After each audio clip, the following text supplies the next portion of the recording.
Chapter 1. Orochimaru joined the village hidden in the mist. At the twilight of the Third Shinobi World War, on the borders of the Land of Fire, a figure clad in the uniform of Konohagakure darted through the dense forest like a gust of wind. It was only upon spotting a ninja adorned with the forehead protector of the village hidden in the mist that he halted at the branch's tip, presenting a scroll with both hands.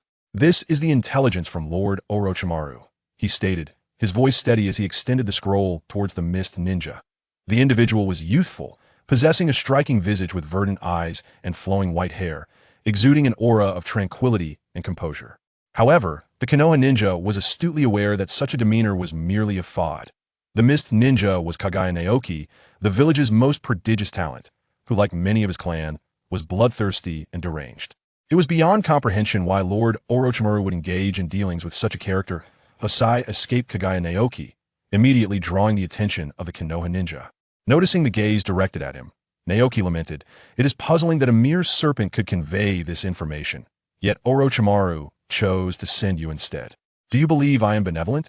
As his words faded, Naoki deftly flicked his wrist, concealing the scroll within his sleeve, only to swiftly draw forth a sharp, pristine bone, as white as jade. With a sudden thrust, the bone pierced through the Konoha ninja's eye socket, driving into his brain, causing blood to erupt and scatter. Observing the look of shock and disbelief in the ninja's eyes, Naoki offered an insincere apology. "My apologies, but this transaction concerns the Hyuga clan, and there Byakugan. It must remain a secret from all." The lifeless body began to descend. Naoki meticulously wiped the blood from the bone before reinserting it into his own body. He then began to recall the meticulous intelligence Orochimaru had provided regarding the Konoha encampment clear directives on their attack vectors, escape routes, and the distribution of ninjas. It was truly a testament to Orochimaru's meticulousness, expending such effort for a pair of Byakugan. Yet considering Orochimaru's modus operandi, Naoki knew he must remain exceedingly cautious. Being ensnared in a trap was far from an ideal fate. Dispelling his languid demeanor, Kaguya Naoki transformed into a blurred shadow, propelling himself swiftly in the direction for which the Konoha ninja had come. Traveling swiftly for 10 kilometers in that direction led to the expansive and formidable encampment of Konoha. Within the camp, not only were there several formidable jonin, but also elders of the Hyuga clan and the legendary Sannin, Orochimaru himself. No one believed that a reckless squad of ninjas would dare to confront such a colossal force. As the campfire flickered, the Konoha ninjas, who had been savoring a rare moment of respite, found their tranquility shattered by an encroaching thick mist. Some began to sense the anomaly, immediately muttering curses under their breath. "Damn mist bastards." Amidst the curses, the well-trained Konoha ninjas instinctively converged around the Hyuga branch family, their expressions contorted with ferocity. With the Byakugan activated, no matter how dense the mist may be, it shall prove ineffective. No amount of hidden mist can escape the scrutiny of these eyes. Those who cannot even gather intelligence deserve to perish here. The branch family of Hyuga formed hand seals, their veins bulging as the Byakugan manifested. Through these eyes, the world was laid bare, every detail, every fluctuation of chakra, all rendered visible. However, upon awakening this vision and perceiving their surroundings, the branch family was instantly drenched in cold sweat, their astonishment palpable. Directly ahead of the camp, a colossal chakra figure looms, taller than the mountains. No sooner had the words left their lips than the surrounding leaf ninjas found themselves enveloped by a roaring torrent. A thunderous crash resounded. The outer wall of Konoha had been breached by the raging waters, flooding inward. The well-trained ninjas of Konoha wasted no time and leaped to higher ground. Yet, in the chaos of battle, every second was critical. In that brief moment, the immense chakra figure surged through the water and into the heart of the leaf camp. Countless kunai were hurled, yet before they could achieve their purpose, a deafening explosion ensued. The explosion erupted with terrifying magnitude, radiating outward from that colossal chakra figure, reducing countless buildings and ninjas to mere fragments. "Flee! Flee!" The unsettling, unknown jutsu filled the hearts of the leaf ninjas with dread. They understood that only the legendary Sannin Orochimaru could stand against such a formidable foe.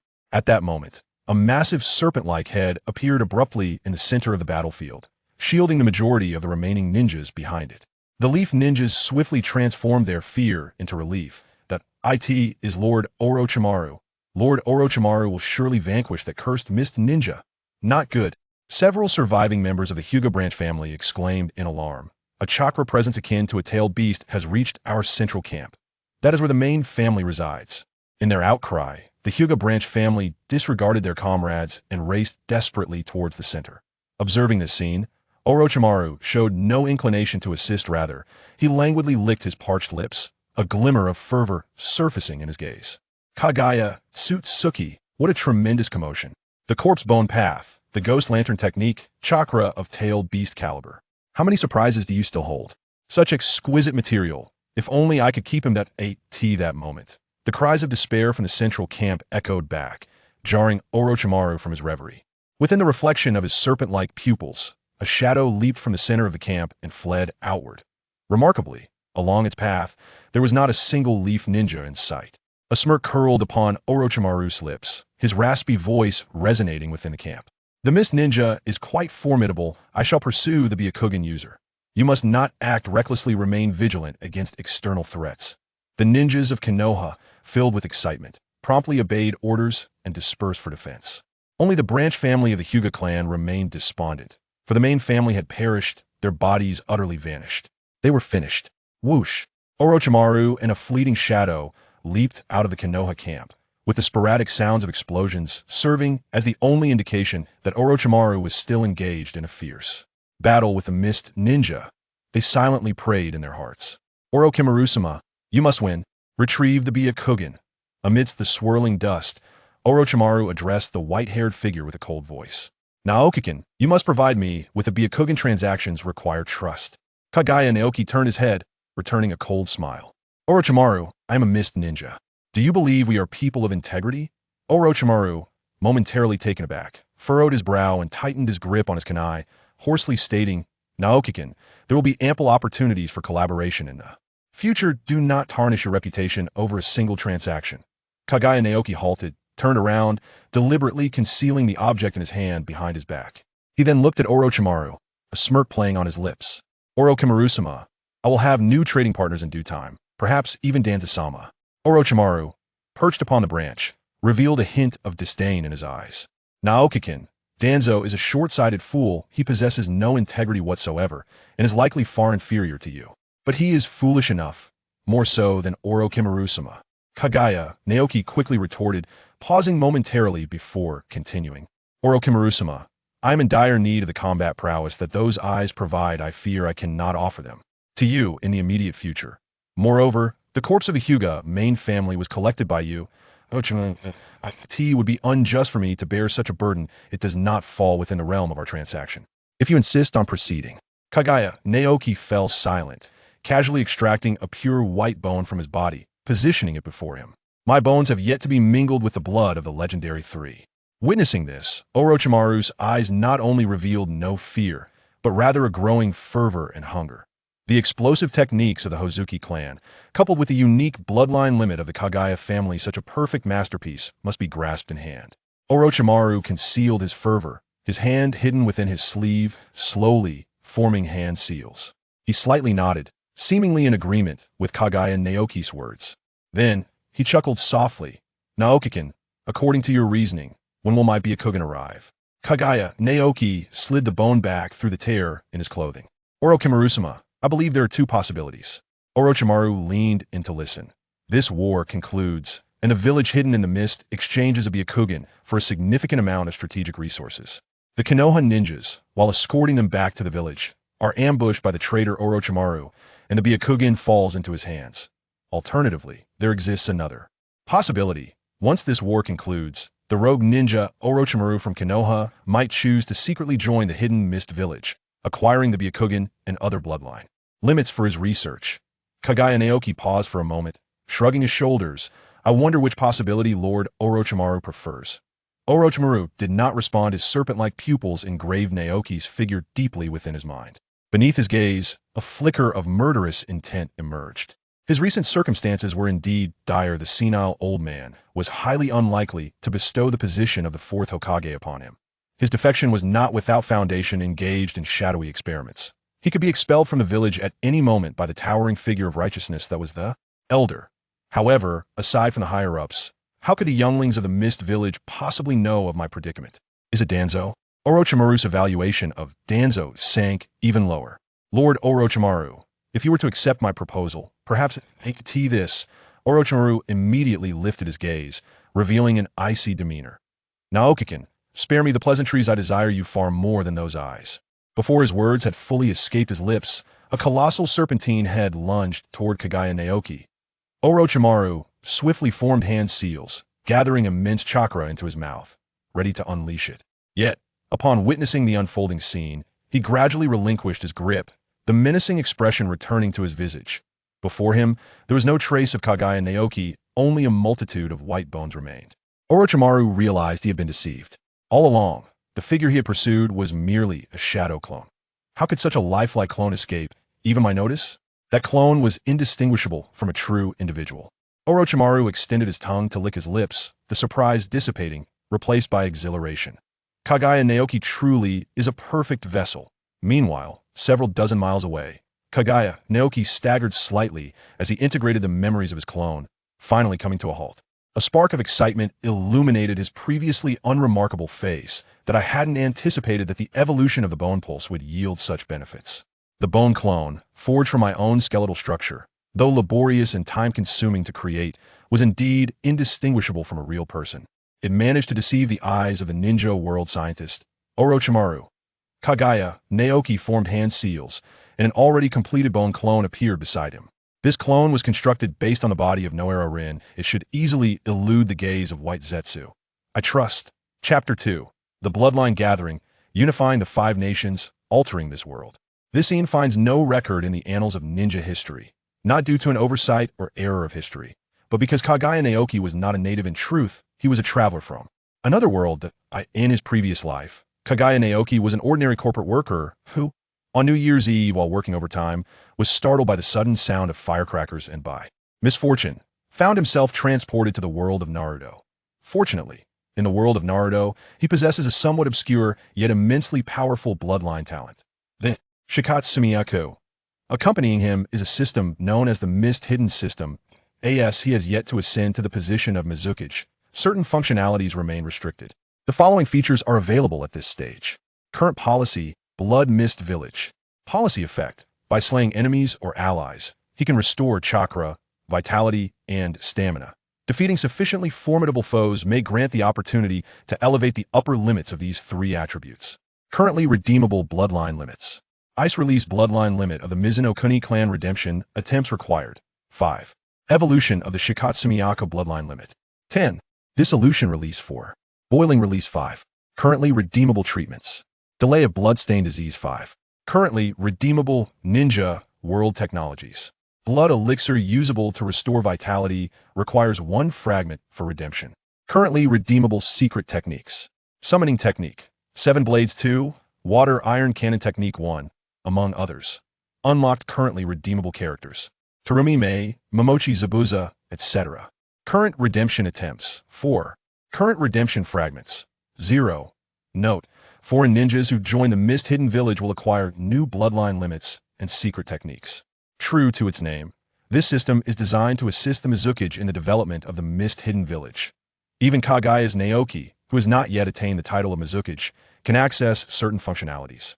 Bound to the system, Kaguya Naoki can redeem and utilize all the secret techniques of the Mist Hidden Village, including its bloodline limits.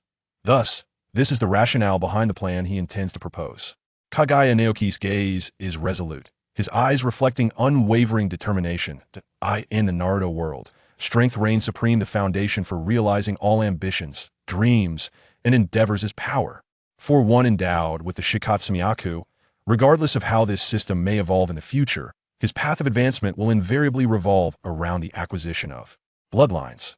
Only through gathering these bloodlines can Kaguya Naoki transcend the limitations of the 6 paths and stand shoulder to shoulder with the divine. Even if he cannot prevent the historical progression that leads to the emergence of Kaguya Otsutsuki as a bearer of the bloodline, he will possess the strength to confront her. Moreover, he may glean the secrets of the Otsutsuki clan through Kaguya Otsutsuki, truly traversing the cosmos and uncovering the secrets of energy plundering.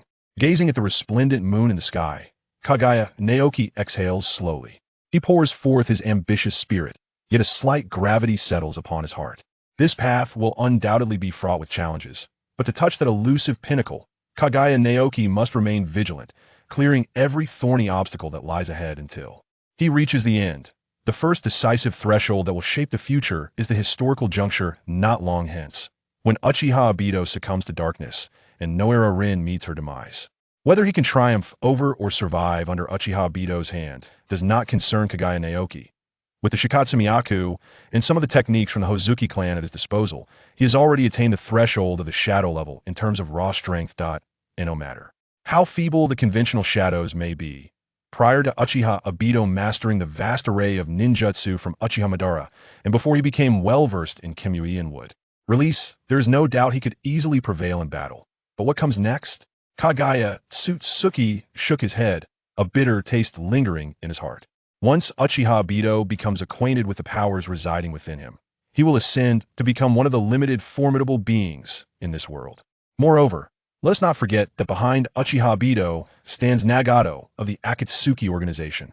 Together, their combined forces will swell to the very limits of this planet.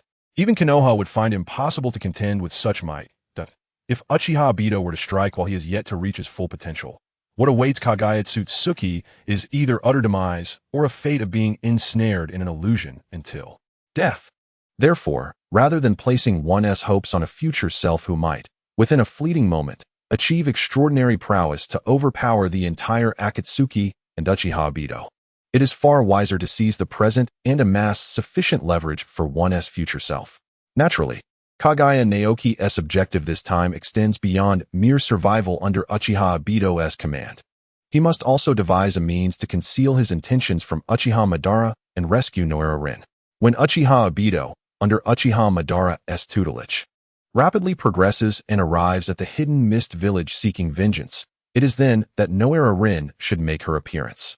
No, it should be the Nohara Rin who has been brainwashed into becoming a loyal hound of the mist. At that juncture, capturing Uchiha Obito will become a matter of ease. The rewards are tremendous, yet the inherent dangers are unmistakable. Should things go awry, Uchiha Madara might very well sever the lifeline, orchestrating a final dance of devastation in this lifetime. That is Uchiha Madara, the ninja of calamity, against whom he currently stands no chance. A wave of anxiety washed over Naoki's heart, and he resolved not to squander any more time in contemplation. He reached into his attire, retrieving a securely wrapped container, unscrewed the lid, and peered inside, where a pair of pure white eyes shimmered and undulated. Kaguya Chiki gritted his teeth, tipping over as he pressed a pair of eyes into his hands, while with the other, he forcefully yanked the orbs from their sockets. The sharp pain was excruciating. As the white eyes settled into their new home, a mild itch followed, and within mere minutes, the fusion was complete. This outcome deviated from his expectations. Could it be attributed to the Kaguya bloodline? Time was of the essence. Kaguya Chiki ceased his contemplation and immediately prepared to utilize the fusion. Upon opening his eyes, a vision tenfold clearer than before flooded his mind. He formed hand seals, and chakra rapidly coalesced at the visual nerve. He felt the muscles and tendons surrounding his eye sockets tighten slightly, and his perception shifted dramatically. An extraordinary panoramic view unfolded, revealing the surging chakra. The intricate web of meridians, wriggling earthworms beneath the soil, monkeys leaping between trees, and the lurking beast several kilometers away. Every detail was laid bare beneath the scrutiny of these eyes. This was the Byakugan, the preeminent ocular prowess in the ninja world. However, this was not the time to delve into the mysteries of the Byakugan. He quelled his excitement, without a hint of hesitation, forming seals to summon his bone clone. Nohara Rin reappeared at his side, and Kaguya Chiki immediately employed the Byakugan to observe her meticulously. The meridians, chakra, skeletal structure, and features were all intact. This revelation filled Kaguya Chiki with exhilaration. If the Byakugan could be deceived, could the Black Zetsu remain undiscovered? This bone clone truly proved to be an extraordinary asset, undetectable even to the Byakugan. At last, everything was in place. He had finally prepared adequately before the commencement of all that was to unfold. Kaguya Naoki let out a long sigh, his gaze intense and unwavering. The sole task ahead had become strikingly clear: to await the arrival of the mission to seize Nohara Rin. Following the meticulously laid plan, he would gradually obscure the vision of Uchiha Madara and claim Nohara Rin for himself. While the undertaking may seem straightforward in words, it undoubtedly harbors perilous risks. Yet, at the moment the dice are cast, fate is sealed. There is no need for further contemplation. Kaguya Naoki pressed the mask against his face, gathering his thoughts as he raced towards the land of water. Upon spotting the sign of the hidden mist village, a wave of relief washed over him. At last, he was home. The hidden mist village, my sanctuary, my sole abode in this world. As Kaguya Naoki approached the sign, a smile unconsciously graced his lips. He lifted his foot and stepped inside. In an instant, an overwhelming stench of blood assaulted his nostrils. Frowning, he gazed around. The buildings of the entire village were shrouded in dust and decay. Silently, he activated his Byakugan, revealing a panorama previously hidden from view. The cold, bloodthirsty eyes. Upon recognizing his identity as a member of the Kaguya clan, gradually filled with disdain and a surge of murderous intent. To this, Kaguya Naoki was already accustomed. He merely drew forth his skeletal powers, forcing those gazes to retreat. Continuing his survey, more unsettling sights came into focus, the decaying corpses in the shadowy alleys. Children gnawing on rats, hollow-eyed civilians, and bloodthirsty ninjas. This was the place where I had dwelled for over a decade. Kaguya Naoki sighed. As the previously carefree demeanor faded away, leaving him as if burdened by an invisible mountain. After all, this was the place he had called home for over a decade. It seemed unreasonable for things to remain this way. If he wished to truly penetrate the essence of the system, he must strive for the position of Mizukage.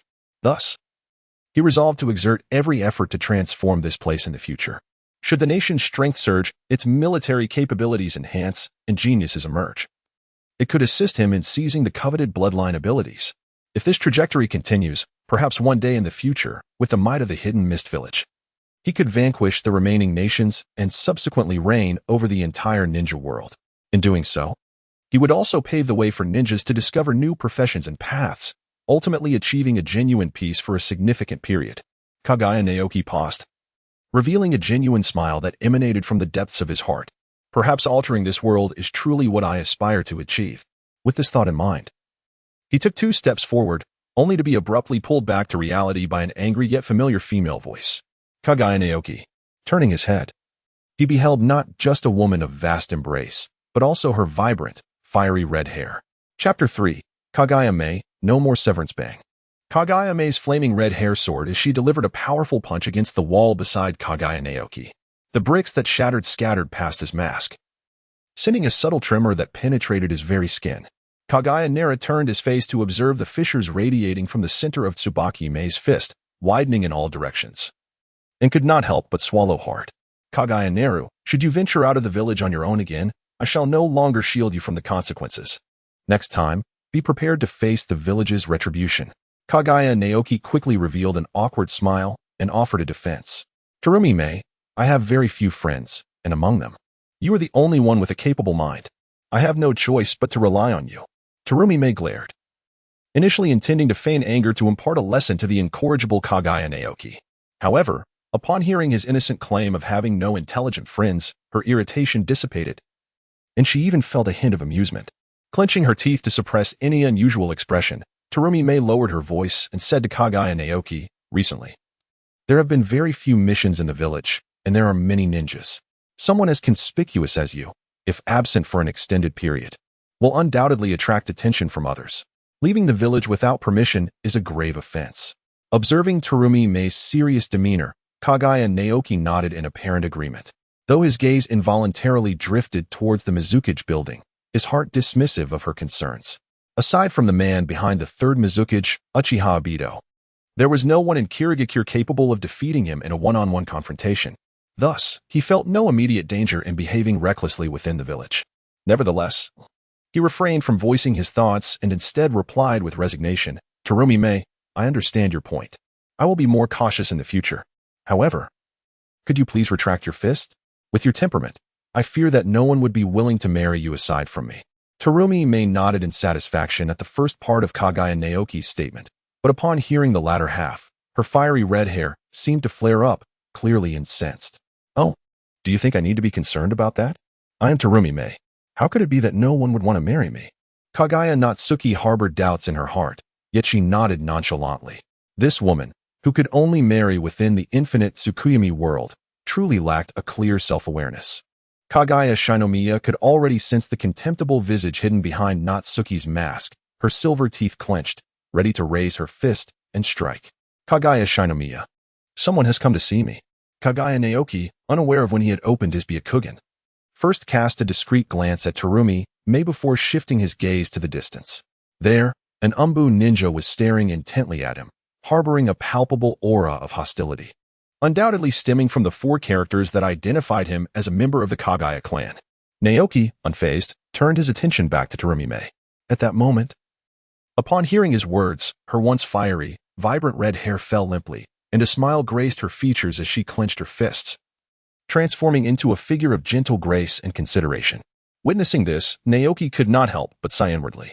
Such a tender childhood goddess, who in his memories had only occasionally displayed a hint of darkness through her playful emotions, seemed to revel in wielding violence in his presence. Unbeknownst to him, the man across from her was quietly concocting his own thoughts, while Terumi-mei, growing impatient, began to reveal a glimmer of suspicion in her eyes. This Kaguya Naoki is deceiving me again. Just as she was about to raise her fist, an Umbu ninja entered her sensory range, causing her to display a look of surprise. There truly was someone.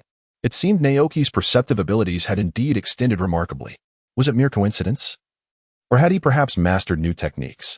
Suddenly, the Umbu ninja halted, deftly retrieving a purple scroll from within his robes, exuding an air of efficiency. Upon Terumi-mei's recognition of the scroll, which bore significant secrets, she chose to withdraw, prompting the Umbu to coldly declare, "Kaguya Naoki, this is a mission from Lord Mizukage." Kaguya Naoki nodded slightly, extending his hand to receive the mission scroll. Before he even unfurled it, a translucent text, visible only to him, materialized. Mission: Water Shadow, destroy Konoha. Mission description: lead the hidden mist ninja to ambush Kakashi Hatake, capture Lin Nohara, and enable her to become the Jinchuriki of the Three Tails. Subsequently, guide Lin Nohara to release the Three Tails within the village of Konoha. Note: you may encounter unexpectedly formidable ninjas, including Uchiha Obito. Mission difficulty: SS. Total mission success. Exchange times 3. Based on the mission's completion status, potential exchange times could yield times fragment, times 1, times 2. Is it truly possible for the exchange times to increase directly by 1, and not merely as fragments? Kaguya Naoki felt a stirring within his heart. He had never encountered such bountiful rewards within the system before. Upon thoughtful reflection, however, it seemed quite reasonable. This mission was a historic event involving the likes of Uchiha Madara, Uchiha Obito, White Zetsu, and Black Zetsu. It was only fitting that the rewards would be substantial. Yet, considering my plan to rescue Nohara Rin, the potential for multiple exchanges of rewards would inevitably elude me. Nevertheless, regarding the capture of Nohara Rin, it should grant me an opportunity for a single exchange reward. Securing an exchange would allow me to select from various bloodline limits and a means to delay the bloodline disease, all of which would enhance my capabilities. As for the method of selection, I shall deliberate upon it once I return from the battlefield alive. Suppressing his excitement, Kaguya Naoki prepared to unfurl the purple scroll. At that moment, the Umbu standing before him vanished in an instant, clearly reluctant to engage with Naoki. Such a scene was one he had grown accustomed to. While the prejudice against him was deeply entrenched, it could perhaps be mitigated through the acquisition of formidable renown on the battlefield. Centering his thoughts, Naoki unfurled the scroll, meticulously perusing its contents and committing them to memory. Most of the information detailed the operational routes established by the Mizukage, along with the distribution of Konoha ninjas. The extensive detail could only be attributed to the omnipresent efforts of White Zetsu. As he turned a page and casually glanced at the list of ninjas he was to lead, his gaze suddenly fixed upon several familiar names, prompting him to murmur softly, "Zabuza Momochi?" This whispered name stirred memories within Kaguya Naoki. The demon of the mist, Zabuza Momochi. His temperament was volatile, arrogant, and he often regarded members of the Kaguya clan, like Naoki, with disdain, frequently provoking them. However, he was a man of deep loyalty and, like Naoki, harbored aspirations to alter the status quo of the hidden mist village. According to history, he would eventually attempt to assassinate the Fourth Mizukage to put an end to the blood mist policy. His attempt would prove futile, leading to his defection from the village. After enduring a long period of hardship, he would ultimately perish alongside Haku at the hands of Kakashi, an elite jonin with the prowess of a pseudo-Six Paths figure. Yet, what was labeled as defection was, in reality, a mischaracterization. The Fifth Mizukage, Terumi, and other mist ninjas such as Ao and Chijiro never regarded Zabuza as a traitor. For he, Zabuza, was a hero of the transformation of the hidden mist village. This presented a valuable ally in the pursuit of future rebellion against the Mizukage. However, it was well known that the denizens of the hidden mist harbored deep-seated prejudice against the Kaguya clan. To eradicate such bias would be no simple task. Nonetheless, was this not a timely opportunity? Hikari Naoki smiled softly. Wasn't this endeavor to capture Nohara Rin a perfect opportunity to alter his preconceived notions of Zabuza Momochi? As this thought crossed his mind, a cold, mechanical voice echoed in his ears, causing Hikari Naoki's eyes to sparkle with excitement. The fate of Zabuza Momochi had shifted. He was detected as a mist ninja and received a fragment for exchange. Chapter 4. The Prejudice of Zabuza Momochi, The Dawn of the Land of Fire. The sudden appearance of this character fragment filled Hikari Naoki with both astonishment and joy. Having spent over a decade in this world, he had only previously acquired a fragment from Terumi Mei. Shortly after obtaining that fragment, he became her closest friend. Now, having acquired a fragment of Zabuza Momochi, it might signify that in the not-so-distant future, he could enlist Zabuza as a foundational pillar for his eventual role as the Water Shadow. However, this was not the time to dwell on such considerations. Kaguya Naoki suppressed the excitement swelling within him, dismissing those thoughts. He tucked the scroll into his bosom and, as he lifted his gaze, found Akemi standing before him. Her eyes briefly glanced at the scroll nestled in his embrace before she cautiously inquired, "Naoki, are you leaving once more?" Kaguya Naoki gently nudged the scroll closer to his chest. Indeed, it was time to leave the village once again. It seemed that not long had passed since the last mission, and the third Hokage truly treated him like a beast of burden. Terumi Mei nodded in agreement, appearing somewhat dissatisfied with the third Hokage as well. Her tone softened swiftly, dispelling the earlier irritation. "Naoki, is this mission difficult? When will you return? There are matters I wish to discuss with you." Kaguya's heart swelled with a smile. If one were to proceed methodically, vanquishing the recently darkened Obito Uchiha would pose little challenge.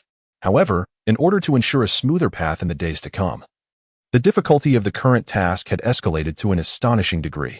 While it may not be insurmountable, it would undoubtedly require a considerable investment of time. Kaguya Naoki would undoubtedly refrain from revealing the truth to Terumi Mei. His principle is to spare those who genuinely care for him from unnecessary worry.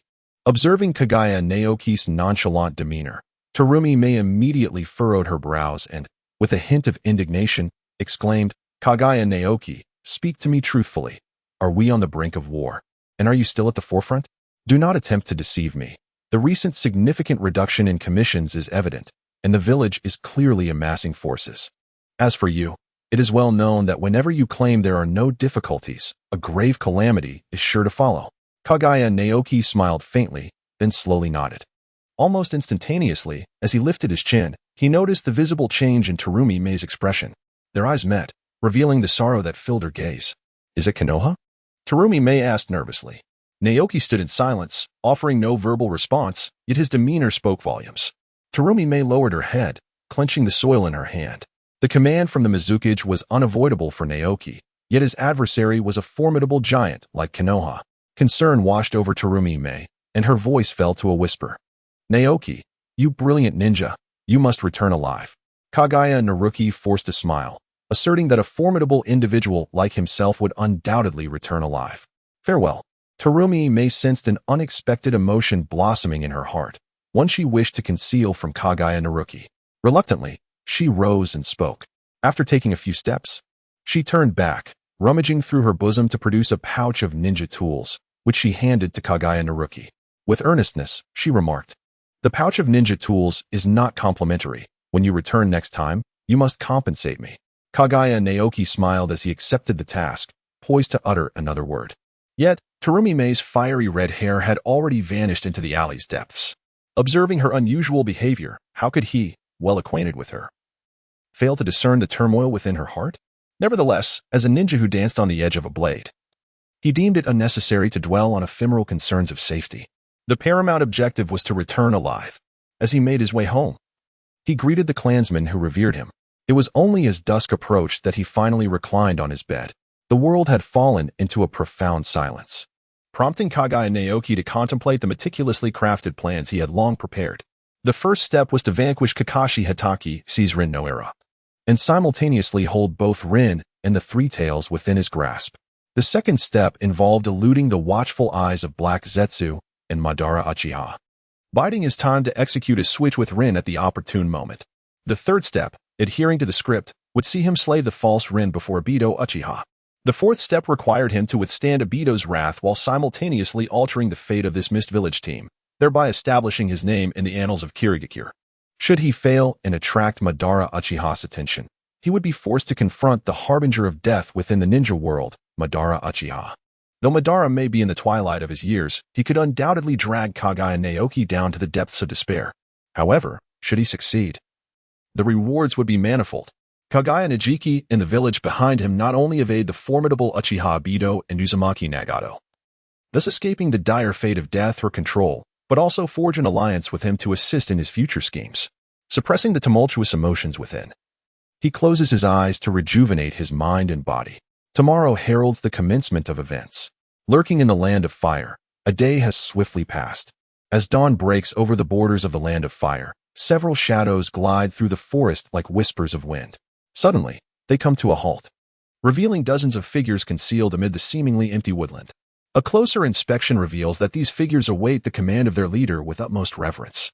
The leader is none other than Kaguya Najiki. Wait a moment, he murmurs, lowering his voice to address the Umbu ninjas standing silently before him.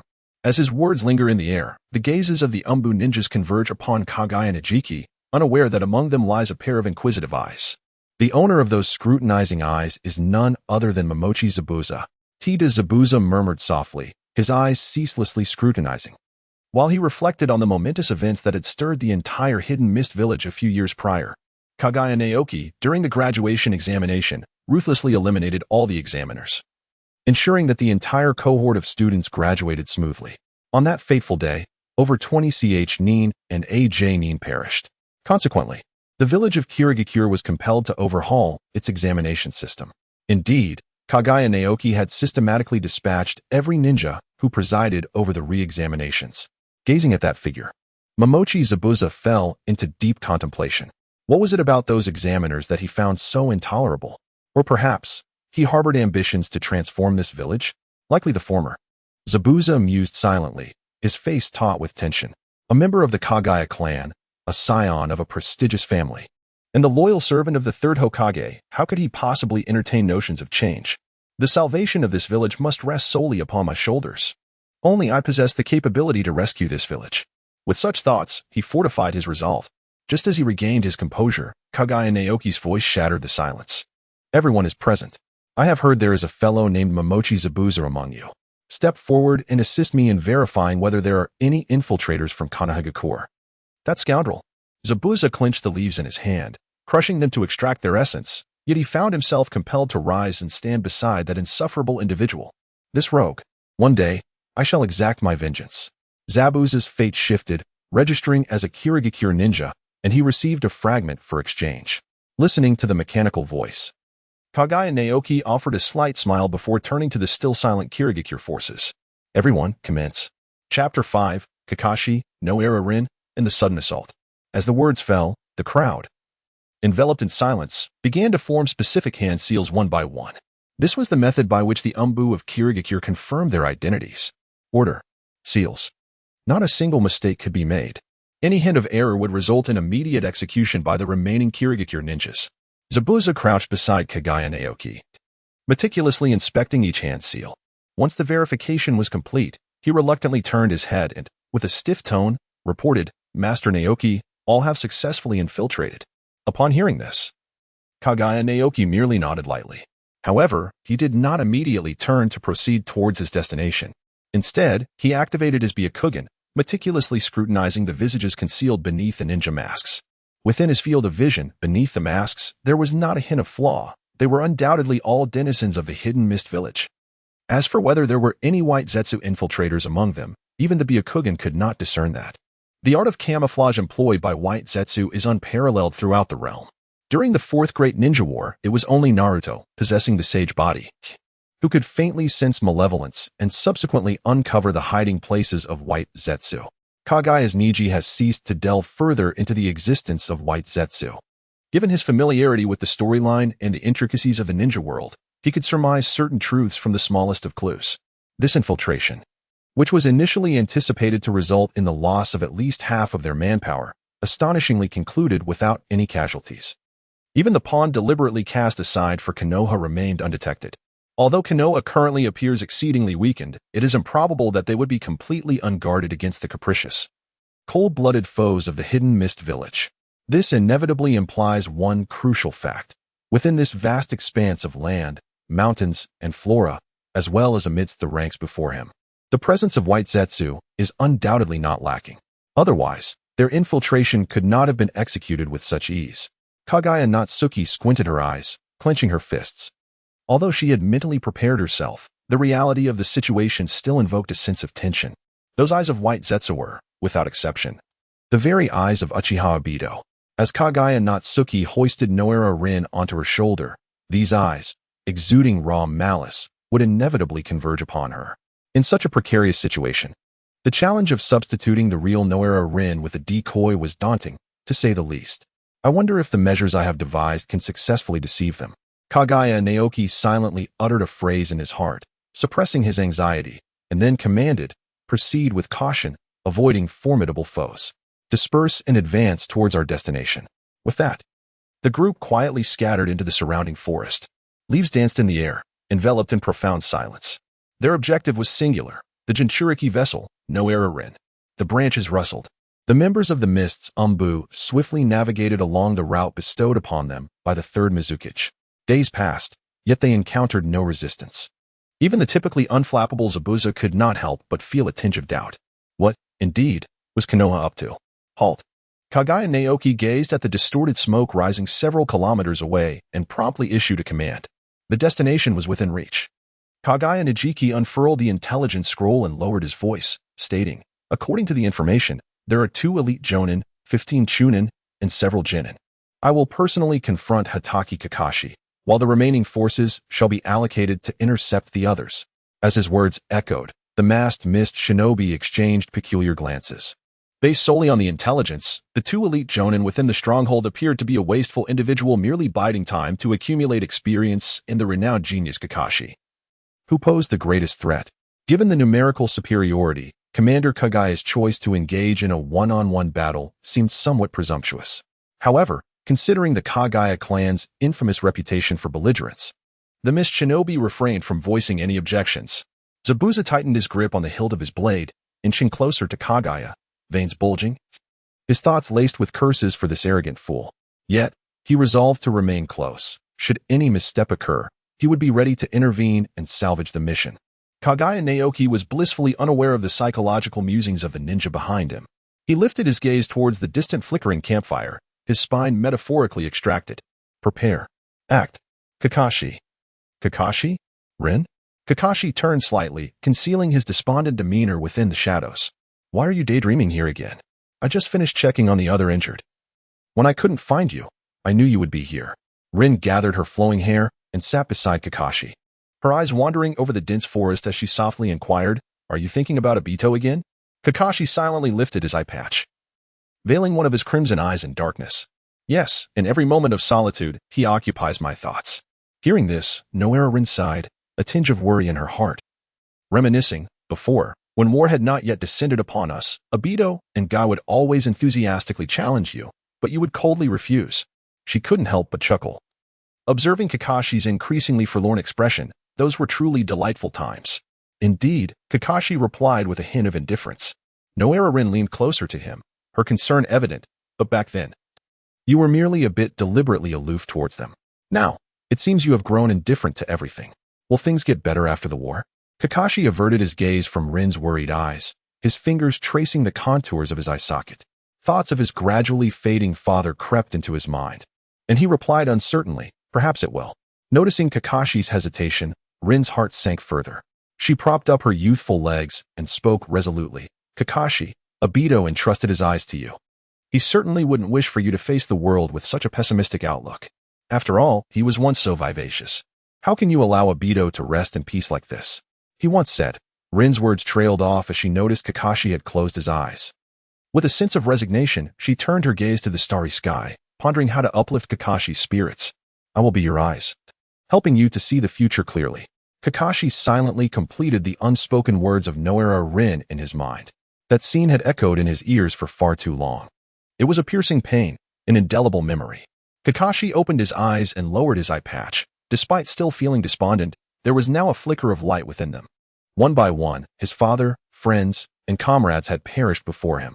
Only Rin remained. No matter how disheartened he felt, he must protect her. Huh. As Lin Nohara gazed at the increasingly blurred starlight, a sense of doubt crept into her voice. Kakashi, doesn't the sky seem a bit off? She inquired uncertainly. At the sound of her voice, Kakashi refocused, his gaze falling upon the thickening white mist, and his eyes widened in alarm. In an instant, he shed the weight of sorrow, adopting an air of remarkable calm. It's the Mist Village, he exclaimed, leaping to his feet, gripping his kunai tightly, his crimson eyes scanning the surroundings. Simultaneously, Lin grasped the situation and shouted, "Enemy attack! Enemy attack!" Her melodious voice echoed throughout the Konoha camp, eliciting only a sparse response. Kakashi felt a jolt of shock within him. When had the camp's inhabitants dwindled to such a number? Although a flicker of fear stirred within, his steps remained steady as he swiftly guided Lin into the shadows. Yet the enemy's speed was evidently far superior. Whoosh! A figure sliced through the air, darting towards Kakashi with an uncontainable swiftness. Too fast, too fast. Lin's eyes could not catch a glimpse of the assailant. All she could perceive was the tearing sound of the wind, feeling the sharpness approaching. Am I going to die? Clang. Kakashi drew a kunai from his ninja tool pouch, his singular Sharingan eye barely managing to register the oncoming figure. With a valiant effort, he raised his arm just in time to block the blow. Sparks flew. Kakashi rapidly contemplated a counter-strategy. However, Kaguya Otsutsuki would not afford him the luxury of time against such a cunning and intelligent combat ninja like Kakashi. The only path to victory lay in speed, so rapid that Kakashi could not find his rhythm in battle. Otherwise, prolonged engagement would undoubtedly lead to chaos. Crack. The kunai, poised beneath the shimmering white bones, seemed on the verge of splintering into fragments. This defiance of logic caused even Kakashi's deadpan eyes to register a hint of surprise. Yet, being Kakashi, he did not falter. He swiftly extended his other hand, forming a single-handed seal. Chidori. This rare, single-handed technique in the ninja world would catch any adversary off guard. However, it was clear that Kaguya Otsutsuki was not among such foes. Kakashi's hand, crackling with lightning, struck the already formed bone membrane. The technique renowned for severing lightning and piercing rock could not penetrate what appeared to be a fragile bone layer. Only a tingling sensation coursed through him, devoid of any other feeling. Fire release. Great fireball technique. In an instant, Nohara Rin unleashed a fire-style ninjutsu, and Kakashi, with an unspoken understanding, deftly retreated. Faced with the great fireball technique, Kaguya Otsutsuki soared into the air to evade it. Just then, the moonlight cascaded down, illuminating Kaguya's form as it was captured within the depths of the Sharingan. The bone bloodline. Indeed, it was from the hidden mist. A ripple of concern flickered in Kakashi's eyes. The war, which was on the brink of conclusion, was destined to be stirred once more by the interference of the hidden mist. However, for now, he resolved to eliminate the approaching threat. Fire-style, dragon fire technique.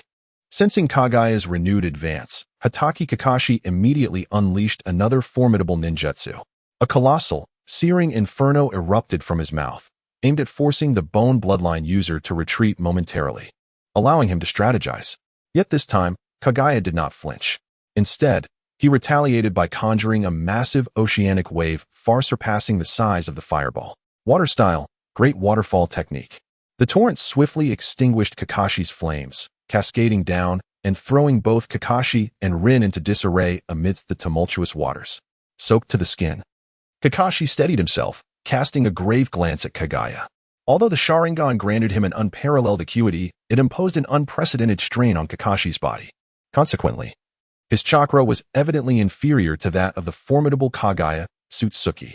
Cold sweat trickled down Kakashi's back as he desperately calculated a method to defeat Kaguya. A master of the bone bloodline, every part of his being could serve as a weapon. Conventional taijutsu or weaponry posed no threat to him. Even in terms of ninjutsu scale, Kakashi's chakra was vastly inferior. Illusions or chakra alone would not suffice. He could only rely on a combination of certain ninjutsu. With determination in his gaze, Kakashi swiftly formed hand seals amidst the swirling waters. Rin, cover me. Nohara Rin nodded with difficulty, hastily forming hand seals. A great fireball erupted from her mouth, aimed at repelling the now-closed Kaguya. Yet, in the next moment, both Kakashi and Rin could not help but widen their eyes in astonishment. Within that searing fireball, Kaguya, defying logic, brandished a bone and charged forth. A massive bone blade slicing through the air in a sweeping motion. Earth-style, earth flow wall. Kakashi pressed his hands down, summoning a wall of earth that rose from the ground, blocking the tidal wave and separating Kaguya from him entirely. Boom! The earthen barrier shattered, revealing Kaguya's silhouette. Witnessing this scene, Rin shut her eyes, while Kakashi stood in stunned silence. It seemed the battle was about to reach its conclusion, but at that very moment, Kaguya's bone blade did not lunge towards Kakashi. Instead, it plunged fiercely into the ground. Splatter! Blood gushed forth from the earth. Before Kaguya, Kakashi transformed into a wisp of smoke. Chidori. Even with one arm pierced through, Kakashi struggled to emerge from the earth, lunging toward Kaguya. With a sudden thrust, bones erupted from Kaguya's body, penetrating Kakashi thoroughly, leaving his lightning-imbued hand to fall helplessly. How? How is this possible? How could he detect my movements? Is it due to his extensive combat experience, or does he possess an ability of absolute observation? Yet, it was all too late. Kakashi gazed at the mask that obscured everything, releasing a futile cry of despair. Blood pooled around him. Having lost too much, Kakashi succumbed to unconsciousness. As his awareness faded, a tightening grip constricted his heart once more. Once again, he witnessed his comrades perish before him. Obito, I am sorry. Even with your eyes, I couldn't protect Rin. Thus, Kakashi fell into Kaguya's grasp. Rin's body trembled, her eyes betraying an uncontrollable fear. To think that even Kakashi could be defeated so effortlessly, he is indeed an absolute monster. What am I to do? All of Rin's reactions were reflected in Kaguya's gaze, who noticed her fighting spirit had shattered, approaching her with an air of nonchalance.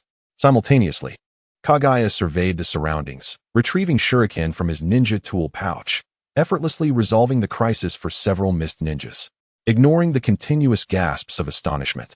When Kaguya turned his attention back to Rin, her eyes were now filled with determination. Obito, Kakashi, I am sorry. Although I can do nothing, I can at least bring all the intelligence to that dark world for the village. Rin thrust the shuriken fiercely into her chest, while Kaguya raised his hands, preparing to unleash his bones. Clang! A large blade suddenly intercepted her resolute shuriken, striking Rin unconscious with a casual blow. Kaguya's brows furrowed in perplexity. Through the realm of her.Years, she was unable to discern when that hidden mist ninja had arrived. Could it be that he was White Zetsu? Kaguya Otsutsuki found himself compelled to test the waters. Just then, the system's mechanical notification chimed eagerly, diverting his thoughts elsewhere. The first phase of the task was complete. He had earned one exchange opportunity. To his surprise, a reward had been granted immediately. With this exchange reward, Natsuki could already acquire the Melt Shield, Boil Release, and Ice Release, in addition to potentially delaying the onset of the bloodline disease. After a moment's hesitation, he ultimately decided to postpone the exchange. He had long since prepared to fulfill the prerequisites for stealing from Nohara Rin. This exchange would be reserved for future contemplation. In the face of imminent war, it would be prudent to tailor his exchanges to the nature of the adversaries and the strength of the foes he would encounter. Kaguya Otsutsuki, with an almost theatrical demeanor, effortlessly triumphed over Kakashi in a mere minute. At that moment, Zabuza's long blade had only just been unsheathed. Behind his mask, a slight sheen of cold sweat began to emerge. He had initially believed that Kaguya Otsutsuki's prowess in the Ninja Academy merely stemmed from the advantages of his bloodline. Yet today, it became abundantly clear that the reality was vastly different. Kaguya Naoki, possessing astounding martial prowess and remarkable observational acuity, found himself introspectively questioning his own capabilities. In a similar tactical scenario, he could not envision himself surpassing the current Kakashi. Yet, paradoxically, this very Kakashi was swiftly vanquished by Kaguya Naoki, leaving Zabuza in utter astonishment. As he beheld Naoki's figure, desperation ignited within him, fueling a frantic search for a means to defeat this formidable adversary. Surely, a way existed. After all, he was merely a member of the 7 ninja swordsmen. Without conquering Naoki, how could he aspire to the title of Mizukage? A resolute determination gleamed in Zabuza's eyes. Simultaneously, the anguished cries within the camp faded into oblivion, replaced by a cacophony of renewed fervor. Numerous mist ninjas had efficiently concluded their skirmishes, converging towards Kaguya Naoki in unison. Truly, the esteemed Naoki had subdued the Leaf's prodigious Kakashi in the blink of an eye. Some mist ninjas offered heartfelt commendations, while others joined in, their voices rising in fervent agreement. The Leaf had already reached a state of utter weakness. Not only did we possess the legendary 7 ninja swordsmen, but we also had a rising star like Naoki. It was certain that they would soon be utterly defeated. The mere thought of annihilating that wretched Leaf village sent shivers of exhilaration coursing through my veins. Listening to the raucous laughter of these mist ninjas, I contemplated their dismal historical performance. Kaguya Naoki shook his head. To utterly conquer Konoha, how could mere ambushes suffice? There must be an overwhelming display of military might. Presently, the strongest asset of the hidden mist village was none other than himself, Kaguya Naoki. How could they possibly triumph over Konoha? After a lengthy discussion aimed at boosting morale, Kaguya Naoki chose the opportune moment to dispel their unrealistic fantasies. Very well, let us proceed with the mission. The hidden mist ninjas ceased their laughter, instantly falling silent. As the commander of this small team, Kaguya Naoki wielded unparalleled authority.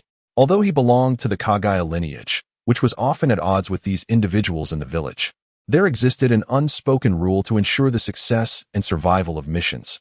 No internal strife could interfere during operations. More importantly, everyone was obligated to unconditionally follow the orders of their commander.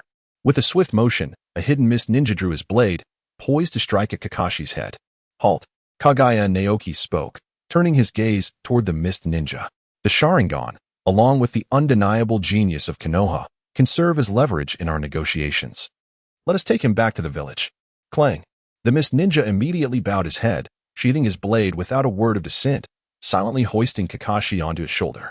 The attention of the others shifted away from Kakashi, now focused on the fallen Nohara Rin, who lay defeated upon the earth.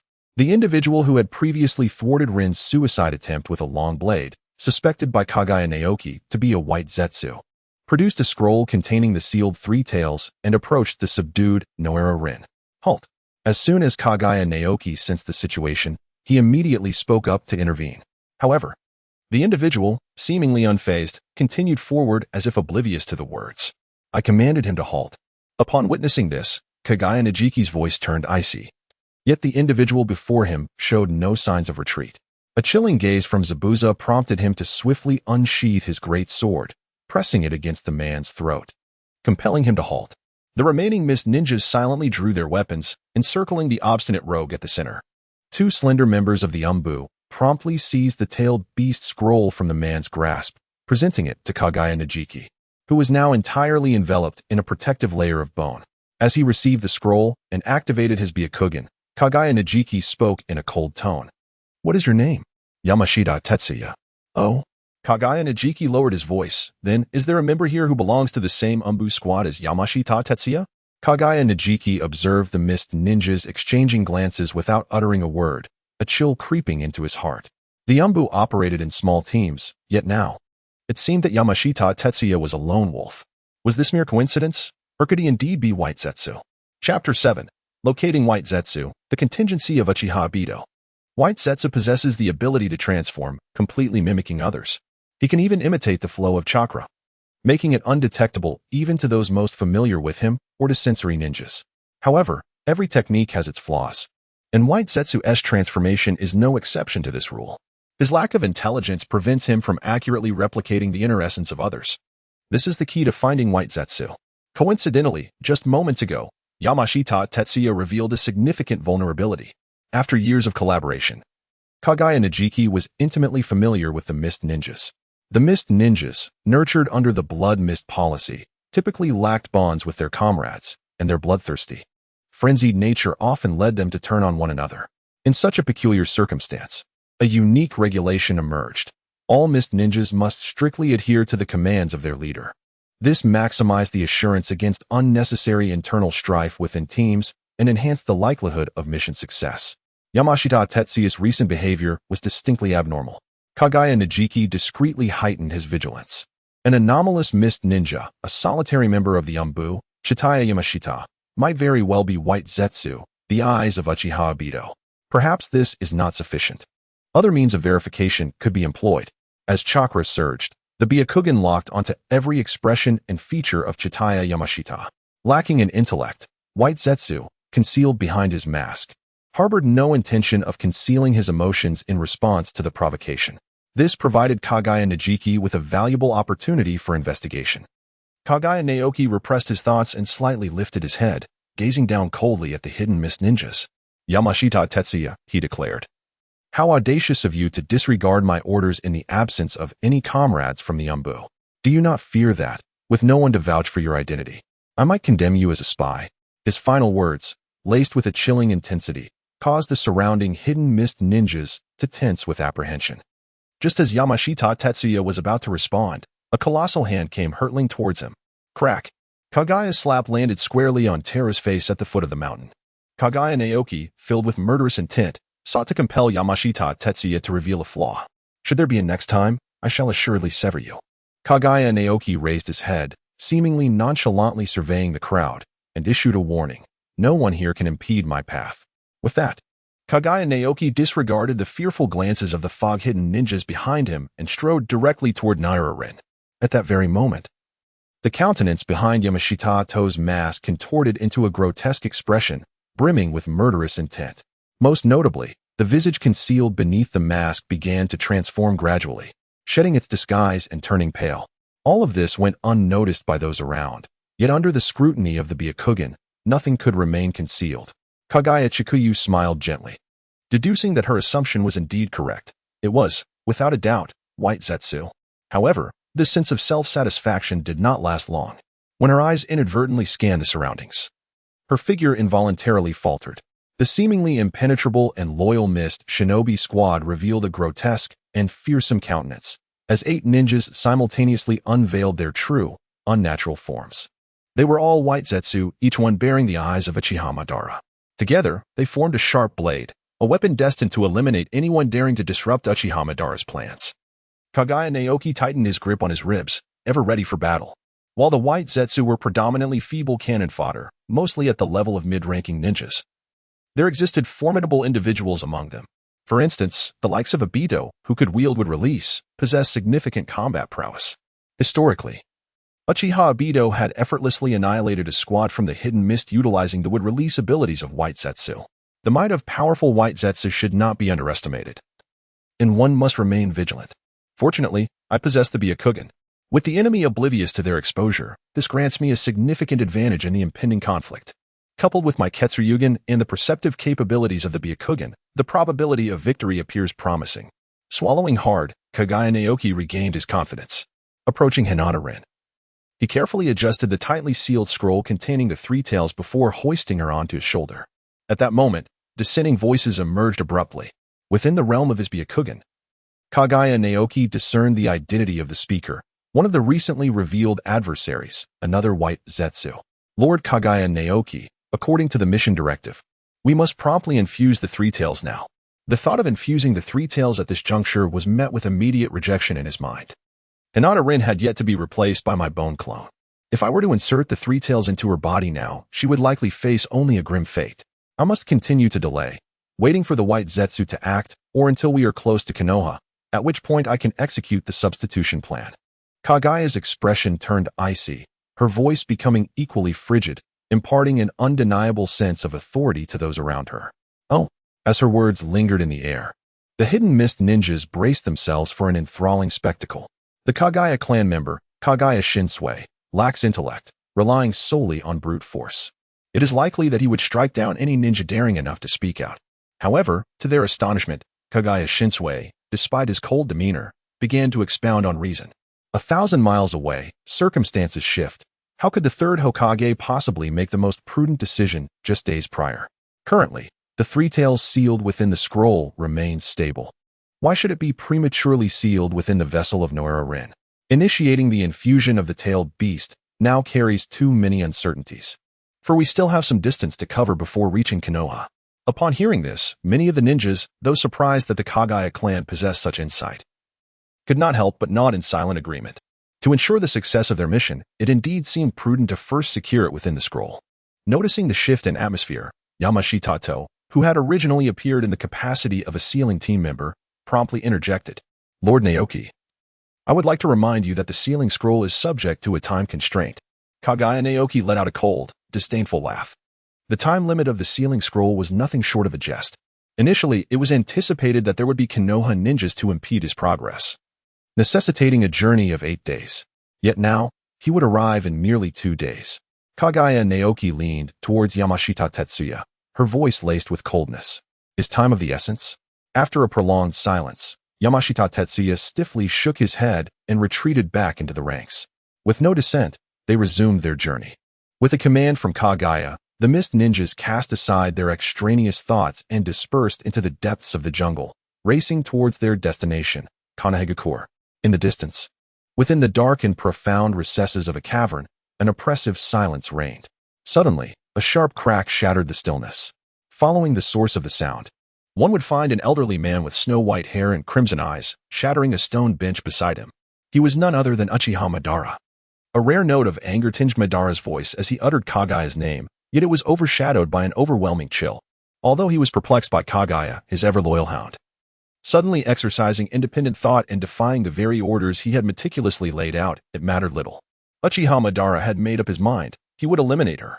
Naturally, he would not rely solely on the ordinary white Zetsu. Madara had prepared additional contingencies. He had infiltrated the Mist Brigade with a ninja who possessed transplanted Sharingan. Originally a precaution against unforeseen events, it now seemed fortuitously necessary.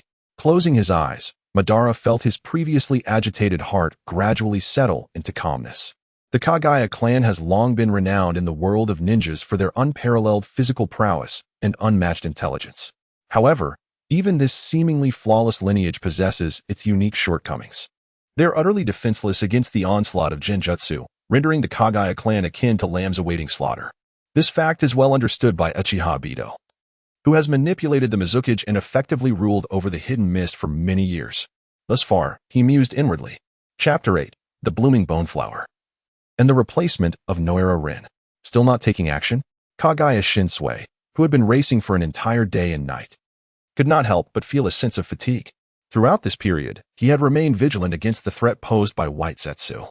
His taut nerves signaled that it was time for a respite. Yet, he dared not relax his guard.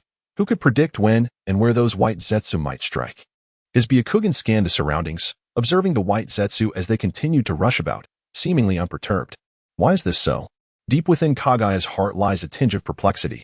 Should we truly approach the vicinity of Konohagakure, any interference from the village would inevitably thwart Uchiha Madara's plans, perhaps even leading to their failure. By all rational accounts, it would be implausible for them to let me escape unscathed. Kaguya Naoki felt a sudden chill as another possibility crossed his mind. Could it be that Uchiha Madara was approaching? Just as this thought emerged, he became acutely aware of the subtle shifts in his surroundings. Meanwhile, Takashita, who had been trailing at the rear of the group, silently quickened his pace. He was drawing closer to Naoki. Was he preparing to strike? Kaguya Natsuki remained silent, firmly pressing down on Nohara Rin with his left hand, while his right hand, concealed beneath the ample fabric of his clothing, was poised to draw forth his own rib at a moment's notice. To his astonishment, Yamashita Tetsuya, standing 6 or 7 meters behind him, took the initiative to speak. Lord Natsuki, I come to apologize for my previous rudeness. Upon hearing these words, Natsuki immediately realized that the previously watchful gaze directed at Yamashita Tetsuya had vanished entirely. Thus, was this statement intended to ease my and the other ninja's vigilance? Is he preparing to make his move? Kaguya Naoki, invigorated, turned his head and remarked, There is no need for such concern. It is all for the sake of the village. Yamashita, with a gentle nod, quickened his pace, closing the distance to just a single stride behind Kaguya Naoki. In an instant, Naoki's senses were heightened to their utmost, his piercing gaze fixed unwaveringly upon Yamashita's form, ever prepared for a confrontation. In that case, Master Naoki, I shall not impose further, Yamashita declared, and with that, he gradually withdrew, retreating slowly under the watchful, somewhat tense eyes of Kaguya Naoki. He gradually faded into the depths of the forest. What was occurring? The once taut nerves now frayed. Kaguya Naoki turned his head instinctively, gazing into the distant glow. It was a flash of crimson, a swirling trio of red Magatama, the Sharingan. In the fleeting moment when the nerves of Kaguya Otsutsuki relaxed, he met the gaze of the Sharingan. Cold sweat streamed down his brow, and a shiver coursed through his heart, yet he found himself powerless. For the illusion had been cast. In the dim cavern, Uchiha Madara's expression remained as unperturbed as a placid lake. It was to be expected. This entire script had been orchestrated years prior, and today merely served to transform hypothesis into reality. What followed was the infusion of the three tales, allowing Uchiha Obito to witness the demise of Rin Nohara firsthand. Then came the waiting. Decades hence, this world would attain true peace under my leadership, Uchiha Madara would proclaim. Hashirama, I shall prove that I am right. The mere thought of that name stirred unrest within Madara's heart. the rhythmic pounding rising to a resonant crescendo. Yet, in the next moment, it abruptly ceased. A flicker of astonishment glimmered in Madara's eyes. Had he broken free from the illusion? Indeed. Kaguya Otsutsuki had merely succumbed to the illusion for a brief instant before raising his head once more. The sound of bones slicing through the air echoed sharply, each fragment shooting toward the source of the Crimson Sharingan. This sudden shift startled the remaining white Zetsu, yet they quickly regained their composure. Harnessing their horrific speed, they swiftly maneuvered to Kaguya Otsutsuki's side, launching a self-destructive assault. In the face of such onslaughts, Kaguya Otsutsuki remained unfazed, a faint smile gracing his lips. He softly murmured, "Bone Pulse, early fern dance." Kaguya Otsutsuki lifted his head, gazing upon the dense forest. He was acutely aware that countless white Zetsu thrived within. "Uchiha Madara, are you watching?" Alas, it bears no significance. The history of the ninja world shall irrevocably transform before your very eyes. The forest of bones, with Kaguya Otsutsuki at its core, burgeoned infinitely in all directions, overturning rivers and colossal mountain ranges, blossoming with an unstoppable momentum across this vast land. Mountains and rivers, cloaked in mist, along with an abundance of white Zetsu and countless eyes, could not pinpoint Kaguya Otsutsuki's location at this moment. Likewise, amidst the chaotic interference of chakra within this forest of bones, they were incapable of discerning anything. At this instant, Uchiha Madara's vision was rendered futile. In the heart of the forest, Kaguya Otsutsuki swiftly formed hand seals. Immediately, two bone clones emerged. Nohara Rin, agile and swift, donned the attire of the slumbering Nohara Rin and leaped onto Kaguya Otsutsuki's shoulder, falling into a deep sleep. The other clone embraced the sleeping Nohara Rin, merging into a massive bone structure. Such actions transpired in the blink of an eye. Kaguya Naoki inhaled deeply, easing her tension. Gripping the bone clone that had transformed into Nohara Rin, she leaped high into the air, soaring towards the outskirts of the bone forest. Almost there. Almost there. As long as there were no unusual reactions from this point onward, she could confirm her complete success. What a jest! The Misty Ninjas, scattered in 4 directions, had just sensed an attack directed at Kaguya Naoki and were preparing to respond when they beheld the white skeletal blossom. What technique is that? It has directly breached the heavens. Is it the corpse pulse? Why is it so formidable? The hidden mist ninja, concealed within the underbrush, swallowed their fear, no longer daring to harbor any discontent towards Kaguya Naoki. A monster indeed. Such a terrifying technique could only be rivaled by the legendary shinobi, Hashirama Senju. Some even began to contemplate the impending war. Could those renowned ninjas truly withstand such a technique? For this monster, war is merely a grander stage. Kaguya Naoki is destined to become the most resplendent star of the hidden mist. The spirits of the mist ninjas waver, and Zabuza Momochi is no exception. He grips his long blade tightly, his blood surging, his heart in turmoil. Previously, he believed that by patiently biding his time, he could one day alter the fate of the hidden mist village through his own strength. However, as he gazes upon Kaguya Naoki's technique, he finds himself momentarily silenced. Can this great sword truly bear the weight of the hidden mist village? His proud head involuntarily bows. Surely not. Such a terrifying technique, no matter how formidable the swordsmanship, seems insurmountable. The future of the Mizukage is destined to be his. A fleeting sense of desolation washes over Zabuza, only to be swiftly replaced by a surge of fervor. No, regardless of the disparity, for someone like me, Zabuza, it is still possible to catch up. I must not relinquish the position of Mizukage to those thoughtless wretches of the Kaguya clan. Otherwise, the village's future will plunge into even deeper darkness. With gritted teeth, Zabuza resolves to act, a roar piercing the silence. This is the voice of Kaguya Naoki. Mist ninjas, assemble. He rises to his feet, leaps forth, and lands before Kaguya Naoki. Lifting his gaze to meet the piercing intensity of his eyes, Kaguya Naoki followed the gaze, discerning Zabuza's face, and immediately shifted his attention to the others. It was only when he spotted a peculiar expression beneath a mask, a figure who was furtively observing Nohara Rin, that he felt a sense of relief and clenched his fist. White Zetsu was undetected. At this moment, the fate of the hidden mist village was entirely in his grasp. Simultaneously, the annals of the ninja world were irrevocably altered. The historical trajectory of the ninja realm had shifted significantly, favoring the hidden mist village with doubled exchange opportunities. Unexpected gains? Chapter 9. The dance about to begin. Uchiha Madara and the Three Tails Jinchuri Ki Nohara Rin. This little brat must not be allowed to act with impunity any longer. Deep within the dim, cavernous depths, Uchiha Madara rose slowly, a long-forgotten sharpness igniting within his eyes. With his Sharingan rendered ineffective and White Zetsu's assassination attempt having failed, he was unable to maintain his hold over Naira Rin. Should Kaguya Naoki persist in his obstinate course toward the vicinity of Konoha, his plans would suffer considerable disruption. The air within the cave thickened with murderous intent. It was unexpected that a meticulously prepared scheme would be unraveled by an insignificant insect. Uchiha Madara had never truly regarded Kaguya Naoki as a threat, despite his lineage to the Kaguya clan and his possession of the so-called early fern dance. Yet for a being as nearly divine as Uchiha Madara, such abilities were inconsequential. Although he was now a dying man, his decaying form having long been absent from the battlefield, eliminating a mere child would require little effort. Madara placed a hand, lined with wrinkles and veins, upon the conduit connecting to his spine. With a soft sound, a tube drooped feebly, further diminishing his already scant vitality. His aged white hair cascaded down, the once subtle green veins becoming more pronounced.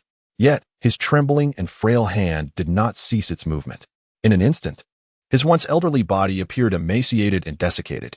Nevertheless, the owner of this body exhibited no sign of disturbance in his gaze. Uchiha Madara was indifferent to the loss of vitality. Even in his weakened state, he was more than capable of dispatching Kaguya Naoki. Puff, puff, puff. The peculiar sounds echoed throughout the cave.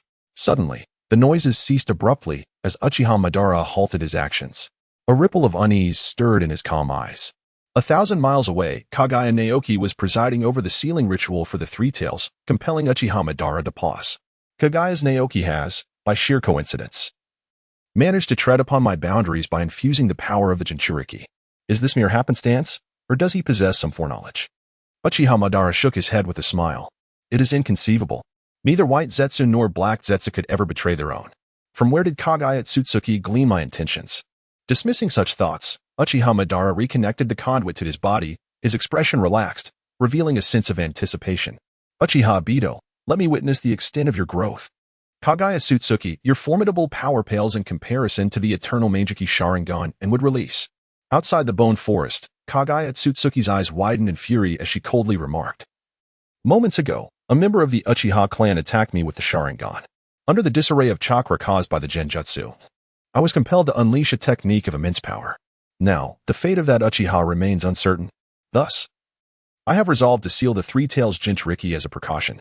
Upon hearing this, the Mist Shinobi were taken aback.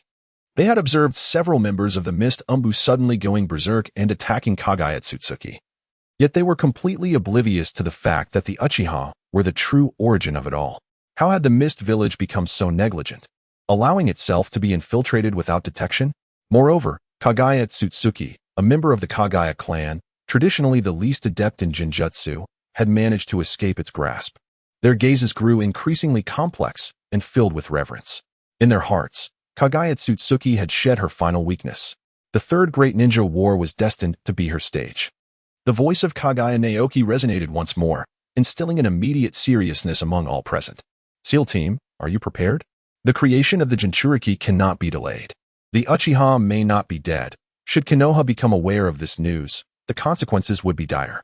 As the words hung in the air, Kaguya Naoki observed 3 or 4 ninjas, interspersed among various squads, stepping forward. Among them was Yamashita To, who had refrained from attacking Naoki moments earlier. Master Naoki, please provide me with the sealing scroll. Kaguya Naoki grasped the scroll tightly and spoke with an air of indifference.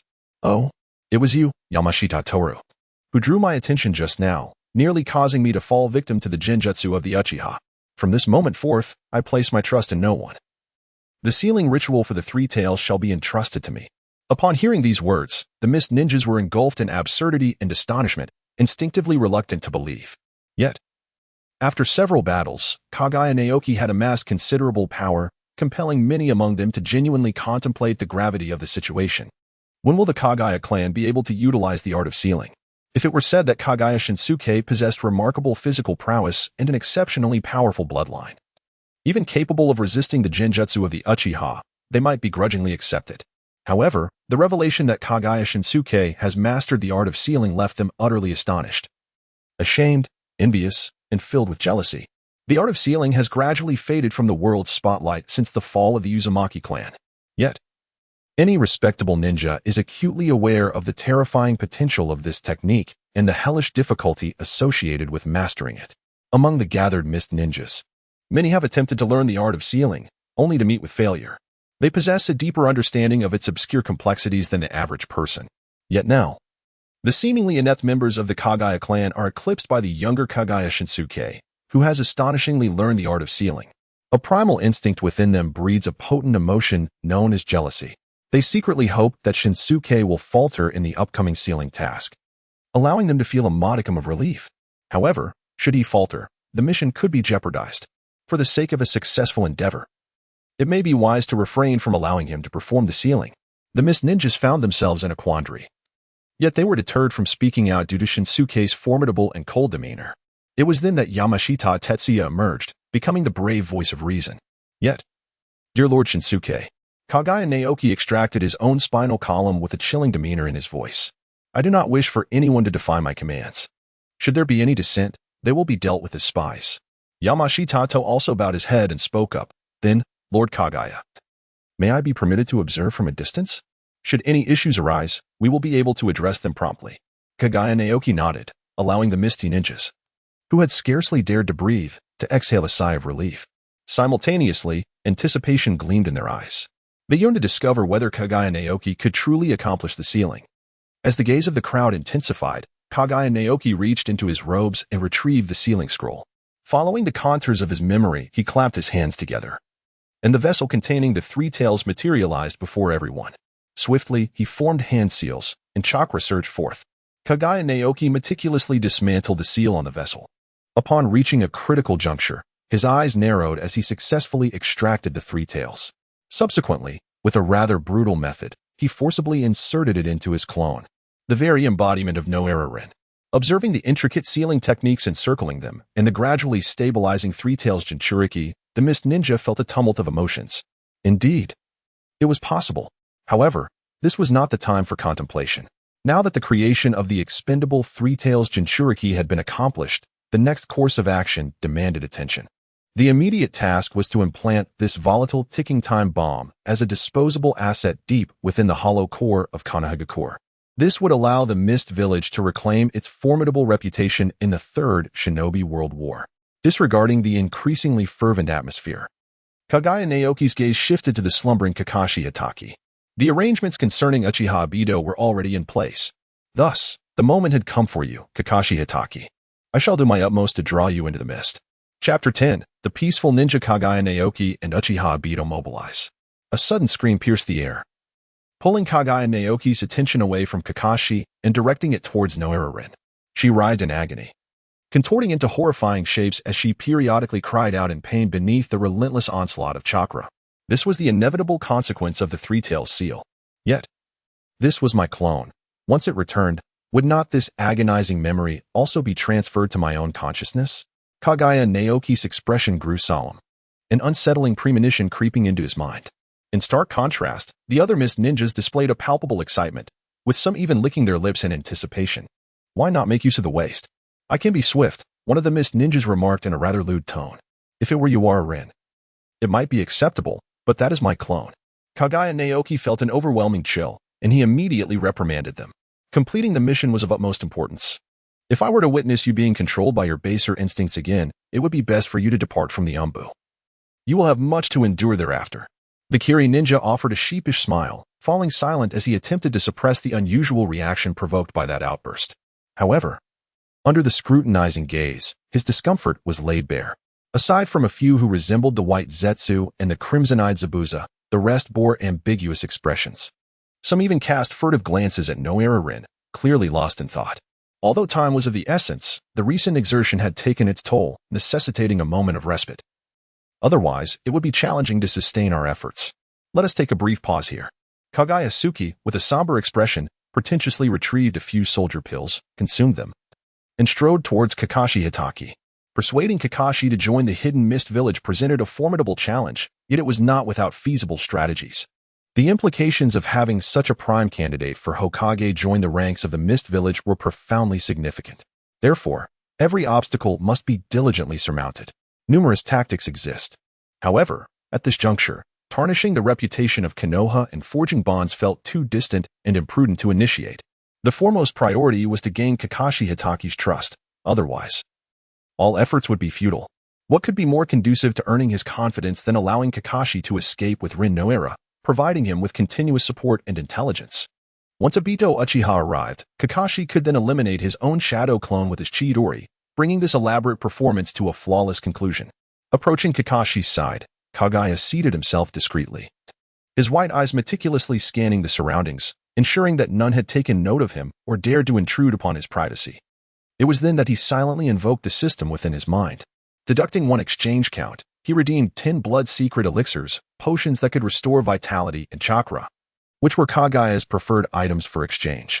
The green tincture materialized within the confines of Kaguya's mind, and with a gentle incantation, it appeared in his hand. Just as he was about to consume it, he hesitated. Kaguya Naoki pondered for a moment, then retrieved a piece of paper from his bosom, upon which he inscribed a letter using Kakashi's blood. Only then did he uncork the vial, gently dabbing the liquid onto the person's lips. The effect was immediate. Kakashi's eyelashes began to flutter slowly, a clear sign of awakening. "Do not move, do not open your eyes." Kaguya Naoki lowered his voice, and Kakashi indeed made no further movements. "I am Kaguya Naoki, the commander of this small team, forced by the demands of the mission. I have no choice but to take action. However, I am an advocate of peace and abhor violence. Thus, I wish to assist you in escaping." Kakashi remained still, yet his heart began to race fiercely. "You, listen to me." Kaguya Nijiki Byakugan fixated on the movements of the mist ninjas, while he relentlessly analyzed the escape route for Kakashi. After a full minute, he gradually rose, returning to the team as if nothing had transpired. Kakashi silently tightened his grip on the kunai, chakra surging within him. The dimly lit cave echoed with the count of 998, 999, 1000. Thud. Exhausted, Uchiha Obito could no longer endure and collapsed onto the ground. Sweat dripped from his lowered head, stinging his eyes, prompting him to lift his gaze once more. "No, I must rise and continue. I must adapt to this body swiftly in order to reunite with you, Kakashi, Rin, wait for me." Uchiha Obito propped himself up. 1001, 1002. The limits of his body proved difficult to surpass, and he fell back to the ground, allowing sweat to soak the earth beneath him. So tired, so weary. I am reaching my limits. Amidst his fading consciousness, Uchiha Obito beheld an illusion. Kakashi, with a cold demeanor, stood before him, flanked by a helpless Rin. "Obito, why are you late again?" Obito wished to explain, but Kakashi coldly interjected, always lagging behind. With that, the illusion shattered, and Uchiha Obito found himself collapsing towards the place where Kakashi and Rin had just been. "Rin, and that bastard Kakashi." A smirk flickered on Obito's lips as he strained to lift his burdened body. "Just a little more effort, and I will see you both soon." At that moment, a pure white figure suddenly emerged from the ground before him, startling him greatly. This time, White Zetsu bore no trace of his usual playful demeanor. Instead, he appeared anxious, saying, "Hey, Obito, that idiot Kakashi and Rin seem to be in serious trouble." "Rin, Kakashi?" Uchiha Obito sprang to his feet, wrapping his arms tightly around White Zetsu, his face etched with urgency. "What do you mean? Explain the situation. They have been captured by the Mist Ninjas, led by a despicable fellow named Kaguya Nijiki." Upon hearing this, Obito's expression shifted dramatically. He leaped over White Zetsu and struck the tightly sealed stone door with a powerful punch. Ugh! Beads of sweat formed on Obito's forehead, and his left arm felt as if it would fracture, yet he summoned the strength to strike again. Boom! The stone door remained firmly shut, not yielding in the slightest, while his arm, crafted from Hashirama cells, crumbled to dust. White Zetsu's voice resonated behind him. "Obito, your current body is incapable of rescuing them. Allow me to assist you. Merge with my body. Are you not subordinates of Uchiha Madara?" "Why?" The body of Black Zetsu gradually transformed into a swirling vortex, its voice echoing within the cavern. "This child is truly remarkable. Do you not wish to save Rin and Kakashi?" "Thank you." Uchiha Obito clenched his fist and swung it forward with great force. Boom! The seemingly impenetrable stone door shattered in an instant. Outside, Uchiha Madara's eyes lit up. "Obito, are you about to leave?" Obito, with his back to Madara, replied resolutely. "I am grateful for your assistance, but I must depart. It is imperative." Madara lowered his gaze, his expression inscrutable. "You were too hasty. It may be premature to thank me now." Upon hearing this, Obito turned to face the aged Madara, still unwavering. I do not believe I will return. In any case, I have expressed my gratitude. I shall take my leave. Madara raised his eyes, coldly stating, "You will undoubtedly return, Obito. At that time, I shall accept your true gratitude." Obito, upon hearing this, chose not to utter another word. Overwhelmed with urgency, he pivoted and dashed toward the cave's exit. He was determined to save Rin and Kakashi, return to the village, and become Hokage. He would never return here. Watching Obito's retreating figure, Madara straightened, his mind conjuring the visage of Shinja Hashirama. The wars of this world are destined to vanish at my hands. Hashirama, in the end, you have lost. Chapter 11 Kakashi, Naruki is a person who has treated me well. Back with the team. Kaguya Naruki casually pointed to a mist ninja who appeared to possess the weakest chakra, making it convenient for Kakashi to seize. I am gravely injured. You will carry the three tails and hasten towards Konoha. The mist ninja immediately complied, stepping forward to hoist Rin onto his shoulder. Zabuza, observing this, turned back to glance at Kakashi, whom he had previously discarded. Without a moment's hesitation, he strode towards him. Kaguya Naoki was on the verge of intervening, intending to substitute a less formidable individual to assist Kakashi in their escape. However, through the lens of the Byakugan, it was apparent that Zabuza Momochi, despite his former prowess, now ranked merely as mediocre among the current mist ninjas. Perhaps it would be best to allow him to proceed unimpeded. Zabuza had already encountered Kakashi. It remained uncertain how vast the chasm of their respective strengths had become. Kaguya Najiki's gaze was firmly fixed upon the figure of Zabuza Momochi, seeking an elusive answer. Unbeknownst to him, Zabuza held nothing but disdain for Kaguya. At that moment, he pondered how he could wield his ninja sword to overcome Kaguya's early fern dance. His favored weapon was the beheading sword among the 7 blades. However, no matter how he contemplated, Zabuza could not convince himself that he could triumph over Kaguya solely with that sword. No, that scoundrel must possess a method to defeat him. This lord shall not be vanquished. In a surge of excitement, Zabuza's blood coursed through him, and he leaned down, intending to lift Kakashi. But wait. Although Zabuza's current strength was lacking, his latent genius was already beginning to reveal itself. He keenly sensed a change in the chakra fluctuations of Hatake Kakashi. It was not the stillness of slumber. Rather, it seemed as though he had awakened. With a swift movement, Zabuza prepared to swing his long blade. Just then, an unexpected turn of events occurred as Kakashi leaped into action. Earth Release, Earth Flow River Technique. Chakra surged forth, transforming the entire land into a torrent of muddy water.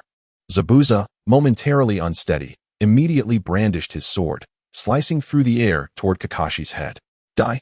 With his crimson Sharingan activated, Kakashi remained unruffled, sidestepping the descending blade with ease. The chakra continued to flow, the muddy waters ensnaring the ankles of the mist ninjas, causing them to falter and retreat, Zabuza included. Fortunately, thanks to the potion provided by Kaguya, Kakashi felt an abundance of chakra and silently expressed his gratitude. In the meantime, his hands moved swiftly to form seals. Earth Release, Earth Flow Wall. Clang. The kunai hurled by the mist ninjas were all thwarted by the rising earthen wall. However, Zabuza had already surged forward once more. His veins bulged, and he shouted in fury, the colossal sword slicing through the air as it cleaved the wall in two. Behind it stood a panting Kakashi, clearly low on chakra. A chill ran through Zabuza's eyes as he thrust his sword into the ground. He could not believe that the Kakashi capable of unleashing such a grand technique could now be low on chakra. The blade sank into the earth without obstruction. But Kakashi before him transformed into a wisp of smoke. Not here? A cold sweat broke upon Zabuza's brow as he released the long blade and drew a kunai to defend himself. Indeed, at that moment, Kakashi burst forth from the ground, launching an attack from behind. Whoosh! The mist ninjas did not stand idly by. They joined in, launching a barrage of kunai towards Zabuza's figure. Bang! Once again. White smoke flashed. Another clone? The onlookers gasped, halting their rapid movements as they turned to scan their surroundings. Kakashi, where could he be? There. With a furious roar, the crimson-eyed Zabujan observed that Hatake Kakashi had reached the periphery of the hidden mist ninja, standing beneath the three tails. Strangely, at this very moment, there was but a single mist ninja guarding Nohara Rin. Clang! Sparks flew as the guardian of the three tails displayed a frenzied expression, thrusting forward with great effort. Die! Leaf scum! Suddenly, a tremendous force struck his neck, plunging him into darkness, and the last seen before his eyes was the dissipating white smoke. It was, after all, a mere shadow clone. Hatake Kakashi hoisted Nohara Rin onto his back, causing astonishment among the surrounding mist ninjas. This splendid display of utilizing shadow clones and earth techniques left them in silent awe. Truly, an absolute genius. Stop him. Kakashi Hitaki, bearing the weight of Lin Nohara, was pointed out by Kaguya Shinji. His demeanor suggested a desire to extract his own bones, yet it appeared that due to the recent exertion, he found himself incapable of doing so. Water release, great waterfall technique. Kakashi unleashed a torrent from his mouth, destabilizing the fog-hidden resources that had just regained their composure. Kaguya Otsutsuki's fury was unparalleled. Pursue. The desire for vengeance surpasses even Kaguya's wrath. Cursed be the wretch who dares to mock me. Your head shall surely roll. Whoosh. The mist ninjas transformed into streaks of light, relentlessly chasing after the weary Kakashi Hitaki. Among them were the white Zetsus. At this moment, the eyes of the entire world were fixated upon Kakashi. No one paid heed to the skeletal forest any longer. Kaguya Naoki's clone, enveloping the true Naira, moved cautiously through the desolate forest of bones. Their destination, the land of water. Once this matter is resolved, he could begin persuading Naira to join the hidden mist village. With his thoughts collected, Kaguya Naoki trailed behind the umbu of the hidden mist, indulging in a moment of idleness. Before them, the tenacious Kakashi Hitaki sprinted with all his might. Accelerate, accelerate. Beads of sweat continuously formed on Kakashi's forehead.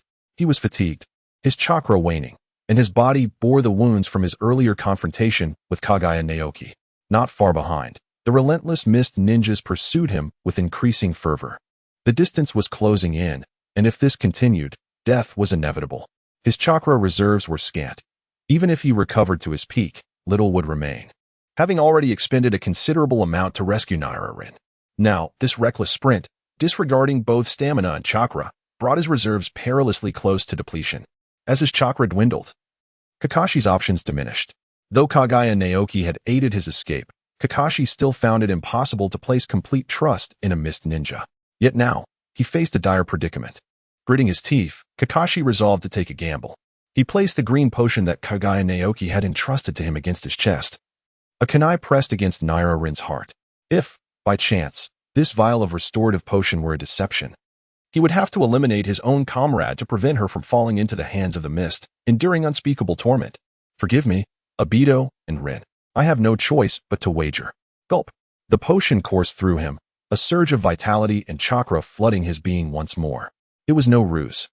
Kakashi silently expressed his gratitude to Kaguya Naoki, simultaneously accelerating to outpace the already exhausted mist ninjas.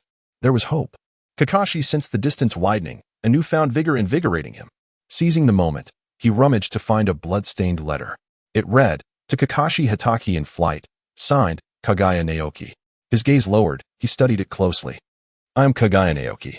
By the time you read this, it signifies you have successfully evaded the encirclement of the mist. I cannot take a moment to congratulate you. The umbu of the mist are ruthless and numerous. I can only inform you that Konoha lies to the west. I hope you can regain enough strength with my potion to continue running. Should these umbu remain vigorous and pursue you, I will have no other recourse. At that point, I can only utter my apologies. Kakashi swiftly absorbed the contents, his resolve solidifying. Kaguya Najiki, is he truly a guardian of peace? Within Kakashi's heart lingered a faint whisper of doubt. Yet, when it comes to actions rather than intentions, Kaguya Najiki undoubtedly appeared to be a commendable individual in Kakashi's eyes. Doubts began to dissipate, while trust steadily took root. Kakashi lifted his gaze to the moon, seeking to ascertain his direction. The path he traversed aligned perfectly with the west. Glancing back, he noticed the mist shinobi receding further into the distance. Kakashi exhaled deeply, yet dared not relax his grip on the bowstring, resolutely continuing his flight. Perhaps, with Najiki's assistance, he might truly escape? Kakashi Hitaki's fate had veered off course, now detected as a non-mist shinobi. With a countdown to his defection from the Mist Village, 110. Chapter 12, Kakashi, is it you, Obito? As Kakashi distanced himself from them, the Mist Shinobi were not only consumed by rage but also felt a creeping sense of fear deep within. If Lord Mizukage were to discover that they had been outmaneuvered by a mere captive, leading to their mission's failure, would there be any favorable outcome? In an instant, many found themselves drenched in sweat, their mouths dry and parched, utterly helpless. At that moment, Kaguya Najiki stepped forward. Esteemed comrades, I possess a rare family secret elixir that can restore chakra and stamina. Today, I shall share it with you all for the sake of our mission. The mist shinobi, akin to drowning individuals, clung desperately to even the slightest glimmer of hope. A collective gaze turned towards Kaguya Najiki, all mouths agape. Kaguya Naoki retrieved a vial of reagent from his bosom. With the technique of water release, manipulation of liquid, droplets of emerald liquid soared into the ninja's throat, dissipating fatigue and restoring chakra to its fullest. Continue the pursuit. Kaguya Naoki spoke coldly, silencing the words of gratitude from the mist ninjas. The prejudice against Kaguya vanished, replaced by a genuine respect that transcended mere power. As he sensed the mist ninjas drawing closer, Kakashi's heart sank. Outnumbered, with no hope of overcoming them through ninjutsu, taijutsu, or even the Sharingan, he felt despair. The unique advantage of stamina and chakra bestowed upon him by Kaguya had now been thoroughly depleted.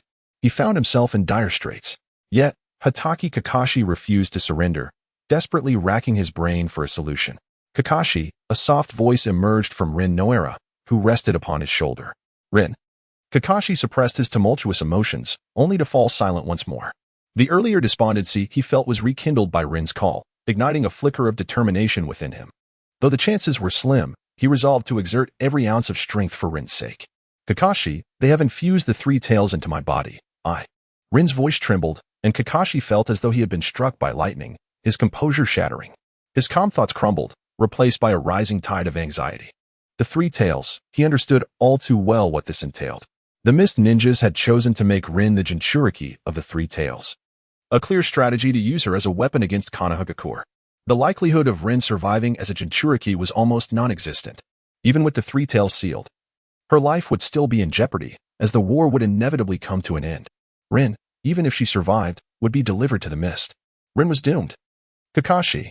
The anguish in Rin's voice echoed painfully within his heart. Kill me, for the sake of the village, kill me. Kakashi's hands trembled uncontrollably as he continued to flee, propelled by the flicker of hope that remained. He vowed never to abandon his comrades. His consciousness began to blur, and memories of his father, Tsukumo Hatake, who had chosen to end his own life, flooded back. Surely, his father had felt the same despair. And then there were Obito's words. Those who break the rules are considered trash, but those who forsake their comrades are even less than that. Yet, he felt utterly powerless if he did not eliminate Rin. Suddenly, a kunai pierced his thigh, jolting him back to reality as he crashed to the ground. With only a sliver of chakra remaining, Hatake Kakashi's mind raced. This was the final moment. A decision had to be made without delay. Kakashi, kill me. Chidori. The visage of Obito materialized before him, causing the chakra coursing through Kakashi's hands to momentarily waver. Rin, I entrust this to you. Yet, after but a fleeting pause, Kakashi gritted his teeth and pressed onward. Obito, you need not forgive me. This is the best choice for Rin and the village. Farewell, Rin. Obito, I am sorry for failing to protect you. Chidori. Kakashi abruptly positioned Rin before himself. A flash of lightning pierced her chest. The Mist Ninja squad leapt before Kakashi, helplessly witnessing the unfolding tragedy. The mission had failed. The hearts of the Mist Ninjas plummeted, their voices caught in their throats. Simultaneously, they turned their gazes toward Kaguya Otsutsuki, the commander of this operation, silently hoping he would offer some words. Ignoring the weight of their collective stares, Kaguya once more activated his Byakugan, peering into the distance. Within his field of vision were not only the trees of the forest, but also a child in the distance, shouting fervently while adorned with a swirling mask. The terrifying nature of historical revisionism was evident. Once again, this very scene unfolded. Kakashi, Rin, Obito. Kakashi slays Rin, and Obito bears witness, consumed by despair and rage. Yet, everything has changed. The fates of these three have diverged, all thanks to my doing. Kaguya Naoki, lost in contemplation, was suddenly struck by a thought. He sprang into action just as the bone clone was on the verge of erupting into a skeletal form. Fire release, great fireball technique. Beneath the searing flames, the traces of Nohara Rin were utterly obliterated, leaving nothing but a heap of white bones. Noticing that Yamashita Tetsuya, who had been under his constant watch, displayed no signs of distress but rather a peculiar smile, Kaguya Naoki finally felt a sense of relief. He then turned his gaze to the fallen Kakashi Hatake. Mere trust in me is insufficient, Kakashi Hatake. You must harbor sufficient rifts with Konoha, otherwise, how could you ever join our village of Kirigakure? There is no time for slumber yet, Kakashi. Kaguya Otsutsuki effortlessly lifted Kakashi Hatake with a single kick, a vial of emerald elixir materializing in his hand. He pried open Kakashi's mouth and poured in the potion. Under the resurgence of abundant vitality and chakra, Kakashi, who had succumbed to unconsciousness due to the activation of his Manjiki Sharingan, gradually opened his eyes. Kakashi, I am Kaguya Otsutsuki. Open your eyes. Kaguya's voice suddenly soared, prompting even the seemingly despondent Kakashi Hitaki to perk up his ears. From a distance, a cacophony of anguished, wrathful screams echoed, laden with sorrow beyond articulation. Rin. No. Ah. You wretches, perish. Kakashi's eyes widened as he strained to gaze into the distance. A figure clad in tattered black robes, with only one crimson eye visible, surged towards him with a ferocious roar.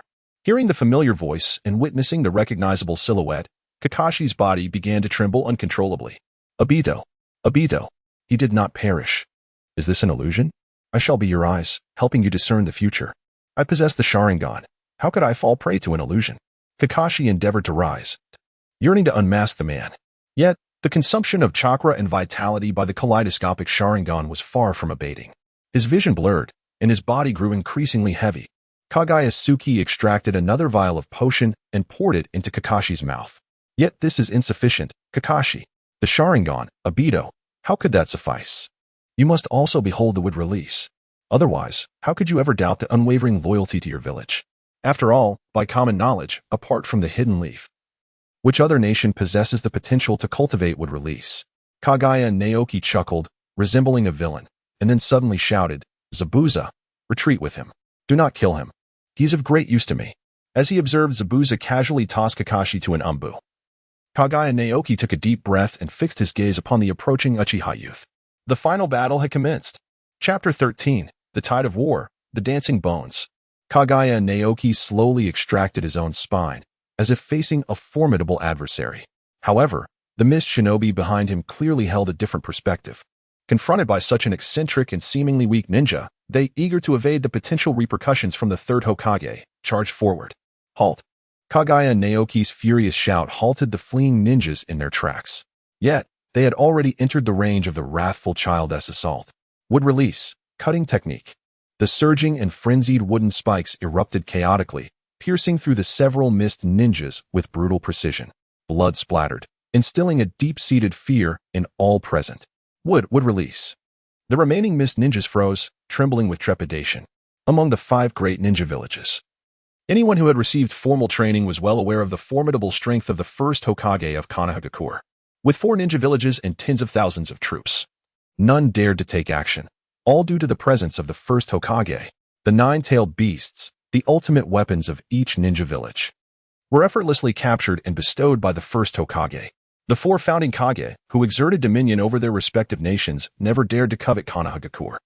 Again, because of the first Hokage, with a single hand of wood release, he suppressed the world for decades, etching an indelible mark of invincibility in the hearts of all.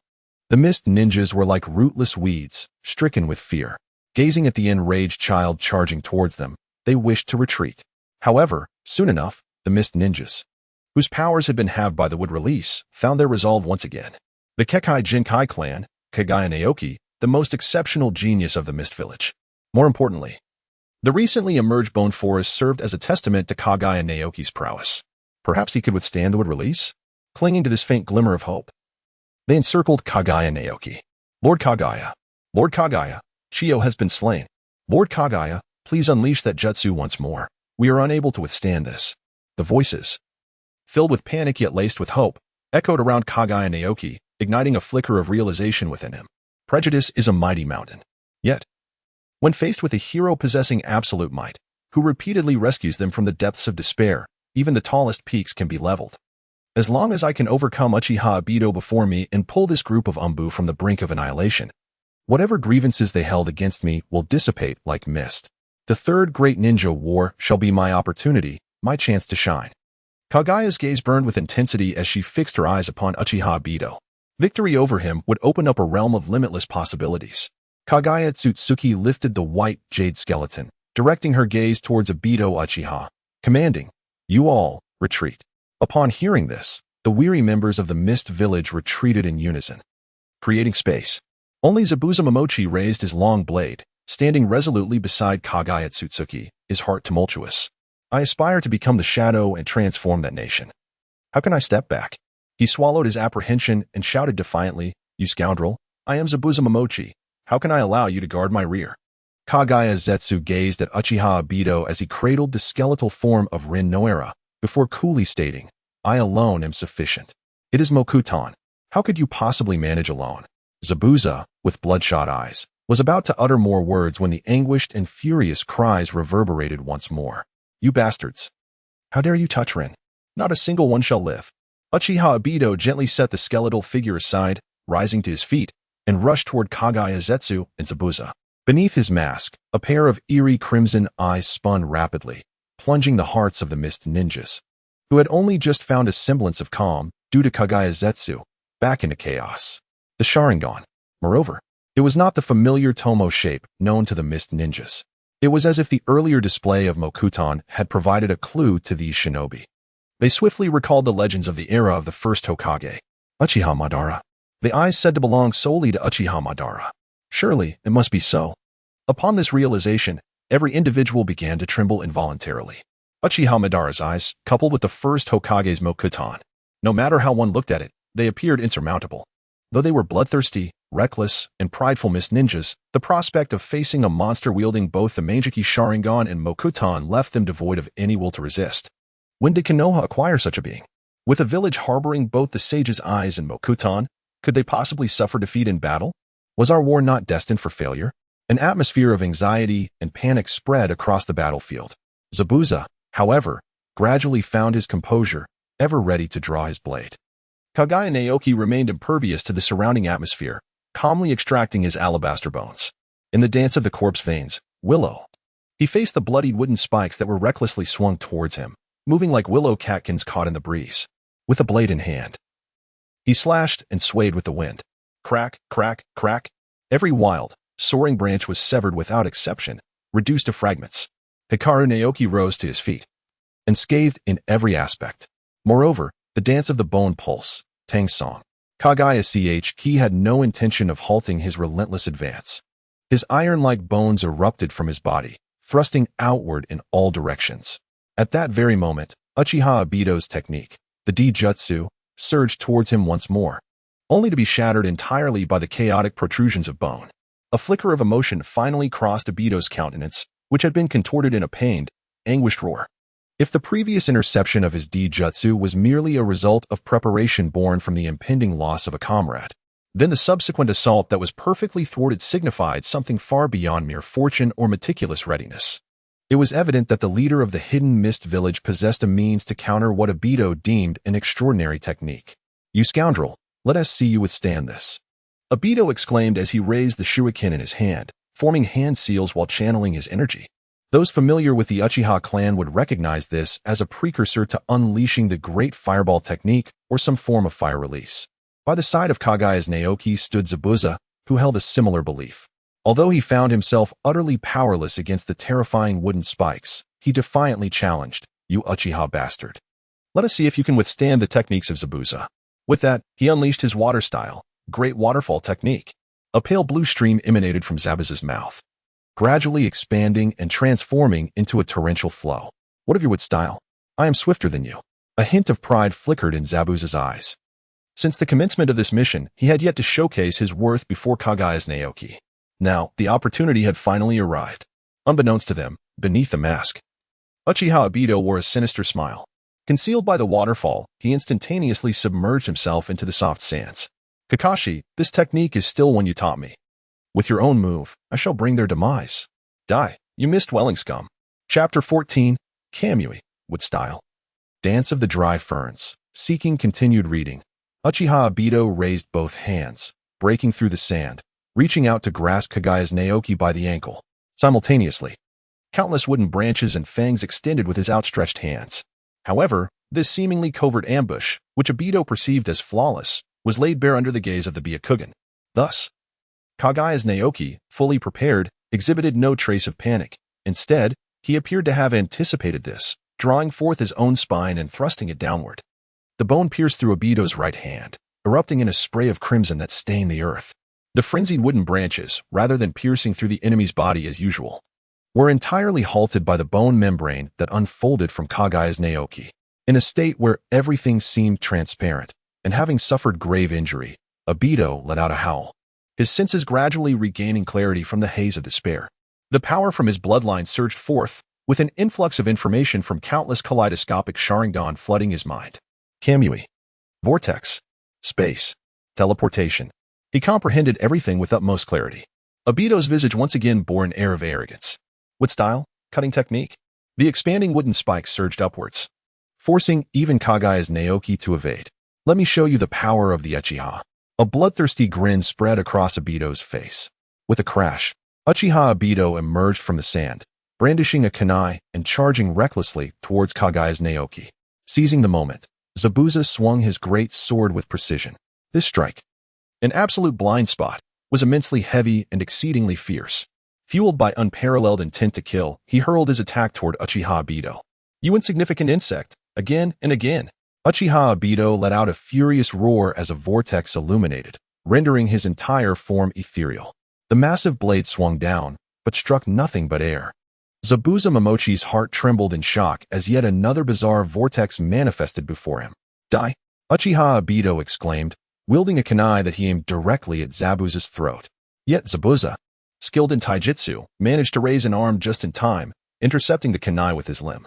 Despite this, the kunai pierced through his arm with relentless force, threatening to reach his throat. He was on the brink of death. Zabuza's veins bulged, yet he felt utterly helpless. He had reached his limit. The coward lives on their knees, while the brave stand tall in death. Zabuza lamented his inability to change the fate of his village, but at that moment, his heart was devoid of fear. With a rapid flick of his fingers, 10 bone projectiles shot forth towards Uchiha Obito, aimed at his absolute blind spots under the gaze of the Byakugan. Just having grasped the Kamui technique, Uchiha Obito was still unpracticed. Instinctively, he raised the kunai to defend against the sudden ranged attack. However, in that fleeting moment of hesitation, the bone projectiles inexorably struck his body. Thud, thud, thud. The bones penetrated his flesh. Clang. The kunai that was poised to slice Zabuza's throat slipped from his grasp. Uchiha Obito collapsed in agony, and Zabuza, disregarding his own injuries, seized the opportunity to strike at his opponent's head. Yet again, Obito vanished into the vortex, evading Zabuza's lethal blow. Simultaneously, a white substance enveloped Uchiha Obito entirely. Would release, cutting technique. The flailing wooden spikes surged forth like chaotic fangs poised to devour Zabuza. Powerless, Zabuza raised his long sword. Yet he found himself at a loss against the unfolding scene. At this level, even if he possessed the decapitating blade, it would be futile. Dance of the Weeping Pines. The grotesque creature, adorned with white bones, charged into Zabuza's line of sight, shattering the wooden spikes before him with overwhelming force. Zabuza, left with no choice, retreated. The battle before him was one he could not partake in. To continue would only serve to hinder the efforts of Kaguya Otsutsuki. He cast a complex gaze towards Kaguya, mirroring the sentiments of many of the hidden mist shinobi behind him, silently praying, "Please, win this, Lord Kaguya." "Cursed hidden mist scoundrels!" Kaguya Najiki bellowed, "You are exceedingly loud. I am of the Kaguya clan." After Kakashi Hatake retreated, a crimson light ignited in Kaguya Najiki's eyes. The memories embedded in his bloodline were thoroughly awakened. Dance of the Tang Song. Uchiha Obito's form became ethereal, evading this strike, only to suddenly materialize again, unleashing a torrent of wood release. Dance of the Corpse Bone Path. Iron Thread Flower. Kaguya Otsutsuki paid no heed to the flailing branches of wood release, fiercely lashing her spine like a whip in the hope of ensnaring Uchiha Obito. Yet, it was evident that, endowed with Kamui and having honed his skills, Uchiha Obito would not fall prey to her attempts. Once again, he evaded her grasp. With a whirl, Uchiha Obito vanished from his original position. Kaguya Shinsuke felt no overwhelming disappointment. Seizing the fleeting moment, he formed hand seals, and a bone clone materialized beside him as he swiftly sank into the ground. The vortex reappeared, and Uchiha Obito wore a smirk, reaching out toward Kaguya Shinsuke. He grasped him. "You scoundrel, come with me." Dance of the Pines. Enveloped by the vortex, a strange smile emerged on Kaguya Shinsuke's face. The Kamui, when absorbing other entities, necessitated that one remain tangible. This was his solitary opportunity. With a piercing sound, the Dance of the Pines unleashed a flurry of skeletal protrusions, impaling Uchiha Obito's body. Yet, this was merely the beginning. Since the evolution of the corpse pulse, Kaguya Shinsuke's bones had transcended the limits of ordinary humanity. At this moment, his bones were adorned with intricate spikes, which could be deemed as bone thorns. In a standard state, Kaguya Shinsuke could utilize these skeletal structures to perform feats that would confound an ordinary ninja. However, in the throes of battle, these thorns penetrating the human form inflicted far greater damage than mere puncturing. Each thorn, upon entry and exit, wreaked havoc far beyond simple perforation. With a sickening sound, the bone thorns retracted, drawing forth a deluge of blood and flesh. Uchiha Obito staggered, as a white substance continually expanded within his body. He howled maniacally, his flesh nearly ravaged clean by the bone thorns. White Zetsu, in a frenzy, filled Uchiha Obito's form with the white matter. This strike had nearly claimed Uchiha Obito's life. Yet at this moment, Kaguya Shinsuke, or rather, his bone clone, had been pulled into the Kamui space by Uchiha Obito. Thus, the slightly recovered Uchiha Obito erupted into wild laughter. With a sudden burst, the bone clone dispelled itself, silencing Obito's laughter and plunging him back into a rage of mockery. On the battlefield, there was no time to rejoice over the bone clone's ability to withstand the scrutiny of the Mangeki Sharingan. Kaguya Shinsuke's heart raced. If he truly managed to eliminate Uchiha Obito, the legendary Madara Uchiha might very well rise from the depths of obscurity. Facing Uchiha Obito, a mere CHnin in knowledge and with combat experience negligible compared to Kaguya Shinsuke's, was undoubtedly manageable. However, Madara Uchiha, a man who now likely stood at the pinnacle of the ninja realm, could effortlessly vanquish him. Kaguya Otsutsuki gazed at Obito Uchiha, her expression laden with complexity. After such prolonged preparation, is this all he amounts to? Even with the power of Kamui, he proves to be so feeble. In that fleeting moment, Obito, fully restored under White Zetsu's healing, leapt forth from the realm of Kamui. He bellowed, bringing his hands together, no longer invoking the feudal technique that would bear no fruit against Kaguya. Let's see this. A manic glint flickered in Obito's eyes, and in the next instant, Kaguya felt the ground tremble ominously beneath her. Through her Byakugan, she observed the chaotic chakra converging swiftly at her feet. Kaguya Otsutsuki made a swift decision. Retreat. Retreat. With a delicate touch of his toes, he leapt into the sky. However, he had clearly underestimated the overwhelming might of the wood release that had once suppressed an entire era. Several robust trees, adorned with thorns, erupted from beneath Kaguya's feet, swiftly engulfing a vast expanse of land within their lethal grasp like a tempestuous storm. In that moment, Kaguya was unable to escape. The thorny trees converged towards the center, seemingly intent on completely consuming Kaguya Otsutsuki. You bastard from the hidden mist. Now you are doomed. The crimson gaze, filled with exquisite delight, flooded Uchiha Obito's heart. In his eyes, Kaguya Otsutsuki, utterly encircled by the fearsome wood release, could not possibly escape through the remnants of the Otsutsuki clan. This was a supreme display of overwhelming power. Kaguya Otsutsuki, meet your demise. Amidst the frenzied rampage of Obito Uchiha, Kaguya remained utterly unperturbed. With an air of composure, he formed a series of hand seals and uttered softly, Dance of the Early Fern. Chapter 15. The finale before the wild gaze of Obito Uchiha. A multitude of white bones began to extricate themselves from Kaguya's body. A vast forest of bones, centered around him, burgeoned forth with a formidable presence, expanding in all directions. The towering trees that seemed to reach the heavens, the seemingly invincible wood release, the inescapable prison, all became mere jokes in the face of this skeletal onslaught. The violently proliferating white skeletons shattered the feeble trees into countless splinters, while also engulfing the mounds of earth that had accumulated nearby. How is this possible? Obito Uchiha, in a state of shock, found his form dissipating, narrowly evading the piercing skeletal spikes that erupted forth. As he beheld the bone protrusions that soared toward the sky, a rare flicker of panic crossed his mind. No, it can't be that I've truly lost. He touched his eyes, sensing the wood release power coursing within him. How could I, possessing both of these formidable abilities, possibly be defeated by such a foe? Impossible. As Obito's eyes whirled, he prepared to make his next move. Yet the sharp sound of rushing wind sliced through the air from behind. It was Kaguya Otsutsuki. In an instant, he had traversed to Obito's rear.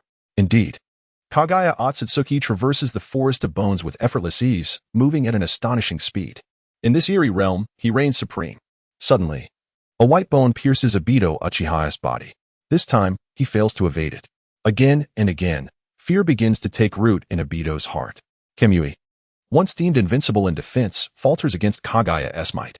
Obito gazes at the extending bony spikes with a flicker of uncertainty in his eyes, his form gradually becoming ethereal. Kaguya Otsutsuki retracted her skeletal appendages, leaving behind a trail of crimson. Uchiha Obito emerged once more from the vortex, launching an assault on Kaguya from behind. However, the triumphant smile that adorned his face soon froze in disbelief as Kaguya vanished amidst the bones, rendering his strike utterly futile. In the blink of an eye, Kaguya reappeared, aiming for Uchiha Obito once more.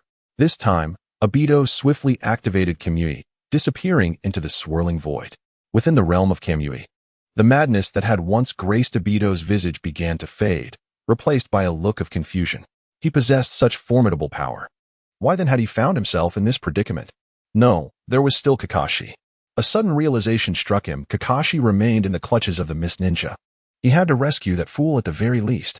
Uchiha Obito materialized outside the space. With a swift motion, the skeletal appendages surged towards him, and the flailing branches offered only a brief obstruction before they aimed to sweep across Obito's arm. Kamui, phasing. Obito's form dissipated into the fabric of this world. The figure of Kaguya Naoki also dissipated amidst the sea of bones.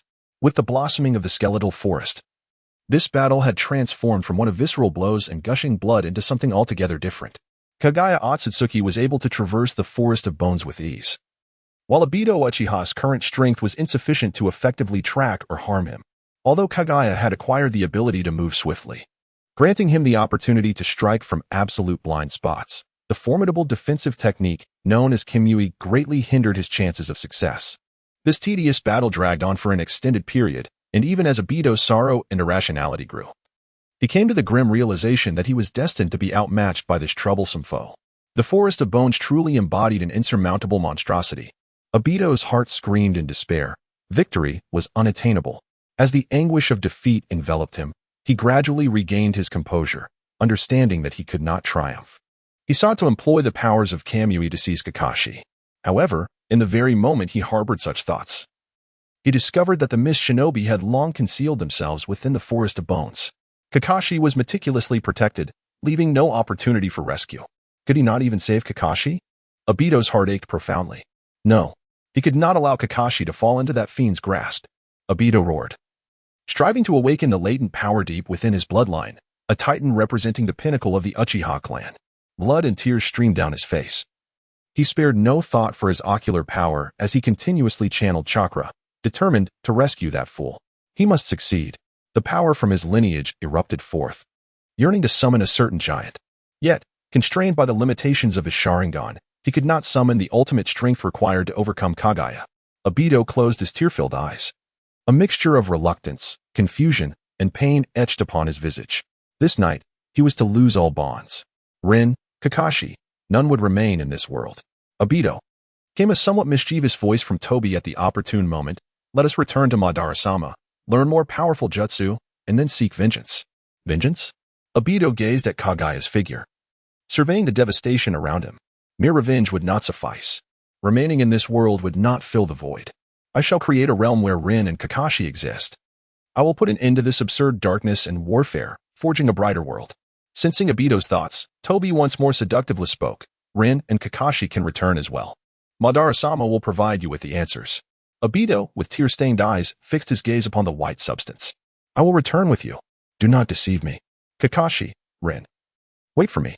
Upon his vehement outcry, Uchiha Obito was engulfed by a vortex, swiftly departing towards the outskirts of the forest of bones.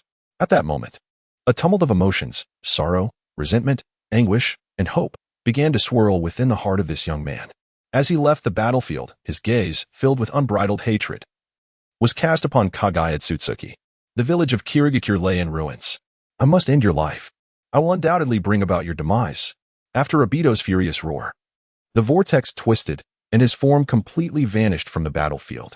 Will you kill me? Kaguya Naru contemplated the enigmatic Lin Nohara, who lurked within the land of fire, as well as the impending verbal onslaught awaiting Kakashi. Obito, will you slay me, or will you follow me? In your current state, assurance eludes you. Kaguya Naoki chuckled softly, extricating himself from the skeletal thicket, only to expel a mouthful of blood, as Nozomi found himself powerless to withdraw from the fray. The Mist Ninjas realized with stark clarity that they were destined to play no significant role in such a battle of this magnitude. They dashed several hundred meters away in haste, fearing that the once blooming skeletal forest might inadvertently inflict harm upon them this time. Lord Naoki, you must prevail, otherwise we shall all perish. The white bones danced upon the battlefield as the vibrant green branches were utterly subdued, a testament to their plight being the droplets of blood that sprayed forth from Uchiha Obito. The ninjas of the Mist Village could not help but feel a surge of exhilaration. In this moment, the terrifying physical prowess of the Hyuga clan is displayed in all its glory. What a jest! Such remarkable resilience. Observing Hyuga Naoki as his explosive skeletal structure perforates the body of the wooden-style ninja with countless holes. The Mist Ninja had initially believed victory was within their grasp. Yet, unexpectedly, as a mysterious white substance enveloped the wooden-style ninja, he restored himself to his original state in an instant. At this juncture, a sense of dread began to fester within some, birthing feelings of insurmountable defeat. When the colossal thorny trees completely encased Hyuga Naoki, an atmosphere of disappointment and despair permeated the ranks of this team. The Umbu exchanged glances, their thoughts veering into uncharted territories. They yearned to flee, like a dam bursting. The morale of the army plummeted, and the Mist Ninja began to stealthily retreat. Just then, the skeletal forest erupted into brilliance. All thoughts and notions were severed. Such a formidable technique must surely triumph over both the wooden style and the Sharingan. The Mist Ninja gazed fervently as Hyuga Naoki asserted his dominance until the moment Naoki's skeletal clone came into view, bringing their fervor to an abrupt halt, transforming into profound admiration. They even revered a mere clone. Lord Naoki's command, take refuge within the skeletal forest. With that, the skeletal clone dissipated in an instant, and the Mist Ninja, alongside Kakashi, hastened towards the skeletal forest. Enveloped by these Mist Ninja, Hatake Kakashi fervently contemplated all that he had witnessed in the past. It truly was Obito. That figure, that voice, and the call for Rin, there could be no mistake. Kakashi felt a mixture of joy and anxiety. How could he face Obito after failing to protect Rin? Yet, as he recalled the moment Obito employed the wooden style, a tremor coursed through Kakashi's body. The wooden style could never manifest from Uchiha Obito. Kakashi knew all too well the lineage of Obito. Both parents were Uchiha clan members. How could he possibly possess the Senju bloodline? This was simply implausible. Did that mean his wooden style originated from the village? Hatake Kakashi painfully shut his eyes, attempting to extricate this notion from his mind. However, the more he endeavored to suppress it, the more it proliferated like wild grass, escalating into a tempest within his heart. At this very moment, it was merely a spark away from igniting. Lord Hyuga Naoki, a tumultuous roar erupted from the side, prompting Kakashi Hatake to open his eyes and behold the man gradually materializing from the very bones. Even in his quest for truth, survival must take precedence. The toll of the kaleidoscopic Sharingan had finally overwhelmed him, leading him into a deep slumber. At that moment, Kaguya Shinji descended. Chapter 16, Kakashi. You have witnessed the hidden leaf in darkness. Until a figure, clad in tattered garments and still donning a mask, came into view, a thunderous cheer erupted. Lord Kaguya Shinji. Lord Kaguya Shinji. The Mist Ninjas, known for their bloodthirsty, cold, and ruthless nature, simultaneously harbored an unparalleled admiration for the strong. Gazing upon Kaguya Shinji's silhouette, they fervently shouted, "What of the sage's eye? What of the wood-release body?"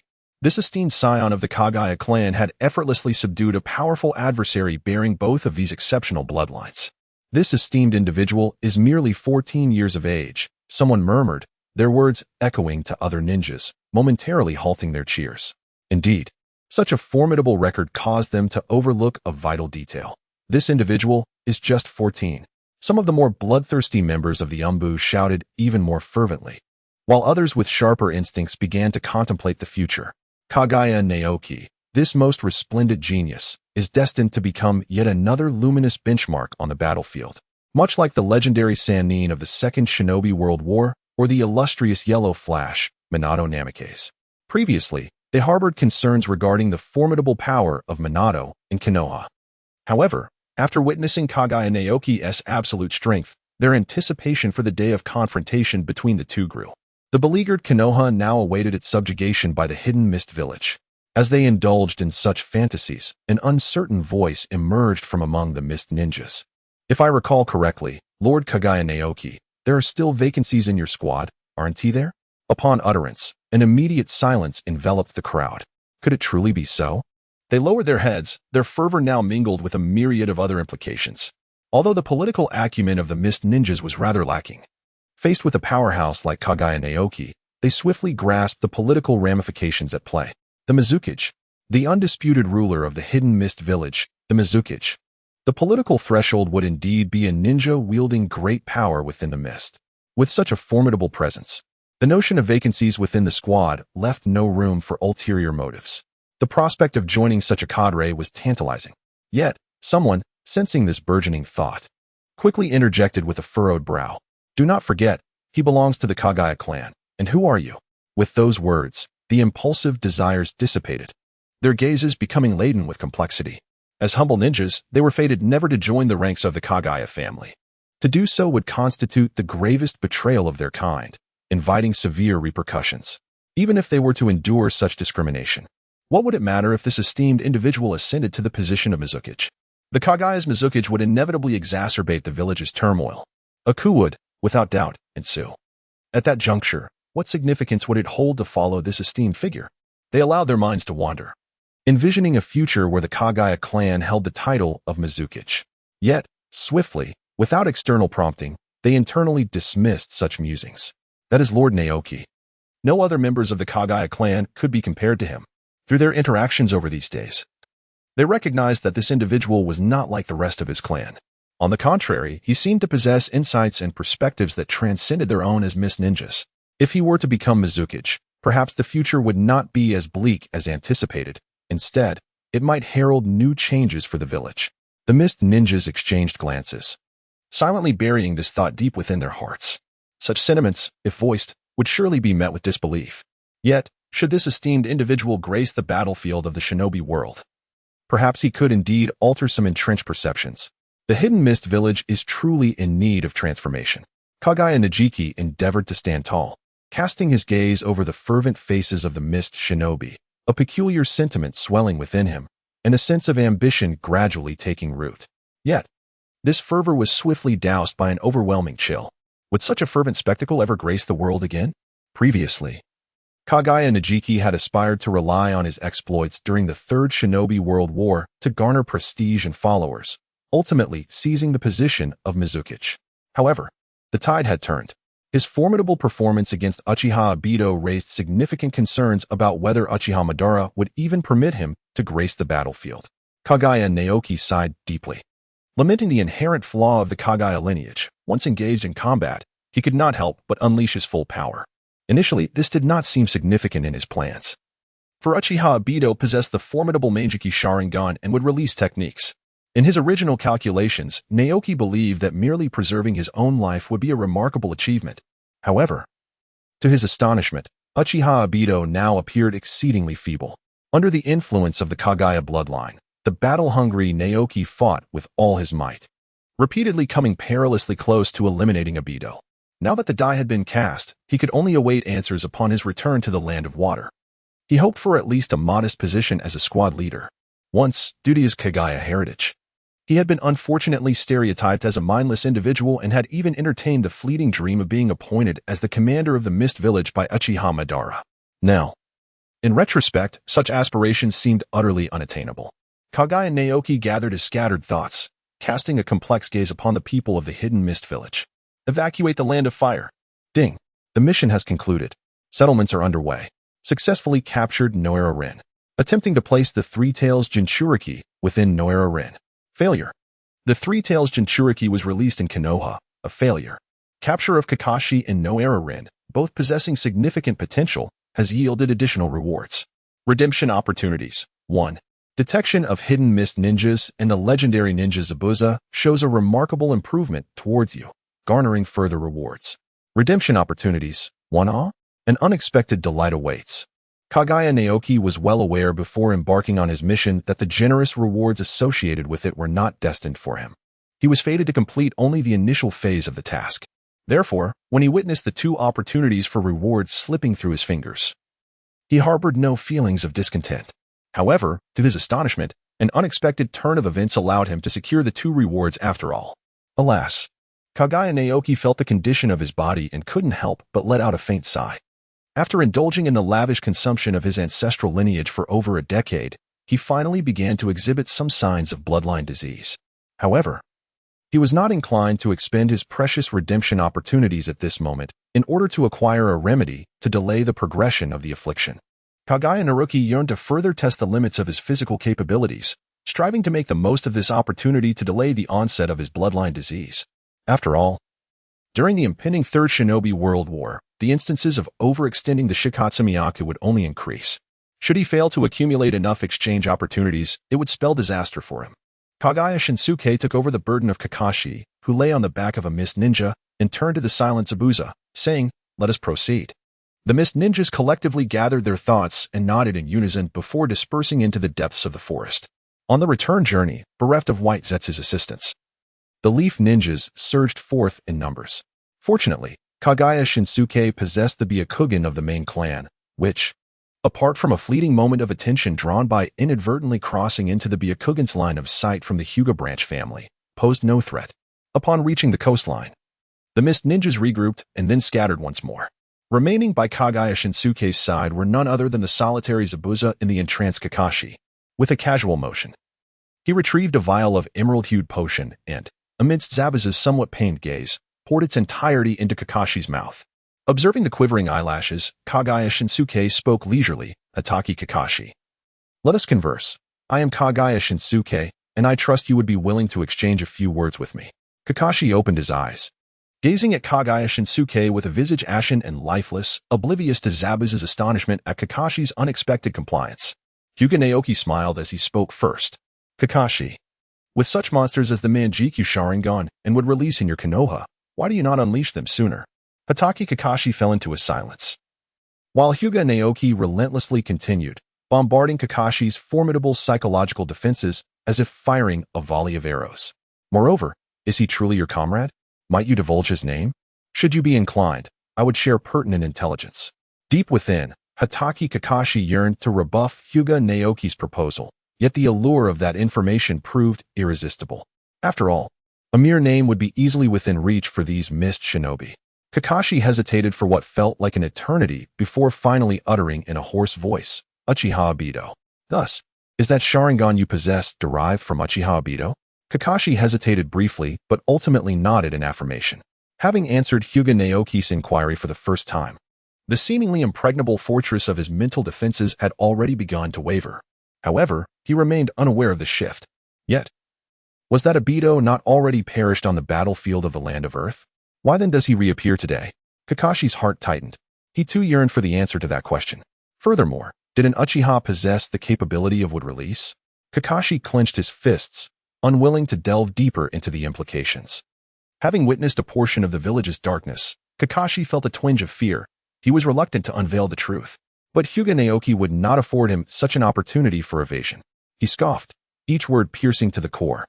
When did the Senju clan and Uchiha clan reach a level of harmony sufficient for intermarriage? So, Konoha is indeed conducting would-release experiments?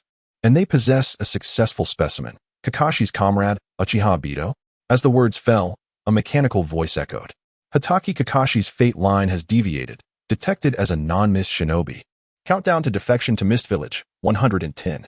Chapter 17. Kakashi, Konoha has abandoned you, just as your father once was.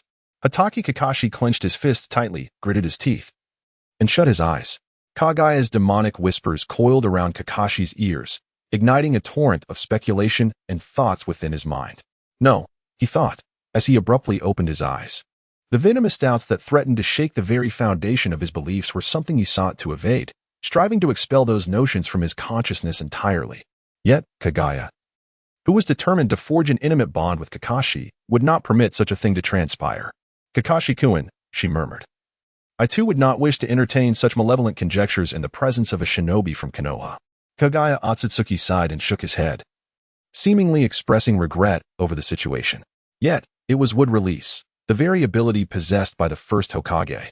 One must ponder, who in that era could possibly inflict harm upon the first Hokage? Kakashi, unable to block out the words, silently listened, feeling a profound force within urging him to continue. In the face of Kaguya's probing inquiry, he fell into silence. Indeed, it seemed impossible. The first Hokage, an invincible entity, The chronicles of all 5 great ninja villages clearly document one undeniable truth. The first Hokage, endowed with would release, was unmatched in the world. No one could have harmed him, save for Uchiha Obito, who had long been vanquished by the first Hokage.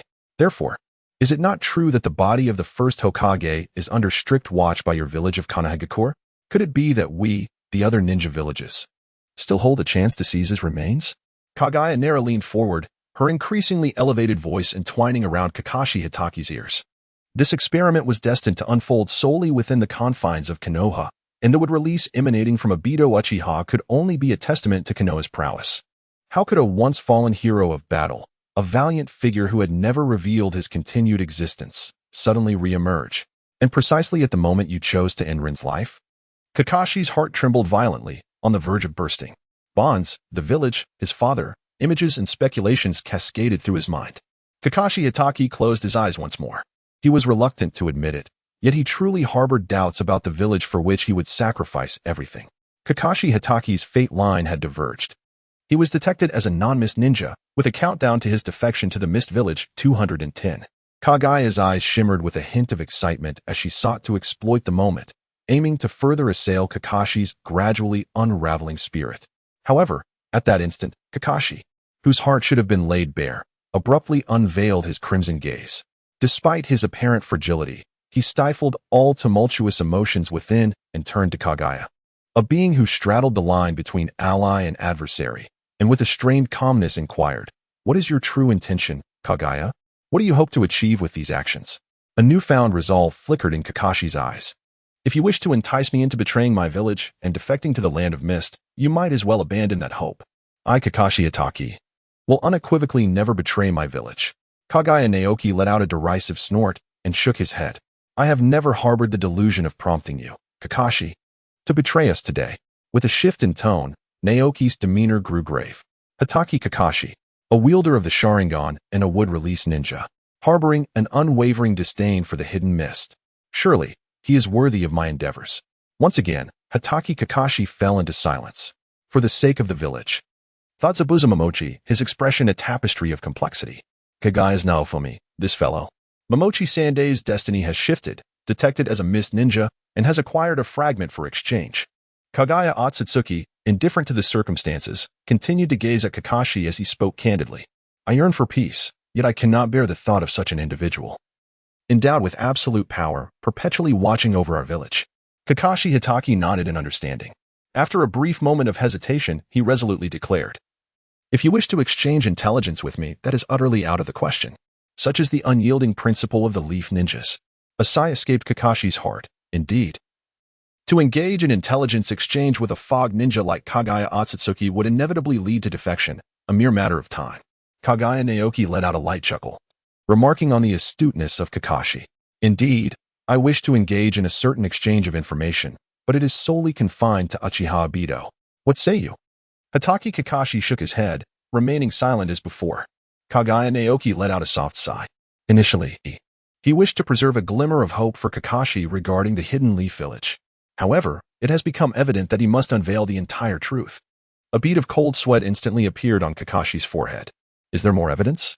Kakashi instinctively wanted to reject everything. Yet, reason urged him to listen further. If he wished to avoid further manipulation and sought to save Obito, he must indeed listen. Kakashi. Hitaki Kakashi opened his ears. Upon witnessing this, Kaguya Shinji could not help but smile, then turned to the somewhat distracted K-Rizai Bizai. K-Rizai Bizai retrieved the mission scroll. In the past, he might have felt some displeasure towards the somewhat cold demeanor of Kaguya Shinji, perhaps even cursing him as a scoundrel for his procrastination. However, today, he straightforwardly extracted the mission scroll from his backpack. This subtle transformation went unnoticed by others, yet it undeniably took place. Kaguya Naoki accepted the mission scroll and casually handed it over to Kakashi Hitaki. "Kakashi-kun, please take a look. Here's the mission scroll, followed by the mission log." Kakashi Hitaki received it in silence, meticulously perusing its contents. Kaguya Naoki's gaze fell upon the scroll, meticulously elucidating the contents for Kakashi. The first page detailed the route devised by the Third Mizukage for our incursion into the Land of Fire. As Hitaki Kakashi was about to casually turn the page, Kaguya Naoki spoke earnestly. "Throughout the operation, Not a single member of the Umbu was lost, nor was any leaf ninja discovered. Kakashi's hand trembled slightly. A flicker of indignation in his eyes. Had there been some forewarning, he and Rin might have avoided such a dire fate. The second page presented the route granted to us by the Mizukage for an assault on your encampment. Once again, not a single Umbu was lost, nor was any leaf ninja encountered. Kakashi's hand became completely rigid in midair, for the astute ninja had already filled in the remaining details in his mind. Invading a stronghold that ought to have been fortified, we effortlessly captured Nohara, Rin, and you, Kakashi. As anticipated, Kaguya Naoki smiled and remarked. A location that should have been heavily defended offered almost no resistance. We easily apprehended Nohara, Rin, and you, Kakashi-kun. Kaguya Najiki settled into a seated position, leaning forward as if engaged in a deep conversation with Kakashi, akin to that of the closest of friends. After journeying through the heart of the Land of Fire for several days without encountering any leaf ninjas, they effortlessly breached what should have been a heavily fortified encampment. Kakashi felt a gradual sinking sensation in his heart. Kaguya Najiki was the very gravity that pulled him down. One might even speculate that these task scrolls and journals of mine were meticulously forged specifically for you. Kaguya's voice suddenly rose in pitch as she addressed the ever-restless Kakashi Hatake. Kakashi, cease your self-deception. Your astute mind has surely deduced the truth. Our covert incursion into the Land of Fire has been entirely laid bare to Konoha. Thus, our journey has met with no resistance. Even upon breaching the sanctity of your encampment, your opposition has been but a mere semblance of struggle. Konoha has forsaken Kakashi Hatake and abandoned Rin Nohara. Kaguya Otsutsuki slightly lowered her voice, mocking, much like when they forsook the white fang of the leaf. The ultimate goal was to secure a brighter future for the leaf. Kakashi halted his actions, swaying slightly, his eyes reflecting a certain emptiness. All speculations are not baseless. Rather, they are traceable. Perhaps, in a certain sense, this is the truth. Two faces emerged simultaneously in Kakashi's mind, one wrapped in bandages, the other sporting a pipe and a fiery red hat. Is it you? Kakashi murmured within himself. Observing Kakashi's momentary distraction, Kaguya felt a surge of excitement, gritting her teeth as if suppressing a simmering rage. Kakashi, if I were to question the malice behind Konoha's actions, it would be rather naive. I merely wish to negotiate with you for information regarding that Mangekyou Sharingan. This time, Kakashi did not immediately decline. He began to ponder seriously. Should I agree? No. There are those I wish to protect within the village. He lifted his gaze and spoke gravely. I cannot guarantee that you will persuade Obito to attack the village as you have convinced me today. Therefore, I choose to refuse. Kaguya Otsutsuki let out a derisive laugh. Pray tell, if it were not for you, Kakashi, having witnessed everything with your own eyes, how could you possibly believe me? Merely based on the scroll? Kakashi Hatake involuntarily shook his head. Indeed, had he not personally observed the myriad of anomalies, he would never have placed his faith in Kaguya Otsutsuki's words. Seeing is believing, while hearing is often deceiving. Even if I were to divulge my intentions, you would not accept them, for we are merely in a mutually exploitative relationship. Kakashi, do not hesitate. After all, the battle hero, Obito Uchiha, is now nothing more than a rat in the shadows. Kaguya Naoki leaned closer to Kakashi's earlobe, whispering softly. Rats have no place in Konoha. Consider your father, and reflect. Do you not agree? Kakashi Hatake remained silent, clenching his fists. The fate of Obito Uchiha, whether he lived or died, needs no elaboration from me. Is it your nindo to allow your comrades and father to perish under the schemes of certain high-ranking officials for the sake of the village's future? Kakashi's breath grew heavy, clearly shaken. The trajectory of Kakashi's fate had deviated. He was detected as a non-mist ninja. With a countdown to defection to the Hidden Mist Village, 310. Chapter 18. If I do not slay, this is my path. I have made up my mind, Kakashi rasped, as if striving to contain a tumult of emotions. The usually calm and indifferent Kakashi could no longer conceal the shift in his feelings. Mist, Kaguya Naoki. As his words lingered in the air, a gust swept through, causing the leaves of Konoha to tremble. Unlike the past, it was not the benevolent visage of the third Hokage reflected in Kakashi's eyes, but that of Kaguya Naoki. Yes, I am here, Naoki replied, placing his hand upon a jagged stone to mask his own anxiety. Receiving a response, Kakashi continued, his voice as coarse as sandpaper. The exchange of intelligence is permissible, but only concerning Obito. With that, he promptly closed his eyes, unable to bear the sight of the two mist faces, allowing bitterness to seep into his mouth. Yet, he had made a decision to betray his village. The wind continued to blow, and on either side of the fallen leaves, emotions diverged. Kaguya Naoki's lips slowly curled into a smirk.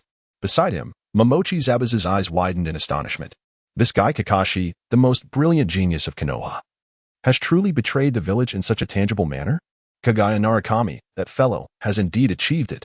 Zabuza gazed at Kaguya Narakami with a hint of admiration, a resolute determination evident as he tightened his grip on the hilt of his blade. Kakashi, slightly concealing his momentary lapse, finally opened his eyes and spoke once more. Should I require any actions to test, I ask that you from the Mist Village take responsibility for executing them. The trajectory of history in the ninja world has significantly shifted, favoring the Mist Village, granting them an exchange opportunity. Ignoring the mechanical voice, Kaguya Narakami nodded without the slightest hesitation. As for intelligence, he remained indifferent. Information regarding Uchiha Obito was exceedingly difficult to obtain, and Kakashi's pursuit was destined to be in vain. From the beginning to the end, Kaguya Narakami desired nothing but Kakashi himself. The prospect of the sixth Hokage joining the Mist Village made him unable to suppress a laugh. Yet, alas, how unfortunate. Kaguya Naoki sighed deeply within.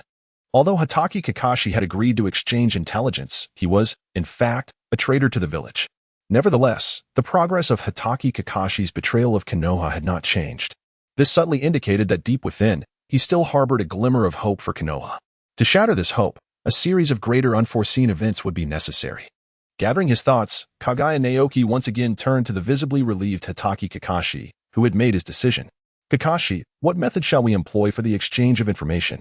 Kakashi promptly responded, as if he had already contemplated the matter. I possess a few ninja dogs capable of summoning. They can articulate human speech and carry scrolls of intelligence. As for your identity, I will make the necessary arrangements in advance, so there is no need for you to worry. Kaguya Naoki nodded, and a gentle smile emerged from behind the mask. So be it. Kakashi, upon your return to the village, please investigate thoroughly.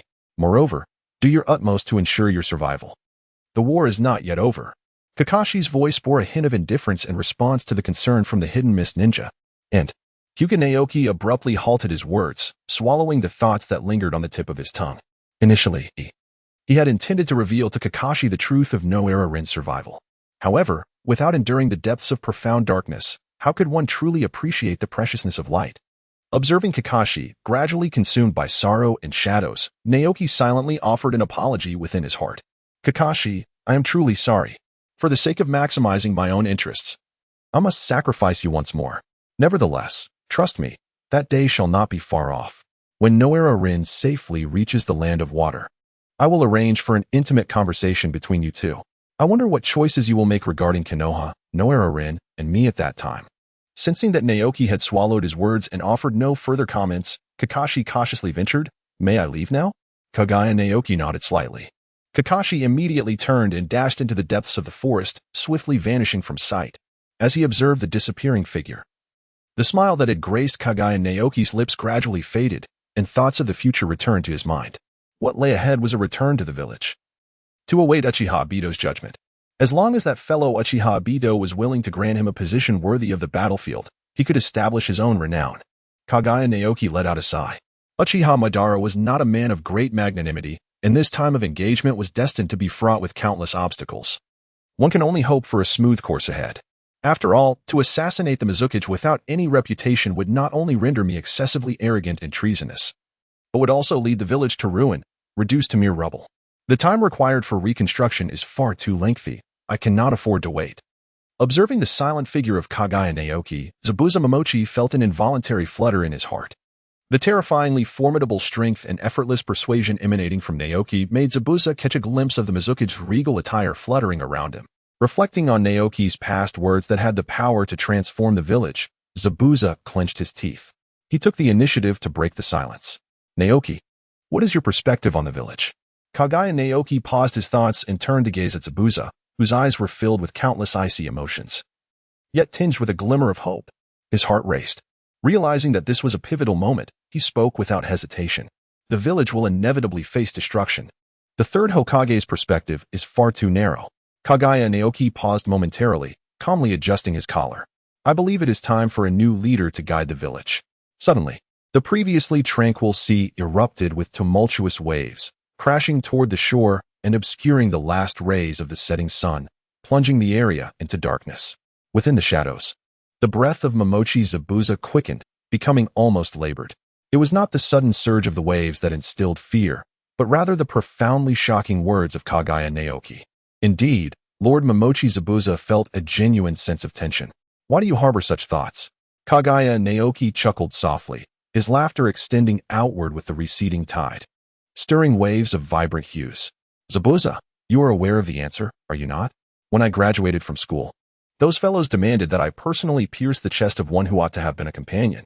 It was then that I realized this village needed to change. Zabuza raised his head, gazing at Kaguya Naoki, his eyes suddenly transforming into a tranquil abyss. If it were merely this, then what distinguishes me from you, Lord Zabuza? He spoke with an air of indifference. Is this all there is?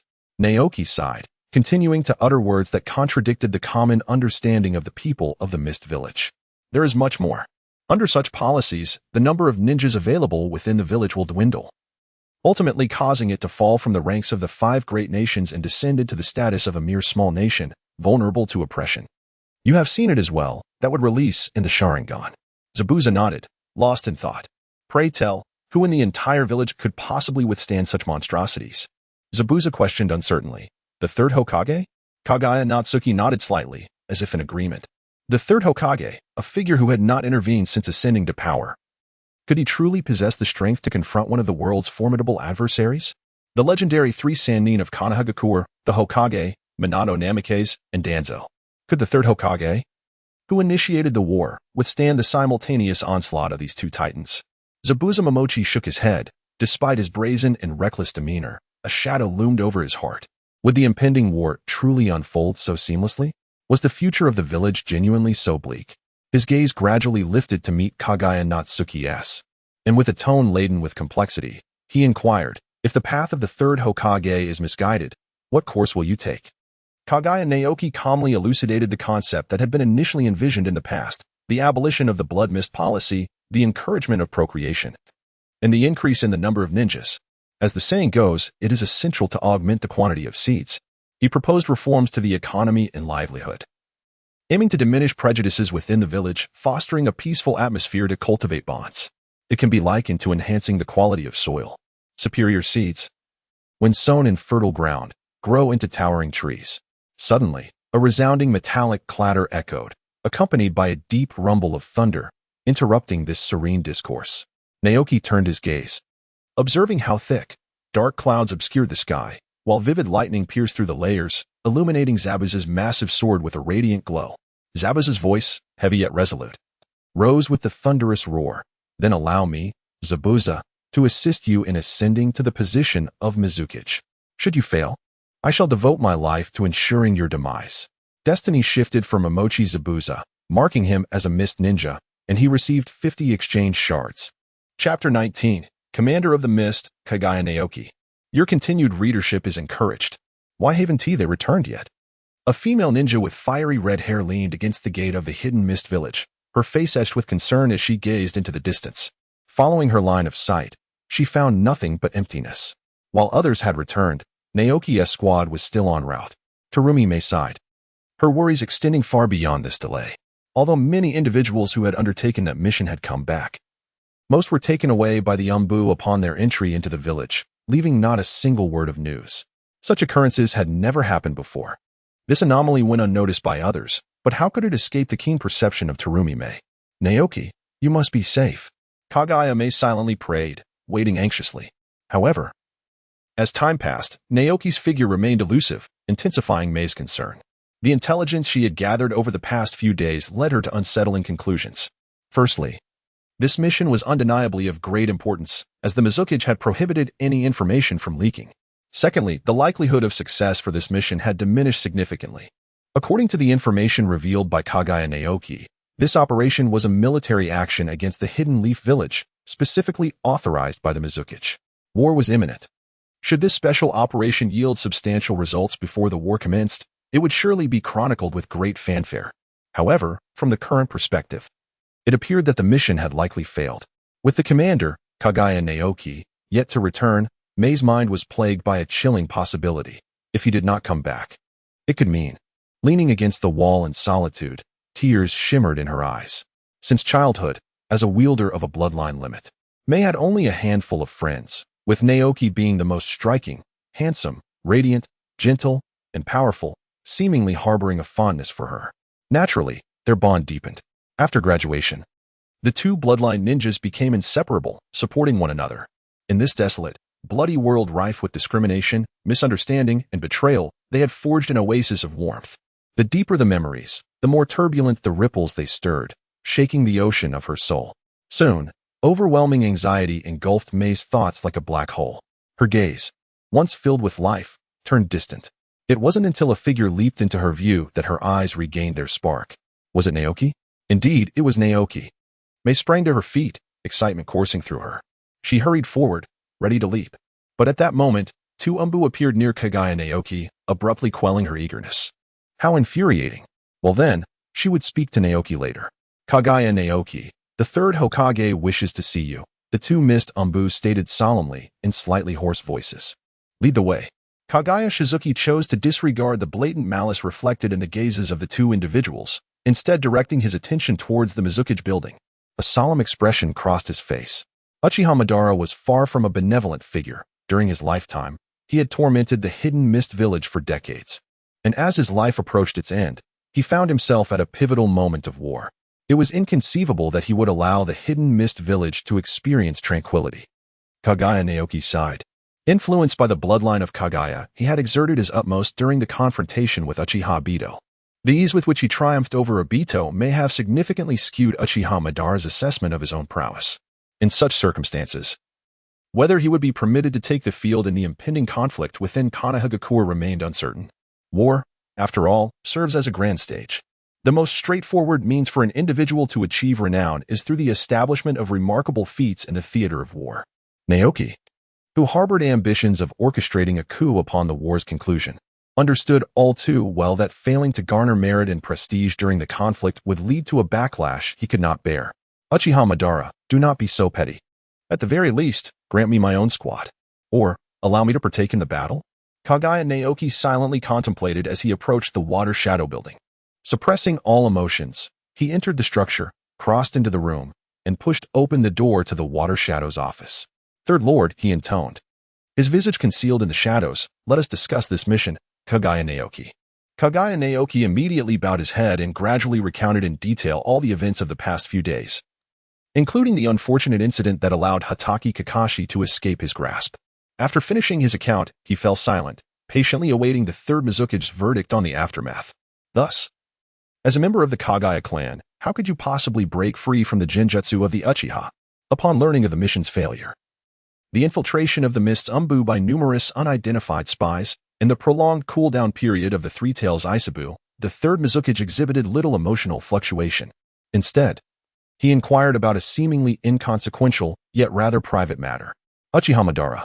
Hikaru Naoki understood that such an inquiry could only originate from Uchiha Madara, who sought to uncover the truth behind his resistance to genjutsu. Fortunately, he had long been prepared for this moment. Kaguya Naoki extended his tongue, revealing a distinct groove upon its surface where one could faintly discern a considerable amount of flesh and blood. The Uchiha's deployment of the genjutsu was rather sluggish, affording me the opportunity to regain my senses by biting down on my own tongue, thereby awakening successfully. Kaguya Chikage revealed an expression of helplessness. After all, as a member of the Kaguya clan, it is exceedingly difficult to possess means to resist illusions. Only in this manner could one break free. The third Mizukage nodded thoughtfully, then spoke with a grave tone. Thus, there is another matter of great significance. Is it true that the kaleidoscope Sharingan and would release coexist within a single individual? Indeed, it is absolutely certain. Kaguya Naoki responded immediately. From the content of the inquiry, it was evident that he was aware that Uchiha Madara had partially restored the consciousness of the third Hokage. This unfortunate shadow-level powerhouse, during this fleeting moment of clarity, was earnestly attending to the affairs of the village, while for the rest of the time, he was entirely under the manipulation of Uchiha Madara, wantonly wreaking havoc upon everything within the village. This significantly undermines our combat situation, the third Hokage remarked, his tone wavering with concern. Such a formidable adversary, there are likely few among us in the entire village capable of mounting a robust defense against him. After listening, Kaguya Naoki silently scoffed. In the current moment, with Kuratsuchi and Kisame yet to mature, There was evidently no one among them. Third Hokage, you truly possess a remarkable confidence in your governance over the hidden mist village. Naturally, the Mizukage was unaware of Naoki's thoughts as he spoke with a weighty tone. The sudden emergence of such a formidable figure in the Leaf Village could very well alter the tide of battle, leaving our hidden mist village with nothing. Just as the third Mizukage finished his lamentation and was about to continue, he abruptly paused. An ominous pair of eyes swirled in the depths of his mind. After a prolonged silence, he finally lifted his gaze and spoke in a somewhat mechanical voice. Since you can triumph over the Mangeki and would release ninjas in direct combat, Kaguya Naoki, do you possess the confidence to assume the role of commander? Kaguya Naoki's heart momentarily skipped a beat, followed by an overwhelming surge of exhilaration. The commander? Not only has he allowed me to partake in the war, but he has also appointed me as the commander of the mist? Is this the decision of Uchiha Madara? Kaguya Naoki sensed the ominous scent of conspiracy. However, the significance embodied in the title of commander of the hidden mist stirred his heart with undeniable excitement. Chapter 20. You witness the shift of destiny. What does the title of commander truly signify? Kaguya Naoki is acutely aware that it signifies unparalleled prestige and the potential to ascend to the position of Mizukage amidst the prevailing circumstances. Furthermore, what of the conspiracy? Should one choose to decline, Uchiha Madara could effortlessly secure for himself a position detached from the battlefield. Yet he too would find it difficult to amass the reputation necessary to attain the esteemed rank of the third Hokage. Kaguya Naoki raised his head, his eyes ablaze with a fierce ambition. Acceptance, no matter how many schemes may arise, is paramount. In the hidden mist village, strength reigned supreme. Based on his achievements, he possessed the power to silence all dissenters. The moment Uchiha Madara proposed his ascension to the position of the commander of the mist, that title was rightfully his. I choose to accept. As his words echoed, before the third Mizukage could respond, a series of resounding chimes rendered Kaguya Naoki momentarily deafened. The fates of various individuals shifted. Tobi Konoha's fate diverged, revealing his identity as a mist ninja, earning him one exchange fragment. Suigetsu Hozuki's fate diverged, revealing his identity as a mist ninja, earning him one exchange fragment. Ao's fate diverged, revealing his identity as a mist ninja, earning him one exchange fragment. Karasuma Yagura's fate diverged, revealing his identity as a mist ninja, earning him one exchange fragment. Terumi Mei's fate diverged, revealing her identity as a mist ninja, earning her one exchange fragment. The third Mizukage, Yagura, experienced a fate divergence, revealing his identity as a mist ninja, earning him one exchange fragment. Kisame Hashigaki's fate diverged, revealing his identity as a mist ninja, earning him one exchange fragment. Kakuzu's fate diverged, revealing his identity as a mist ninja, earning him one exchange fragment. Zabuza Momochi's fate diverged, revealing his identity as a mist ninja, earning him one exchange fragment. Hozuki Mangitsu's fate diverged, revealing his identity as a mist ninja, earning him one exchange fragment. Thousands, perhaps tens of thousands. The translucent frames illuminated the modest confines of the room, gradually extending beyond the windows, akin to a vast ocean gradually converging, engulfing the entire Mizukage building. This is the transformation of destiny. Kaguya's gaze appeared somewhat lost, as if her heart had plunged into a profound state of shock. Her shoulders seemed to grow suddenly heavy.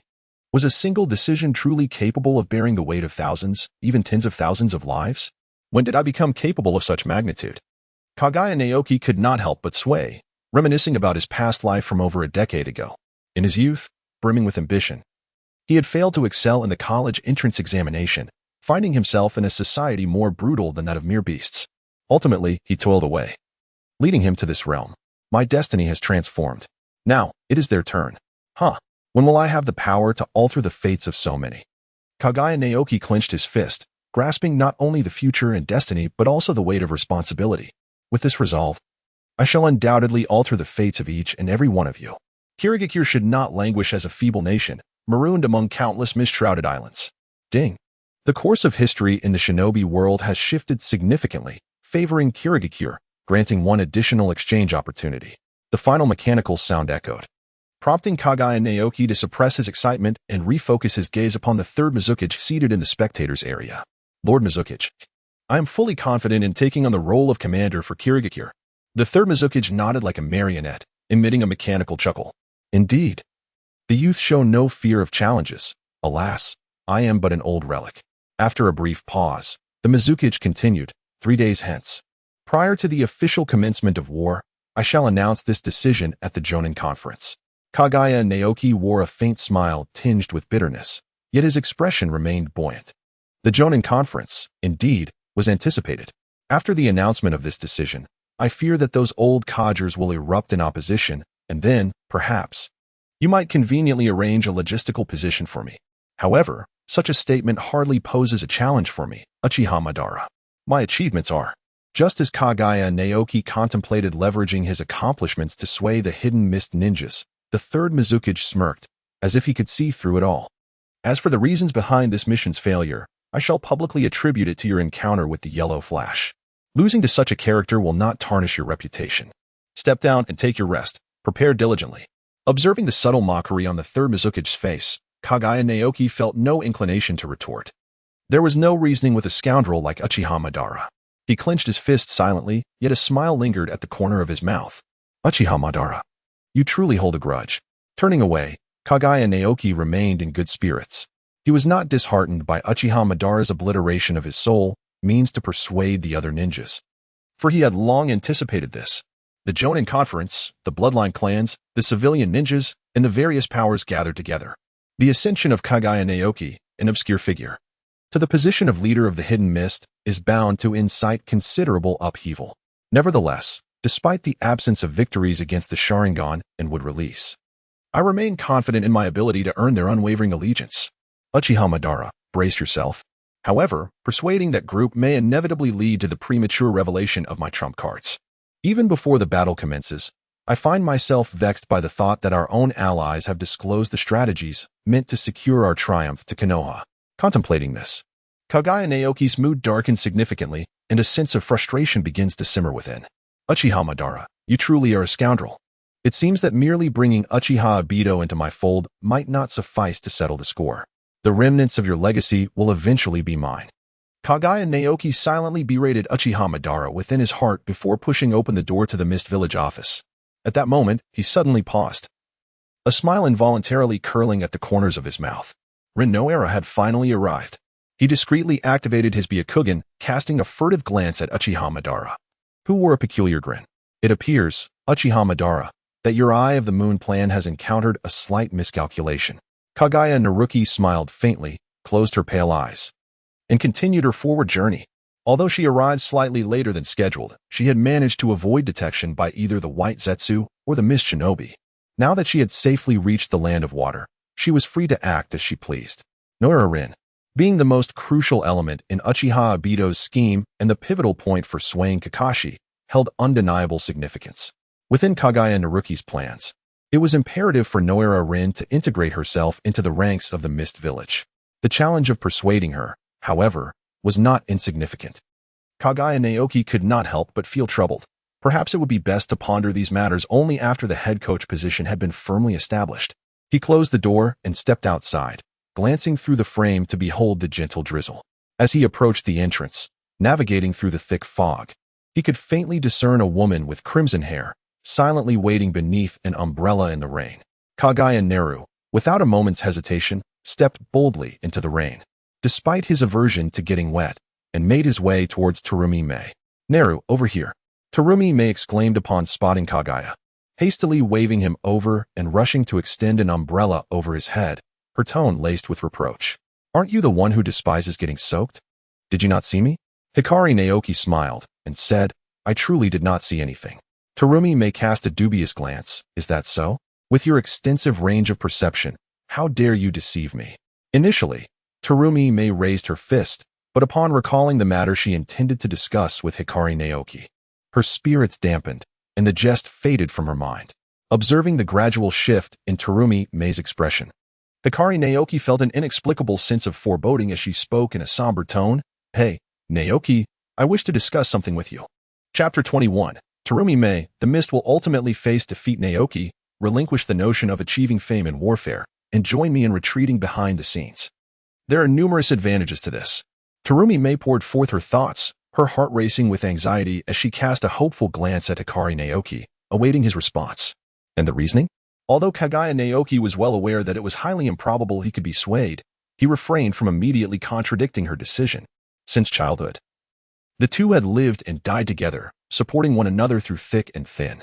Kaguya Mei's decision must surely be the result of careful analysis and deep contemplation, crafted as the optimal solution given the existing circumstances. Who is Kaguya Mei? The future Fifth Mizukage, endowed with both remarkable strength and wisdom. Her analytical resolutions are worthy of consideration and must be heeded. Kaguya Mei hesitated momentarily, a flicker of uncertainty crossing her features as she prepared to unveil the persuasive arguments she had long contemplated, hoping to align Kaguya Naoki with her perspective. Please, don't do this, Mei. Kaguya Naoki's expression conveyed a hint of resignation. After all, they had been comrades in life and death for over a decade. Your demeanor has already revealed your intent to deceive. Rather than attempting to persuade me with those intricately woven fabrications and cliché rhetoric, it would be far better to lay bare your true thoughts. Kaguya Mei sighed, acknowledging the futility of her concealment. Indeed, it seems I cannot hide it from you. She opened her mouth to speak, her expression marked by inner turmoil. She paused briefly, her countenance turning grave. Naoki, if I were to speak the truth, I fear it might weigh heavily on your heart. Kaguya Naoki shook his head, saying, It is the lies you tell me that truly grieve me. He urged, Speak. Terumi Mei, perhaps you might persuade me. Terumi Mei exhaled deeply. Naoki, do you believe our village will triumph in this war? Kaguya Naoki cast a somewhat surprised glance at Terumi Mei.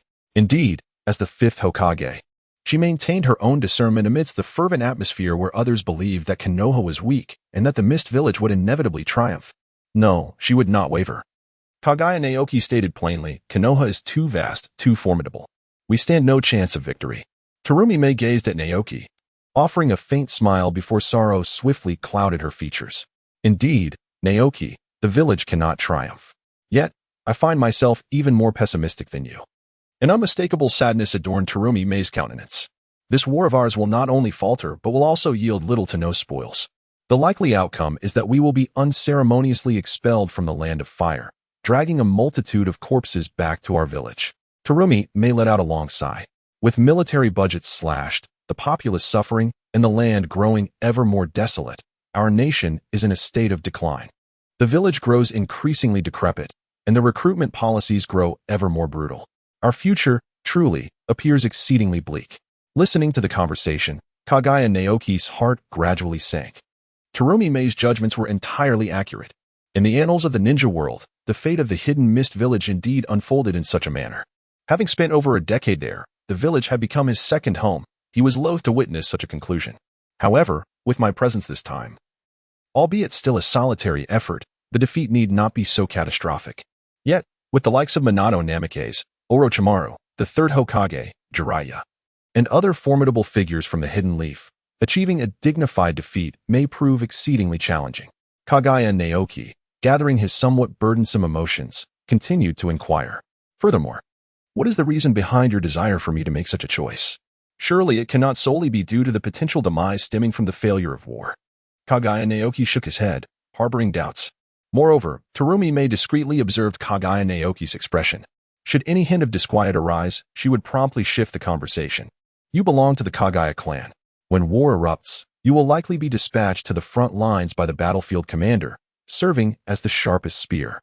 Indeed, Kaguya Naoki remained somewhat indifferent, having long anticipated the injustices and discrimination within the village. Had it not been for Uchiha Madara's unexpected intervention, he might never have been afforded the opportunity to ascend as the leader of the Mist. His treatment, akin to that of the Kaguya clan, was now a matter of the past. However, circumstances had shifted. If he could win the hearts and minds of all at the upcoming conference in 3 days, the fate of the battlefield would rest entirely in his hands. Whether to engage in battle, seek peace, retreat, advance, or even take lives, Kaguya Naoki wielded the power to determine it all.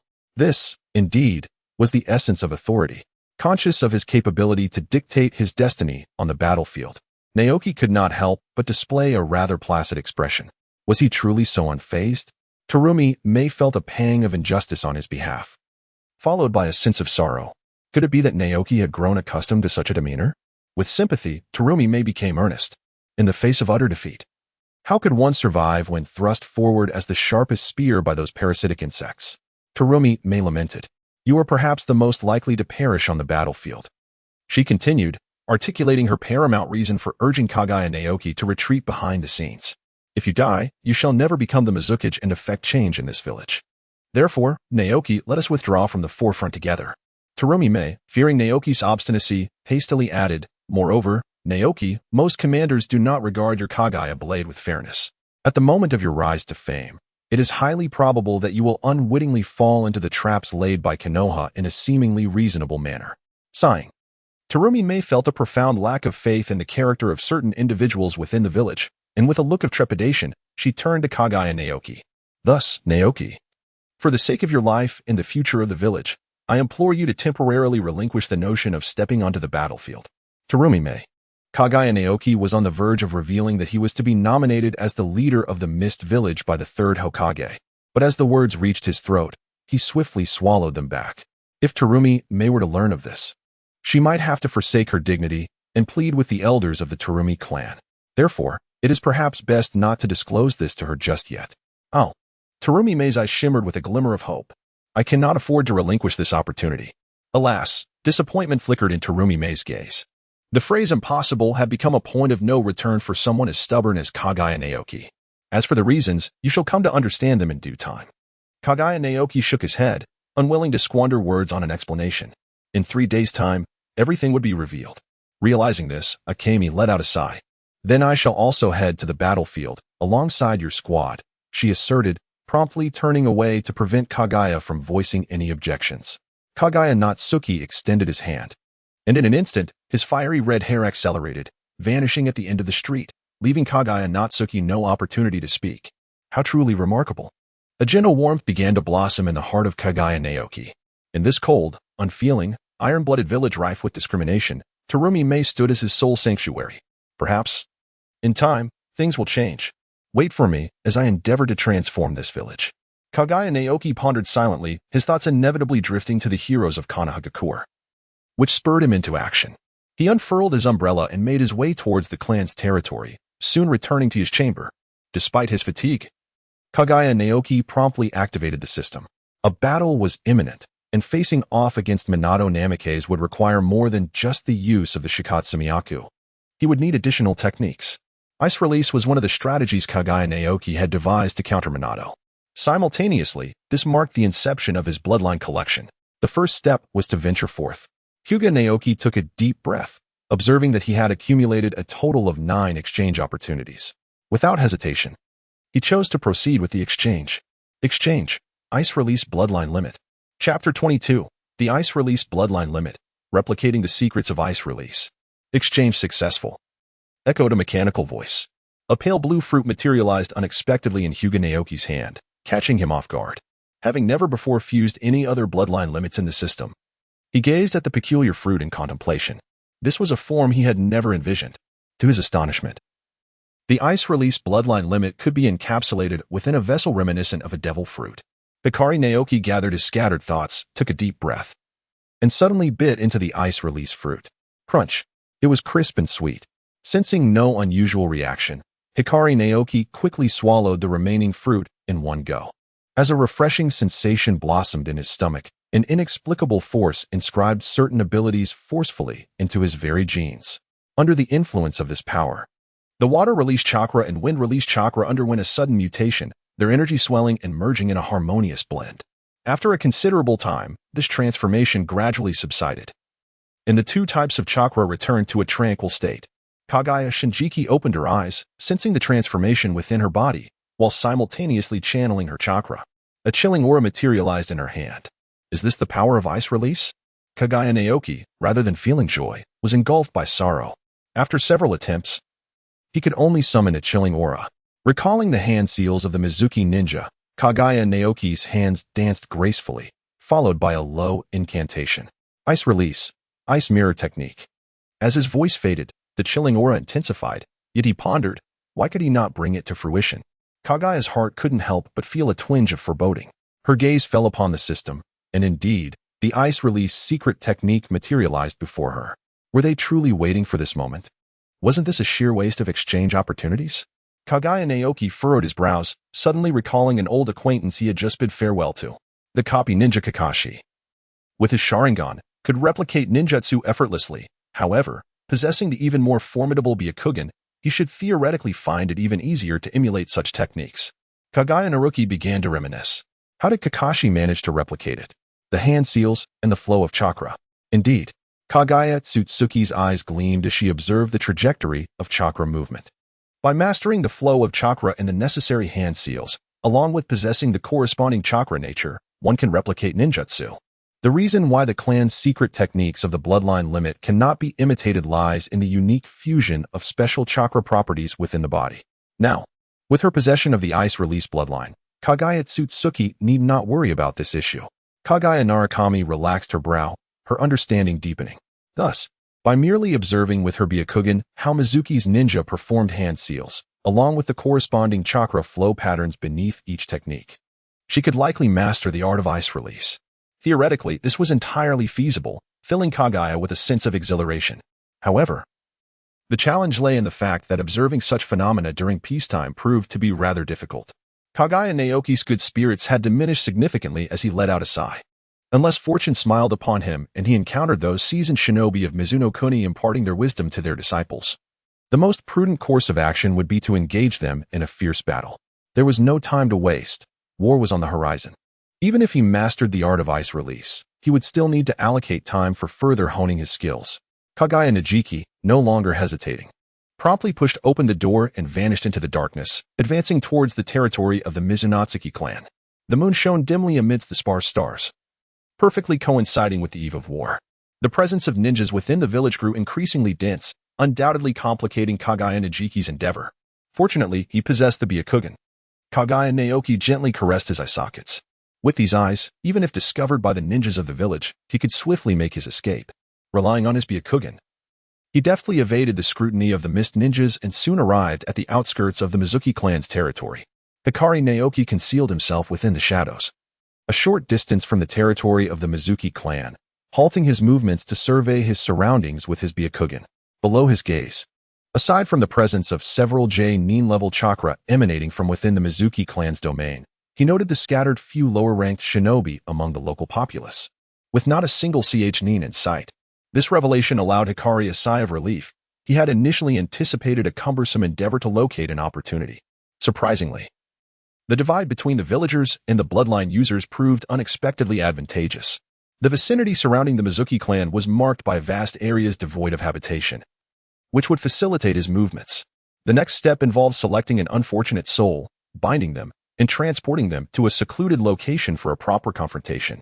Although he could not employ the Shikatsumiyaku or the techniques of the Kirigakure, relying on his Byakugan and his own physical prowess to close the distance against a Mizuki J-nin adept at ranged combat should pose no significant challenge. Kaguya Najiki opened her wide eyes, silently observing the territory of the Mizuki clan. After waiting for an extended period without a trace of human presence, the sky gradually began to brighten, and Kaguya Najiki's patience was wearing thin. Enough is enough. How much longer must I endure this? Kaguya Naoki formed a series of hand seals, conjuring a skeletal clone that materialized beside him. Put on the Umbu uniform and proceed to the Mizunatsuki clan to summon a jonin named Shua. The skeletal clone nodded blankly, donned a set of Kirigakure Umbu attire, and leaped directly to the vicinity of the Mizunatsuki clan. Knock, knock, knock. The skeletal clone rapped on the door, and a Mizunatsuki clan member poked their head out. What is it? A distinguished individual wishes to meet with Jonin Mizunatsuki Shua. Elder Shua? The clan member furrowed their brow, regarding the skeletal clone with suspicion. Which distinguished individual? The skeletal clone let out a scoff. That is not for you to know, Chunin. Surely, in times of war, when powerful figures gather, no one would dare to attack two Jonin without cause within the village. The Mizunatsuki clan member nodded slightly, seemingly convinced by this rationale. Wait here. I will inform Elder Shua. All of this transpired under the watchful eyes of Kaguya Naoki. Observing the progress of the skeletal clone, he first donned his Konoha Umbu mask and secured his forehead protector. After a moment's contemplation, he performed additional hand seals, summoning several more skeletal clones that mirrored the appearance of Konoha ninjas. Put them on, he instructed. Upon hearing this, the skeletal clones mechanically nodded and adorned themselves with the Konoha Umbu masks and forehead protectors. Although the notion of a large contingent of Konoha Umbu infiltrating Kirigakure and inexplicably attacking the Mizunatsuki clan members seemed somewhat absurd, as long as the suspicion did not fall upon him, it was of little concern. Kaguya Naoki murmured to himself, his white eyes keenly observing the skeletal avatars and the enigmatic Mizuki Shu behind him. After they had entered a desolate expanse, he whispered, "Let us depart." The skeletal avatars soared forth. Kaguya Naoki led the charge, armed with a kunai, positioning himself opposite Mizuki Shaku and his bone clone. "Konoha ninja," Shaku exclaimed, startled, and immediately began forming hand seals, intent on creating distance from this enigmatic member of the Umbu. "Lord Shaku, cover me," the bone clone suddenly spoke, dispelling the doubts that had just emerged. Shaka halted, swiftly turning to face the Konoha ninjas, while forming hand seals and inquiring of the clone. "What technique do you intend to deploy?" At that moment, a fierce gust of wind swept through, causing him to startle. Indeed, this Umbu is suspicious. True to his status as a jonin, Shaka raised his hand to defend himself, his eyes widening as he prepared to eliminate this problematic Umbu before turning to confront the adversary. Just then, a sound pierced the air behind him. How could the distance close so swiftly? This was his final thought. Bang! Shaka collapsed to the ground, the jonin taken down without even unleashing his clan's secret techniques. The assailant was none other than Kaguya Naoki, with his target secured. The next step was to ascertain whether he could truly learn the secret ice release technique in this manner. One could only hope. Chapter 23, The Train in the Sky. A rocket soaring into the heavens, in a dense forest outside the hidden mist village of the Land of Water. Kaguya Naoki had meticulously prepared a battlefield conducive to ice release. Mizuki Shaku, eyes tightly shut, focused intently on the sounds around him. Indeed, he had awakened half an hour prior, and in order to avoid attracting the attention of the Konoha ninjas, he refrained from making any rash moves. Surrounding him were 10 individuals, one of whom was a highly skilled taijutsu ninja, whose speed could rival that of the members of the Kaguya clan. As for the abilities of the others, he was unaware. Sensing that he was still partially sealed, restricting his chakra, Shaka's heart sank. In the current situation, even utilizing his clan's secret techniques would make it difficult to overcome them. He had to wait for the right moment, for the perfect opportunity. Shaka gradually stilled his breath, his ears keenly attuned to the rustling of the wind and grass. Just then, the hushed voices of the Konoha ninjas reached his ears. "The Hidden Mist Village is about to go to war against us. Why does Lord Danzo still have us pursuing this inconsequential jonin? He is skilled in ice release. Perhaps Lord Danzo has some clever purpose." Listening to the faint voices of the 2 Konoha ninjas, Mizuki Shaka slowly clenched his fists. "Danzo, the dark shadow of the Konoha. It is he. And the target is my ice release?" Shuei Wuyue Shua exhaled slowly, unable to conceal his anxiety. He had to devise a means of escape. If his ice release fell into Danzo's hands, seeking death would be inevitable. Beads of sweat trickled down his forehead as he desperately contemplated a way out. Just then, a voice echoed from afar, causing his heart to race. "You two, return this ice release to Konoha. We will return to monitor the Hidden Mist Village." "Understood." The words reached Shuei Wuyue Shua's ears like a divine melody. The 2 ninjas appeared somewhat flustered. One tremblingly spoke, "Can we really take him back?" "Of course. It's just an unconscious ice release jonin. We are both chunin. If we can't take him while he's awake, what is there to fear with him unconscious?" "That's true." Although the other ninja agreed, his tone betrayed his lack of confidence. "Are you lacking assurance?" "We are merely 2 chunin. He is but prey." Shuei Wuyue Shua's confidence surged, excitement gleaming in his eyes. "Then after I tear you both apart, I shall return to the village to uncover those damned Konoha spies. You will all serve as the stepping stones for my ascent." Time passed, and sensing that the Konoha ninjas would not return, Shuei Wuyue Shua quietly opened his eyes, swiftly forming hand seals. "Ice release, crystal mirror." "Not good, he is awake. What should we do?" The panic of the 2 Konoha ninjas was palpable. Shuei Wuyue Shua's eyes glinted with cruelty. "Let us see the power of my ice release, you Konoha bastards." At that moment, in a forest a kilometer away, someone exclaimed. So that is how it is. Within the dense woods, Kaguya Naoki swiftly formed hand seals, perfectly replicating Shuei Wuyue Shua's chakra flow. Countless ice mirrors, significantly larger than those of Shuei Wuyue Shua, but moving slowly, formed a circular enclosure around him. From above, they resembled an immense ice dome, appearing quite magnificent. The ice mirrors spun slowly, their operation obscure, which could lead to some lapses in ensnaring the enemy. Kaguya Naoki shook his head, dismissing the matter lightly. Based on his experience in mastering ninjutsu, he surmised that the current performance was likely a matter of proficiency, which could be improved through practice. He had not anticipated that such a simple endeavor would enable him to learn the secret technique without squandering exchange opportunities. Henceforth, unless absolutely necessary, he resolved to refrain from exchanging lightly. Kaguya Naoki contemplated thus, dispersing the icy mirror, his pair of Byakugan eyes fixated intently upon Mizuki Shua.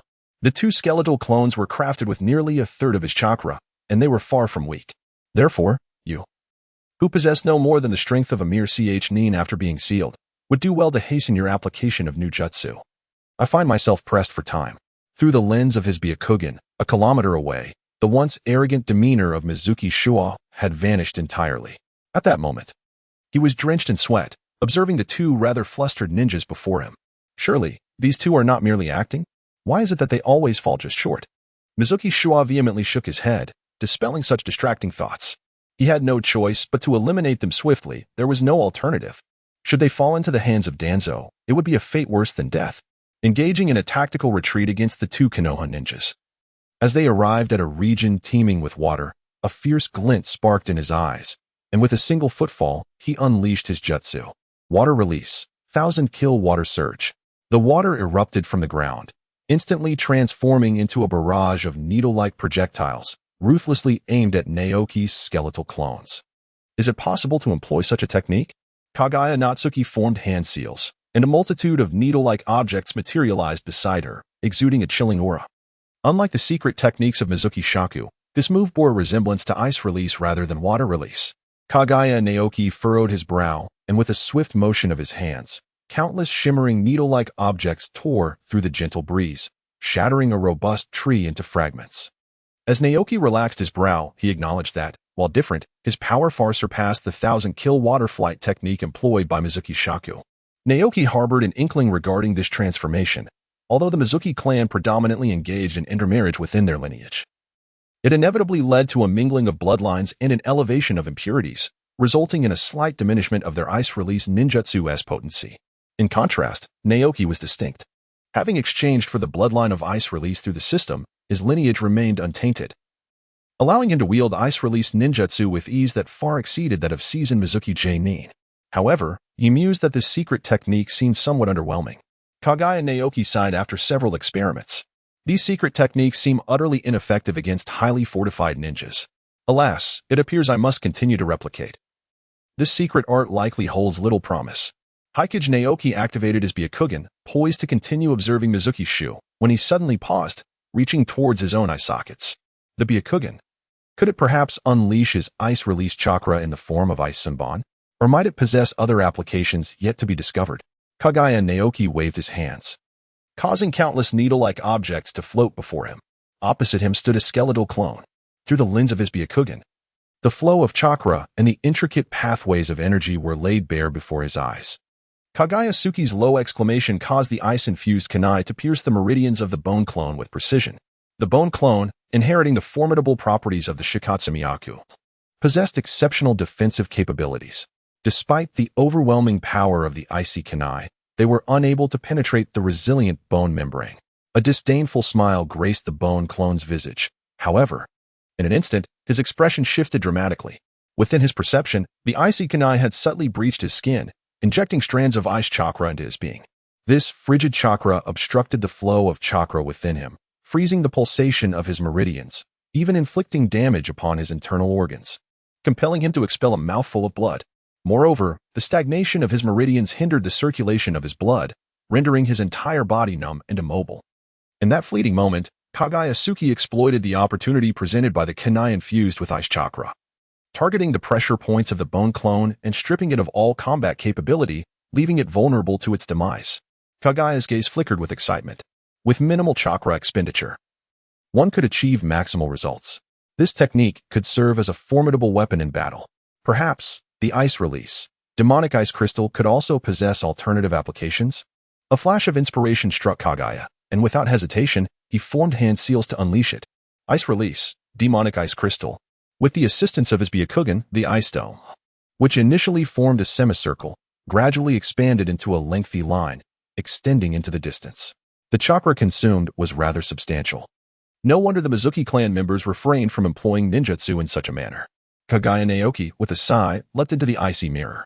"Move," he exclaimed, and instantly, the mirrors of ice began to dissipate and reshape. Naoki's body, concealed within the icy reflections, swiftly advanced forward. Above the forest, in the lofty sky, The shifting mirrors of ice resembled high-speed trains racing towards the horizon, outpacing birds in flight and far surpassing terrestrial beasts. It was akin to a high-speed train soaring through the air. Kaguya Naoki curled her lips into a smile, dispersing the icy mirror as her hands continued to move with remarkable speed, forming intricate seals. One by one, the icy mirrors stretched from the ground towards the heavens. Kaguya Naoki leaped into one of the ice mirrors, spinning rapidly towards the sky. At that moment, the mirrors, vanishing and then reconstituting, resembled rockets igniting and soaring upwards. However, the moisture near the ground surpassed that in the air, and thus this rocket only ascended halfway before Kaguya Naoki, unable to manipulate the moisture to conjure new ice mirrors, met with failure. As he descended gracefully, Kaguya Naoki bore no signs of despair. Instead, a smile illuminated his face. With the enhancement of his skills, his altitude would only increase. Though a limit was inevitable, what of it? In the entirety of the ninja world, how many ninjas could soar through the skies? By leveraging height, he could gain a significant advantage. Consequently, his combat prowess was further augmented. While Minato Namikaze may surpass your speed on land, he could no longer remain airborne.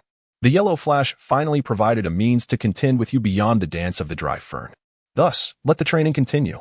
Time flew swiftly, and before long, it was the day of the Jonin Conference.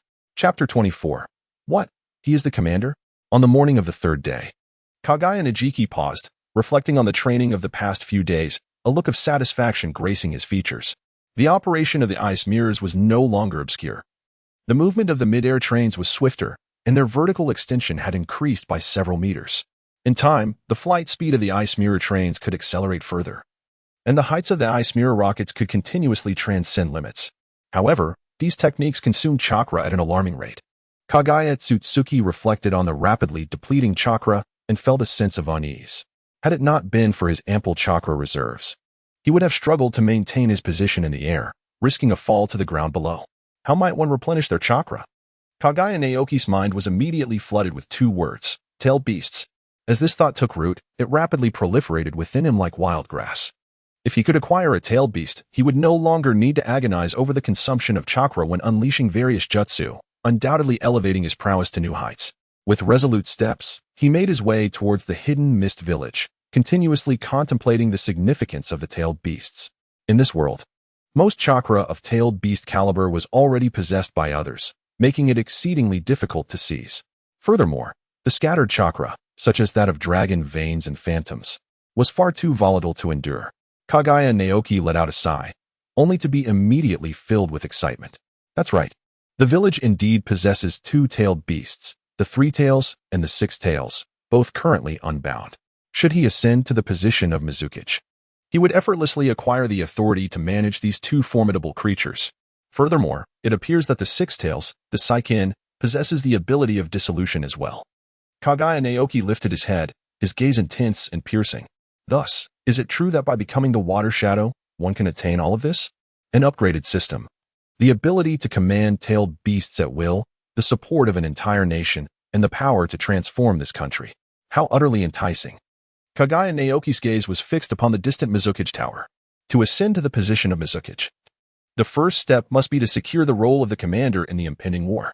Although the stubborn elders of the Mist Village are unlikely to accept someone of my inexperience, lack of accomplishments, and youth, especially one hailing from the Kaguya clan, perhaps revealing my trump card and persuading them could prove to be simpler than anticipated.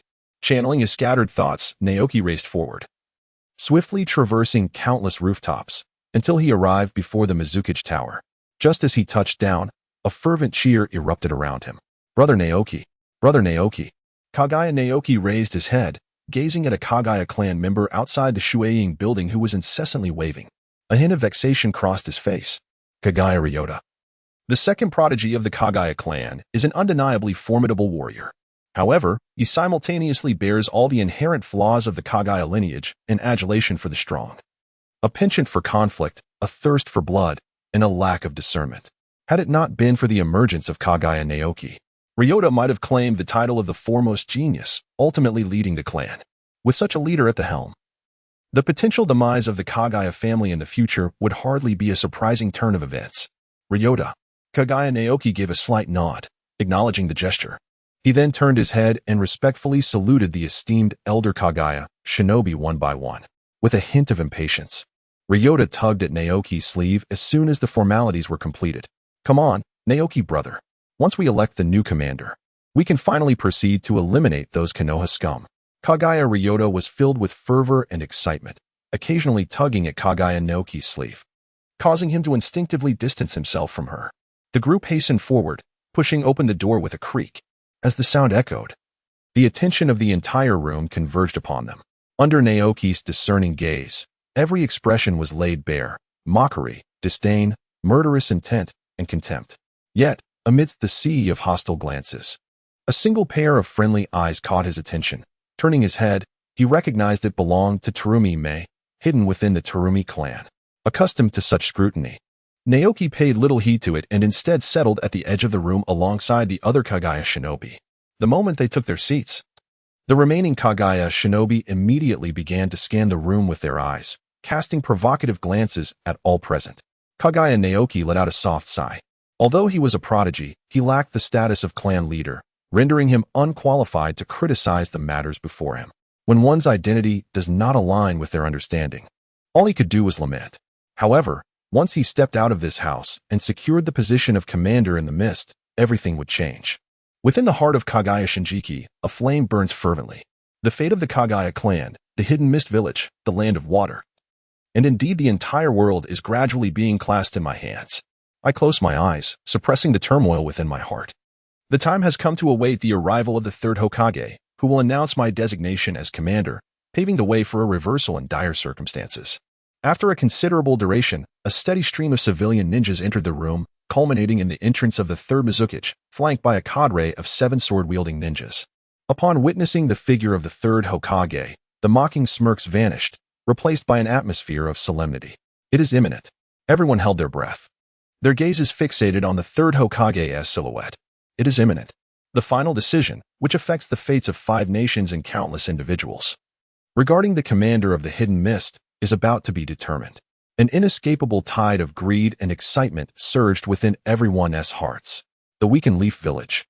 A seemingly effortless victory. The position of the Hidden Mist commander signifies monumental achievements in warfare, potentially granting the chosen commander a glimpse into the position of the Mizukage. Therefore, it must be me. The fervent cried out in madness.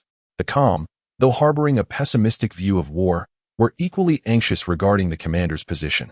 With a competent commander, defeat could surely be avoided. Amidst the hopeful and expectant gazes of all present, the third Hokage slowly parted his lips, mechanically intoning, "I hereby declare war against the Hidden Leaf Village." The peculiar intonation was already familiar to the crowd, causing little concern, save for Kaguya Najiki, who sighed. Uchiha Madara. Here again. Must he witness my complete disconnection from the position of commander and the accolades of war before he can find peace? Thus, for the ultimate triumph in war, the choice of commander must be confirmed here today. The breaths of all grew heavy, and the atmosphere in the room became palpably tense. The commander is Kaguya Najiki. Upon uttering this, the third Hokage resumed his seat, a subtle, enigmatic smile curling at the corners of his lips. After years of bloody rule, and having never displayed his prowess since taking power, the third Hokage had ceased to be a concern for some. What? The leader of the Hozuki clan's eyes narrowed, his voice breaking the silence, as he struggled to accept such an unfathomable decision. The Kaguya clan stands as the bitter adversary of the Otsutsuki clan. Should their commander fall into the hands of the Kaguya, it would pose a significant threat to their existence. How could this be? The Kame clan pushed aside a multitude of white papers, and amidst the fluttering sheets, astonished voices emerged. Among the individuals they had anticipated, there had never been a mention of Kaguya Nara.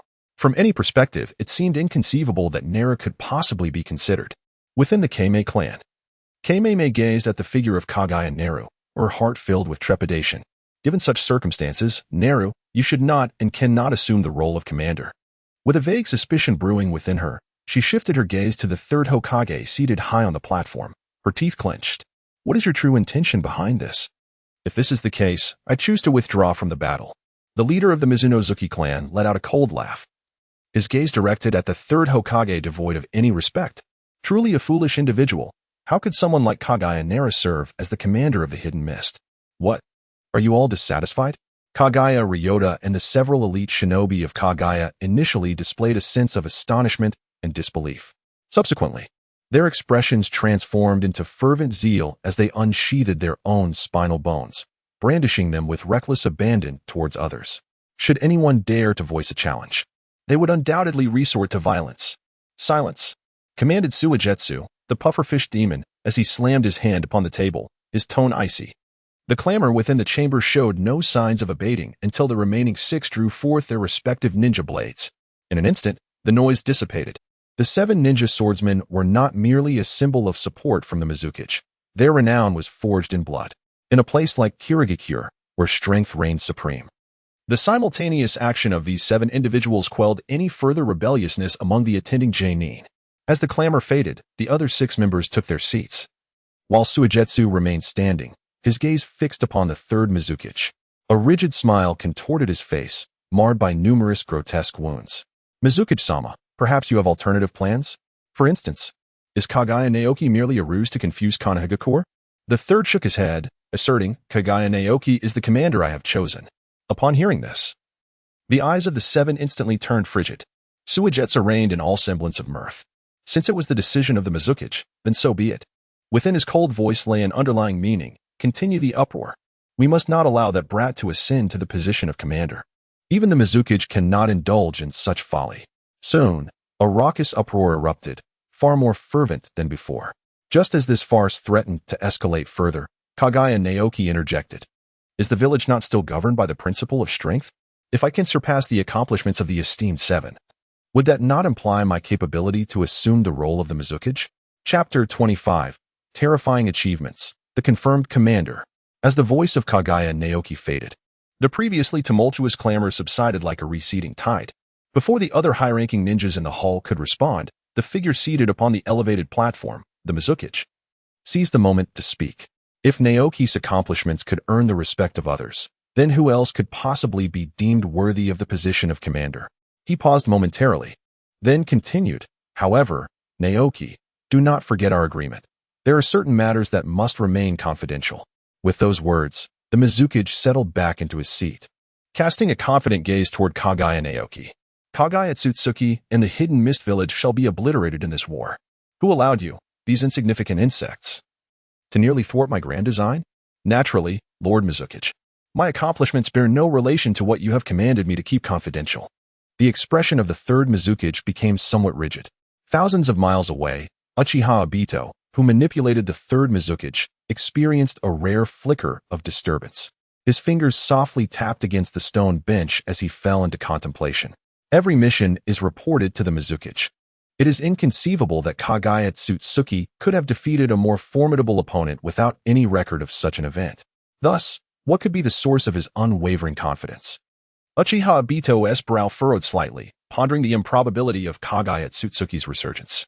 Kaguya Otsutsuki must possess a hidden card unknown to me, one that could potentially subdue everyone. Therefore, is the insect about to escape the web? Uchiha Madara could not help but feel a chill. Over the past several decades, he has deceived and manipulated countless individuals. The Mizukage, the 7 ninja swordsmen, Nagato, Obito, and even Hashirama. Each of these figures, whether nearly invincible, of high standing, or extraordinarily gifted, has been toyed with by Madara. Yet now, an ordinary bone lineage seems to be trending towards liberation from his control. Madara could not suppress his murderous intent. Such an event must not be allowed to transpire. White Zetsu, summon Obito. A white figure responded and melded into the wall. Shortly thereafter, a cold, fiercely menacing youth entered the room. He raised his gaze to the frail and aged Uchiha Madara and spoke without courtesy. What do you want? Madara appeared oblivious to the disrespect in Obito's tone, maintaining his placid demeanor. Kaguya Otsutsuki, that bone lineage, is about to become the leader of the mist, and it is highly likely he will become the future Mizukage. Upon hearing Kaguya Otsutsuki's name, Obito's grim face twisted with icy rage. His kaleidoscopic Sharingan spinning rapidly in his eyes as if about to burst forth. The mere Mizukage can be eliminated. Obito stifled a roar, seemingly to affirm his determination to kill Kaguya. An eerie vortex appeared in the dim cavern. Brat, everything is for the eye of the moon. Obito quickly interrupted. No. Before creating a world with Rin and Kakashi, he must be killed, without fail. Madara shook his head, a hint of exasperation in his voice. Brat, how can I place my hopes in you when you act this way? He paused, sensing that this alone would not convince the obsessively distorted youth, and continued. The most cruel method of dealing with Kaguya Otsutsuki is to manipulate his body with Jinjutsu. Let him personally orchestrate the annihilation of his clan, the tragic death of his beloved, and the destruction of his village. In the end, wouldn't it be better for him to awaken and confront all of this? Madara softly articulated his true intent. Moreover, you would gain the support of the 5 great ninja villages, facilitating the advancement of the Eye of the Moon plan. Obito's kaleidoscopic Sharingan spun rapidly, and after a brief moment of contemplation amid bloodthirsty fury and suppressed anger, he reluctantly managed to utter a single word. Fine. With that, he turned and clenched his fist. To eventually kill him, he must strive even harder. Obito crossed the stone gate, heading into the dense forest. Watching Obito train relentlessly, Madara's eyes revealed a glimmer of pity and absolute confidence. Kaguya Naoki, the audacious insect that dares to escape the web, continue your performance. In half a year, or at most 2, you shall come to comprehend the essence of despair. Uchiha Madara raised his gaze, once again observing the figure of Kaguya Naoki beyond the grand hall. At that moment, Naoki boldly approached the high platform, disregarding the scrutinizing stares of the crowd. He gently placed his hand upon his mask, delicately removing it to reveal a pair of eyes, as pure and white as jade. In an instant, silence enveloped the room. The patriarch of the Mizuki clan froze. Cautiously retaking his seat, the leader of the Hozuki clan clenched his fists, unable to believe what he beheld. The contorted visage of Suka Shanking appeared momentarily astonished. The 3rd Mizukage, embodied in his puppet form, also trembled involuntarily. 1,000 miles away, Uchiha Madara tightened his grip on the stone bench once more. The insect has indeed seized the Byakugan. Yet, he quickly scoffed, exuding absolute confidence. The destiny of those eyes is to remain as caged birds. Kaguya Naoki. Prepare to witness the might of the Uchiha. The events unfolding in the dimly lit cavern remained shrouded in secrecy. At this very moment, a considerable number of ninjas within the hall are fervently shouting in their hearts. The Byakugan. The Hyuga clan's Byakugan. They swiftly recall a recent incident that sent shockwaves across the globe. The theft of the Byakugan, or perhaps more aptly termed as a brutal heist. Under the watch of the legendary Sannin Orochimaru and a multitude of elite Jonin and Chunin from the Hyuga branch, a mysterious formidable entity employed an unknown secret technique to assault the camp, seizing the Byakugan in no more than 5 minutes. Subsequently, this enigmatic figure repelled the relentless pursuit of Orochimaru and vanished from the world, armed with a pair of Byakugan. This incident has reverberated throughout the entire world. The Sannin of Konoha, renowned for over a decade, is immensely powerful. The Hyuga clan, a lineage of shinobi spanning a millennium, has never faced such a profound humiliation. Just as everyone speculated the identity of this mysterious powerhouse, the fog-dwelling ninjas were fortunate enough to be the first to uncover the truth. It was he. How could Kaguya Naoki possess such formidable strength? It became evident that everyone within the grand hall was ensnared by a tumult of astonishment, resentment, jealousy, and fervor, all stemming from those striking white pupils. Kaguya Naoki refrained from dwelling further, and after a moment, spoke softly. With those eyes, I trust one need not elaborate. If anyone wishes to suppress me through their achievements, they ought to possess credentials that surpass those of the shadow. The grand hall remained enveloped in silence, save for the voice of Pipa Shizuku, which conveyed an indiscernible tone of either sorrow or joy. There is no need for further words. Within this room, none can boast a record that rivals yours. Kaguya Naoki nodded slightly and continued, if I do not demonstrate the requisite strength on the battlefield, then the position of the Mist Village's commander is yours for the taking. With that, Kaguya Naoki disregarded the 3rd Mizukage and issued a solemn command. The war has begun. Everyone, forsake your prejudices for the sake of each individual's future and life, and commence the assault. Shiso Juz rose to his feet, leading the applause and expressing his support. Unbeknownst to others, a contemplative expression emerged on his face, which was marred by numerous fine scars. Kaguya Neru, the commander of the mist, the future water shadow. What heights can you truly achieve? The sound of resounding applause erupted, a continuous wave of fervent appreciation. Confronted with such an overwhelming presence, whose achievements utterly eclipsed their own, they recognized the futility of their competition. What value do their myriad emotions, their dissent, or their lingering resentment hold in the face of such inevitable reality? The status of Kaguya Naoki is now unassailable. Amidst the complex emotions of the crowd, there are silent applauses and dreams of the future. Let us, alongside this individual, carve a path through the hidden leaf. If he falters, how many will lick their parched lips, revealing a glimmer of desire in their eyes. Then let him be cast down, trampled underfoot, and replaced by one who exhibits greater prowess in the throes of war. The battlefield is the most unambiguous arena for proving one's combat strength.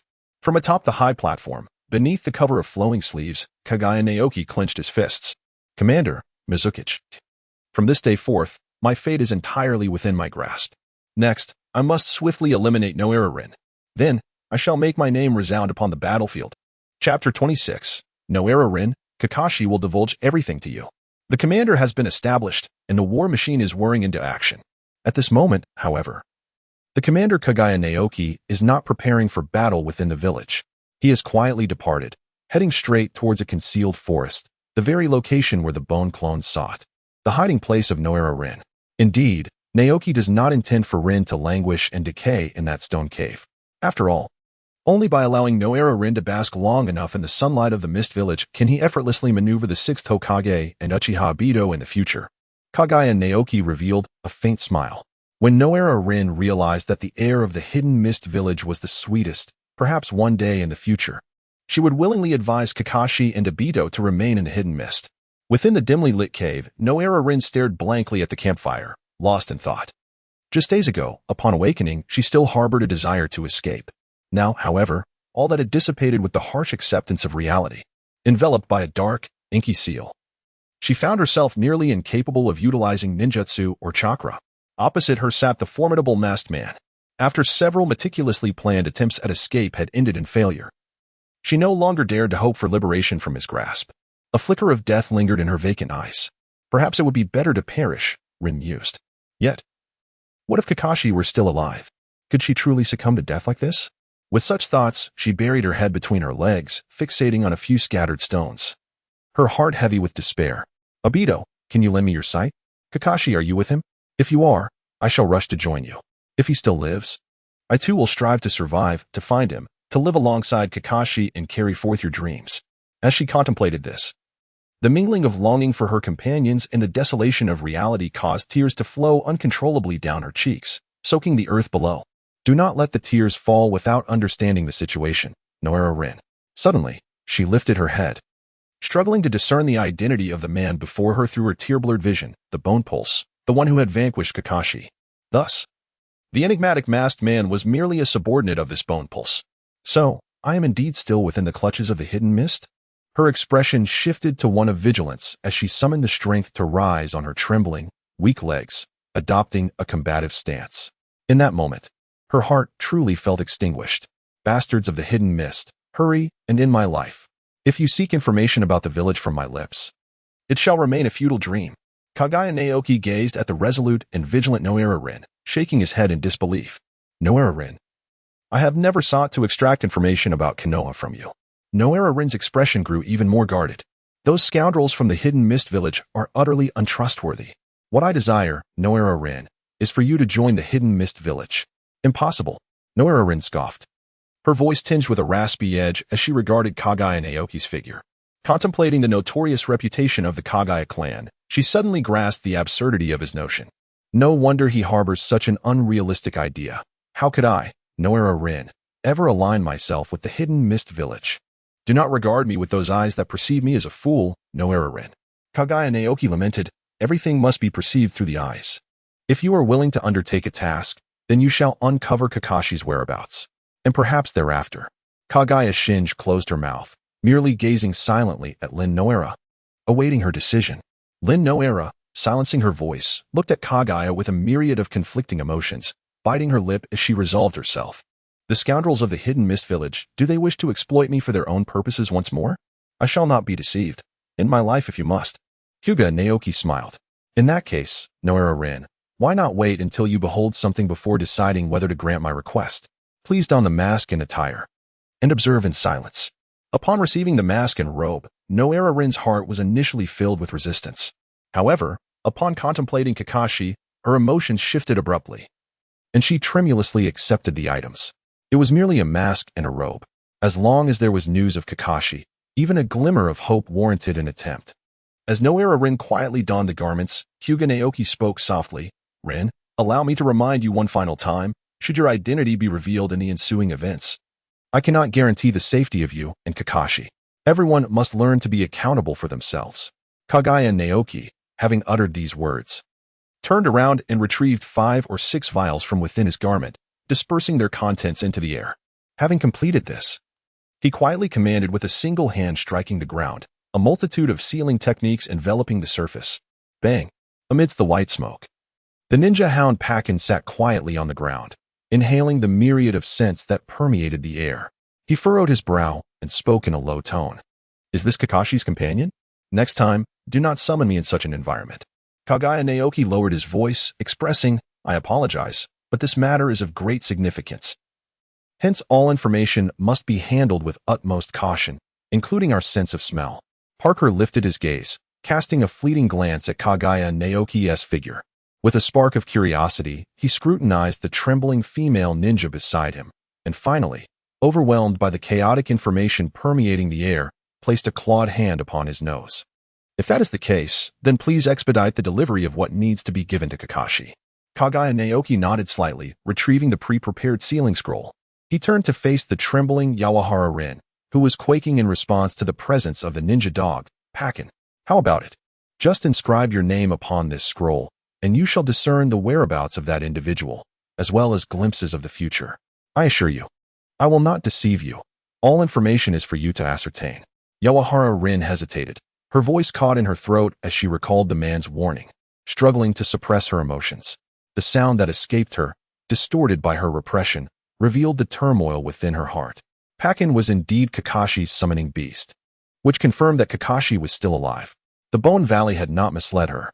With a heart full of conflicting emotions, Yawahara Rin unrolled the scroll, which bore a single phrase, reveal to Yawahara Rin the future you foresee, Kakashi. Whether she would become a mere rat in the sewers or live beneath the sun was entirely up to them. Yet, she wondered if this statement would have any repercussions. Writing down her name?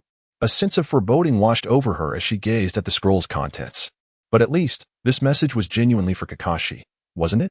At the very least, he must know that she was alive, here in the Bone Valley. A resolute glimmer shone in Yawahara Rin's eyes as she inscribed her name upon the scroll. Once completed, a sense of disorientation enveloped her. What might the future hold? Kaguya Naoki, disregarding Naira Rin's melancholy, took the scroll and sealed it with casual ease before handing it over to the ninja dog, Pakin. This is the item I wish to deliver to Kakashi. I trust you will handle it well. Pakin, in silence, grasped the scroll in his mouth. Although he sensed something unusual about the ninjas present, Kakashi had already taken precautions, rendering such concerns trivial as he vanished from the scene with the intel in tow. Kaguya Naoki turned to look at Naira Rin. While waiting for Kakashi, he introduced himself, saying, I am Kaguya Naoki, your future companion. Meanwhile, far away in the Konoha cemetery, Kakashi stood silently before Rin's gravestone. Chapter 27. Rin. Rin? Rin. Rin. A whisper of Kakashi's voice floated in the gentle breeze. You may not know, but Obito is still alive. Kakashi's voice dissipated, his eyes betraying a hint of sorrow. Yet, I do not know where he is. He lifted his gaze towards the Hokage rock, once held in the highest esteem, and spoke with a tinge of anguish. But I can ascertain one thing, Rin. You may find it hard to believe, yet it is the truth. I have investigated, and each year, orphans mysteriously vanish. Thus, it is indeed possible that the village is conducting human experiments, and Obito may very well have been subjected to such trials. As he spoke, a ray of light fell upon the face of the third Hokage, reflecting into Kakashi's eyes, prompting him to blink. Upon reopening his eyes, he gazed at the source of the light, a chill emanating from his gaze. Third Hokage, even if this is orchestrated by Danzo, as Hokage, are you truly unaware? Kakashi shook his head. Having chosen to uncover the truth, he deemed it unnecessary to waste time on conjecture. Lowering his head to evade the refracted light, he peered through the drifting particles of dust, redirecting his attention to the gravestone. Rin, rest assured, this time, I will only trust myself. Sooner or later, I will find Obito. I will live well with him. Rin, you must too. Kakashi looked at the black and white photograph on the gravestone. An inexplicable sensation lodged in his throat, rendering him speechless. It is only you, Rin. Only you have departed to that world. Kakashi closed his eyes, gripping the flowers tightly, extracting a few drops of moisture. He recalled the bittersweet smile Rin wore before her demise, longing to step out from the shadow of Obito's death and live fully. Yet now, She had not only failed to see Obito, but had also lost her opportunity to witness this world again. Kakashi clenched his fist, a silent roar echoing within him. Rin, I am sorry. I did not protect you well. Kakashi opened his eyes, gazing resolutely at Nohara Rin's gravestone. Rin, I will avenge you. He turned, through the treetops, faintly discerning the silhouette of the Hokage building. Rin, your death was likely condoned by certain high-ranking officials in the village. Obito is also hidden by those officials, subjected to unspeakable experiments. Rest assured, Kakashi's breath grew increasingly labored, and even his perpetually expressionless face betrayed a hint of anger. Regardless of who it may be, whether the third Hokage, Danzo, or Orochimaru, anyone who dares to harm you will face my wrath. I shall rescue Obito and exact vengeance on your behalf. Kakashi's gaze transcended the present, reaching into the depths of his past. On that fateful night, his father, Tsukumo Hatake, plunged a blade into his own chest. The hero of Konohagakure, the pillar of strength during the Second Great Ninja War, met his end in a haze of confusion within the confines of their home.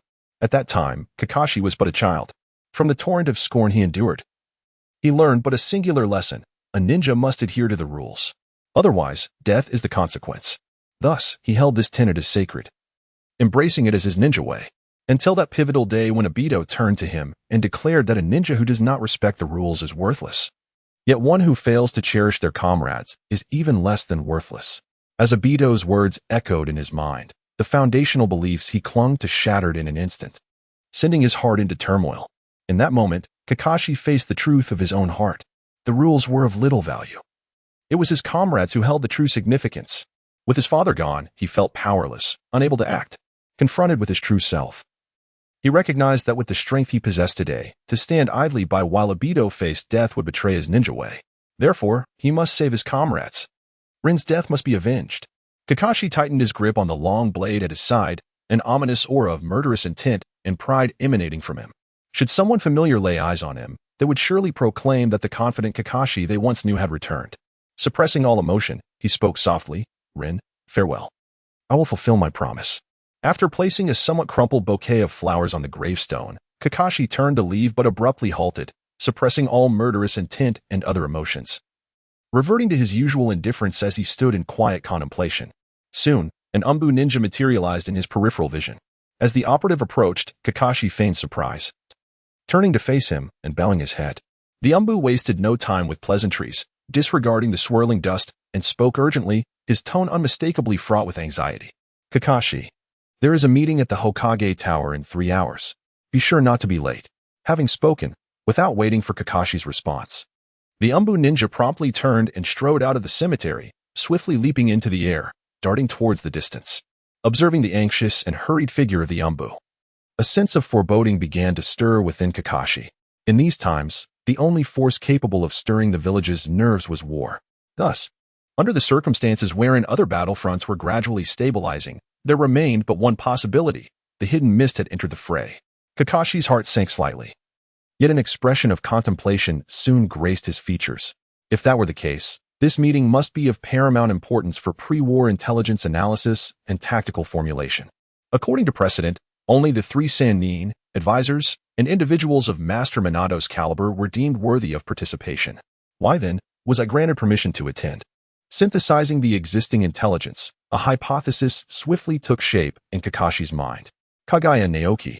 As someone who has witnessed the formidable prowess of Kaguya Naoki, Kakashi is undoubtedly aware that he is indeed worthy of study by the ninjas of Konoha. However, judging solely by the intelligence he previously submitted for the third Hokage's perusal, Naoki does not warrant such extensive scrutiny. So, Naoki, what remarkable feats have you accomplished? Yet, if it were you, such examination could prove fatal. Kakashi felt a twinge of peculiar sentiments stirred by Naoki, which he swiftly suppressed. A chill ran through him. When did he begin to harbor such feelings towards a mist ninja? He quickly found solace in the thought that it must merely be due to Obito. Taking a deep breath, Kakashi expelled these thoughts from his mind. Regardless, in just 3 hours, everything would be revealed. He set forth, heading towards the vicinity of the Hokage building, intent on passing the time before the meeting commenced. Just a few steps into his journey, Kakashi suddenly halted, sensing a faint tremor in the summoning contract.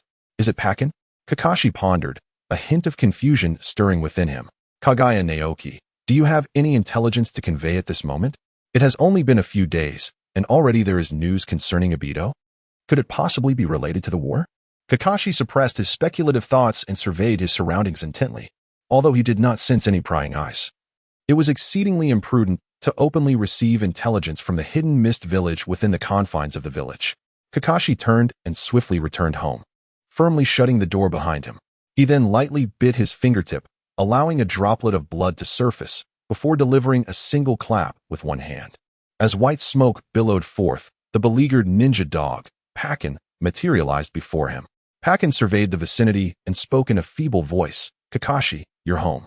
Kakashi nodded slightly, approached Pakken, and took hold of the scroll affixed to him, then remarked with a hint of indifference, "Thank you for your hard work." Upon uttering these words, he turned his back, unaware that Pakken, upon hearing Kakashi's statement, immediately wore an expression of indignation. He exclaimed, "What do you mean by thank you for your hard work? Words spoken without gratitude are destined for retribution." "Kakashi, did you hear me?" Pakken gazed at Kakashi's turned figure, a glimmer of confusion in his eyes. "What is the matter with him?" "Pakken, I heard you. Give me a moment." Kakashi's voice seemed distorted, as if he were desperately suppressing some overwhelming emotion. Sensing Kakashi's unusual demeanor, Pakken reined in his dissatisfaction and abandoned his playful intentions, watching Kakashi's retreating form with growing concern. Bang! The door slammed shut as Kakashi entered the sealed bedroom. He clutched the scroll tightly, his eyes, now bloodshot, repeatedly swept over the name Lin, as if trying to etch those three characters into his very soul. The handwriting, is it truly hers? Lin? Is she still alive? Chapter 28, Kakashi's Decision. Lin's future, this handwriting, it truly belongs to her. Upon discerning Lin's identity, an overwhelming surge of emotions crashed against Kakashi's rationality like a relentless tide, threatening to shatter his composure. Yet, he is Kakashi. In a pivotal moment, reason triumphed over tumult. Clenching his fists, he suppressed all emotions and unveiled his mask, revealing the mesmerizing and uncanny Sharingan. His crimson gaze fixated intently on the three characters spelling Yahagi Lin. Indeed, it was Lin's handwriting. However, mere handwriting alone would not suffice. As Kakashi steadied his thoughts, a new suspicion began to form, only to be swiftly dispelled by an observation made through his Sharingan. In a seemingly inconspicuous corner, there lay a faint inscription written with a peculiar substance, exuding a unique fragrance. Without the Sharingan, Kakashi would likely have remained oblivious to its presence. His eyes shifted towards the delicate, almost imperceptible script, and he read it softly. "If you doubt, come to the hidden mist and meet Lin. Furthermore, Kakashi, reflect upon the words before you. The choice is yours. Lin's future rests in your hands. Will you meet Lin?" Kaguya Naoki exudes such confidence. It appears to be genuine. Rin is indeed alive. Kakashi, with a hint of moisture in his eyes, lifted his gaze to prevent tears from falling onto the scroll. "Thus, Kaguya Naoki, do you require me to make a choice?" He tilted his head back, allowing the tears to flow in reverse until he could absorb them completely, then slightly inclined forward, permitting the gentle breeze to evaporate the tears at the corners of his eyes. Only then did he lower his head to scrutinize the ink-darkened words, softly reading them aloud. "Tell Nohara Rin, what future you behold, Kakashi. Will it be as the rats of the sewers, or a life basked in sunlight? The decision rests with you." As he finished, the room succumbed to an absolute silence, his palm involuntarily clenching tightly. Rin is alive. Was it Naruki who saved him? Just as I was once saved. Kakashi fell into silence, gazing at the scroll, lost in contemplation. Therefore, is this scroll meant to threaten me? He shook his head, recalling Kaguya Naruki's impassioned discourse on the shadows of Konoha's darkness not long ago. Surely, it is more about recruitment. A bitter smile crept upon his lips. As the future sixth Hokage, Kakashi could undoubtedly comprehend the implications behind Kaguya Naruki's scroll. Rin is a bargaining chip, one of the means to persuade Kakashi to join the Hidden Mist Village. Kaguya Naoki is indeed a man of remarkable resolve. Yet, what precisely is his objective? And how shall it unfold? Kakashi's gaze revealed a flicker of determination. At the very least, he saved Rin. At least, he salvaged my chance to reclaim Obito. Given this, why should I not place my trust in him, allowing Rin to temporarily remain in the hidden mist? After all, Rin is but a mouse ensnared in a deadly conspiracy, unable to bask in the sunlight of Konoha unless she is prepared for death. Kakashi gazed at the inked script. Rin, stay in the hidden mist. Remain there, embrace the warmth of its sunlight, and live well. Should I fail to rescue Obito, we shall meet again in another realm. Yet, if one day I succeed in bringing him back, then we can venture together. Kakashi's body swayed slightly. his eyes clouded with uncertainty. Konoha, the hidden mist? Or some other place? Where shall we go? This haze of confusion swirled momentarily in his mind before dissipating. That can be addressed when the time comes. For now, I must convey to Rin the importance of living well. Moreover, I must instruct Naoki to safeguard her. In the future, I shall make amends. After writing extensively, filling an entire sealing scroll, Kakashi finally set down his pen. He rolled the scroll, sealed it, rose, and opened the door. Parker, could you make another trip for me? Parker rubbed his eyes and regarded Kakashi, sensing a shift in the usually somber demeanor of his companion. He shook his head, dismissing the thought, grasped the scroll, and vanished in a puff of white smoke. Kakashi glanced at the clock, hastily preparing himself. The Hokage summit is about to commence. If it pertains to Kaguya Naoki, it warrants careful consideration and analysis. Since I have entrusted Rin's fate to him to some degree, I must take action, mustn't I? Kakashi lifted his eye mask and silently stepped outside. As he pushed the door open, he noted the slightly overcast sky, which obscured the sunlight. I wonder if the weather in the hidden mist mirrors this gloom? Kakashi sighed, feeling a twinge of anticipation. It seems I do indeed have a fondness for cloudy days. Hello, I am Nohara Rin. Suppressing the tumult of emotions within her, Rin realized her future would hinge on this man and spoke up. In her heart, she sighed. Before Kakashi, I must not perish. Yes, Rin. You may simply call me Naoki. Kaguya Naoki responded softly. Naoki. Nohara Rin felt somewhat unaccustomed to this. Typically, she reserved such familiarity for intimate companions like Kakashi and Obito. However, before encountering Kakashi, she thought it prudent not to allow this man to form any negative impressions of her due to such trivial matters. Hesitantly, she inquired, May I ask what transpired between you and Kakashi later on? Nothing of significance, he replied. Kaguya Otsutsuki shook his head. I have stated that your fates are in your own hands. Therefore, regarding all that transpired during your unconsciousness, it is Kakashi who shall determine whether you should be informed. Nohara Rin nodded, suddenly feeling that Kaguya Otsutsuki was not as difficult to converse with as she initially thought. Her courage began to swell. So, if Kakashi makes a decision on my behalf, will you truly act in accordance with what the scroll dictates? Certainly. Kaguya Naoki slightly nodded. The corners of Nohara Rin's lips curled into a fleeting smile, only to be quickly concealed. If Kakashi were to make a decision, they would soon return to the village. Wouldn't they? Yet, would the Bone Clan, under Kaguya Naoki, truly acquiesce to such an egregious decision?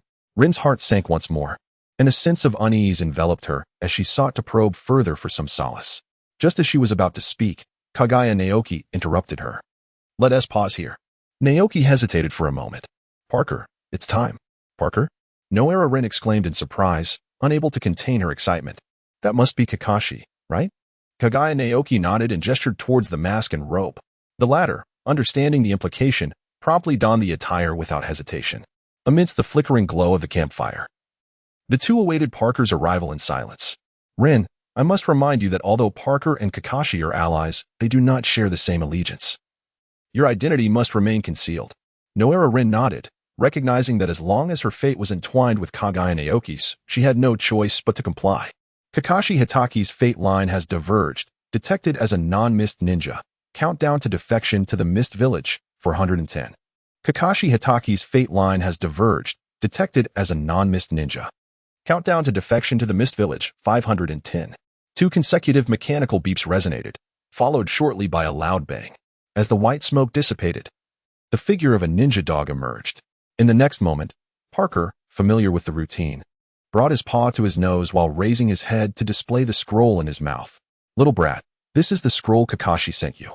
Kaguya Naoki nodded and calmly responded, Parker, I appreciate your efforts. Parker lowered his hand from his nose, expressing his exasperation. You truly are akin to Kakashi. I can discern no gratitude in your words. However, young one, if you have no further matters to attend to, allowing me to return swiftly would be the greatest token of appreciation, as I would rather not linger here inhaling these aromas. Kaguya Naoki smiled softly. Parker, please return. There should be no further developments. Upon hearing this, Parker did not linger for a moment and immediately transformed into a wisp of smoke, vanishing within the confines of the cave. Kaguya Naoki turned around and handed the scroll to Nohara Rin. Behold, this is the choice Kakashi has made for you based on his judgment. Whether you choose to accept it or not is entirely your decision. Nohara Rin extended her hand and accepted the sealed scroll. Gazing at the familiar sealing techniques inscribed upon it, She gritted her teeth and began to unravel it. Chapter 29. Is this an illusion? The First Defector. Is this truly written by Kakashi? The words on the scroll reflected in her slightly tearful eyes, filling her heart with disbelief. Kakashi actually suggested that he remain in the hidden mist village and not return? If it weren't for the steady flow of chakra, she would have thought herself ensnared in a genjutsu. Anxiously, she formed hand seals, confirming that she was indeed not under any illusion. Beads of sweat began to form on her forehead. How is this possible? Remaining in the mist is tantamount to defection. How could Kakashi possibly encourage me to betray my village? This notion seemed utterly implausible.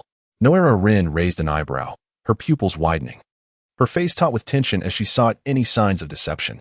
Yet, illuminated by the flickering flames of the fire, after scrutinizing the scroll repeatedly, she could only let out a resigned sigh. Alas, it was indeed Kakashi's handwriting and tone. The secrets inscribed within were known solely to the three of us, and furthermore, there was the summoning beast, Pakin. From these indications, it was undeniable that Kakashi was indeed collaborating with this Kaguya Naoki fellow, and without a doubt, this letter was authored by Kakashi. But how could this be? That is Konoha. There lies his teacher, his comrades, and everything else he wishes to protect.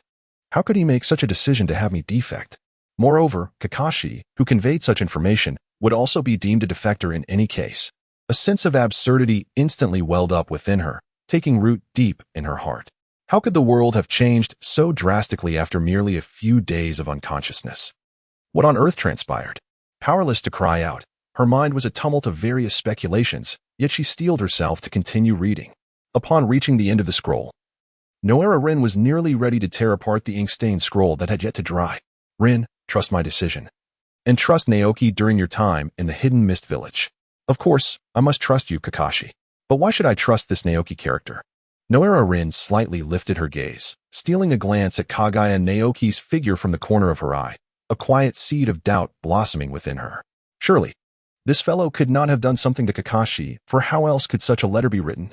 In the dimly lit cave, even the slightest glimmer of light would draw attention, and Nohara eyes were naturally caught by Kaguya Naoki's peripheral gaze. Ah, so you are doubting me once more. Kaguya Naoki shook his head and let out a sigh. Kakashi, even through letters, could undoubtedly employ a myriad of methods to persuade Nohara.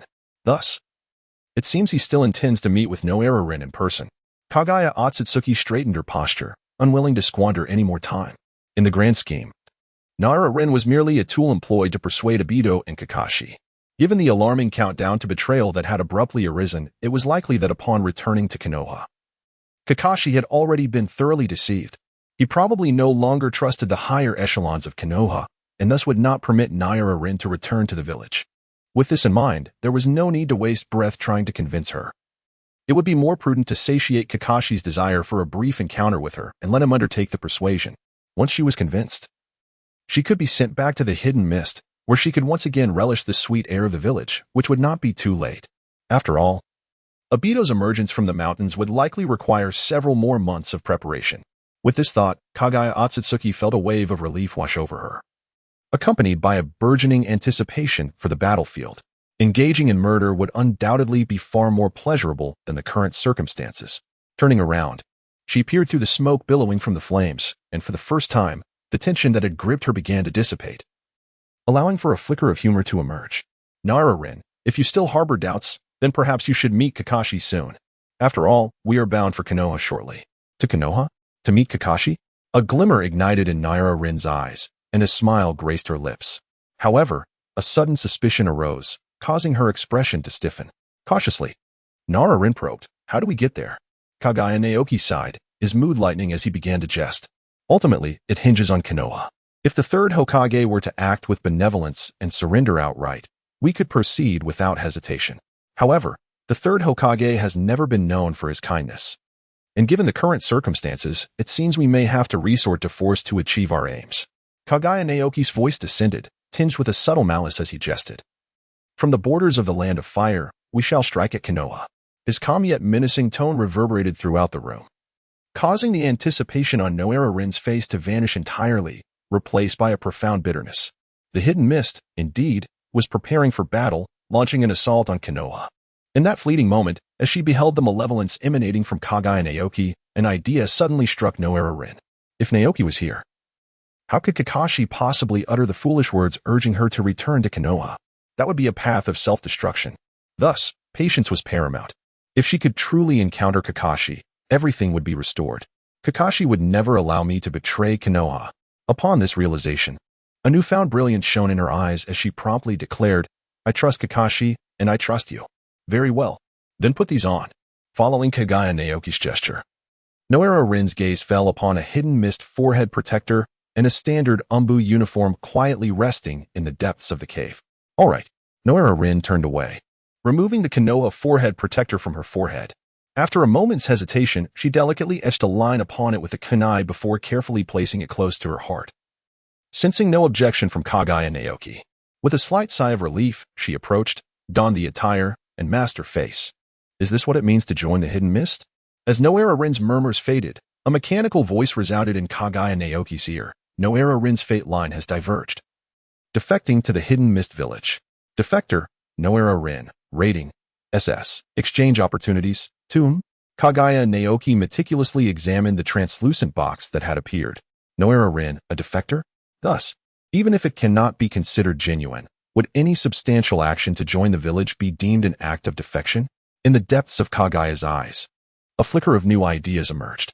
It appeared that collecting bloodlines for formidable individuals would no longer require such arduous efforts. His gaze briefly swept across the exchange count, and to his astonishment, the number had already risen to 6. Unexpectedly, before even stepping onto the battlefield, he had managed to accumulate enough exchanges to delay the onset of the bloodline's eruption, a rather pleasant surprise.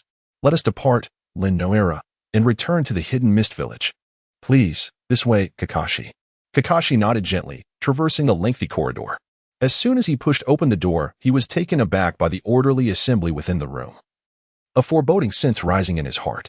The third Hokage, Hiruzen Sarutobi, the Hokage advisor, Koharu Uchiha, along with Midogate, the darkness of the ninja world, Danzo Shimura, the legendary Sannin Orochimaru, and his own teacher, Minato Namikaze.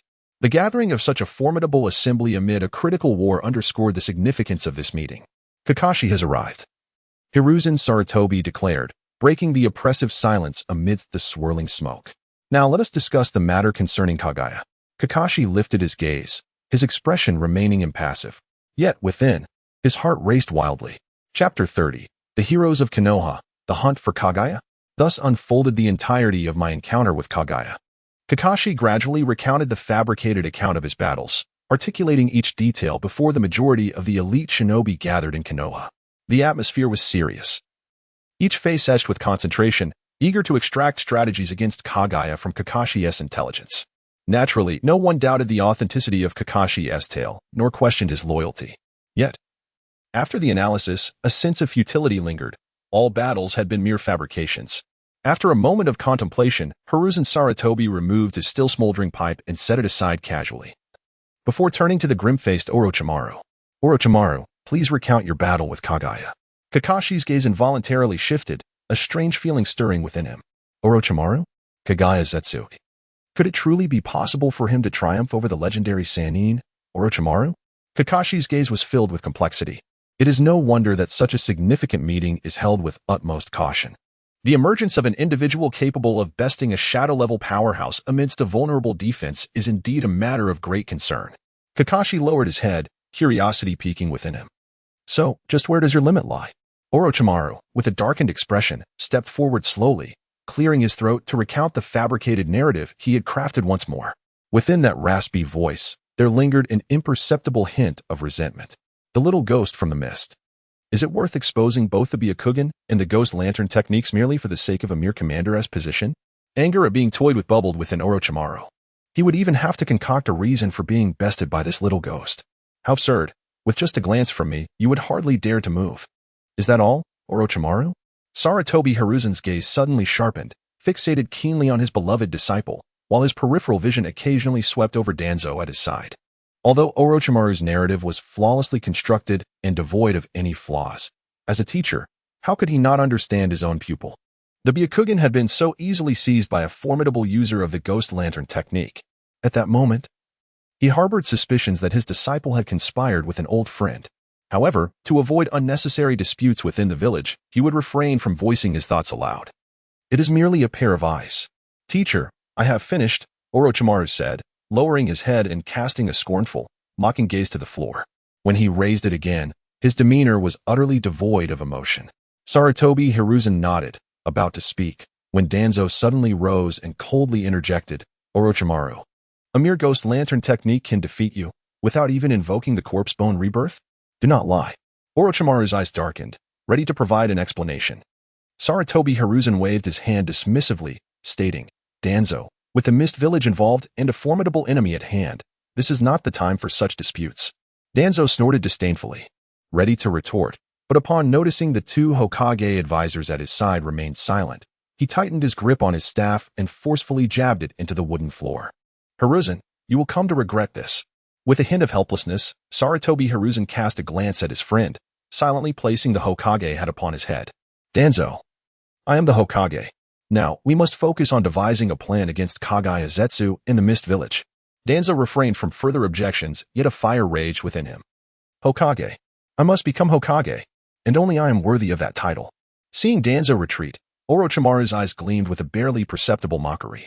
Danzo, do you truly think you can become Hokage? Only individuals like the venerable elder, who appear noble and grand in the public eye, can ascend to the esteemed position of Hokage. I, however, cannot, and neither can you.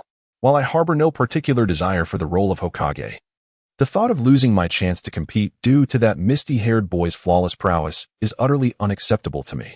Lord Hokage. Sarutobi Hiruzen, noticing Orochimaru's unexpected initiative to speak, raised an eyebrow in curiosity but nodded nonetheless. Do you have a proposal? Indeed, Master, Orochimaru replied, moistening his parched lips, emanating an aura of coldness and a chilling intent to kill. Allow me to serve as the commander against Kaguya's descendant. I assure you, I shall not disappoint the village. My previous failure was merely due to my negligence and the resurgence of an old injury. This time, victory shall be mine. The third Hokage seemed to acknowledge this with a nod, yet his gaze shifted to Minato Namikaze, deepening the malice lurking within Orochimaru's eyes. Just as he was about to speak, he hesitated and turned to his two friends. Koharu, Hamura, what are your thoughts? Kohara Udatane responded promptly, in my opinion. Aside from Kaguya's descendant, who has previously defeated Orochimaru, the Mist Village poses little threat. Hamura Mitokado nodded in agreement, noticing Danzo's reluctance to voice his opinion. Sarutobi Hiruzen seamlessly continued, indeed, that is quite true. With new variables emerging in the battlefield of the Mist, we must take them seriously.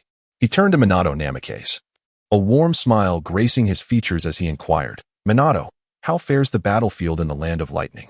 Minato's expression grew solemn as he shook his head. I cannot guarantee that A and his forces will not return, thus I cannot leave the battlefield in the Land of Lightning for an extended period. Hiruzen's eyes dimmed with disappointment, though he quickly masked it, straightening his posture. With a voice imbued with authority, he declared, my decision is resolute. Orochimaru shall serve as the commander in the battlefield of the Mist, while Minato must remain cautious. He can create distractions that will afford Orochimaru the time needed to amass his forces and reach the front line. Minato immediately stepped forward, nodding in agreement. In an instant, Sarutobi Hiruzen formulated the battle plan. Minato, I will dispatch several squads of ninjas to transport your flying thunder god Kanai to the waters near the Mist, carrying reinforcements. Simply use explosive tags to intercept their vessels and slow their troop transport. There is no need for full-scale combat. The ocean is their domain. Minato's serious demeanor softened, returning to his usual warm expression. Upon hearing the third Hokage's plan, he replied, Lord Hokage, I shall remember this well. Hiruzen gazed at Minato with satisfaction, a smile gracing his lips as he resumed his pipe. Very well, let us expedite the organization of our forces and crush the Mist Village. Yes. As the words faded, Orochimaru and Danzo stepped out, followed closely by the others, while Kakashi remained rooted in place. Sarutobi Hiruzen observed Kakashi's lingering presence with a hint of curiosity. Kakashi, what troubles you? Kakashi clenched his fists, a shadow of sorrow crossing his features. Lord Hokage, I wish to go to the battlefield of the Hidden Mist and eliminate Kaguya Otsutsuki. That scoundrel. With a resigned sigh, the third Hokage drew on his pipe, exhaling a thick cloud of smoke before responding with a tone laced with regret. Kakashi, I grant you permission to go. But remember, only by letting go of the darkness can you live the life your comrades wished for you. Yes, third Hokage, Kakashi replied, lowering his gaze. Darkness? Is my father's world shrouded in darkness? And Obito, even if he still breathes, must be leading a life darker than anyone in this world. Kakashi raised his head once more, turning toward the exit of the Hokage building, his eyes filled with resolve. Therefore, for Obito, Kaguya Otsutsuki, you must not perish. Orochimaru.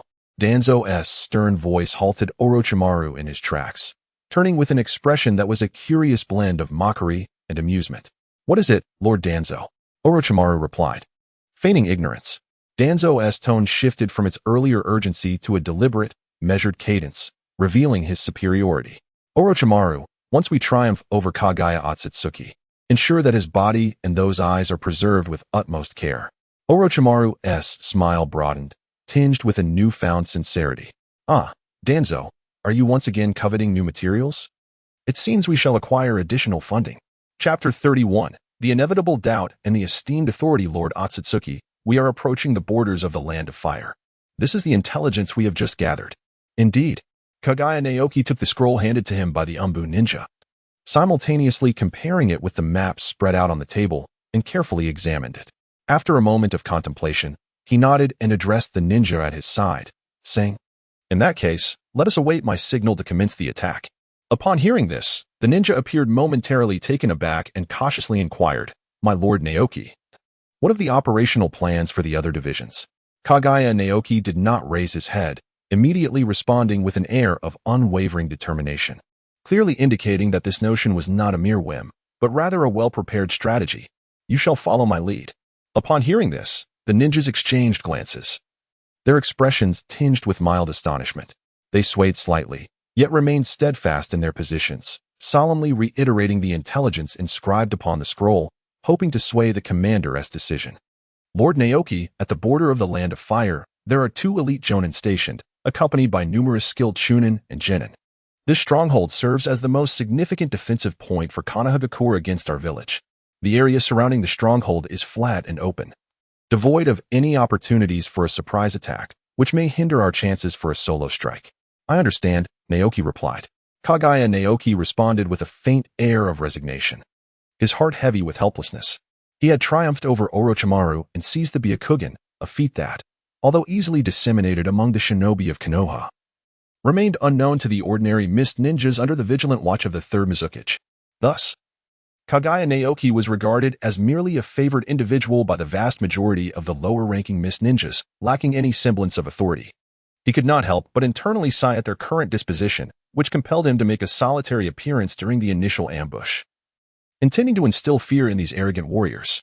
Listening to Naoki's unruffled demeanor, the mist ninjas could not help but cautiously voice their skepticism once more, their words laced with palpable distrust. Furthermore, Lord Naoki, even if a lone decapitation were to succeed, the ninjas within the Konoha stronghold would not lose their combat efficacy. They are elite. Had another commander dared to question so brazenly on multiple occasions, they would likely have met a swift end by the blade. Yet Naoki understood the underlying reasons, which is why he consistently displayed such magnanimity. Indeed, I am aware. I do not intend to execute a decapitation. Kaguya Naoki paused momentarily. I can handle them all by myself. The mist ninja involuntarily voiced his thoughts, only to quickly lower his head upon realizing the hierarchical implications, his heart brimming with silent resentment. What is this? This marks the most abrupt assault from the Land of Water. The objective is annihilation, a massacre, not merely a straightforward decapitation. With such a vast number, even capturing pigs would take several days. Let alone that these are the elite ninjas gathered at the borders of Konohagakure. Even the esteemed 7 ninja swordsmen would find themselves troubled by such a stronghold, necessitating the mobilization of forces. Yet, he is the commander. Thus, upon confirming that there was indeed no changing of heart, the mist ninja reluctantly turned away, announcing Kaguya Naoki's decision. Almost at the very moment he pivoted, a series of chimes resonated, accompanied by numerous translucent frames materializing before him. The fate of Oda Kaijin shifted, detected as a mist ninja, earning him 1 exchange fragment. Kaguya Naoki looked up and counted, finding nearly 100 individuals. Thus, this time, the offensive I undertook has saved the lives of so many mist shinobi. Kaguya Naoki sighed inwardly and immediately activated his Byakugan, gazing towards the distant border. However, there was no need for such fervor in the next encounter. Once this massacre performance concluded, he would at least be able to recruit some individuals to serve as loyal subordinates to this unfortunate commander. Suppressing the jesting thoughts within, He scanned the surroundings with his Byakugan. Hidden within the forest were traces of chakra, likely belonging to a reconnaissance unit from the hidden mist, faster than his vanguard. Beyond that lay sparse underbrush and a flat terrain. At the very limits of his Byakugan's vision, he anticipated the presence of the Konoha encampment. After all, he hailed from a lineage steeped in death, a threshold of strength befitting a shadow. In the past, even the ailing Komahiro managed to eliminate 500 of Naruto's shadow clones in one breath. Thus, for him to dispatch a few minions should not pose a significant challenge. As for the two Nin, they were merely larger minions in the grand scheme of shadow-level prowess. Kaguya Naoki silently traced the contours of his spine. Bracing himself for the impending performance, he averted his gaze. Naoshi, do you require assistance? Might it be a tad too ambitious to undertake this alone? Terumi closed the door, turning back to cast a look of deep concern towards Kaguya Naoki. Kaguya Naoki replied directly, do not be so lacking in confidence, Terumi-me. Moreover, you are well aware that I intend to establish my renown through this mission. Hence, there can only be one presence on the battlefield, mine. However, there are so many of them. Terumi-me expressed her concerns, her voice trailing off with a sigh. Forget it, I concede. You, who were able to seize the Byakugan from Orochimaru, likely regard those individuals with little concern. They, too, will probably have no significant impact on you. Hikari Naoki nodded. So, Naoki, what do you wish to do? Allow me to assist you in analyzing the strategy. With a serious demeanor, Koizumi-me pressed her arm onto the table adorned with a map, causing the thick paper to crinkle. As for the strategy, Kaguya Shinji pondered for a moment. Perhaps the only approach was to charge headlong and eliminate everyone in sight. What a ludicrous notion. Terumi-me couldn't help but sigh, shaking her head. Must one resort to such an extreme form of violence in battle? Indeed, it seems so. Kaguya Otsutsuki's fingers traced the map. Orochimaru was en route. Upon his arrival at this border, given his formidable strength and vast experience, it would likely be a challenge to achieve any notable feats. If by then I have not yet gained the unwavering loyalty of the Mist Shinobi, how could I possibly avert the dire fate of being driven back to the village upon merely landing? Thus, only through the utmost violence can one capture the hearts of the people. Kaguya-me nodded. Yet her brow furrowed in contemplation as she immediately began to sift through the intelligence scrolls beside Kaguya Otsutsuki. After a brief moment, Kaguya-me inquired with a hint of curiosity, is it truly Orochimaru? Absolutely certain. Kaguya Naoki gently brushed the information scroll from Kakashi that rested at his waist. A smile gracing his lips. Orochimaru was poised to advance to the front lines at the borders of the Land of Fire, tasked with overseeing the battlefield of the Hidden Mist. Minato Namikaze would be responsible for intercepting enemy forces at sea, a strategy intended to temporarily impede the movements of the ninjas from the Hidden Mist village. This was also the reason why Kaguya Naoki led an elite unit from the Hidden Mist to breach the defenses. By first securing a foothold on land, they could leisurely transport reinforcements at their own pace. The impact caused by Minato would be significantly diminished. Previously, upon receiving such news, Kaguya Naoki had released a long sigh of relief. If it were merely Orochimaru, then the situation would be manageable. What truly instills fear in Kaguya's son, Zetsu, is Minato Namikaze. Although it is exceedingly difficult for Minato to slay Zetsu directly due to his formidable offensive capabilities, one must not overlook Minato's mastery of the Flying Thunder God technique, an ability of unparalleled magnitude. In contrast, Zetsu can only rely on a few other means to tenuously defend against such forbidden arts. Should Minato take him on a tour through the Four Nations, occasionally leading Zetsu into explosive tag traps or perilous locations like the Hidden Cloud Tower, Zetsu would find himself in a dire predicament. At present, he need not contend with Minato directly. Rather, Orochimaru's words should yield some commendable results in the early stages. It is astonishing that you have managed to infiltrate Konoha with spies, a feat even the third Hokage could not achieve. Terumi let out a sigh, then added somewhat exasperatedly. As for your Byakugan, it is likely already known throughout the entirety of Konoha. The disparity between the villages is immense. Therefore, Zetsu, as long as you do not suffer a devastating defeat this time, you shall be hailed as a hero of the mist. Kaguya Naoki nodded. I shall do my utmost. Perhaps I may not be defeated. Well, Terumi-me, we are about to dock. Chapter 32. The strategy is to eliminate all adversaries single-handedly. The ship has reached the shore. A throng of misty ninjas gathered on the deck, their expressions betraying a bloodthirsty disposition. However, as Kaguya Naoki stepped out of the cabin, A peculiar expression immediately manifested among them. It was evident that a decision made by their commander left them feeling profoundly bewildered. Kaguya Naoki sensed the gravity of the situation, shaking his head resolutely, and decided to respond with a ferocious display of combat prowess. "Stay close to me. It's time to advance."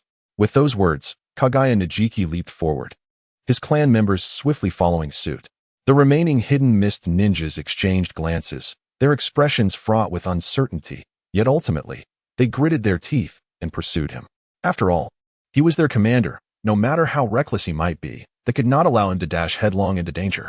In no time, the hidden mist ninjas arrived alongside Kaguya Naoki at the heavily fortified gates of the Leaf Village, where they beheld a scene that would forever be etched in their memories. The barren forest stretched out before them, the gentle terrain revealing a throng of people, all laid bare before their eyes. Kaguya Naoki did not release the mist concealment technique. He simply strode forward. Yes, he advanced without hesitation. Was he a fool? The Leaf ninjas, dumbfounded, gazed at the dense throng of ninjas behind Kaguya Naoki, feeling a sense of despair, while also casting incredulous looks at this solitary fool charging ahead. Eliminate him. Two jonin exchanged glances. Acutely aware that the mist ninjas were far from mindless brutes, the individual before them was undoubtedly a formidable warrior. Yet, no matter how powerful one might be, how could a single person effortlessly vanquish them all? A flurry of shurikens and kunai hurtled through the air, tracing elegant arcs against the backdrop of the setting sun, evoking a sense of impending doom akin to dark clouds gathering overhead. In the face of this onslaught, Kaguya Naoki unfurled the bone armor enveloping his body. To ensure his safety, he simultaneously drew moisture from the air, crystallizing it into ice sabon, which he deployed using his Byakugan to disperse and mitigate the impact. He allowed the diminished force of the shurikens to collide harmlessly against his resilient bone armor. Clang! Sparks flew, observing that some kunai shattered upon striking the impenetrable armor. The future leader, Kaguya Naoki, unsheathed his spine. To prevent the wasteful wear from shurikens and kunai landing upon him, he resolved to eliminate them all first. Whoosh! Kaguya Otsutsuki surged forth like a tailed beast, breaking through the encirclement of shurikens with an astonishing speed as she charged towards the city walls. Meanwhile, the Leaf Village ninja were still devising strategies to subdue Kaguya. What a jest! Such formidable defense and extraordinary velocity. Two jonin exchanged glances, their expressions tinged with bitterness. Yet they soon displayed the bloodthirsty determination characteristic of true ninjas. Let us overwhelm her with sheer numbers. After all, she is but one person. Water release, water flow wall. Water shield, great waterfall technique. Wind release, great breakthrough. Fire release, great fireball technique. One after another, a torrent of ninjutsu illuminated the dimming sky, painted in hues of twilight as the sun began to descend. A monster, indeed. What a monstrous being. Kaguya Naoki surged forth amidst a terrifying array of formidable ninjutsu, resembling an absolute monstrosity. Observing the panicked and horrified expressions of the ninjas, Kaguya Naoki sighed. Apologies, but this is the world of Hokage. A shadow-level powerhouse can truly act with impunity. Although he may not yet rival the terrifying prowess of the Third Raikage, who could battle against 30,000 warriors. His capabilities are more than sufficient to deal with you. He finally swung the spine in his hand. The sound of flesh and bone colliding, slicing, and splitting echoed around him, followed by a spray of blood and piercing screams. Kill him. AJ Nin, a seasoned elite, gathered a squad of elite CH Nin to eliminate Kaguya Naoki. However, within the densely packed stronghold of Konoha ninjas, they were forced into close combat. Engaging Kaguya Naoki in such a manner was undoubtedly a path to demise. With a sharp sound, the J-Nin's long blade screamed as it sliced through the air. But Kaguya Naoki could no longer act with the same abandon. He unleashed his first technique, Bone Pulse, Dance of the Larch. Murmuring softly, white jade-like bones erupted from his upper body. Not good. AJ Nin barely managed to halt his advance, yet could not save one of his comrades. Watching helplessly as 5 or 6 CH Nin, like moths drawn to a flame, charged forth brandishing their feeble kunai, only to be impaled by the protruding bone spikes. A gust of wind swept through, raising a cloud of blood mist and causing the lifeless bodies to sway slightly upon the skeletal formations. Is this the origin of the Dance of the Larch? The bloodthirsty surge rooted in Kaguya's lineage surged through his mind, manifesting in a sinister, villainous laughter. Enemies danced upon my bones, blood swirling in the air. Such is the true essence of the corpse bone technique. Cursed wretch, do not be so arrogant. The elite ninja, With crimson eyes ablaze, swiftly formed hand seals, seemingly conjuring an extraordinarily potent jutsu. Suddenly, a long whip, exceeding the range of previous attacks, pierced through the body of the elite ninja, the chakra within him surging forth, causing blood to erupt in an even more expansive torrent. It flowed, creating a pool of vivid crimson. Corpse bone technique, dance of the iron flower. Kaguya Naoki casually added a remark, then instantly unleashed a bone from his wrist, effortlessly severing a head behind him. Blood erupted like a fountain, staining his already tattered garments, transforming him into a figure of crimson. Yet, the struggle was far from over. He pressed on, employing ninjutsu. The assault from one J-nin and several ch-nin, executed with suicidal intent, yielded a tactical advantage. In the ensuing chaos, other ninjas seized the opportunity to create distance, launching a frenzied offensive with their significantly weaker chakra compared to Kaguya Naoki. A torrent of concentrated ninjutsu surged forth once more. Houses soared, city walls crumbled, and the ground was riddled with fiery craters. Amidst this destruction lay shattered stones. These terrifying techniques had the power to alter the very landscape of the world, yet they could not breach Kaguya Naoki's formidable bone armor, nor could they capture his elusive form. Thus, the slender, spiked whips of bone began to dance through the air. Humans soared upon the skeletal structures. Blood cascaded over the bones. Accompanied by a cacophony of horrified screams, the resolve of an increasing number of Konoha ninjas began to wane. Flee. The first to retreat was the remaining J-nin. Witnessing the white bones mercilessly claiming the heads of countless Konoha ninjas, he was finally overcome with fear.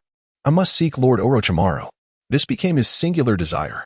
Observing the figure, Kaguya Naoki sighed, summoning a dozen ice mirrors, diving into their depths, and swiftly darting forward at a speed rivaling lightning, whispering into the ear of the J-nin. Why do you not show me some respect? I promised the ninjas of the village that I would eradicate all of you. The J-nin trembled, a glimmer of fatal determination flickering in his eyes. The lunatic of the Kaguya clan. Taste this. Naruto's vision technique. The J-nin, exhausting his final opportunity, sought to ensnare the bone pulse within an illusion crafted from his overwhelming chakra, hoping to ensnare it within the depths of the Jinjutsu. Yet, he was mistaken. With a single fist, Kaguya Naoki shattered his throat, piercing through time itself, and crashed down onto the tree. Turning around, he observed the bewildered Konoha ninja standing amidst a pool of blood, and with a hand, he wiped the blood from his face, revealing a gentle smile. How about joining the Mist Village? Chapter 33. Just landed, only to face defeat? What is this? Is it really that simple? As they stood behind Kaguya Naoki, watching him without any intention of employing ninjutsu, some ninjas could no longer restrain themselves and began to shout mockingly, deriding the intelligence of the Kaguya clan. This is reckless. Even the 7 ninja swordsmen shouldn't act so brazenly. Then, as they witnessed the dense swarm of shurikens hurtling towards Kaguya Naoki, they silently grasped their blades, straightened their legs, and prepared to rescue their commander before he was pierced like a hedgehog. Yet, it seemed they were already too late. The shurikens were far too swift. Even with their numbers, it was difficult to conceive how they could counter such a barrage. Would they truly face defeat so easily? As such despair began to permeate the atmosphere, a cacophony shattered the silence. The sharp clinks echoed across the battlefield, the sparks from the clashes dazzling their eyes. The Mist Ninjas could not help but widen their gaze, watching in awe as the white bone membrane dispersed the entire storm of shurikens. What kind of monster is this? Is it possible to respond to an attack in such a manner? The Mist Ninjas, known for their high attack and stealthy prowess, had never witnessed such a brazen and forceful approach. How could he be so fast? They beheld the white figure, akin to a lightning bolt cleaving through the sky, swiftly arriving beneath the Konoha walls, only to bloom in a crimson hue. This is slaughter, isn't it? The Mist Ninjas silently swallowed the blood elicited by their overwhelming shock. They watched as Kaguya Naoki danced amidst the densely packed Konoha crowd, like a tempest, tearing apart anyone who dared to obstruct him into shreds. The splattering blood and torn flesh constituted a scene that even these bloodthirsty ninjas found astonishing. Master Naoki, be careful. Just as some felt a sense of relief seeing Kaguya Naoki effortlessly dispatch an elite ninja's desperate attack, keen observers noted that the Konoha ninjas were tactically retreating, regrouping for a new, more formidable offensive. It's over. The Mist Ninjas gazed at the dense array of ninjutsu and flickering lights, unable to suppress their exclamations of alarm. That was far more terrifying than the concentrated shurikens. We must rescue Master Naoki. Just as they began to move, another voice rang out. Stop. Initially, the reluctant Kaguya Naoki had read out his commands, but now the Mist Ninjas, led by him, raised their hands to halt their comrades behind. For the monstrous Kaguya Naoki had obstructed all ninjutsu and begun to dance once more. The tedious slaughter resumed. It was not until a long while later that an incredible shout pierced the air. Was that ice release? Initially, it was believed that the ensuing chaos would merely amount to a mundane one-sided massacre, with only a few insignificant fish slipping away. However, to their astonishment, Lord Naoki suddenly employed a technique that was both unfamiliar and yet eerily recognizable. It was indeed ice release. Observing the elite ninja who had fled, only to have his throat shattered, the Mist Ninjas felt a surge of relief and uncertainty. Indeed, a member of the Mizuki clan pushed his way to the forefront, gazing at the shimmering, extending ice mirror, and could not help but exclaim, "Why have we never seen you utilize ice release in this manner?" Several Mist Ninjas curiously directed their attention towards the Mizuki clan member, causing his complexion to flush crimson while he struggled to contain his astonishment. Why was it that he could wield such formidable ice release? It was indisputable that Lord Naoki, being both Kaguya and Mizuki lineage, possessed this ability. However, it was equally true that Lord Naoki had never been exposed to the secret techniques of the Mizuki clan. In light of these circumstances, not only could Lord Naoki employ a ninjutsu reminiscent of the crystal ice mirrors, but he could also enhance it, allowing it to become a highly mobile technique. Is this what one would call genius? The Mizuki clan member could not help but marvel, suddenly feeling less despondent. The chasm between them rendered any jealousy futile. The crimson hue on his face dissipated, and he promptly retorted to the ninjas, "We all emerged from the same ninja academy. So why do you lack the physical prowess of Lord Naoki?" The smiles on the faces of the Mist Ninjas abruptly froze, and they silently turned away, choosing not to respond. Their disparity in physical prowess compared to Lord Naoki was negligible. They were merely being defeated in seconds. "I ask you," one of them inquired, "do you wish to surrender and join my village?" Was this the end? The Mist Ninjas, unable to remain still any longer, eagerly rose to their feet. Encircling the Konoha ninjas, who were now barely stained with blood, they raised their fervent voices, chanting Lord Kaguya Naoki's name. In the midst of this fervent tide, the Konoha ninjas trembled, unable to draw their blades. Confronted with the unstoppable force of Kaguya Naoki and the dense throng of Mist Ninjas, they realized that no amount of effort would suffice. Yet, they were of Konoha. Thus, as one ninja raised his long sword, the others followed suit, thrusting the blade, which had yet to taste the blood of their enemies, through their own necks. Truly, it was a tragic spectacle. Kaguya Naoki furrowed his brow once more, wiping away the spattered blood. The crimson fluid was abundant, and no matter how he tried, it remained stubbornly smeared. The system announced a deviation in Mizuki's fate, identifying him as a Mist Ninja and granting him a fragment of exchange. Ignoring the incessant barrage of notifications, Kaguya Naoki observed that the previously hostile Mist Ninjas now gazed at him with fervent expressions. Still slightly intoxicated by the bloodshed, he felt an unusual restlessness arise within him. After a moment of struggle to suppress it, he responded coolly, "Very well. Let us regroup at the camp, secure the harbor, and await the gradual arrival of the main force." "Yes, Lord Kaguya." A chorus of voices erupted, reverberating through the stagnant sky. Kaguya Naoki stood tall, then turned his back and calmly entered the grand encampment belonging to the commander. Just 10 minutes prior, this place was still under the dominion of Konoha. "Naoki, your position has finally been solidified." The door closed behind Terumi Mei, her lips curling in an uncontrollable smile, and her flowing hair spoke of her heartfelt joy and elation. However, she quickly adopted a serious demeanor, fixing her gaze upon the maps and intelligence reports, diligently analyzing future strategies for Kaguya Naoki. The forthcoming strategy is to first secure this foothold, awaiting the assembly of the Mist Army, and through a show of overwhelming force, compel Orochimaru to retreat. This will pave the way for an incursion into the heart of Konoha, engaging in a protracted struggle against Orochimaru, who will receive the last vestiges of support from Konoha. Indeed, Kaguya Narukami replied with a faint remark. This was indeed a strategic judgment made by Kaguya Narukami after acquiring information about Kakashi. Although Minato Namikaze possessed the Flying Thunder God technique during the Night of the Nine Tails, he could only utilize it 7 or 8 times before his chakra reserves were nearly depleted, especially when compared to his current, more developed self. Thus, Kaguya Narukami resolved to divide all fleets into smaller units, approaching in batches across the vast ocean. According to Minato's chakra reserves, he could at most assault 7 or 8 transport teams, thereby minimizing losses while drawing Minato out into the boundless sea. Once the Mist Shinobi received substantial reinforcements, what could the inadequately fortified Orochimaru do to resist? He could only continue to delay and retreat, patiently awaiting assistance from Konoha, ultimately struggling to establish a camp deep within the Land of Fire for defense.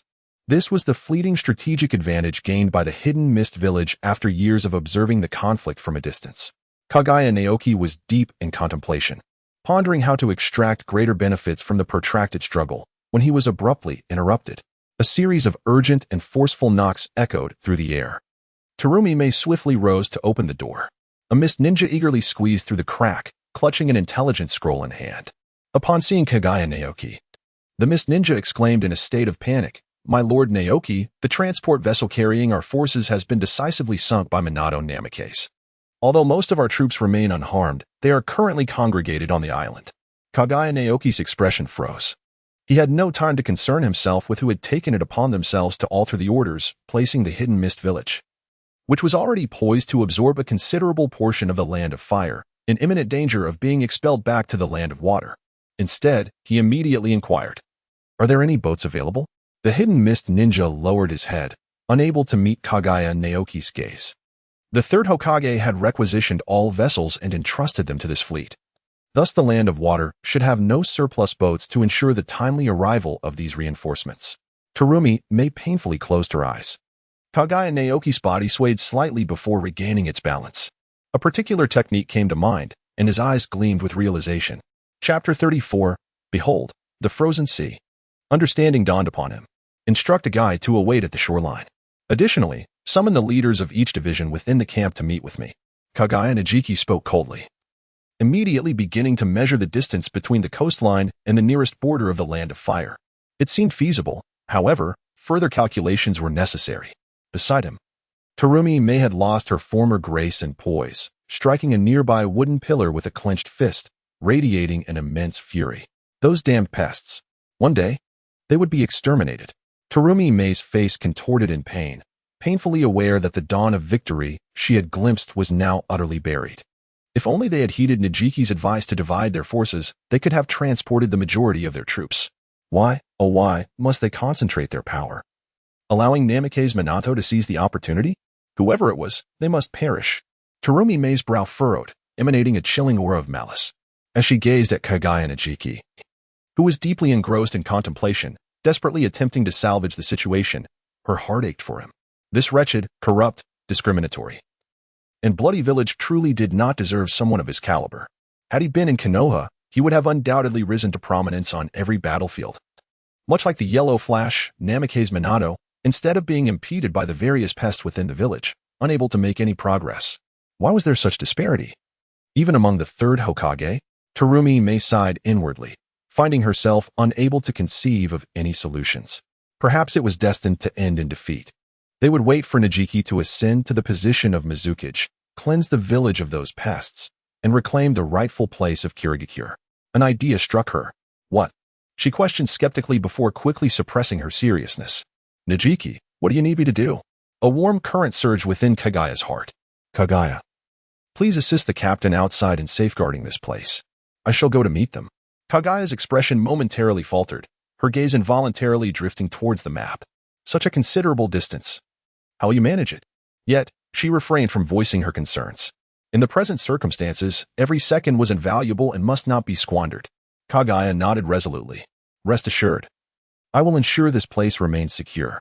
Kaguya Naoki gazed at the resolute Terumi. A twinge of concern etched upon his features as he spoke softly. If Orochimaru arrives here before my return, you must flee. Terumi nodded, albeit somewhat reluctantly.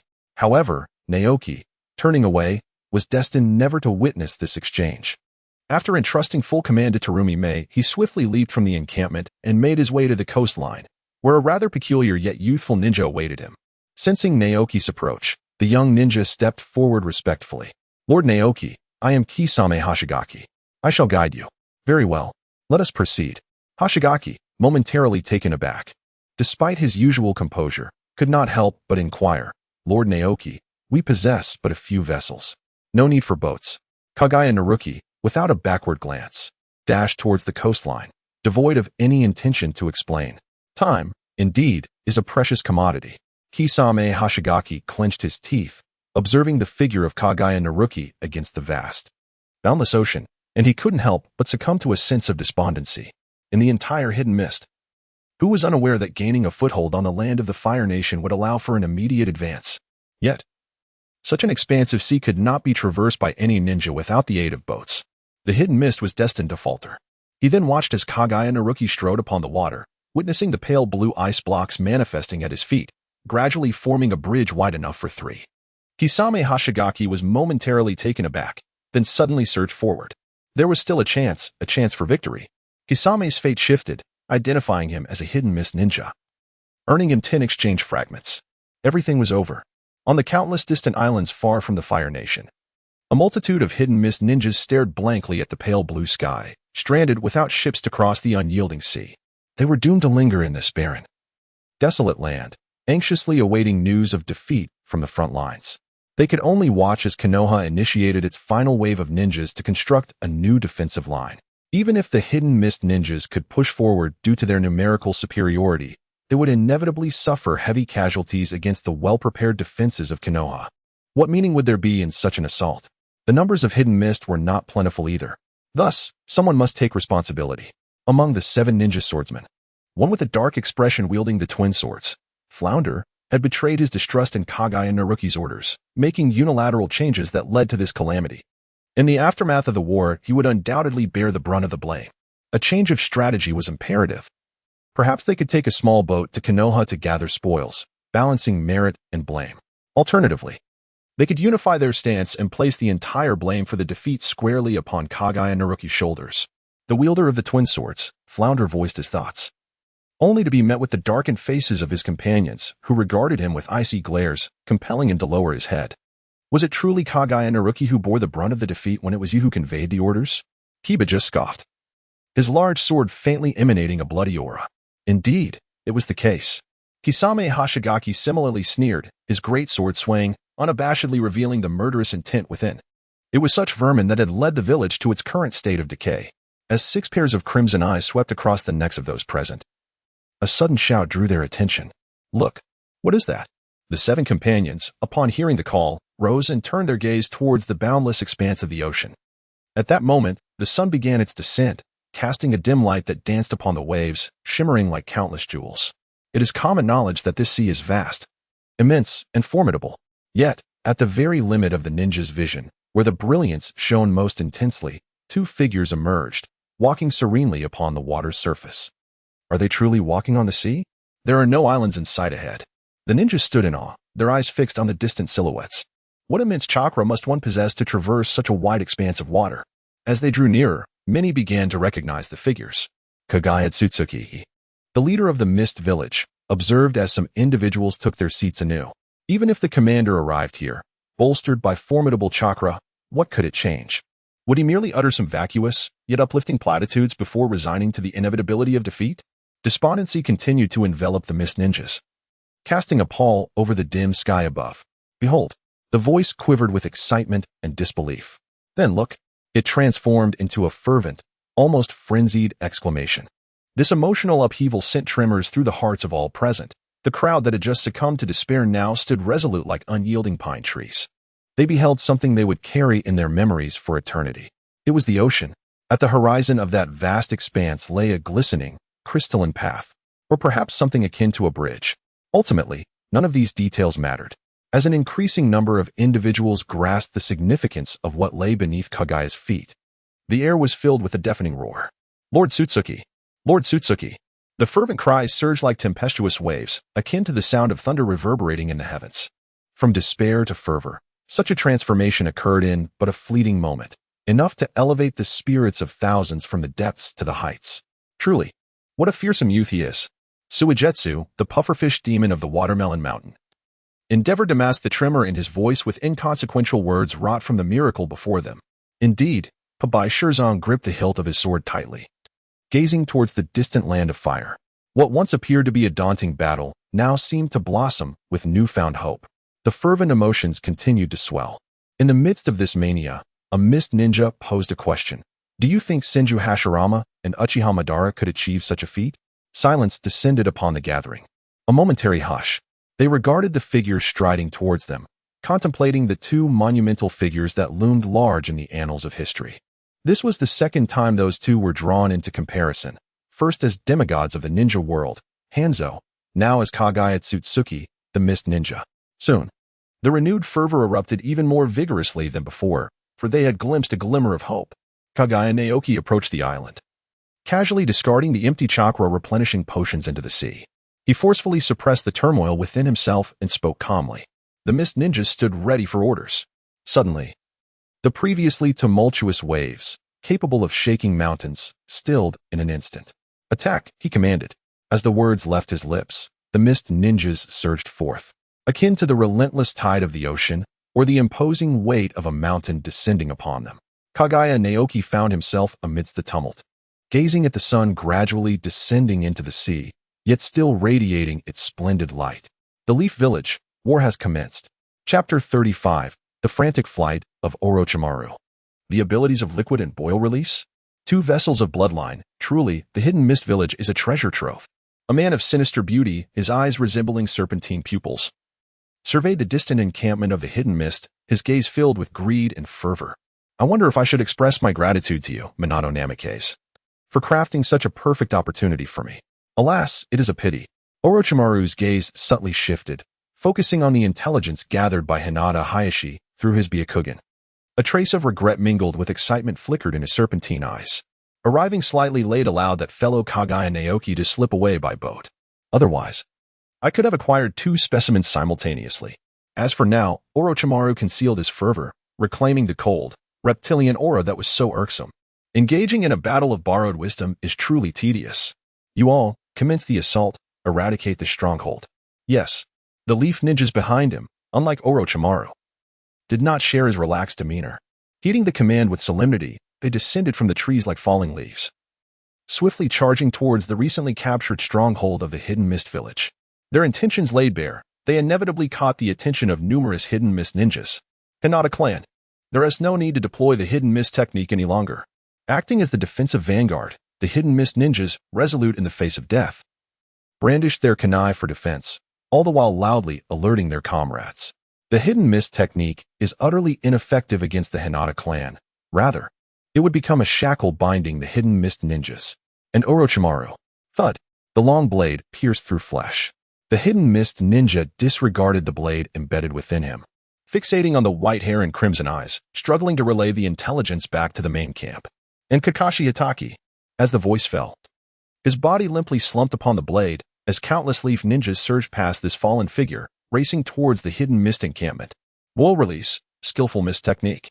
Terumi Mei, observing the throng of ninjas outside, wore a grave and resolute expression, channeling all her chakra to expel a copious amount of white mist produced by her boil release. Ah, my eyes. Within the enveloping white mist, anguish cries erupted, a cacophony of torment. While the other hidden mist ninjas reveled in their apparent success, Terumi Mei furrowed her brow, overwhelmed with bitterness. This is too forced. Even with the nearly depleted chakra of boil release, the results were far from satisfactory. Terumi Mei clenched her fists. With their Byakugan activated, the majority of the Konoha forces were halted upon detecting the boil release chakra, thus preserving a significant amount of their troops. Had it not been for this, at least half of them would have been rendered powerless in battle. It was a dire situation. Terumi Mei forced a bitter smile, her thoughts lingering on the ice bridge. Since victory was unattainable, she resolved to at least delay their advance. Raising her head, determination flickered in her eyes. She had to. She must hold them off until the mist army could return. She must.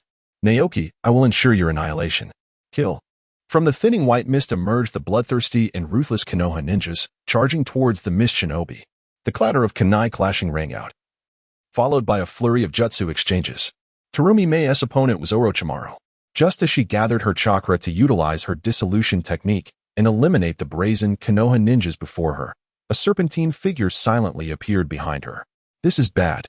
The chilling aura drew near, and only then did Terumi Mei sense it. She unleashed her dissolution technique, retreating with haste. Turning around, she witnessed numerous large venomous snakes slithering from Orochimaru's sleeves, some of their toxic fangs nearly grazing her hair, dissolving the roots of her dark tresses. Barely escaping a perilous fate, Terumi Mei exhaled in relief, her gaze fixated on the acidic solution she had just expelled. I must injure him. Fizz. Under the cover of her dissolution technique, the snakes that were about to strike Terumi Mei were instantaneously transformed into liquid. As the solution dissipated, to her dismay, she beheld Orochimaru, still grinning, his tongue elongated in an unnatural manner. He chuckled coldly, his eyes scrutinizing her. The dissolution bloodline is indeed formidable. Boil release and dissolution both possess corrosive properties. If it were to fall into my hands. A chilling smile crept across Orochimaru's face.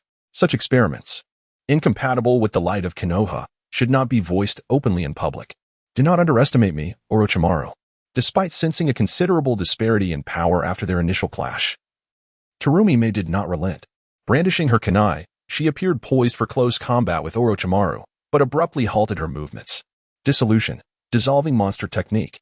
This long prepared, more expansive acidic solution erupted from her mouth, reducing the stone wall to mere gray water that seeped into the ground. This was a blow potent enough to plunge countless ninjas into despair, capable of annihilating the very terrain, yet it was effortlessly evaded by the ever-slick Orochimaru. The technique missed its mark. Feeling the nearly depleted chakra, Kei-Mei forced a bitter smile. The defeat was utterly comprehensive. But what of the others? Kei-Mei's attention momentarily wandered as the cacophony of shouts and cries reached her ears. Die! Kill him quickly! Hold on! Even with a strategy in place, was it not possible for this unit of Konoha to at least stall the enemy? A sense of desolation filled Kei-Mei's heart. Indeed, with Kakashi, Orochimaru, and the elite forces from the Hyuga branch, how could their ordinary mist ninja unit possibly withstand such might?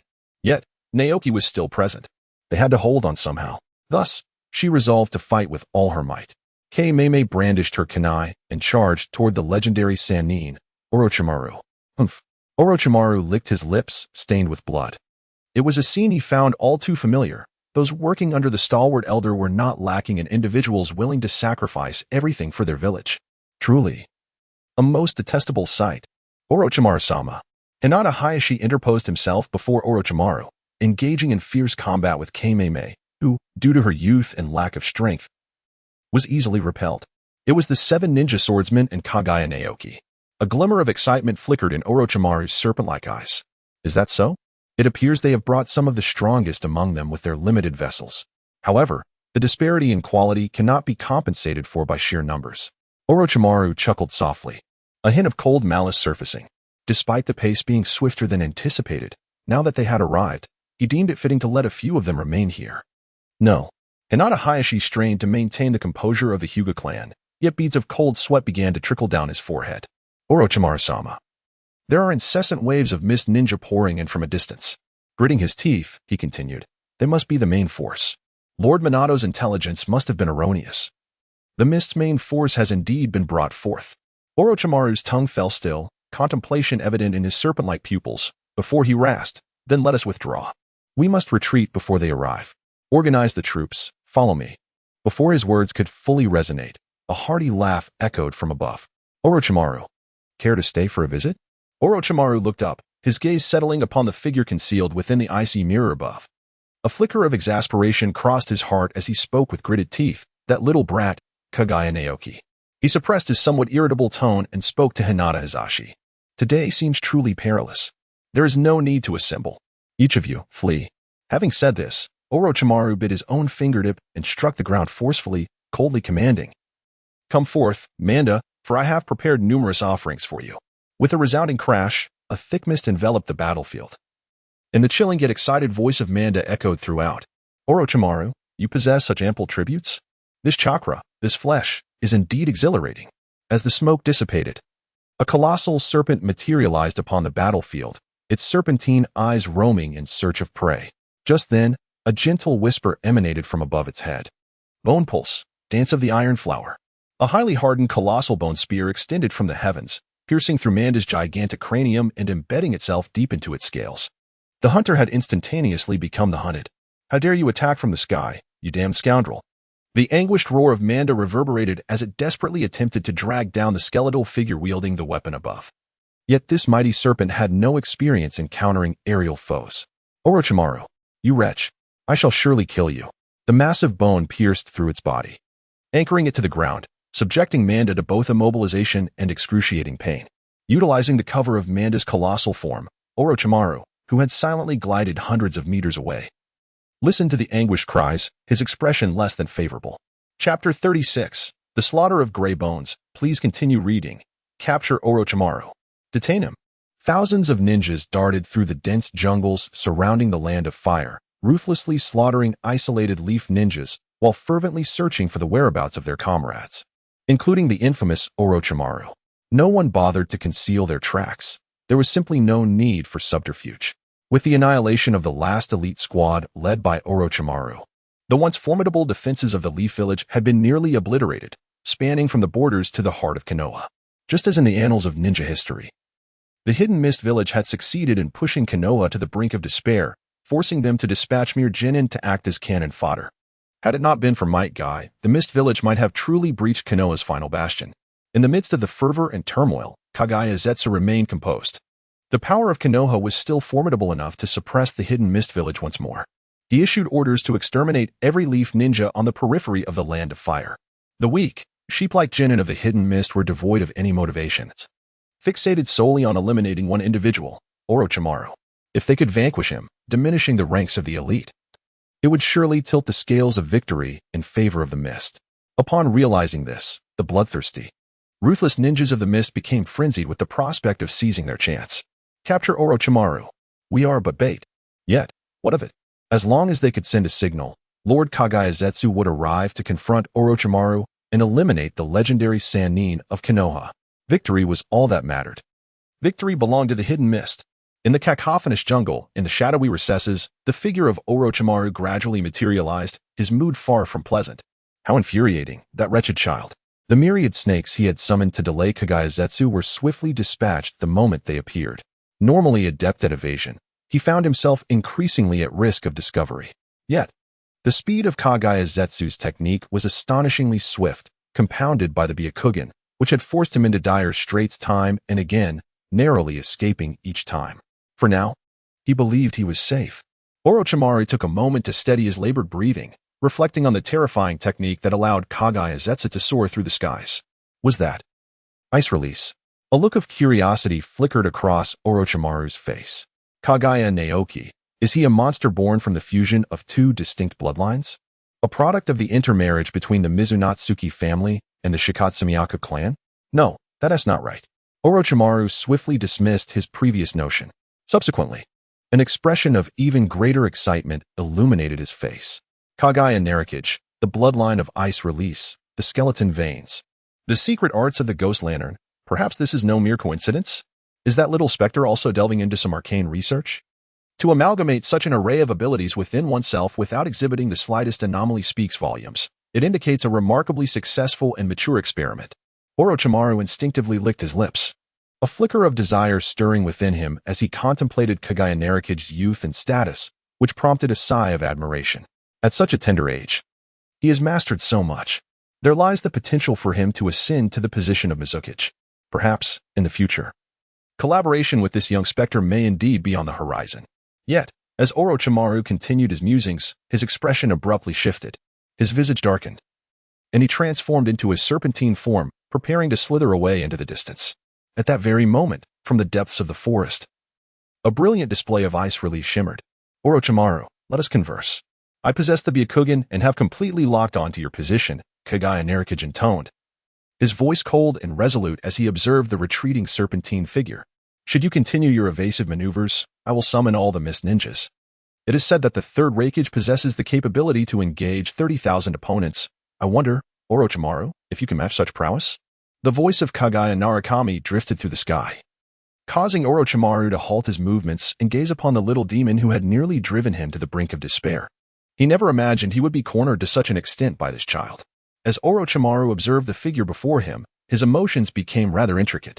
It had been a long time since he had felt such a way. Perhaps the last time was with that scoundrel Hanzo.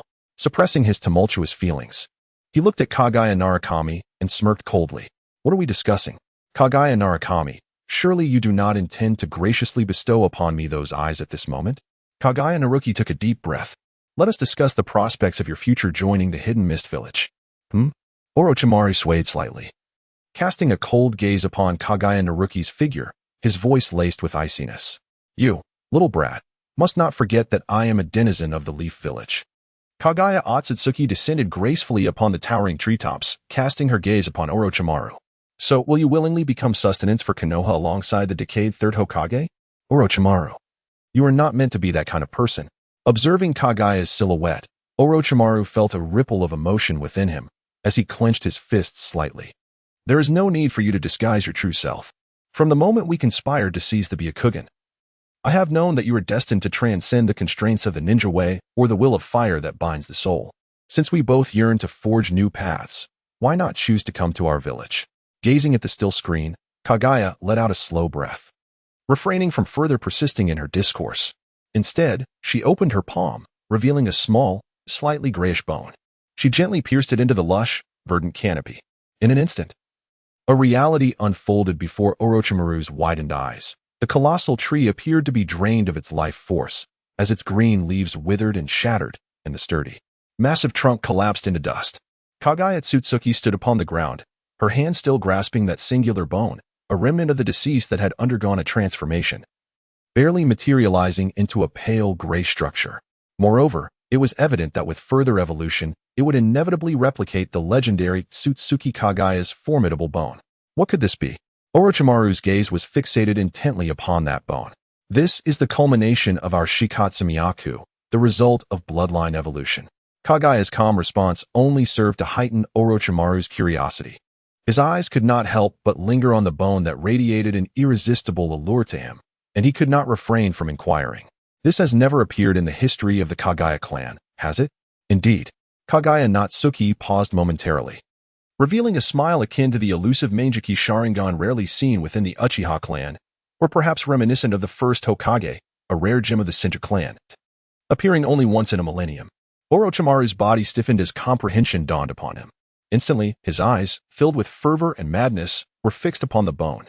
So, this is the bait you used to entice me, Kaguya Natsuki? Indeed, it is.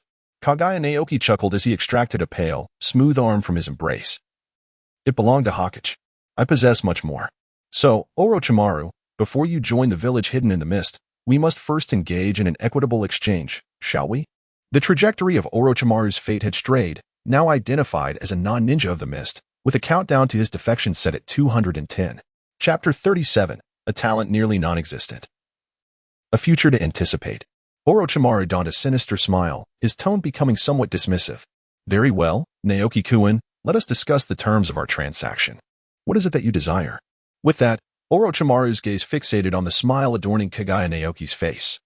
The earlier excitement he had felt now morphed into an overwhelming sense of dread. An aged, somber visage, wrapped in bandages, surfaced from the depths of his mind. Danzo. Orochimaru's expression darkened. The abrupt shift in his mood, coupled with the recollection of Danzo, was readily explicable. In past dealings of this nature, Orochimaru would have assumed the role of Kaguya Naoki. Back then, a mere flick of his wrist, shedding scraps from his experiments, would send the fool Danzo scrambling to present his funds, easily manipulated at his whim. Yet now, he found himself relegated to Danzo's position. Observing the pale arm and the faintly gray bones, Orochimaru felt a disquieting premonition.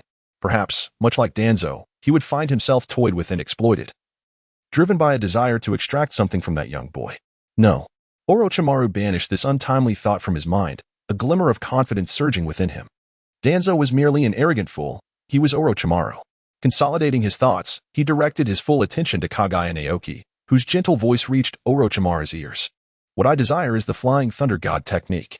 A mocking expression suddenly adorned Orochimaru's face. The Flying Thunder God, is it? You are quite the confident child. He let out a series of cold laughs, then adopted a more earnest demeanor. Though reluctant to concede, it was undeniable that Minato Namikaze was a bona fide genius. While you might be a rare talent among the Kaguya clan, your kin have never exhibited any aptitude for the Flying Thunder God technique. You will not be able to master it. In response, Kaguya Naoki merely smiled. Lord Orochimaru, whether I learn it or not is of no concern to you. All you need to do is provide me with the scroll of the Flying Thunder God. Such confidence for a young boy, Orochimaru chuckled dryly, his gaze sweeping over Kaguya Naoki's bones and arm. So, Naoki-kun, what will you offer me in exchange? Is it that bone? Or perhaps that arm? For all that is unknown and entwined with the mysteries of life, Orochimaru harbors an inexplicable fervor. With a heart brimming with anticipation, he cannot help but lick his lips. Is life not sufficient? The words of Kaguya Naoki echoed in Orochimaru's ears, causing the smile on his face to vanish instantly. It was time to prepare for battle. Orochimaru composed himself, contemplating the likelihood of escape. With the Byakugan locking onto him, the threat of flying ice techniques, and the encirclement of thousands of ninjas, he felt a tremor of uncertainty. However, to forfeit his Byakugan and expend the Flying Thunder God Scroll without obtaining his experimental materials would render him no different from Danzo. Orochimaru's gaze sharpened, dispelling the fleeting desire to retreat. If he were to concede time and again, what position would he hold in any future collaboration with this young boy? Let us see, young one. Orochimaru licked his parched lips, ready to initiate his technique. Sensing the atmosphere grow tense, Kaguya Naoki smiled and spoke up. Lord Orochimaru, I would not allow you to come here for naught. Therefore, let me offer you a finger to start. Kaguya Otsutsuki paused slightly, speaking with a voice imbued with persuasion.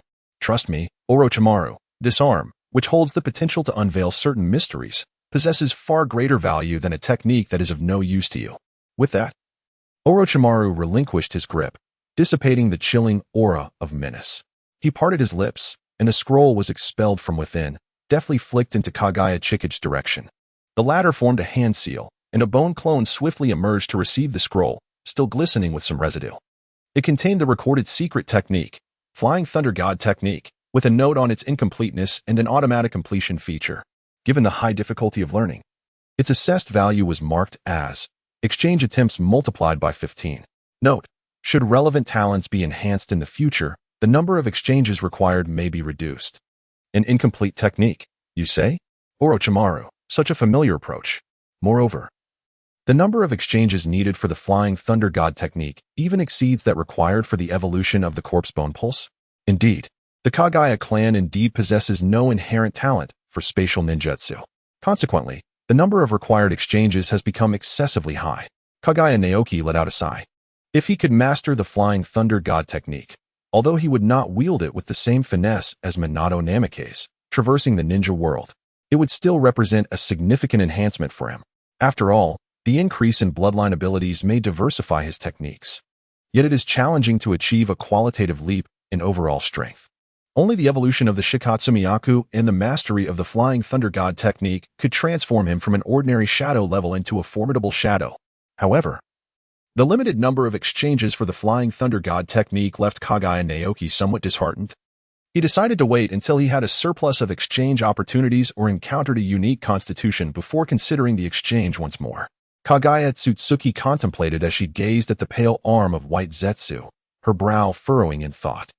Although she had exchanged but a single finger with Orochimaru for the Flying Thunder God technique, the arduous nature of its learning coupled with the mercy she had granted him left her feeling somewhat disadvantaged. In light of this, she spoke candidly, without pretense. Orochimaru, I have one more request, a rather simple one. The mocking smile on Orochimaru's face faltered. Such a domineering and avaricious little wretch. How detestable. Yet, he added with a sly grin, nonetheless, the Flying Thunder God technique I provided to you is crafted with great care, my dear. Thus, he conceded. Let this serve as recompense. Kaguya Naoki appeared oblivious to the peculiar expression of Orochimaru as he continued to speak to himself. Lord Orochimaru, the technique of the mutual exploding tag, a rather commonplace jutsu, should not be deemed excessive as a gift, should it? Commonplace? Orochimaru's brow furrowed slightly.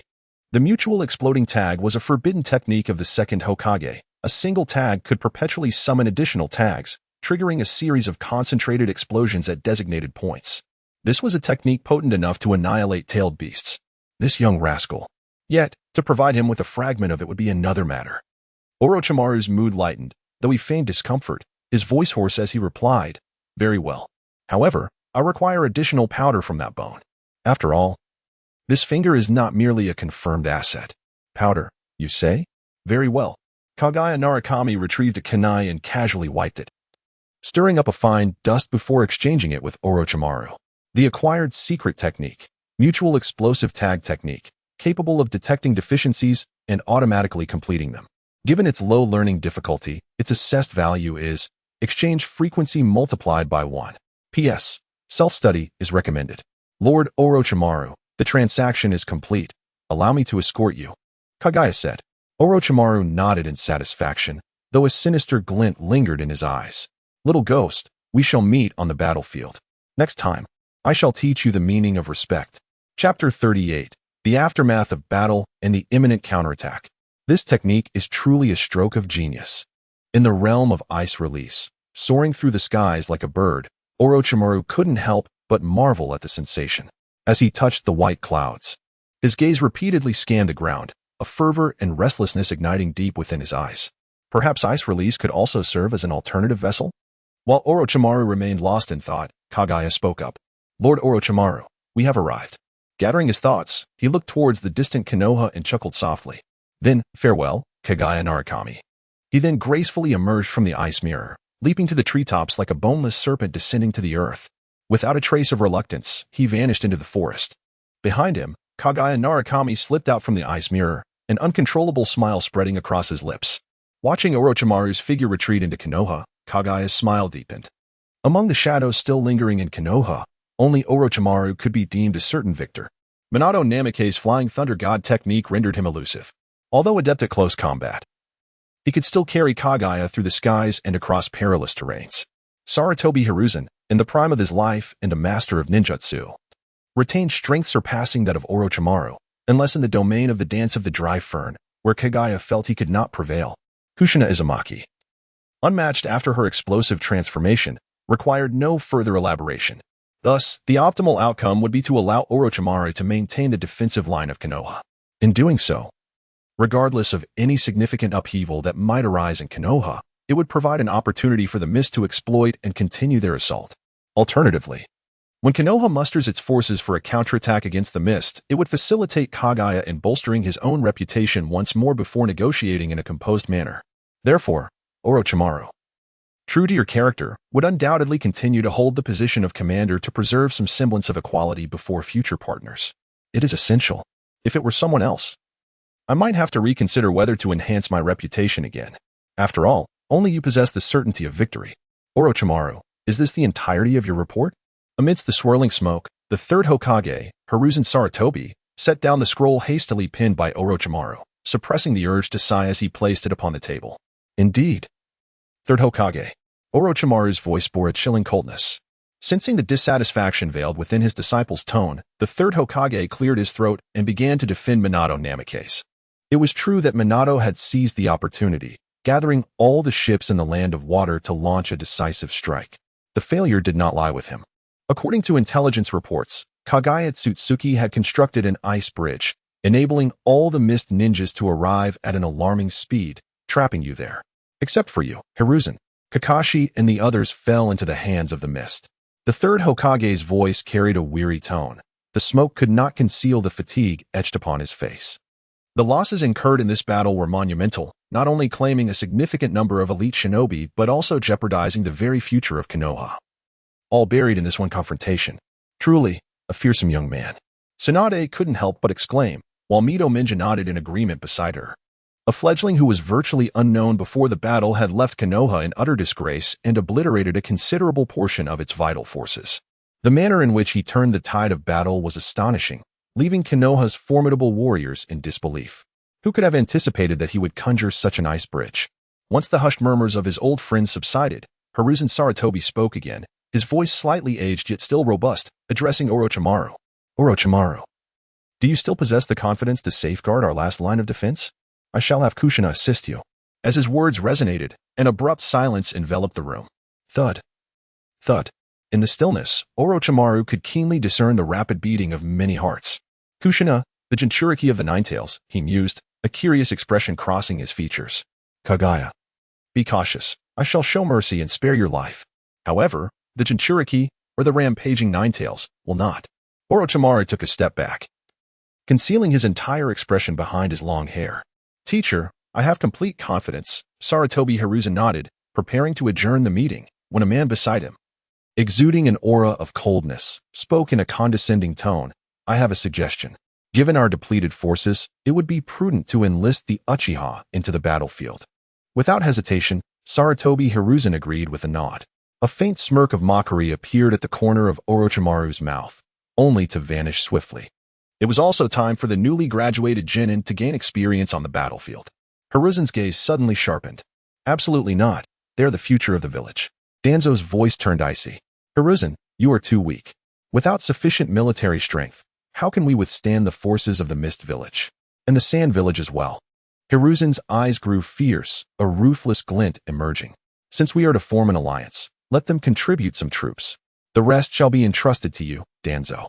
Danzo's voice abruptly fell silent, his eyes now reflecting a chilling resolve. The Sand Village, you must deploy troops for the future of Konoha. Should you refuse, you will taste my wrath. Very well, let us conclude this. With the troops assembled, Sarutobi Hiruzen exhaled a sigh of relief and waved his hand as the group made their way towards the exit. Bang! The door slammed shut, leaving Sarutobi Hiruzen alone in the office, the atmosphere growing still. Bring in Kushina. An Umbu swiftly departed from the Hokage's office. Shortly thereafter, a woman with crimson hair entered the Hokage's office and addressed the seated Sarutobi Hiruzen with a bold tone, Hokage-sama. Sarutobi Hiruzen nodded slightly, revealing a warm smile. His voice softening.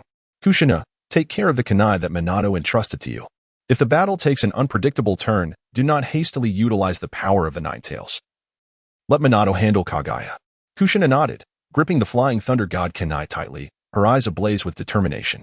Lord Jinchuriki. Where is Kakashi? Take me to see him. Yes, sir. The Mist Ninja revealed a fervent excitement in his eyes as he willingly opened the prison door. Creak. A beam of light pierced through. Kakashi sat quietly amidst the hay, rising unsteadily upon seeing a familiar figure. Rin. Engage in a meaningful conversation. Kaguya Naoki spoke softly to the woman behind him, who was concealed by a mask and unable to suppress her tears. I shall go to see Lord Hinata Haich. Chapter 39. Rin, please assist me in exploring another world. In the shadowy depths of the dungeon, only the hurried breaths of two individuals remained. Rin removed her mask, revealing her neatly cropped hair and eyes brimming with tears. The tears cascaded down her cheeks as she finally allowed her long-suppressed emotions to surface. Kakashi, you are alive, and I am alive. How splendid. As Rin wept uncontrollably, Kakashi's own body trembled. He rose, wishing to embrace the girl before him. At that moment, a visage, revealing only half of its face, slowly emerged from the depths of his heart. Obito. Kakashi halted, gazing at the fragile Rin, his jaw clenched tightly. Rin, I am sorry. Obito. He is still waiting for me. I must bring him back. Therefore, you must learn to be strong. The path ahead is one you must tread alone. Kakashi. Rin silently let her outstretched arms drop, as she, familiar with her dear friend, began to sense something amiss. Kakashi, do you want me to become strong? Is that it? So, I must remain in the Mist Village and cannot return to the village? Rin's heart sank, yet a faint glimmer of hope urged her to inquire further. She wiped away her tears, erasing the sorrow from her face, and looked at Kakashi, whose expression now bore a hint of newfound hope. No longer the despondence of the past. Kakashi, I have but one question. Must I truly remain in the mist and cannot return to Konoha? Rin. Kakashi's countenance grew serious. Only by dissuading Rin from her thoughts and ensuring her stay in the mist could he pursue Obito's whereabouts with peace of mind. Just remain in the mist and wait for me. Do not inquire further. He paused, and his typically indifferent expression softened slightly. Moreover, please observe life in the mist for me. If it suits you, we shall reside there in the future. And when the time comes, I shall present you with a gift. A gift you shall surely cherish. Oh. Rin nodded in agreement, deliberately lifting the corners of her mouth in a feigned lightheartedness. Then it is settled, Kakashi. She raised her fist, a long-lost youthful vigor evident, and playfully threatened, if you dare not return for me, I shall make you regret it. Obito would never allow such a thing to transpire. Upon hearing the name Obito, Kakashi's heart jolted, beating fervently. His gaze fixated on Rin's smile, causing his heart to flutter even more intensely. Rin, Obito, fret not. I shall inevitably restore the life you once knew. Kakashi's demeanor, however, remained unchanged. Rin furrowed her brow, as if the sorrow within her had completely dissipated. After much anticipation for this reunion, she lamented the uncertainty of their next encounter. Why must you always be so aloof? Kakashi strained to lift the corners of his mouth, producing a smile that appeared more sorrowful than joyful. It's truly unsatisfactory, Rin remarked, preparing to speak further when her gaze fell upon Kakashi's visage, evoking memories of Obito. Grief surged anew, and tears threatened to spill forth. She swiftly turned, intent on leaving. Kakashi extended his arm, yet it fell limply, and just as her figure began to fade from view, he called out, Rin, in the hidden mist village. trusting Kaguya's Naoki. She waved her hand dismissively, veering to the right, completely vanishing from Kakashi's sight. Rin, live well, he murmured softly, leaning back against the wall. Anger gradually ebbed away, leaving only shadows upon his face. I'm sorry, Kakashi. Rin's voice echoed from the dimly lit corner as she could no longer contain her tears, soaking her garment. I couldn't hold back, ruining this farewell. I promise to heed your words and live well in the hidden mist village. You must return. Are you all right? Rin stifled her sobs, hastily wiping away her tears, and stood up in a flurry, her eyes landing upon a striking young woman with flowing crimson hair, Kaguya's Naoki. I'm well enough, Rin managed a strained smile. Kakashi would not deceive me, thus I must place my faith in Kaguya's Naoki. Surely, this woman is worthy of my trust as well. Kaguya's Naoki cast a concerned glance but was at a loss for words, opting instead to speak gently. Put this on, it's a new mask. Your identity must remain concealed. Rin stared blankly, nodding slowly as her gaze fell upon the metallic mask in Kaguya's Naoki's hands, reflecting the grass and river. She took it, running her fingers over it, reminiscing about the Leaf Village headband she once wore, feeling a twinge of hesitation and reluctance. Yet, she vowed to fulfill her promise to Kakashi. With a deep breath, Rin pressed the mask to her face. From this moment forth, I shall be a ninja of the hidden mist. With a heart full of conflicting emotions, Rin lifted her gaze once more. Kaguya's Naoki, observing the mask, recognized her resolute determination. Then follow me. There is much to be done. The girl with fiery red hair said this and turned away, disregarding whether Nohara Rin would follow, and continued her solitary march forward. Nohara Rin, still somewhat dazed, quickly caught up. After a short while, they were met with sunlight, and as she hurriedly inhaled the fragrant air of the mountains and fields, a peculiar scent overwhelmed her senses. It was a noxious blend of charred flesh and some antiseptic. Is this a hospital? Oh, a series of anguished cries echoed incessantly. This is indeed a hospital, Rin confirmed. Is it the hospital of the hidden mist? Why is it so rudimentary? Pushing open the wooden door, she beheld a cramped ward filled with dozens, if not hundreds, of patients with vacant stares, their bodies revealing gaping wounds and charred skin. They are on the brink of death. A glimmer of softness flickered in Nohara Rin's eyes. Perhaps they are companions. I must save them. Rin. Terumi May turned her head, her voice trembling, and Nohara Rin could even see glimmers of tears in her eyes. Can you help us? Save them. Nohara Rin touched the mask on her face, gazing at the patients, and resolutely declared, very well. Then, what about the other doctors? Terumi May displayed an awkward expression. Only you. Only me. Nohara Rin surveyed the densely packed patients, feeling the weight of the responsibility. There are some assistants. Nohara Rin breathed a sigh of relief. Terumi May beckoned, and several lightly injured individuals, leaning on crutches, stood up, revealing a simple smile that seemed at odds with the typical demeanor of hidden mist ninjas. They are your assistants. Please, Rin. I will do my best. Nohara Rin touched her mask, turned to face the ample medical supplies, and exhaled deeply. You can do it, Nohara Rin. At that moment, deep underground, Kaguya Naoki displayed a gentle smile. Lord Hinata, it has been a long time. Chapter 40. The Terror of Hinata Hayashi. The Scorch Release of Yakura. Hinata Hayashi turned his head, his face etched with seriousness, ignoring Kaguya Naoki's greeting. Lord Hayashi. Kaguya Natsuki let out a sigh. If memory serves correctly, our Kaguya clan has maintained a relationship with the Hyuga clan for a millennium. In my childhood, even the branch family visited our ancestral lands. How is it that you now exhibit such an unfeeling demeanor? Hyuga Hazashi endeavored to uphold the grace of the Hyuga family, yet his tone inevitably grew colder. So, Kaguya Natsuki, from whence did the eyes in your sockets originate? Kaguya Naoki sighed. Indeed, it was procured from the main family. However, had the situation not been so dire, I would truly refrain from troubling the prominent figures of the clan. Kaguya Naoki's lips curled into a subtle smile as he cast his gaze upon Hyuga Hayashi. After all, acquiring the Byakugan is a rather straightforward endeavor. Hayashi's eyes shifted, revealing a look of curiosity. If one were to capture a member of the Hyuga branch family and return him to the land of water, then, through selective breeding, the emergence of the Byakugan would inevitably follow, wouldn't it? After all, a caged bird is bound by its limitations, is it not? Hayashi's expression immediately became somewhat rigid, then took on a grave demeanor. It seemed that, indeed, such a notion held merit. As for me, the captive, Hayashi's hands unconsciously clenched the fabric of his clothing. My lord Hayashi, while obtaining the Byakugan may be simple, my desires extend far beyond merely that. Kaguya Najiki smiled as he spoke. Furthermore, The entirety of the Hyuga clan's ancient texts, their complete history, all secret techniques, along with numerous members of the Hyuga clan capable of swiftly manifesting combat prowess. How could this be possible? Hinata Hayashi could not help but interrupt, a hint of derision evident in his expression. Kaguya Najiki, this seems rather far-fetched, does it not? Perhaps not, Lord Hayashi. Kaguya Naoki rose to his feet, poised to continue his persuasion, when suddenly a mist nin hurriedly arrived at the door. Lord Naoki, urgent intelligence. Kaguya Naoki cast a deep glance at Hyuga Hayashi. Lord Hayashi, I have never been one to persuade others with mere words. I prefer to rely on facts. Therefore, I ask you to wait patiently. It is time for the fate of the caged bird to change. Hyuga Hayashi's eyes sharpened, and his heart began to race. Soon, he regained his composure. The caged bird, bound by the shackles of destiny, is not something that can be easily liberated.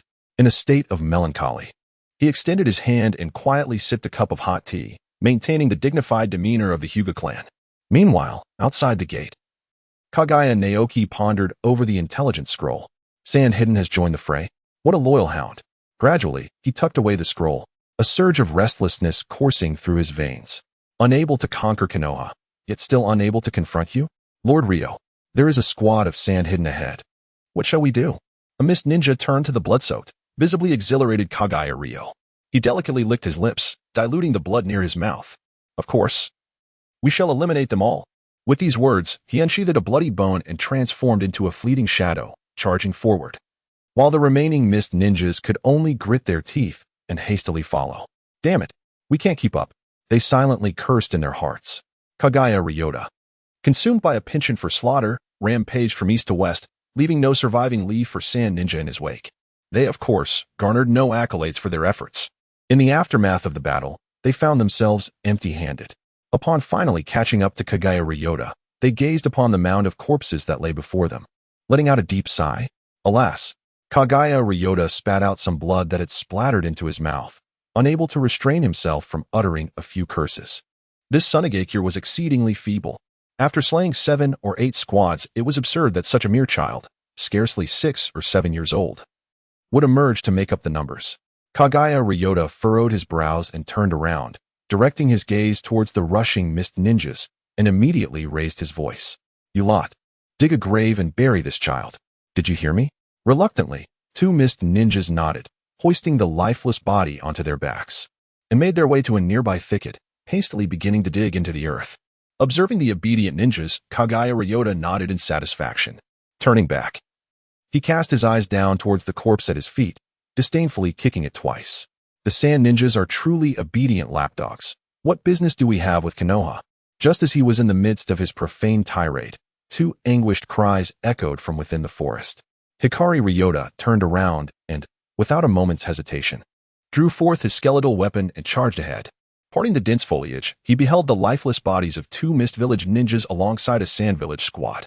With a powerful shout, imbued with fervor, Hikari Ryota surged forward. Yet, scarcely a minute had passed before the shattered remnants of the Sand Ninjas littered the ground. Before he could catch his breath, an explosive voice reverberated in his ear. Damn it, you missed brat. The moment the words faded, a barrage of crimson fireballs hurtled toward Hikari Ryota with an unstoppable force. Fireballs, you say? Kaguya Ryota licked his lips, dismissing any concern, and charged directly towards the female ninja. At that moment, a hurriedly arriving mist ninja's expression changed drastically, and he urgently shouted to the reckless Ryota, My Lord Ryota? That is the Scorch Release, Leaf Storage. Do not let that fireball touch you, or you will be instantaneously vaporized. Vaporized?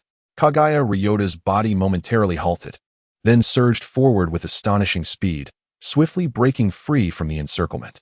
The fireball did not linger. It shot towards the hidden mist ninja behind him in an instant. After a few agonized cries, the sight of the withered corpses of the mist ninjas twisted Ryota's expression into one of horror. You wretched fiend. Swish, swish, swish.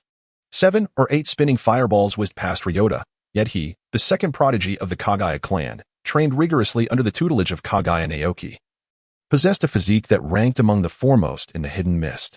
His bones and martial prowess intertwined, forming a barrier that the fireballs could not breach. Too slow. For too slow. Die. A pure white bone, as flawless as jade, surged forward with unstoppable momentum, crashing towards Yukura. Yukura remained steadfast, calmly recalling all the fireballs. His hands swirling as if summoning a blazing orb akin to a fervent sun. First came a piercing brilliance, followed by a resounding explosion. The rising smoke dissipated, revealing deep craters in the ground, scattered fragments of wood, and the remnants of a mountain peak, half shattered at the edge of the pit. With a single strike, the landscape transformed. What more could be said of the human form? At the epicenter of the explosion, Yukura's demeanor was far from pleasant. Gazing at the desolate surroundings, she couldn't help but curse inwardly. Damn it, that wretched skeletal pulse has escaped. A mile away, she coughed repeatedly. Kaguya Ryota spat out several mouthfuls of blood, raising his hand to wipe it away, feeling the sharp pain in his back. He extended his hand, only to perceive a ghastly yellow expanse, with large chunks of flesh having vanished without a trace. Curse those sand-hidden ninjas. He lifted his gaze, his eyes filled with a murderous intent. I must convey this message to Brother Naoki. The sand-hidden leaf warehouse deserves nothing less than destruction. Chapter 41. The First Hospital of the Mist Hidden. Where is Ryota? In his possession, Naoki Hikari carried several vials of chakra potions as he squeezed into a hospital already brimming with the wounded. Lord Naoki, over there. It was I who brought back Lord Ryota. Kaguya Naoki turned around, casting a fleeting glance at the fervent visage of the fog-cloaked ninja, before making his way towards Kaguya Ryota, following the direction indicated by the ninja's finger. As he approached, his gaze incessantly roamed over Ryota's figure, and a sense of dread began to envelop his heart. On the bed, Kaguya Ryota lay with his eyes tightly shut, his lips thoroughly soaked in crimson, and his arms limply dangling over the edge. When an assistant turned his body over, a gaping expanse of missing flesh was revealed, unmistakably bearing the marks of an explosion. Was there still hope for salvation? Kaguya Naoki averted his gaze, unable to bear the sight, and turned towards Nohara Rin. It was a daunting situation. Nohara Rin sighed, harboring a sense of admiration for Kaguya Ryota. Surviving such extensive injuries from a catastrophic explosion was nothing short of miraculous, let alone the prospect of recovery. Upon hearing Rin's sigh, Kaguya Naoki's expression shifted. However, he resolved to act as if there was still hope. He bent down and poured the verdant potion, solely capable of restoring vitality and chakra, into Ryota's mouth. There was no visible regeneration of flesh, nor any improvement in his complexion. Instead, the previously missing bones began to gradually reform under the influence of the chakra. The skeletal pulse? In the depths of Kaguya Naoki's eyes, a flicker of excitement emerged. As a formidable wielder of the bone pulse, how could he be unaware that this was the extraordinary regenerative ability of the bone pulse at work? Previously, Kaguya Ryota may have been entirely depleted of chakra and life force, rendering the bone pulse's potential utterly ineffective. However, under the influence of the verdant elixir, he could naturally recover with remarkable speed. There was still hope, albeit with a greater expenditure required. Without hesitation, Naoki promptly poured another vial, visibly. The rate of skeletal regeneration accelerated significantly, and even the flesh began to grow at a gradual pace. One more vial. Excellent. Kaguya Naoki revealed a smile, while beside him. Beneath the mask, the eyes of Nohara Rin widened, her gaze intensely fixed upon the potion in Naoki's hand, displaying an expression of incredulity. What manner of potion is this? It is remarkably extraordinary. A wound that was once fatal. No, Nohara Rin swiftly discerned the anomaly. Perhaps it is the conjunction of the potion and the constitution? All right, Rin, what now? Nohara Rin snapped back to reality, hastily moving closer to meticulously examine the body of Kaguya Ryota. Rising, amidst the tremors, she nodded vigorously. Now, all is well. Kaguya Naoki let out a sigh of relief, poised to depart when he suddenly halted, placing the remaining 3 vials of elixir in his arms upon the ground. Lin observed attentively. Having spoken, Kaguya Naoki turned his head, intent on making his exit, only to be met by a throng of wounded soldiers, who rose in unison, filling the space where his gaze had just been. Kaguya Naoki paused momentarily, initially mistaking the scene for yet another instance of the fervent admiration often bestowed upon the strong. However, upon lifting his gaze, he discerned a strikingly different expression among the onlookers. There was no fervor, only a sincere gratitude reflected in their eyes. One among them, with a voice quivering with emotion, called out, "Thank you, Lord Naoki, for establishing the hospital that has allowed us to survive." As these words echoed, the ninja from whom they originated bowed deeply, prompting the others surrounding Naoki to lower their heads in unison. This was not about achievements or strength, it was a heartfelt appreciation that resonated from within.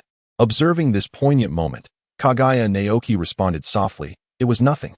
Yet, a sense of bitterness lingered in his heart. A hospital, commonplace in other ninja villages, staffed by merely an inadequately qualified doctor, could evoke such genuine gratitude from so many ninjas. Kirigakure truly falls short. Kaguya Naoki let out a sigh, not feeling joy at easily winning the hearts of so many, but rather a sense of heaviness in his heart. Thus, it was imperative to change everything eventually. He envisioned a day when such sentiments would become commonplace in the hidden mist village, where gratitude would not flow abundantly solely due to the existence of a single hospital. Change will come, he vowed. Kaguya Naoki silently resolved within his heart, contemplating the urgency of the war, and thus reined in his thoughts. He traversed the already cleared path, stepping purposefully towards the door. Now was not the time for such musings. The situation in the war appeared to be rather dire. The sudden assault on the sand-hidden village cast a shadow over what was once a promising battlefield. Kaguya Renta's severe injury serves merely as a microcosm of the larger tragedy, as numerous hidden mist ninjas perished during this assault. Though the Sunagakure may be weak, it still poses a significant threat. Thus, it is imperative to expel them from the battlefield swiftly before Konoha has a chance to react. With this thought in mind, he reached the door, turned back to close it, and intended to consult with Kirigakure to devise a strategy. With a resounding thud, the door shut behind him as Kaguya Naoki departed from the hospital. Meanwhile, within the confines of the hospital, a pair of eyes filled with complexity turned toward the door. Kaguya Naoki truly is. Nohara Rin paused momentarily, struggling to conjure an appropriate title from her mind. Indeed, he is a bestowed individual of the hidden mist. In such a backward, beleaguered village, with scarcely any medical ninjas available, most ninjas could only rely on sheer endurance to recover. No one would expect attention to be directed toward the establishment of a hospital. Yet, it was Kaguya Naoki's unwavering determination that resulted in the creation of a hospital with merely one physician amidst this war-torn camp. Reflecting upon this, Nohara Rin, as a participant, could not help but smile wryly. Such a laughable persistence has indeed saved many, hasn't it? She lifted her gaze, surveying the seemingly bloodthirsty yet inherently compassionate hidden mist ninjas around her. If he were to become the Mizukage, perhaps things would improve in the future. For instance, saving more lives. Is this the intelligence regarding Sunagakure? Kaguya Najiki pointed at the data, feeling a sense of disbelief. Is this military strength for real? Hime shook her head, her fiery red hair dancing in the air, her eyes fixed intently on Kaguya Najiki's face, somewhat nonchalantly remarking, I am equally astonished. How could Sunagakure be so feeble? Indeed, the only village that could be deemed weak enough for us to comment on its deficiencies is none other than Sunagakure. Kaguya Naoki replied with a smirk, retracting the scroll and preparing to exit. The wandering gaze of Akatsuki fixed upon him, prompting her to rise immediately, expressing a hint of exasperation. Naoki, the strategy has yet to be finalized. Kaguya Naoki raised the intelligence report in his hand and could not help but chuckle. With such a meager force, what tactics were necessary? While Konoha had yet to respond, I shall swiftly eliminate them with a few companions. Kaguya Naoki waved his hand, preparing to vanish through the doorway, when Terumi hastily spoke up. Naoki, be cautious of Sunagakure's Temari. Her scorch release, if not handled carefully. I understand.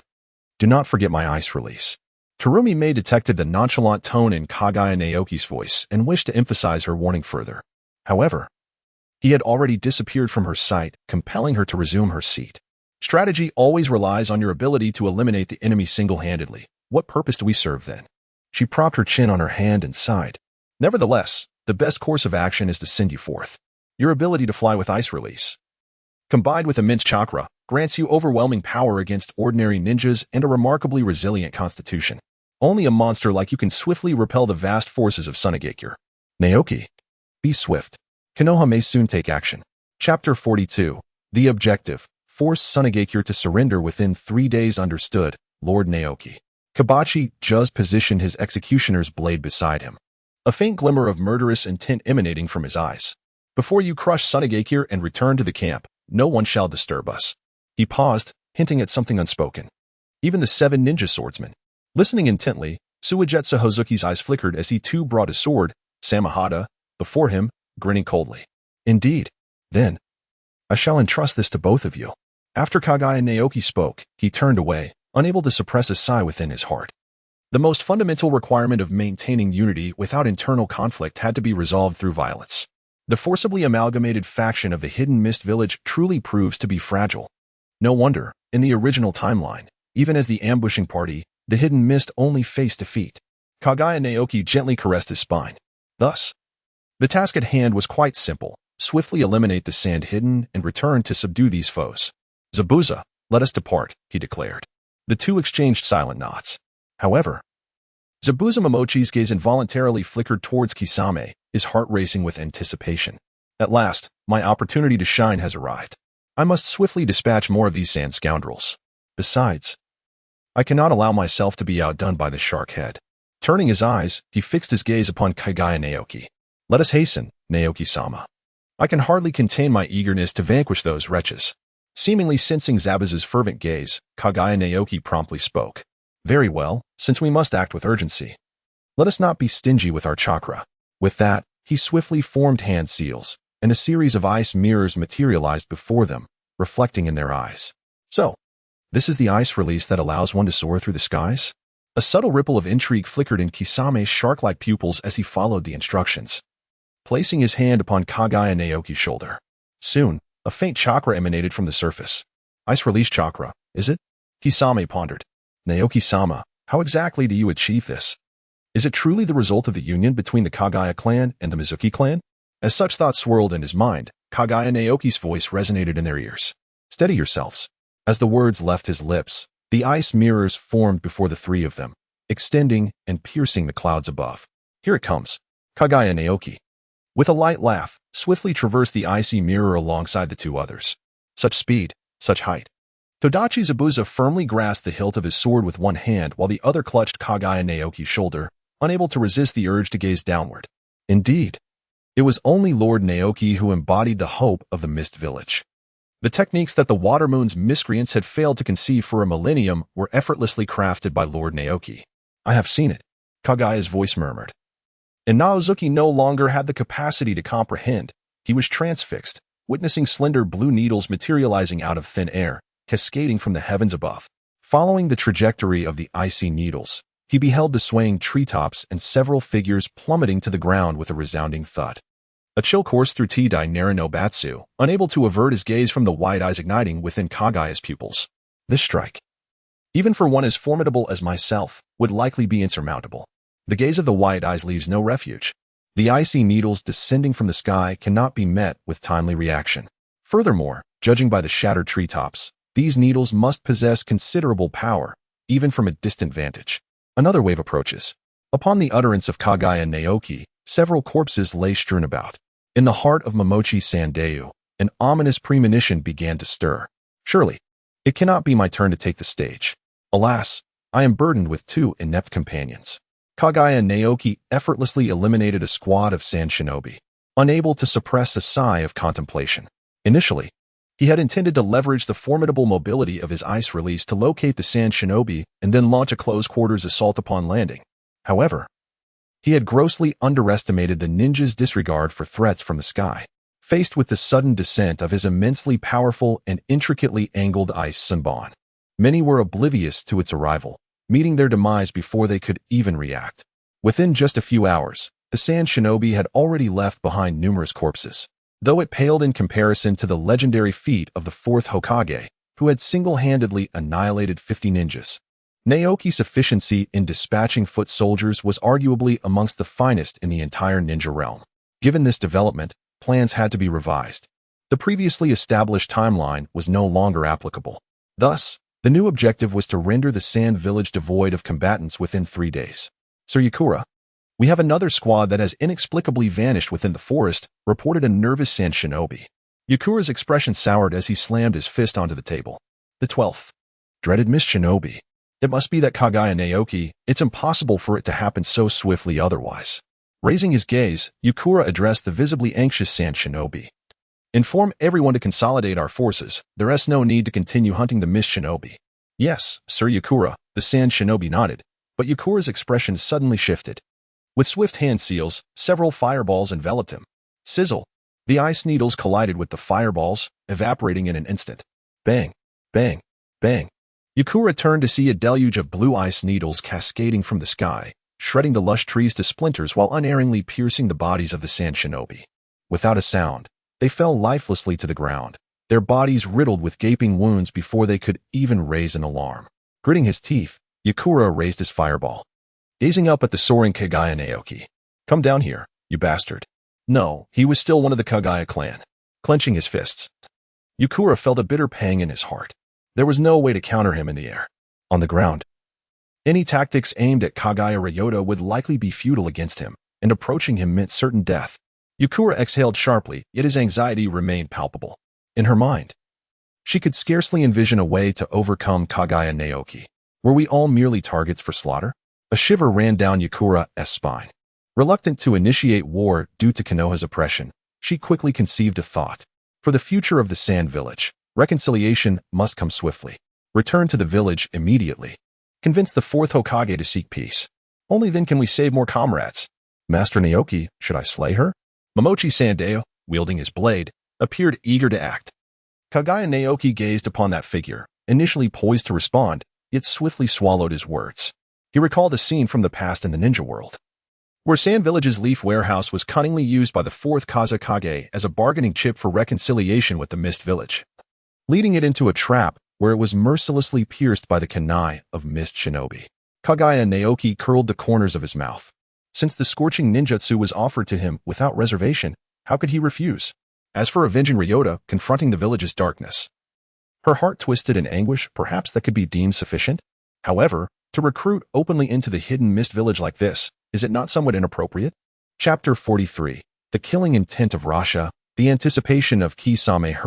Hurry, even faster.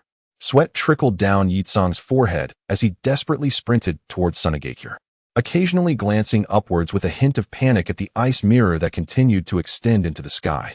He could not allow that individual to continue the massacre. Reconciliation was imperative, and it must happen at once. Kaguya Otsutsuki, cease this at once. Otherwise, the consequences will be dire. Yet, Kaguya Otsutsuki is destined not to heed the cries of her heart. The icy mirror pivoted, advancing unexpectedly in one direction. The light refracted from the frozen surface pierced into Yakura's eyes, compelling her to shut them momentarily, overwhelmed by a sense of helplessness. She was acutely aware that yet another team from Sunagakure was on the brink of catastrophe. Lady Yakura, behind her stood the Sunagakure shinobi she had summoned with signal flares.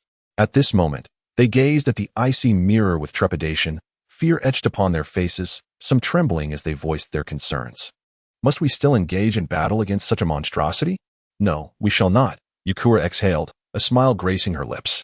I will return to the village immediately and request the fourth Hokage to negotiate peace with Kirigakure. At the mention of the fourth Hokage, the Sunagakure shinobi stirred with a flicker of excitement, albeit followed by a wave of skepticism as they murmured amongst themselves. Once Yakura's gaze shifted toward them, they lowered their heads, their demeanor reflecting a blend of disbelief and resignation. These fellows, truly. Yakura sighed, a tinge of melancholy washing over her. The disappearance of the third Kazekage had abruptly halted the resurgence of Sunagakure. Then, the ninja wars erupted, leaving them leaderless. Much of their military might have been squandered before they could achieve any substantial victories. Just when they managed to stabilize the situation and sign a treaty with Konohagakure. Selecting the fourth Kazekage, unrest brewed due to the lack of accomplishments under Rasha's command. After enduring much turmoil, they launched an offensive, hoping to gain some advantage and secure victories before retreating to a ceasefire. Unbeknownst to them, they had provoked a creature like Kaguya Otsutsuki, which not only obliterated any chance of triumph in this war, but also placed numerous shinobi within their village in peril. With these thoughts weighing heavily on her heart, Yakura felt the gravity of the situation deepen. The fourth Kazekage, facing such a dismal battlefield in the First War, would likely see the stability of the village further compromised. Even if they paid a steep price to restore peace, it would require tremendous effort to quell dissent within the village. Turmoil and conflict would inevitably resurface. Yakura gently caressed the forehead protector atop her head, her eyes revealing a flicker of resolve. She must assist the fourth Kazekage in restoring order within the village. Once peace reigns in the ninja world, everything shall return to a state of harmony. At last, we have returned. Hearing the jubilant voices behind her, Yakura collected her thoughts, allowing a smile to bloom on her face as she looked up at the towering cliffs of Sunagakure, releasing a long sigh of relief. Despite suffering significant losses due to the blockade set by Kaguya Otsutsuki, they had responded promptly, managing to save so many and preserve the last vestiges of vitality. As she stepped into the oasis near Sunagakure, Yakura no longer lingered with the multitude of shinobi trailing her. Instead, she swiftly made her way towards the Kazekage Tower. Thus, I have articulated the reasons I believe it is imperative to seek reconciliation with Kirigakure without delay. After Yi Tsang spoke, he anxiously awaited Feng Ying's response, his heart pounding with trepidation. After a prolonged silence, a heavy sigh resonated, further unsettling Yi Tsang's spirit. Yi Tsang, you are aware that seeking reconciliation at the onset of war will not only be met with refusal from Konoha, but will also ignite considerable dissent within our village. The fourth Kazekage, Raza, sat imposingly, his expression grim, and his eyes bloodshot, lacking the composure expected of one in his esteemed position. However, Lord Kazekage, Yi Tsang implored earnestly. The power of Kaguya Shinjutsu from the mist is overwhelmingly formidable. We may find ourselves ill-equipped to resist. He lifted his gaze, beseeching understanding, observing the bitterness on Raza's face. It seemed he still harbored reservations about peace. Just as Yi Tsang prepared to speak again, Raza raised a hand, offering a strained smile that compelled Yi Tsang to swallow his words. Under these circumstances, I place my trust in you. Tomorrow, we shall formally negotiate. However, I must trouble you to personally present the scroll to the commander of the mist. A flicker of joy ignited in Yi Tsang's heart, prompting him to respond immediately. Lord Kazekage, it is prudent to address the matter of peace without delay. The day is still young. Why not proceed today? Raza sighed, exhaling his burdens. I still need to expend some effort to persuade others. Yi Tsang nodded, a glimmer of understanding and sympathy gracing his eyes. Fourth Kazekage, the weight of pressure is immense. Moreover, Yi Tsang, prior to this operation, it is imperative that you divulge no information, lest the misguided hinder our efforts. Yi Tsang acknowledged the command with solemnity, noting that Raza had no further remarks, and promptly withdrew. Shortly after Yi Tsang's departure, Raza retrieved a scroll he had prepared earlier and addressed the Umbu outside in a low voice. Gather a team and expedite the delivery of this scroll to the Mist's main camp. Should you encounter Kaguya Shinjutsu, hand him the scroll. With this instruction given, the Umbu departed. At that moment, a gentle breeze nudged the office window ajar, allowing a cool draft to infiltrate the room, momentarily alleviating Raza's anxious heart.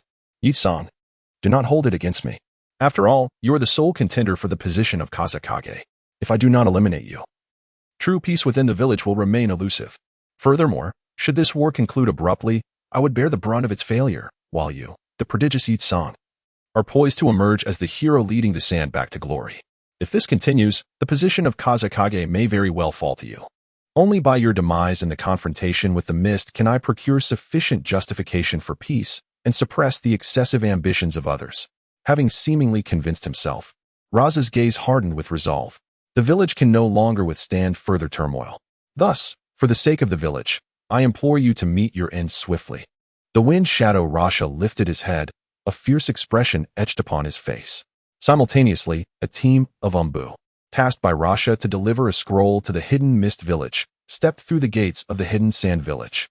The sun was on the verge of setting when Kaguya Nara ambushed this small team, simultaneously uncovering the scroll. Momochi Zabuza bent down, rummaging through the corpse, and retrieved the scroll. Upon examination, his eyes flickered, and veins prominently surfaced. The wind shadow, truly a despicable scoundrel. How could such a rogue, capable of such deeds, ever aspire to become a leader? Kakuzu's gaze shifted slightly, a hint of curiosity sparking within him. Yet, until Kaguya Naru issued a command, he merely swayed, refraining from any initiative to investigate further. Kaguya Naoki rose to his feet, accepting the scroll from Zabuza Momochi, and spoke softly to the two who had yet to make their move. You may return on your own.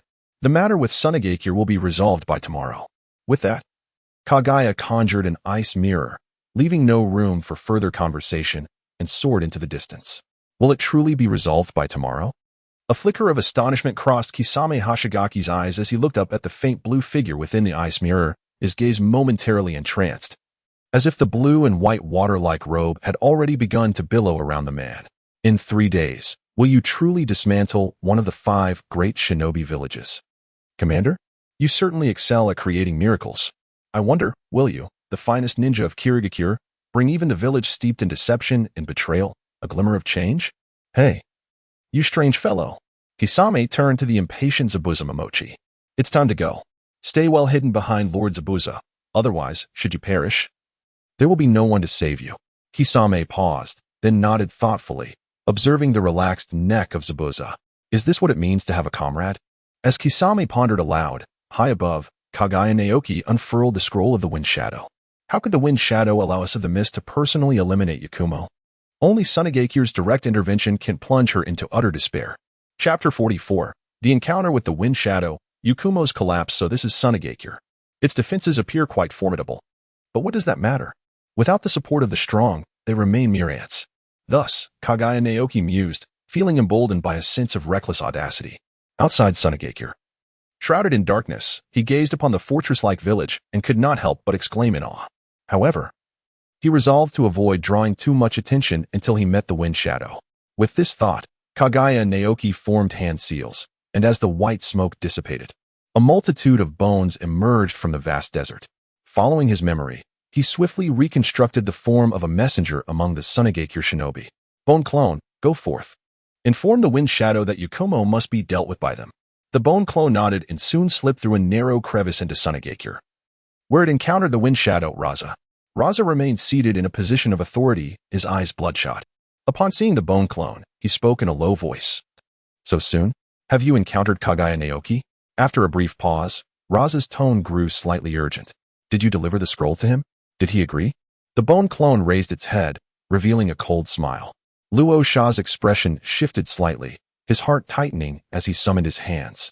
In that moment, a massive surge of chakra coalesced, and a kunai was shot forth with great speed, dodging its trajectory just before a deluge of sand and gold could engulf him. The bone clone spoke with a grin. Wind Shadow, I am Kaguya Natsuki of the Mist-Hidden Village. Should you continue to affront me in this manner, I shall launch an assault on the Sand-Hidden Village. Arrogant fool, what do you mean by affronting you? Luo Sha's visage twisted into a snarl, the swirling sands in his hands betraying his indecision about whether to eliminate the clone of Kaguya Natsuki. Enough of this banter. Let us discuss matters at hand. The war shall conclude tonight. By eliminating Yakura, peace will be achieved, solidifying your position. This should not require concealment before me, a shinobi of the Mist-Hidden Village. Luo Sha's face darkened, yet he gradually regained his composure, looking sternly at Kaguya Natsuki. He had not anticipated that the Kaguya clan would produce such a formidable individual. Naturally, since the scroll had clearly stated the terms, what further purpose did his presence serve here? Kaguya Naoki let out a sigh. Naturally, he feared an ambush from the Sand Village. Raza clenched his fists, feeling the absurdity of the situation. An ambush? With what means could they surprise a ninja possessing Byakugan and the ability to fly? His voice turned icy. Kaguya Naoki, speak plainly. What is it that you truly desire? The bone clone chuckled lightly. There is but one matter. You, Sand Village, must eliminate the blazing escape of Leaf Warehouse on your own. We of the Mist Village shall merely handle the aftermath. Impossible. Raza immediately rejected the proposition. Having just ascended to the position of Kazekage, he lacked absolute loyalty from his forces and could not acquiesce to such a request. Is that so? The bone clone smiled, patiently explaining. The blazing escape is formidable. A rash intervention by the Mist may result in significant casualties. As for the issue of loyalty, Lord Kazekage need not worry. We of the Mist Village will take care of the Sand Village forces cleaning up the Leaf Warehouse. Absolutely not. Raza's voice turned cold as he sought to argue his case, but the bone clone scoffed, not allowing the Kazekage any further opportunity to elaborate. I am of the Kaguya clan and have little patience for your vacillation. Should you fail to satisfy me, that scroll will swiftly end up in certain hands, and your position as Kazekage may soon be jeopardized. Raza fell silent, shaking his hand to gather all the sand gold, and spoke in a low voice. Very well then, Kaguya Naoki, I hope that when you ascend to the position of Mizukage, your methods will not be so crude. Perhaps. Kaguya's clone waved its hand and stepped outside, leaving only the ever-changing expression of effing Ying Lu Sh. Kaguya Naoki, your arrogance and reckless demeanor would undoubtedly bring about the further decline of the Hidden Mist Village should you ascend to the position of Mizukage. On the following day, at the border of the Land of Fire, the masked Kaguya Naoki gazed intently at the somber sky, silently awaiting, while caressing his mask and contemplating his thoughts. He envisioned himself as the leader of a certain organization, aligning its structure under the jurisdiction of the Hidden Mist Village. By employing this organization to recruit rogue ninjas and those with bloodline abilities, he could potentially manipulate the system into classifying them as defectors to the Hidden Mist Village, which would be a significant advantage. They have arrived. Kaguya Naoki murmured softly to himself, rising immediately to cast a glance at the battle unfolding in the distance. Now, it is my turn to perform. I shall embody a rogue ninja of the Mizuki clan, merely a common member of this organization. With this thought, Kaguya Naoki stood up and delved into the dense underbrush. Kill. Not far from Naoki, countless sand-hidden ninjas lay concealed atop the mountains. As Yukura entered their line of sight and positioned himself appropriately, the leader issued a command, and a myriad of finely crafted shurikens were hurled into the air. At that moment, beneath the mountains, Yukura stood alone, bearing a scroll, quietly contemplating the subsequent accord while yearning for the promising future of the sand-hidden village. Swish, swish, swish. The sound of shurikens slicing through the air erupted above Yukura's head. He looked up to see a dense swarm of black shurikens descending like a dark cloud, his expression instantly transforming to one of despair. Too many, too dense. There is no escape. Damn those mist-hidden bastards. War is upon us once more. In the midst of despair, a wall of ice, imbued with a chilling blue aura, suddenly materialized from the sky, intercepting the oncoming black cloud. Clang, clang. The icy barrier collided with the dense shurikens, and for a moment, it held its ground, successfully blocking them all. Mizuki? Ice release. Yukura, momentarily distracted, bit his lip and swiftly formed hand seals, launching several crimson spheres into the air, targeting the mountains above. Go, onward. Hearing that hoarse voice, Yukura hesitated briefly before charging forward in pursuit. Eliminate them. The sand-hidden ninjas revealed their menacing countenances and shouted coldly. Several sharp wind blades swept down from the mountains, shredding stones and shrubs in their path, crashing directly into the ice wall. With a slight obstruction, Kaguya Naoki leapt up, evading the wind blades. Yukura's expression shifted slightly as he sidestepped. As he gazed at the sand-hidden forehead protectors gradually becoming visible on the mountains, he suddenly halted. Sand-hidden? How is that possible? It cannot be. It absolutely cannot be. With a resolute demeanor, Yukura accelerated towards the mountains. No matter who you are, if you dare impersonate a sand-hidden ninja and sow discord, I shall ensure your annihilation. Ice release. Ice thousand bodies. Kaguya Naoki paid no heed to the transformations of Yukura, engrossed in his own actions as he formed hand seals. Simultaneously, a flurry of delicate ice needles shot forth, piercing several sand shinobi with ease. They were undeniably feeble, were it not for Yukura's lack of proficiency in defending against shuriken. How could such an adequate sand ninja possibly hope to vanquish a formidable opponent comparable to an elite of the shadow level? In the heart of Kaguya Naoki, a thought inevitably surged forth. It was essential to demonstrate some other power, to instill fear in Yukura, thus preventing any unnecessary thoughts from arising at inappropriate moments. With this in mind, Kaguya Naoki formed hand seals. Ice release, ice thousand rain. Dark, ominous clouds gathered, gradually morphing into a fine, dense rain. As it descended from midair, under the influence of the ice release chakra, it transformed into sharp, white, icy needles. The sand-hidden shinobi gazed up in confusion at the blue and white ice needles, their minds filled with bewilderment. The sky, why was it drawing closer? No, that was not the sky. As the echoes of their thoughts faded, the gruesome sounds of flesh piercing flesh resounded. Thud, thud, thud. The long needles pierced foreheads, shoulders, and necks, tearing flesh and connecting it to the ground. In a single strike, all the sand-hidden were met with a tragic demise. Yukura halted, staring at the fallen sky, his eyes widening in disbelief. Chapter 45. A lesson. The so-called mouth ninjutsu must be approached with caution. Coming back to his senses, Yukura observed Kaguya Naoki standing there silently, gritting his teeth, his long legs propelling him into a leap. He leaned closer, bowing his head to behold those familiar faces, and flinched, retreating several steps. It was indeed the sand-hidden. It was truly the wind shadow. How could this be? A gentle breeze accompanied by fine raindrops brushed against his cheeks, each droplet piercing like a steel needle. The pain embedding itself in his mind, causing his heart to convulse. This cannot be. Yukura, how can it be like this? You are a ninja. Why are you so fragile?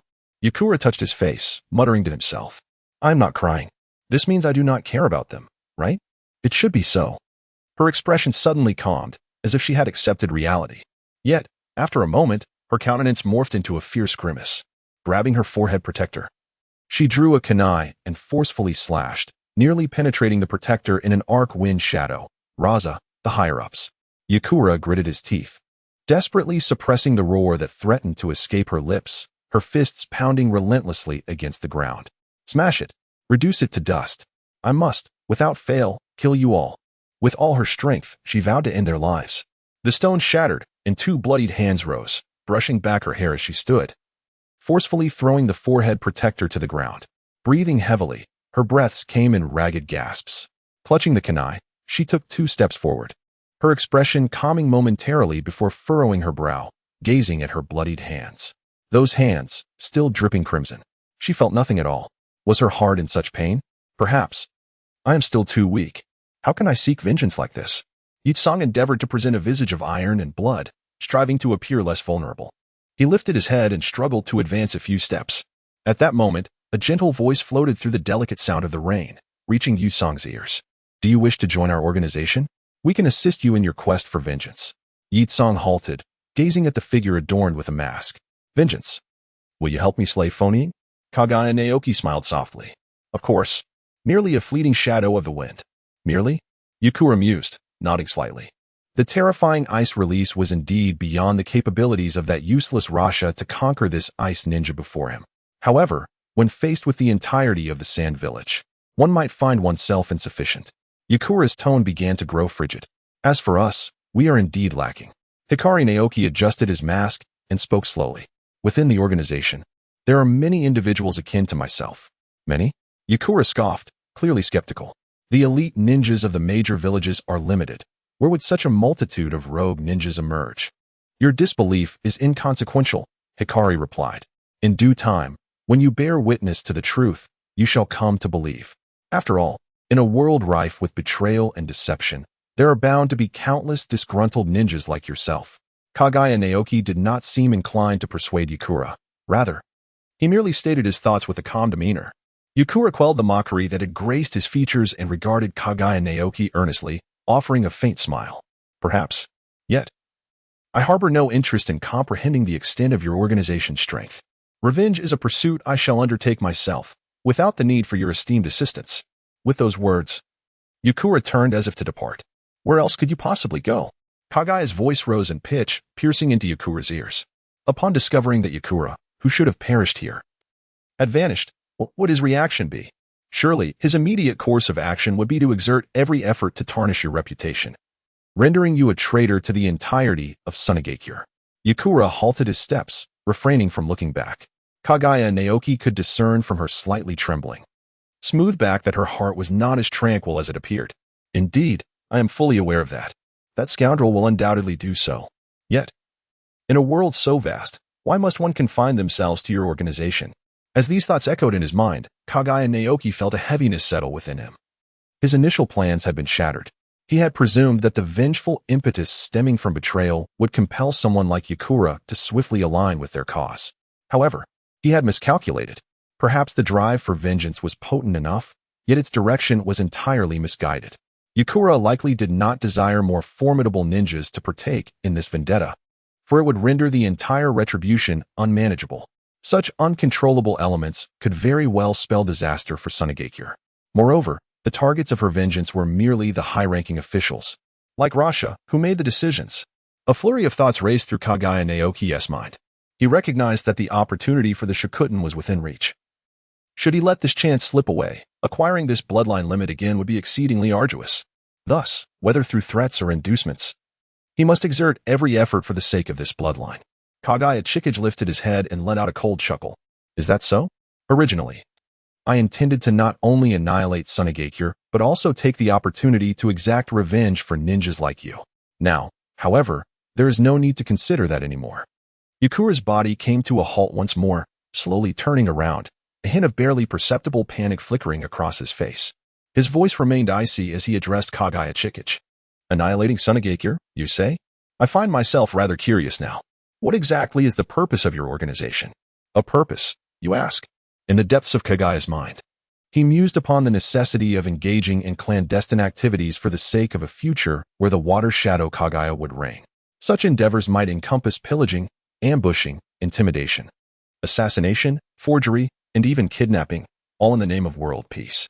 His voice grew somber, taking on a tone of gravity and sincerity. Yukura couldn't help but chuckle briefly. Yet her demeanor shifted to one of seriousness as Kaguya continued. The notion of annihilating several ninja villages to bring the world under the dominion of a singular nation. Reforming the system, and seeking alternatives to warfare for ninjas. These were the foundations upon which a new order could be established. It seemed plausible that this might usher in an era of peace. Truly, such audacity was remarkable, Yezakura retorted.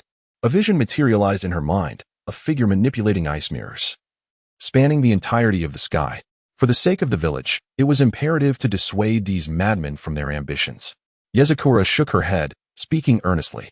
Unless someone could replicate the power of the god of ninjas, the unification of the ninja world remained a mere fantasy.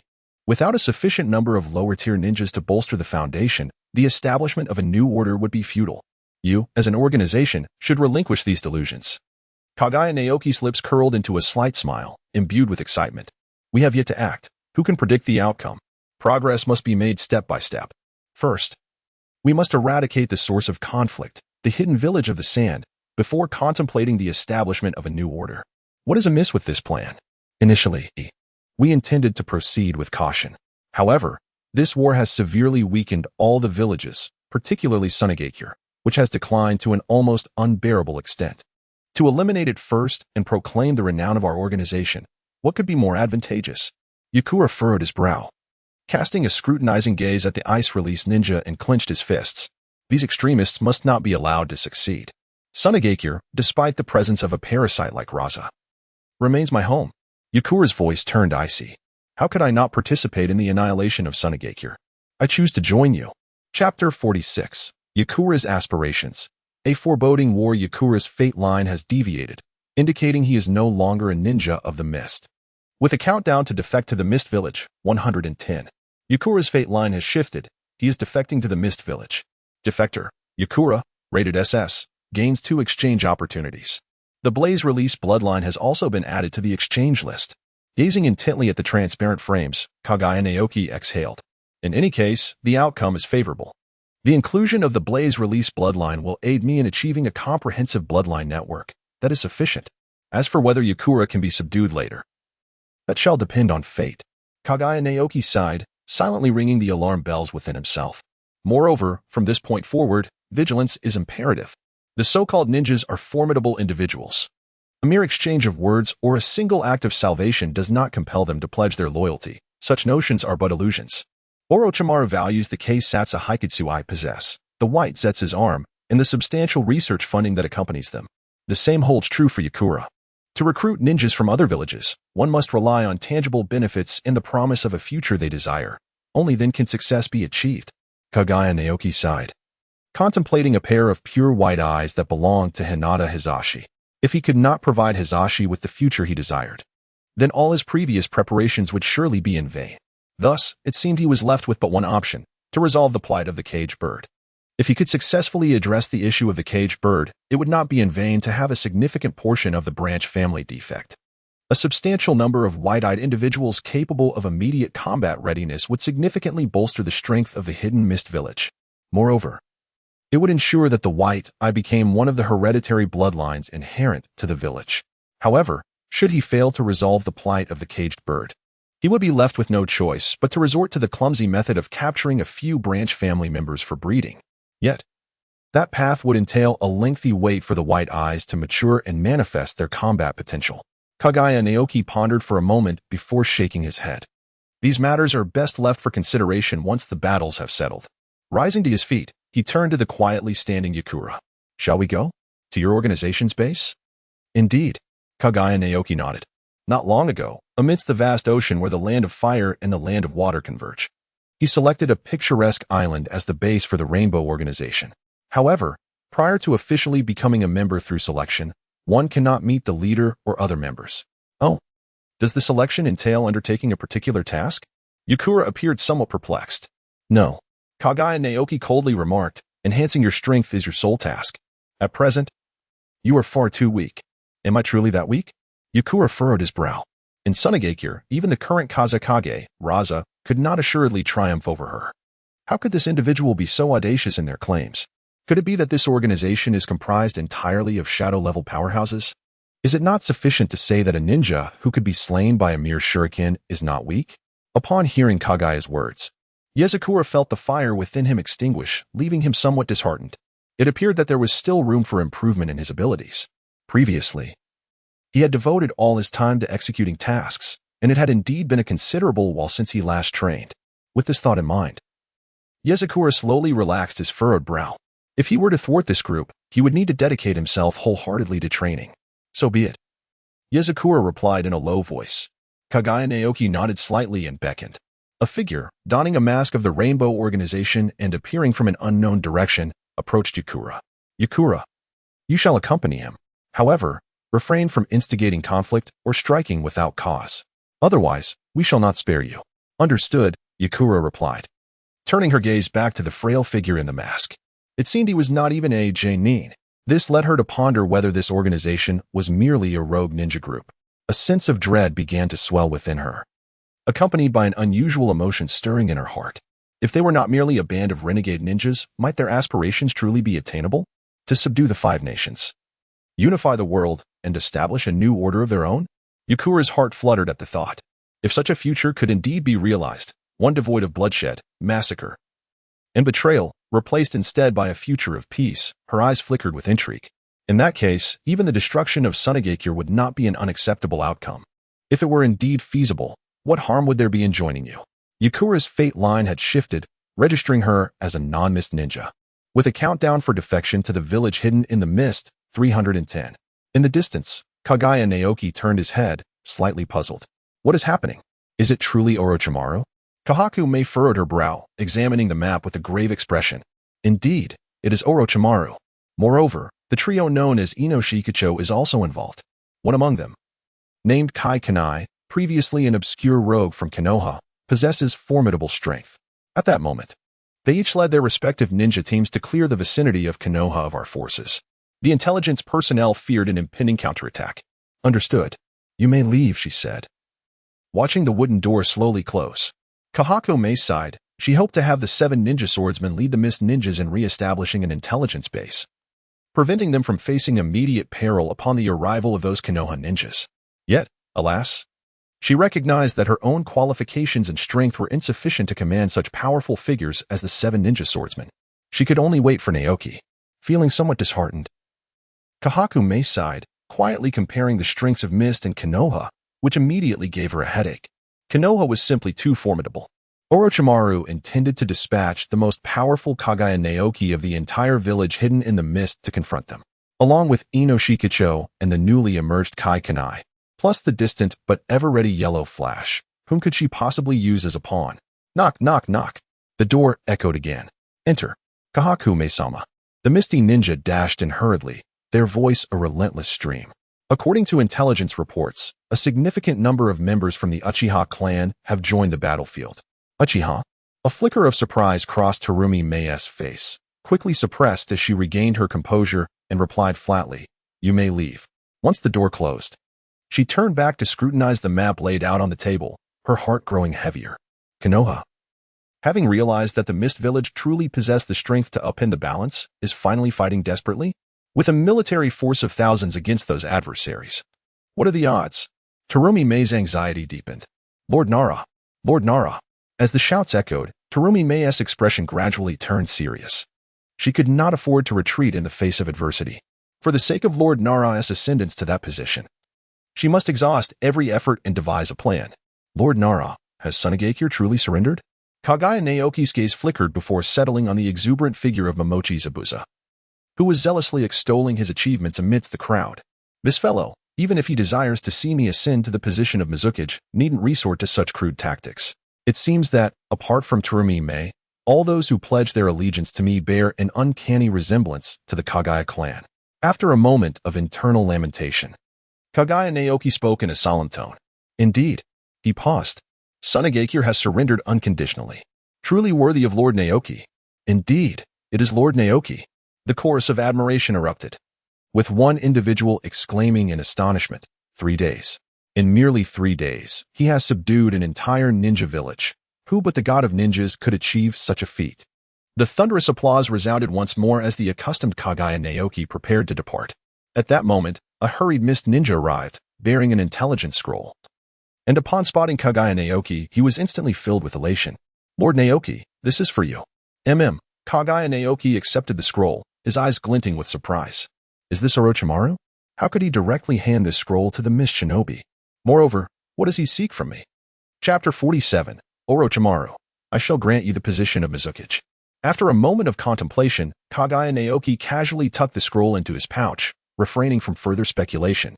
Orochimaru's methods are intricate, and his strength formidable, yet he possesses no means to subdue Kaguya Naoki. As the saying goes, soldiers confront soldiers, and water is met with earth. It is merely a matter of time before the truth becomes apparent. With this thought in mind, Kaguya Naoki resumed his performance, gesturing, inspiring, and celebrating. Once he had reciprocated the fervor of the enthusiastic Mist Shinobi, he swiftly entered his command tent, directing his gaze toward the girl with fiery red hair. Ming. Kaguya Naoki closed the door with a hint of excitement and called out to Terumi-Mei, who was resting on the table. Though it had only been 3 days since they last met, he found this gentle haven far more preferable than the bloodshed experienced on the battlefield. All right, Naoki. I acknowledge that you've dealt with Sunagakure, Terumi-Mei replied, shaking her head in resignation, attempting to conceal her brief moment of joy. However, she soon furrowed her brow again, lifting a yellowed page densely covered with black tadpoles. Take a look at this. Kaguya Naoki retracted his smile and leaned closer, grasping the paper firmly in his hand. After glancing at it a few times, his expression instantly turned grave as he began to scrutinize the contents meticulously. The names Sukuna, Orochimaru, Inoshikacho, and the Uchiha clan emerged. Though their numbers were few, their prowess was extraordinary, representing an elite force of unparalleled caliber. Kaguya Naoki murmured, his expression appearing quite grim. The disparity in elite combat prowess was profoundly unequal. This is the profound heritage of the first ninja village, Konohagakure, which is utterly incomparable to Sunagakure. Kaguya Naoki let out a sigh. He, Kaguya Naoki, could recklessly hunt and provoke the Kazekage outside the hidden sand village, forcing him into defeat within 3 days. Yet, when faced with Konoha, he could only adopt a stance of silent defense. Presently, even that defense seemed to be a considerable challenge. The Nine-Tails Jinchuriki, Kyukana. Alongside the formidable Inuzuka clan, the elite Uchiha shinobi, and the legendary Sannin Orochimaru, posed a significant threat. Furthermore, one must account for Minato Namikaze, who could swiftly return from the battlefield in the Land of Lightning to reinforce his comrades. The scales of this war had already tipped heavily towards defeat. It is essential to recognize that Kaguya Naoki could, at best, hold off a single Kaga-level opponent. What troubles you, Naoki? Terumi-Mei initially intended to convey a serious demeanor to temper Naoki's overconfidence, hoping to prevent any careless failures. However, at this moment, her gaze roamed anxiously, and years of companionship led her to sense that Naoki was indeed ensnared in a melancholic state. It is nothing.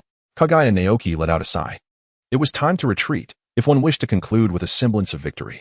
This war, it seemed, was drawing to a close. Why? Kaguya Mei's body instantly sprang upright, her face adorned with disbelief and inquiry. Even though there was a slight disparity in high-tier combat power, our forces were substantial enough that retreating now seemed unfathomable. Contemplating the soaring tails of the Nine-Tails, Orochimaru's formidable Yamato no Orochi, the Uchiha clan's Crimson Sharingan, and the staggering record of Minato Namikaze, who could dispatch 40 foes in a single second, Naoki bitterly shook his head. At times, quality truly outweighs quantity. How could this be? Kaguya Mei persisted, eager to argue her point.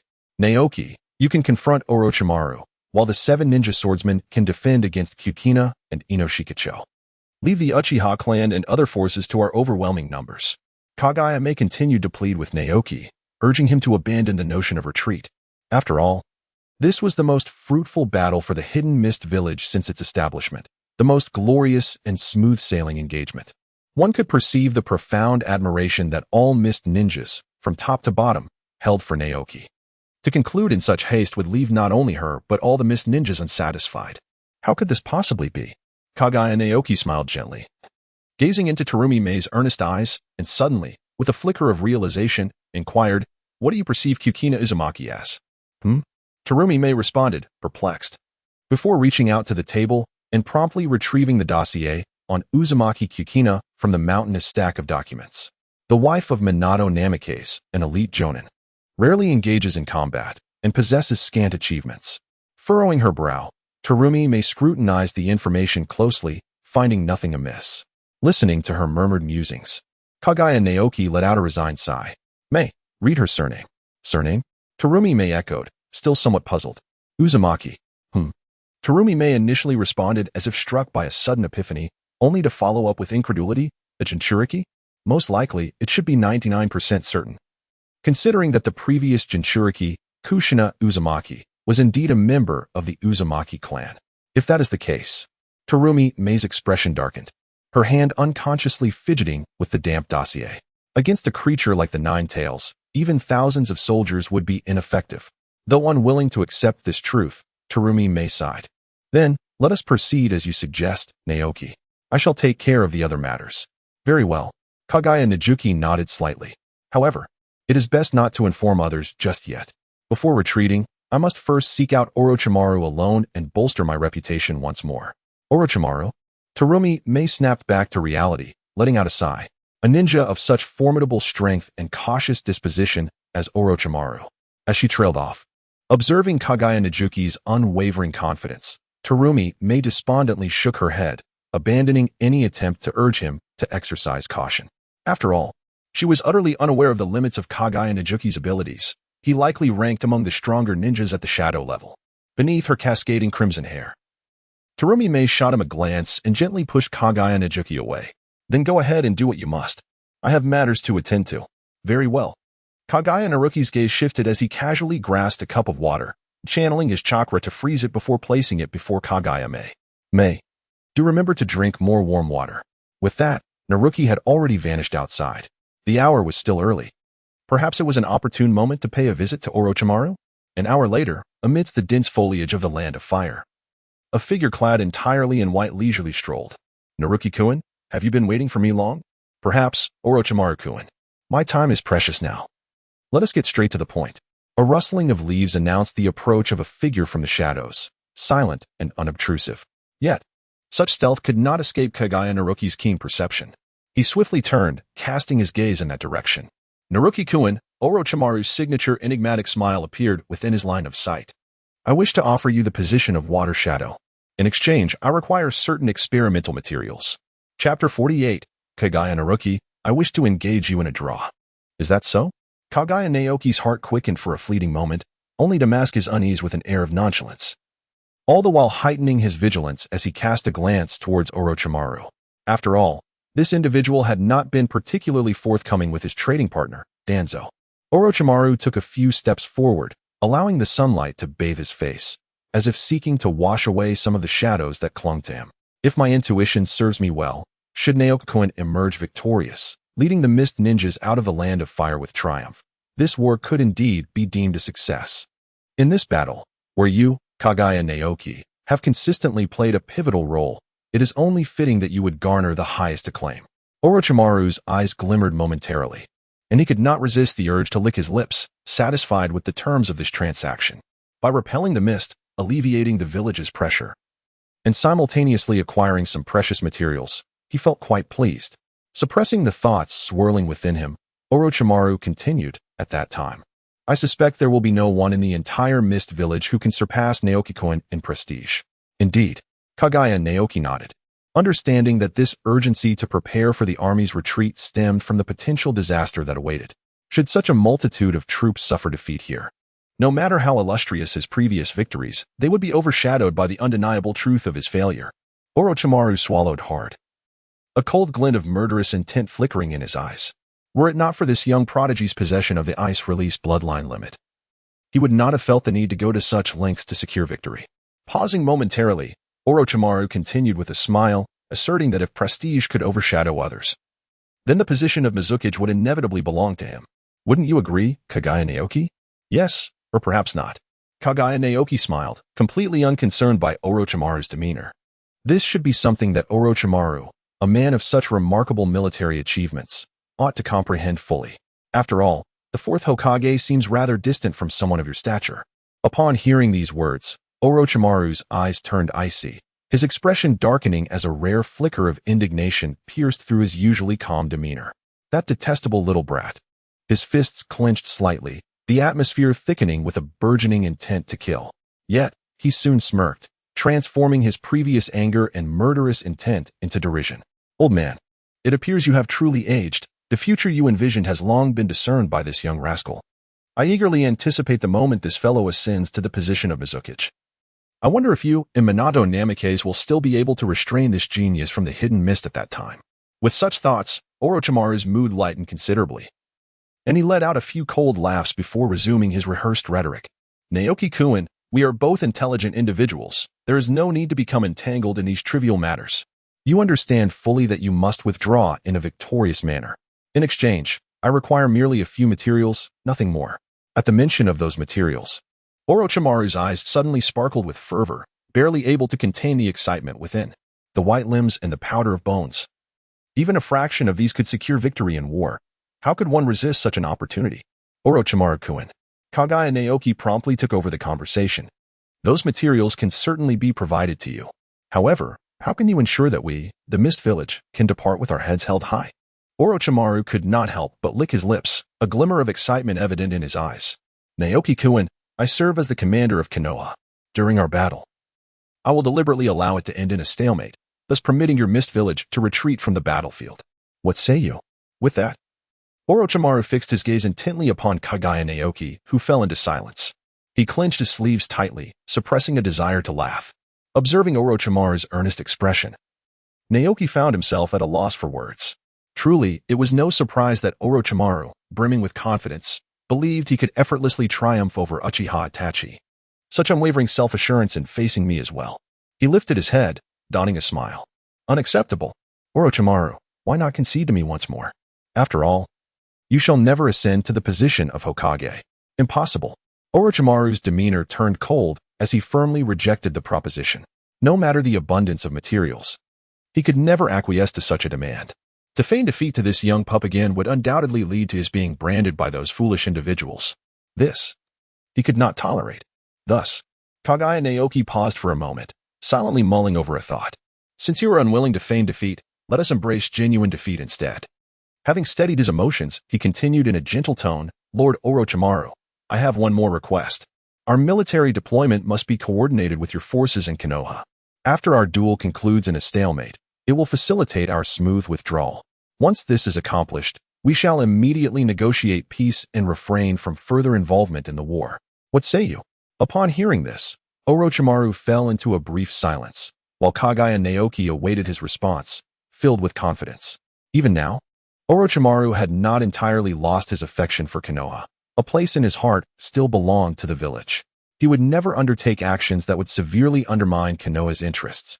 However, allowing the Mist forces to withdraw unhindered and facilitating peace negotiations aligned perfectly with Konoha's current interests.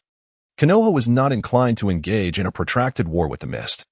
They simply wished to negotiate peace swiftly to reallocate their forces for the defense against other ninja villages.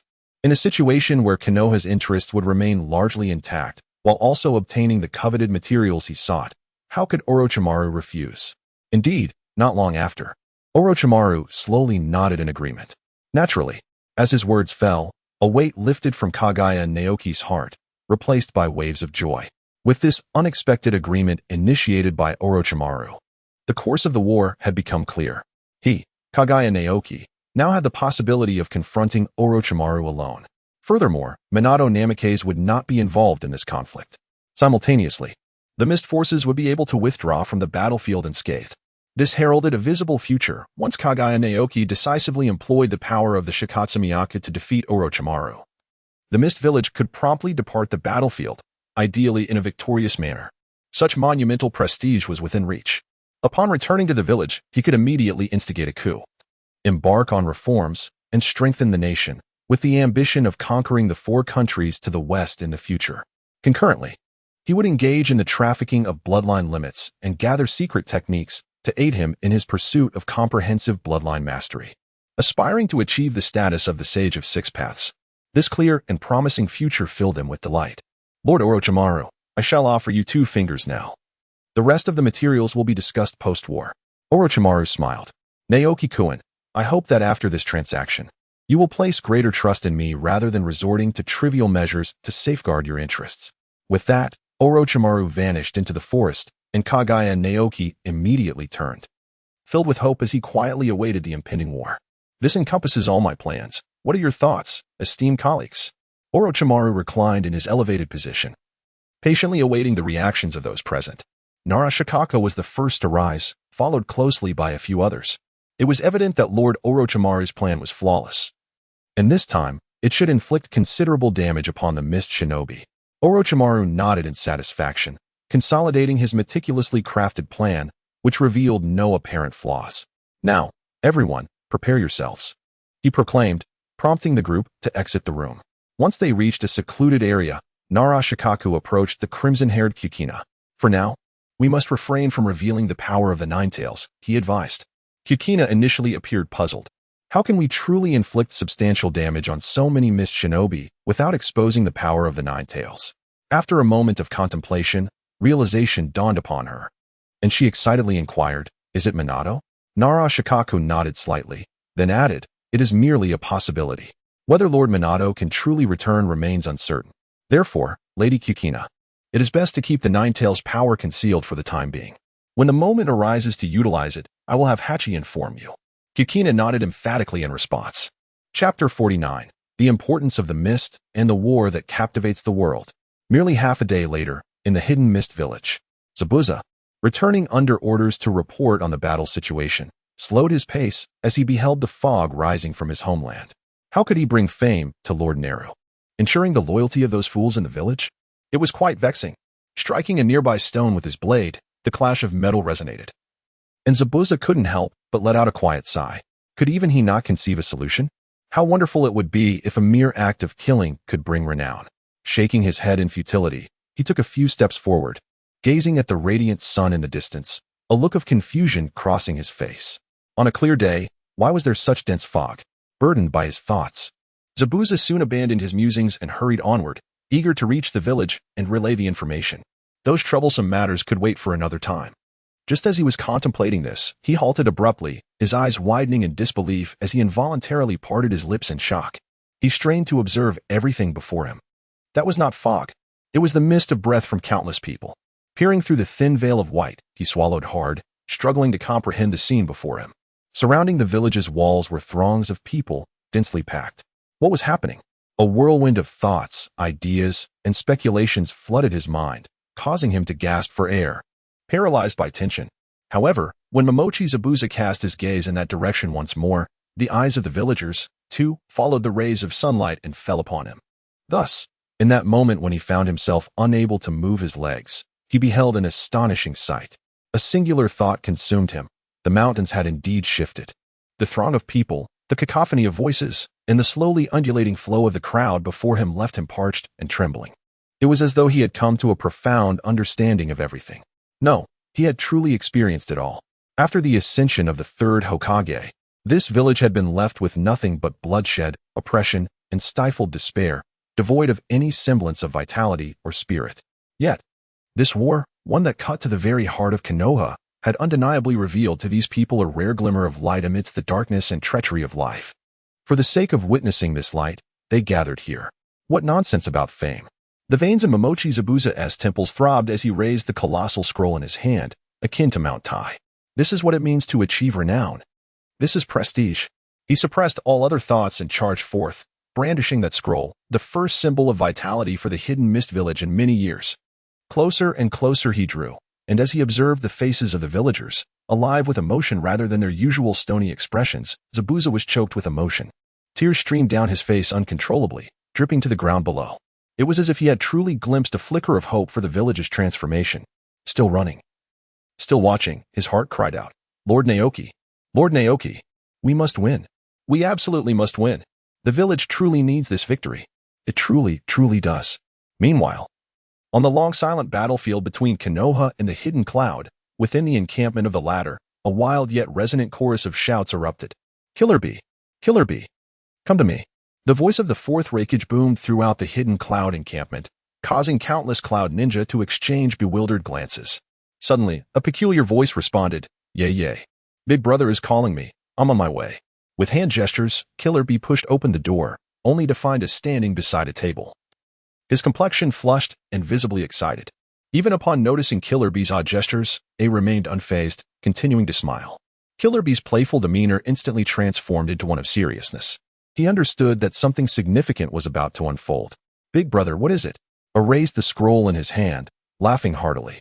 Killer Bee, come take a look at this. To my astonishment, the opportunity to fulfill my father's last wishes has presented itself so swiftly before me. Kairabi stepped forward, taking the scroll from Reikage's hands, meticulously perusing its contents. What is this? It appears to be merely the resume of a minor figure from the hidden mist, Kaguya Nara. Kairabi immediately realized, having perused a considerable amount of intelligence, he was undoubtedly familiar with this name. The leader of the mist, Kaguya Nara, was indeed a figure not to be underestimated.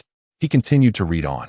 Kaguya Zetsu, a member of the Kaguya clan, possesses the Shikatsumiyaku, a bloodline that allows for flight through ice manipulation. This intelligence had long been ingrained in Killer Bee's mind, yet at this moment, as he read, it still elicited a silent gasp of astonishment.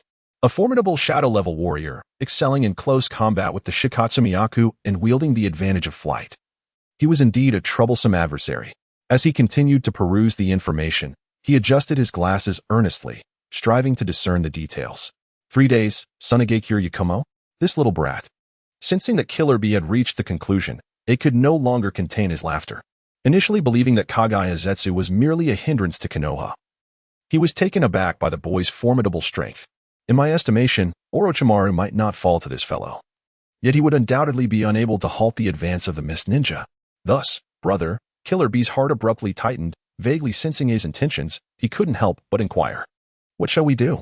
Of course, A's voice suddenly turned cold, tinged with anger as he raised his fist and slammed it onto the table.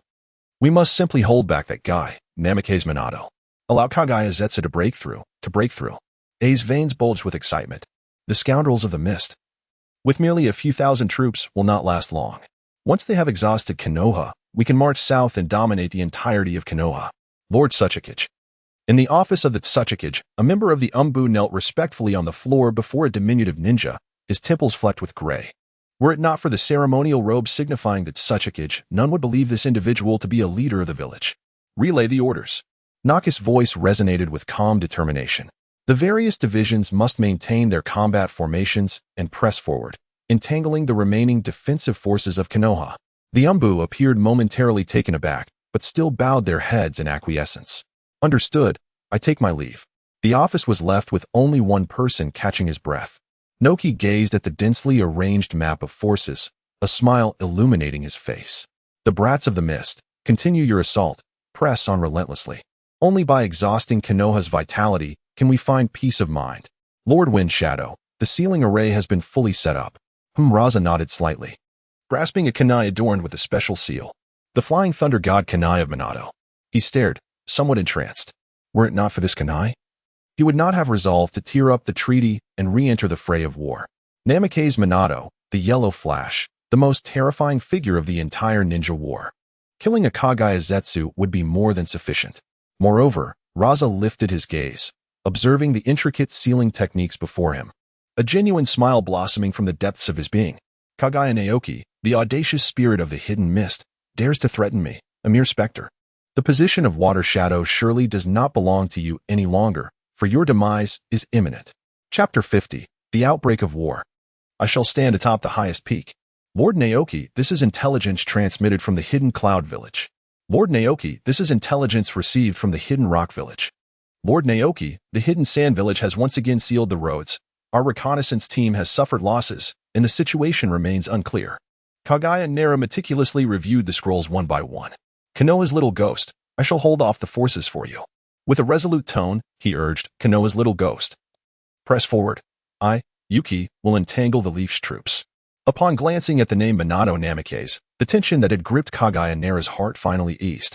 Although Orochimaru was adamant that Minato would never appear on the battlefield, one could never be too certain.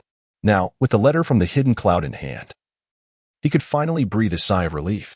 As Kaguya Nara diverted his gaze from the scroll, Terumi Mei spoke up, Naru, your foresight in this matter is truly commendable.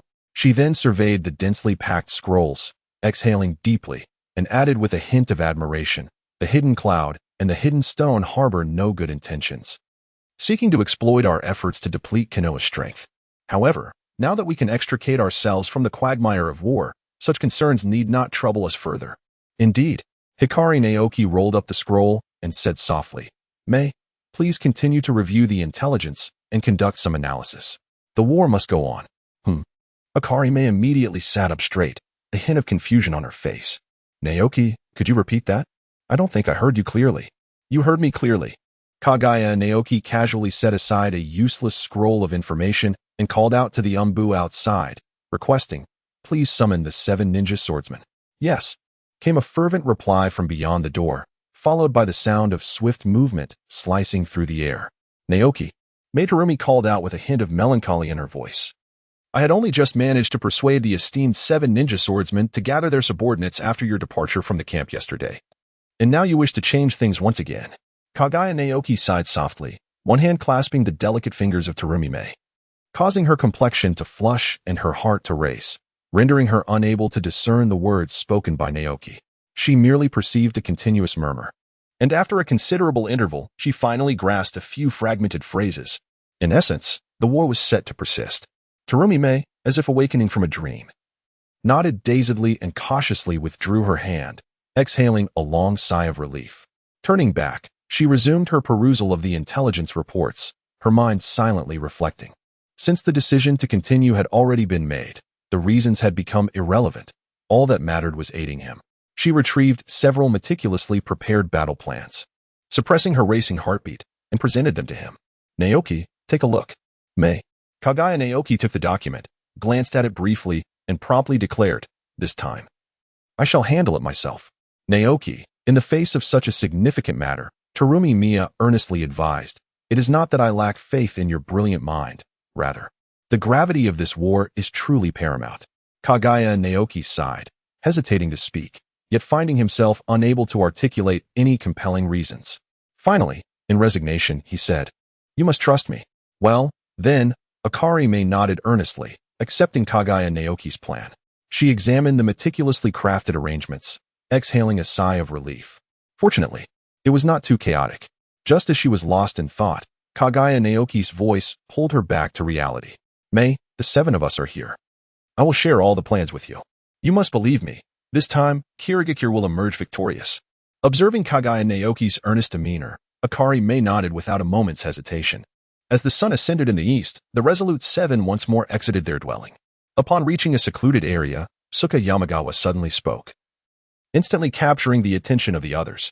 Do you think that little brat can truly win this battle? Bijou Shizuku suppressed a laugh, a smirk playing on his lips. What are you laughing at? Suka Yamagawa furrowed his brow, gripping his knife, his tone turning icy. I'm laughing at you, you fool. If it were in the past, you wouldn't have even posed such a question. Now, with a flicker of hope in your heart, how could you not voice it? Think whatever you like, you idiot. Suka Yamagawa spat back, flicking his tail and vanishing into the darkness. As Bijou Shizuka watched that figure disappear, he too felt his smile fade, his heart tightening just like that of the pufferfish. Kaguya Natsuki, press on.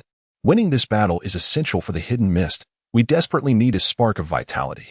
On the following day, as the sun rose, resembling a clarion call to arms, the misty veil shrouded the departing hidden mist ninjas. Natsuki, are you headed to that location?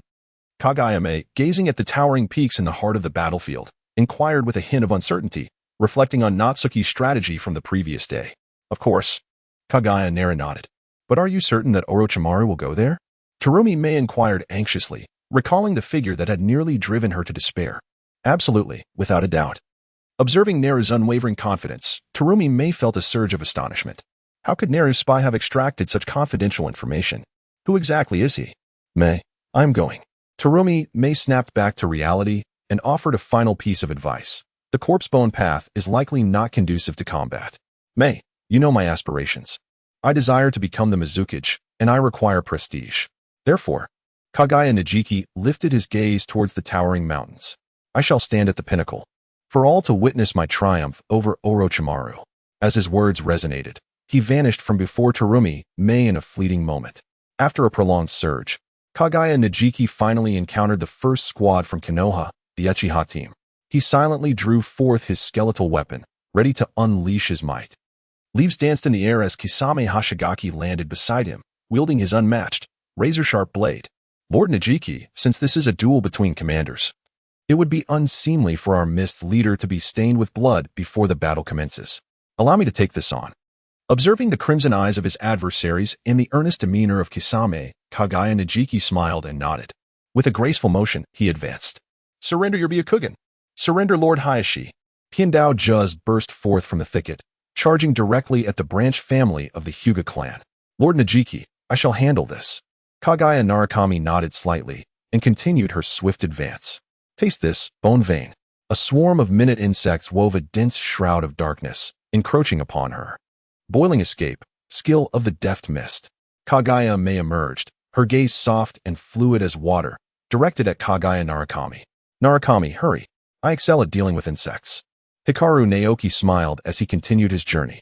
Upon reaching the foot of the mountain, he gazed at the approaching throngs of shadowy figures and let out a sigh, drawing forth his own skeletal form. It appears that blood must still be shed. The bone pulse. Brother Naoki. Kaguya Naoki halted, astonished, and turned to behold Kaguya Ryota, whose body was ensnared in an intricate web of bandages. Behind him loomed the Kaguya clan, their skeletal forms thrumming with fervor. This time, it is I who shall deliver the fatal blow, he proclaimed, raising the bone aloft and shouting with fervent conviction. Victory is ours, victory shall be ours. The cries of the Kaguya clan seemed to ignite the entire battlefield, an overwhelming cacophony akin to the surging tides of the ocean, wildly erupting.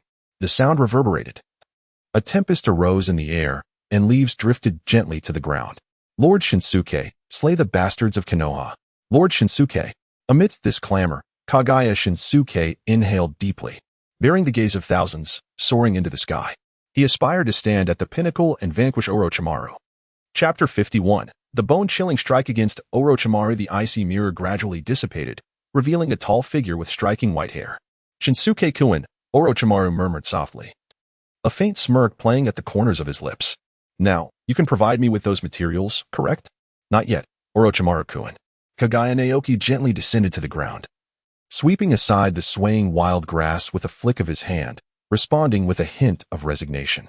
After all, your strength is unparalleled. It is truly impossible for me to triumph over you. If you were to defeat me in front of an audience, would that not completely sever your ties to the position of Mizukage? Humph. Hearing Kaguya Naoki's rare words of praise, Orochimaru smiled with satisfaction. Rest assured, it shall certainly end in a draw. Casting his gaze towards the sun that had just risen behind Kaguya Naoki, he allowed a smile to grace his lips. Let us commence without delay, Naoki-kun. While time is still on our side, a draw will afford you ample opportunity to withdraw your forces. I wish you success in ascending to the position of Mizukage. And the same to you. Kaguya Naoki paused momentarily, his tone serene as he remarked, I wish you an expedient defection to the Hidden Mist Village. Orochimaru's brow twitched, his tongue darting out to wet his lips as he suppressed the flicker of anger simmering within. Truly, a loquacious vessel. Sooner or later, I shall render you incapable of uttering another word. With a swift motion, he unsheathed the Kusanagi sword from his waist, pointing it ominously at Kaguya Naoki. The ground trembled beneath Naoki's feet, a cacophony of chaos erupting as a battle commenced without warning. Corpse Bone Path, Dance of the Willows. His ivory bones surged forth, accompanied by a tempest and shattering rocks, a testament to the force he unleashed as he shattered the earth. Shadow Snake Hand. As Orochimaru propelled himself backward, a multitude of enormous venomous serpents cascaded from his sleeves, lunging forward to completely sever all avenues of escape for Kaguya Naoki. Orochimaru unleashed his assault. No matter how formidable the ninja, death was inevitable. Yet, he was Kaguya Naoki. As bones danced, the sound of cracking echoed, revealing only writhing flesh. Naoki-kun, Orochimaru mused, indifferent to the fate of the serpents, lost in his own thoughts. Perhaps this battle was overly mundane.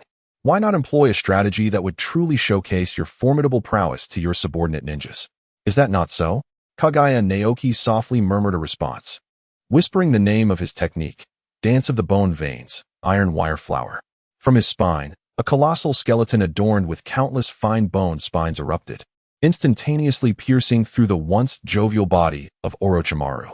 In that fleeting moment, all who had been secretly observing the battle were rendered motionless. Was it possible that Orochimaru, one of the legendary Sannin of Konoha, had perished so easily? Time seemed to freeze as countless gazes swept over the skeletal remains, only returning to the fray when they beheld a protruding head that continued to speak. How astonishing, Naoki-kun. Suddenly, the body, once shattered into bloody fragments by the bone spines, opened its mouth and out crawled Orochimaru, his face twisted with a sinister grin. Well then, let's take this seriously. His long hair billowed as a gentle breeze was stirred by the rapid movement of his fingers. Snap! With his hands coming to a halt, two formidable jutsu were unleashed. Earth Style, Earth Flow River. Earth Style, Yellow Spring Marsh. In an instant, the previously solid ground transformed into a torrent of muddy water, voraciously devouring and assimilating everything in its vicinity. Great trees, boulders, and even hills were swept away into the chaos. Kaguya Naoki was inexorably drawn downward by the murky river of mud. The bone pulse, 10 finger piercing. 10 white skeletal fingers sliced through the air, hurtling towards Orochimaru, determined to thwart any ninjutsu that could ensnare Kaguya Naoki in dire straits. Upon witnessing the 10 skeletal projections, Orochimaru merely chuckled, allowing the bloodied remnants to swirl around him as he clapped his hands together. Earth release, hardening. The once serpentine riverbed solidified as if it were rock, utterly ensnaring Kaguya Naoki, who was still unable to extract himself. Is that all there is, Naoki-kun? Perhaps. The response sent a chill down Orochimaru's spine, prompting him to unsheathe the Kusanagi sword in a desperate backward slash. But it was too late. In an instant, the skeletal fingers pierced through Orochimaru's throat, blood gushing forth. The battle raged on. The serpent's array. A multitude of serpents erupted from the gaping wound, surging towards Kaguya Naoki. Bone pulse, dance of the camellia. The densely packed bone spines skewered the serpents entirely, yet they also deprived Kaguya Naoki of another chance to approach that recalcitrant body. Orochimaru reappeared before Kaguya Naoki and scathed, prompting a deep breath from the latter. Thus, the question arose, how could one utterly vanquish this seemingly immortal foe? In a fleeting moment, Kaguya Naoki contemplated his Byakugan and the Ice Thousand books. Utilizing the Byakugan to seal off chakra could indeed be a means to decisively defeat Orochimaru. As he pondered, a chilling voice shattered the silence. Orochimaru, as compensation, this time I shall consume 1,000 souls.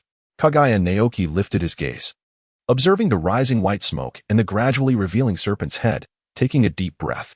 At last, he had found a target worthy of his wrath. The dance of the iron flower of the bone pulse. A massive bone whip ensnared the serpentine body adorned with countless scales. The eyes of the myriad serpents tightened momentarily, conjuring unwelcome memories within. Orochimaru, you scoundrel. Sooner or later, before the words could escape his lips, that colossal form was forcefully dragged forward by the bone whip, crushing the forest and carving out ravines. Little brat, how impolite, Orochimaru remarked, his expression shifting from its former ease to one of seriousness as he formed hand seals. Wind release, great breakthrough. Fire release, great fire dragon technique. In an instant, a vast torrent of wind, forged from immense chakra, spiraled into a tornado that enveloped Kaguya Naoki. Flames surged within, transforming the whirlwind into a colossal fire dragon. The sky turned crimson. Witnessing the astonishing power of that ninjutsu, all onlookers were engulfed by a singular thought.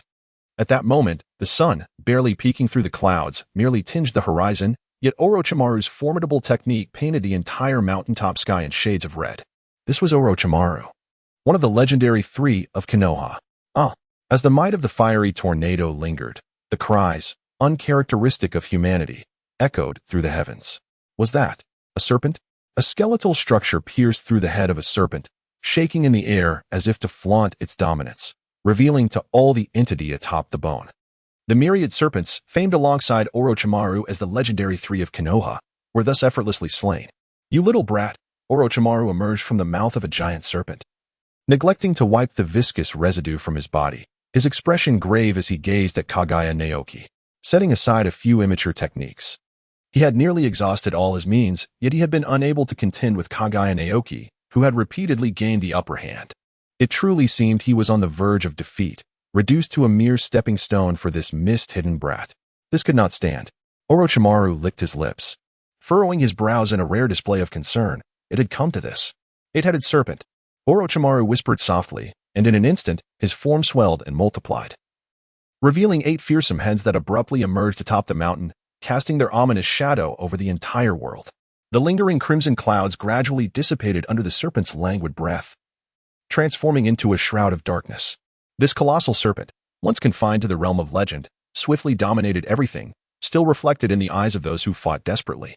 It was indeed a monster, of that there was no doubt. The mist ninjas momentarily lost their composure, their disbelief palpable, while the leaf ninjas experienced an immediate surge of exhilaration.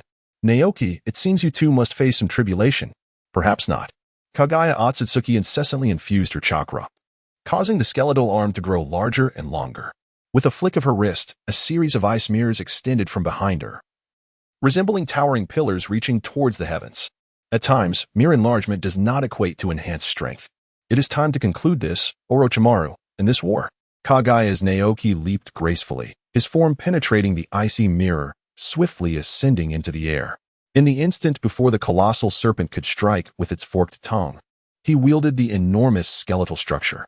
With a series of sharp, decisive slashes, the gruesome spectacle unfolded as flesh and massive heads were violently severed, blood gushing forth in torrents, cascading down the mountainside like a rain of crimson.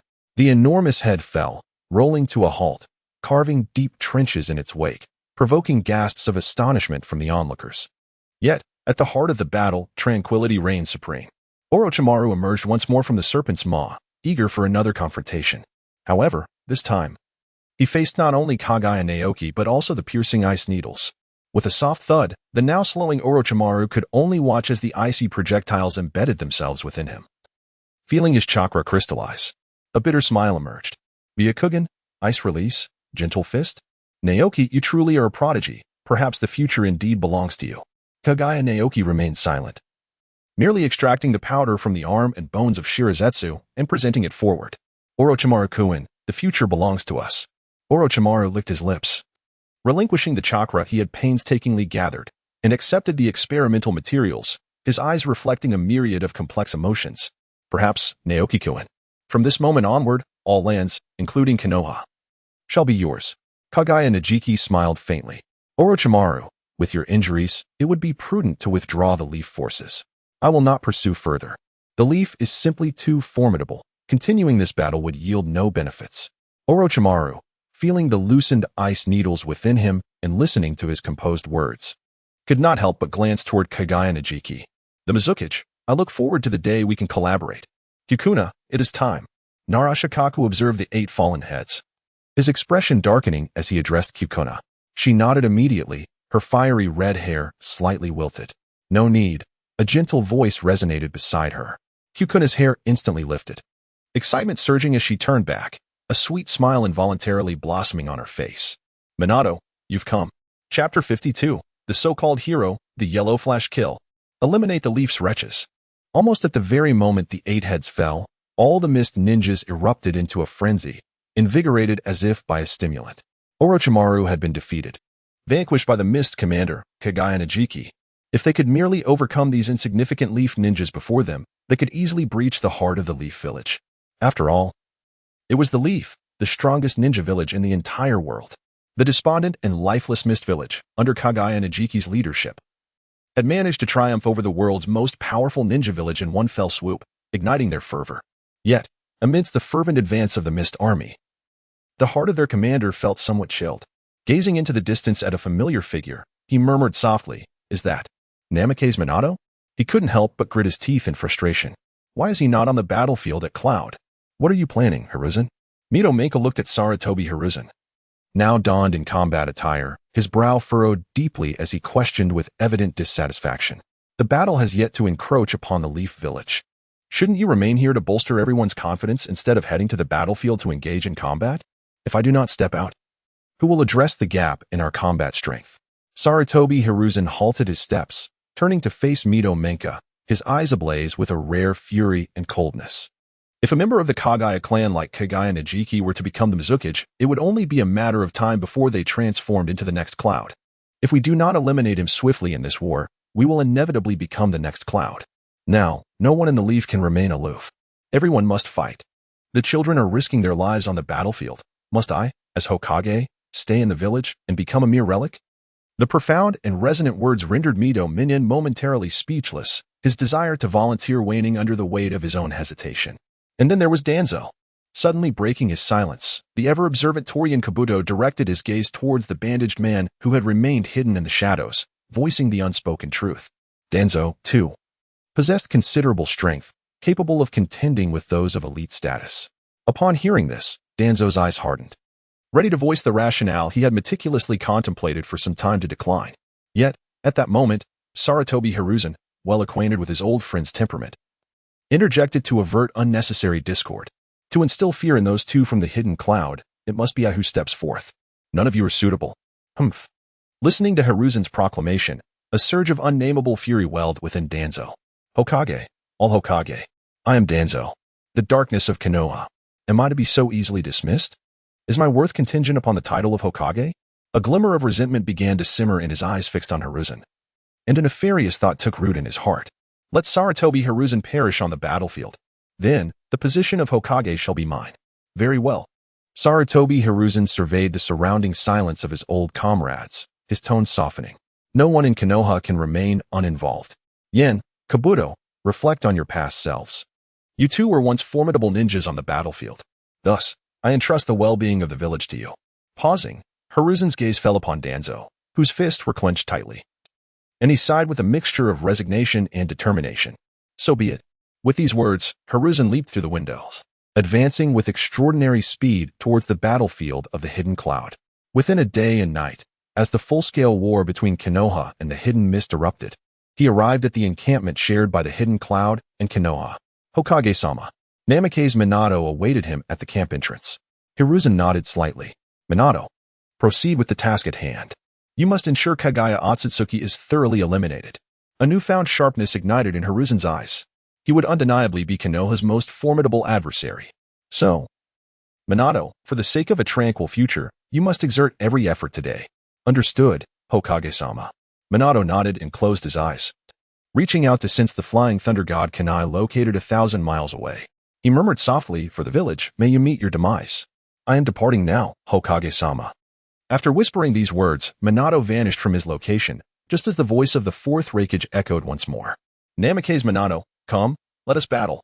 Sarutobi Hiruzen chuckled softly, addressing the fervent Konoha ninjas surrounding him. I wonder if this old man can withstand the onslaught of these two young men from Kumogakure. Victory is assured. The fervent shout stirred the camp, reaching the ears of the Raikage, who turned to the gesticulating Killer Bee with an air of ease. It seems that Namake's Minato is still present. Now, we await the battle report from that brat from Kirigakure. I wonder how far he can go. Yay, big brother. That brat from Kirigakure is formidable. Orochimaru is no match for him, exclaimed Killer Bee. All right, Killer Bee, take a look. Suddenly, A turned his head, his voice chilling as his gaze fixed upon a figure ahead, gritting his teeth. That is Sarutobi Hiruzen. Namake's Minato has returned. The child from Kirigakure is in peril. Now is not the time to dwell on this. Kaguya Natsuki concealed her form within the icy mirror, her keen eyes scanning the entirety of the battlefield in search of a suitable arena for the dance of the Bracken. Only this dance possessed the power to vanquish Minato Namake's. At that precise moment, a kunai entwined with intricate runes hurtled towards the vicinity of the ice mirror. Kaguya Naoki swiftly propelled himself, gliding through the vast expanse of the sky. Upon closer inspection, he observed that Minato Namake's remained stationary, still probing the situation. Kaguya Naoki swallowed hard, a wave of tension washing over him. The most favorable outcome would merely be a stalemate. Thus, let us convene for a truce. With a gentle motion, an icy mirror materialized, gliding to the side of Orochimaru, as he sought to swiftly seal the matter of peace. Orochimaru, cease this war. I wish to represent the Hidden Mist in negotiations with Konoha. Orochimaru turned his neck, revealing a sinister smile, only for his expression to abruptly shift as he glanced toward the dense forest beside him. There, a yellow flash of movement appeared. Far quicker than Orochimaru, Kaguya Naoki sighed. So swift. Minato Namake's leapt from the thicket, shielding Orochimaru behind him, while simultaneously speaking, Lord Orochimaru, leave the rest to me. Turning to Kaguya Naoki, he wore a serious expression. Since the Hokage has commanded his complete annihilation, I shall comply with the directive and exert my utmost effort to ensure his demise. In doing so, the war may conclude sooner. Naoki, your opponent is me. Please, continue. As he beheld Minato's figure, Kaguya Naoki's eyes hardened. Chapter 53, Minato Namake's. Having finally caught up with me, spare me the trivialities. Almost immediately after Minato's audacious proclamation, Kaguya Naoki erupted forth like thunder. He moved with the swiftness of the wind, akin to a dragon. His figure, tearing through the air, danced with fervor. Corpse Bone Path, Dance of the Iron Flower. Corpse Bone Path, 10-finger piercing bullets. Ice Release, Ice Thousand Books. With a relentless speed, 3 techniques potent enough to force Orochimaru to crawl from the belly of a serpent hurtled toward Minato. Witnessing the scene before him, Minato Namake's could only marvel inwardly, before vanishing from the spot along with Orochimaru in an instant. Such is the prowess of Minato Namake's. Kaguya Naoki halted his movements, letting out a sigh as he finally comprehended the sense of helplessness and frustration that those sand-hidden ninjas faced in his presence. Offense was beyond their reach, and defense could not safeguard them. This was what the Flying Thunder God had bestowed upon Minato Namikaze, an unequivocal home ground advantage. Kaguya's gaze drifted upward, fixed upon the cerulean sky.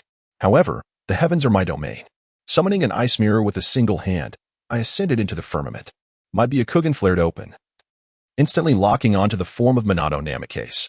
Sensing the moisture wafting through the atmosphere, countless ice needles descended like a torrential downpour, striking the earth with fierce intensity. This sensation is truly unparalleled.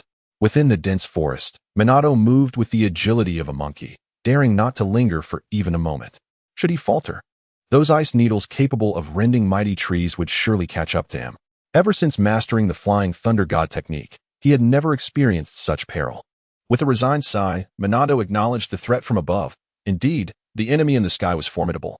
Yet, I had long contemplated a solution for you, Kaguya. Minato raised his gaze, seizing the moment, awaiting his opportunity. The assault continued. Under the scrutiny of my Byakugan, Minato was relegated to a desperate defense. Far removed from the brilliance of his title, the Yellow Flash, those present were taken aback. The morale of the Mist ninjas surged as they pressed forward, while the spirits of the Konoha ninjas inevitably waned. Yet, high above, Kaguya remained ever vigilant, never lowering her guard. It is essential to remember that this is Minato Namikaze, a man who, after mere moments of combat with Obito, devised a countermeasure, possessing unparalleled tactical acumen. His intelligence had long been compromised. He could not believe that Minato lacked a strategy to confront him. However, what could I do? We simply respond to the forces that come our way. Ice release. Ice thousand needles. More fine ice needles surged forth. Yet, Minato abruptly halted, forming hand seals with one hand, unleashing his technique in an instant. Wind release. Great breakthrough.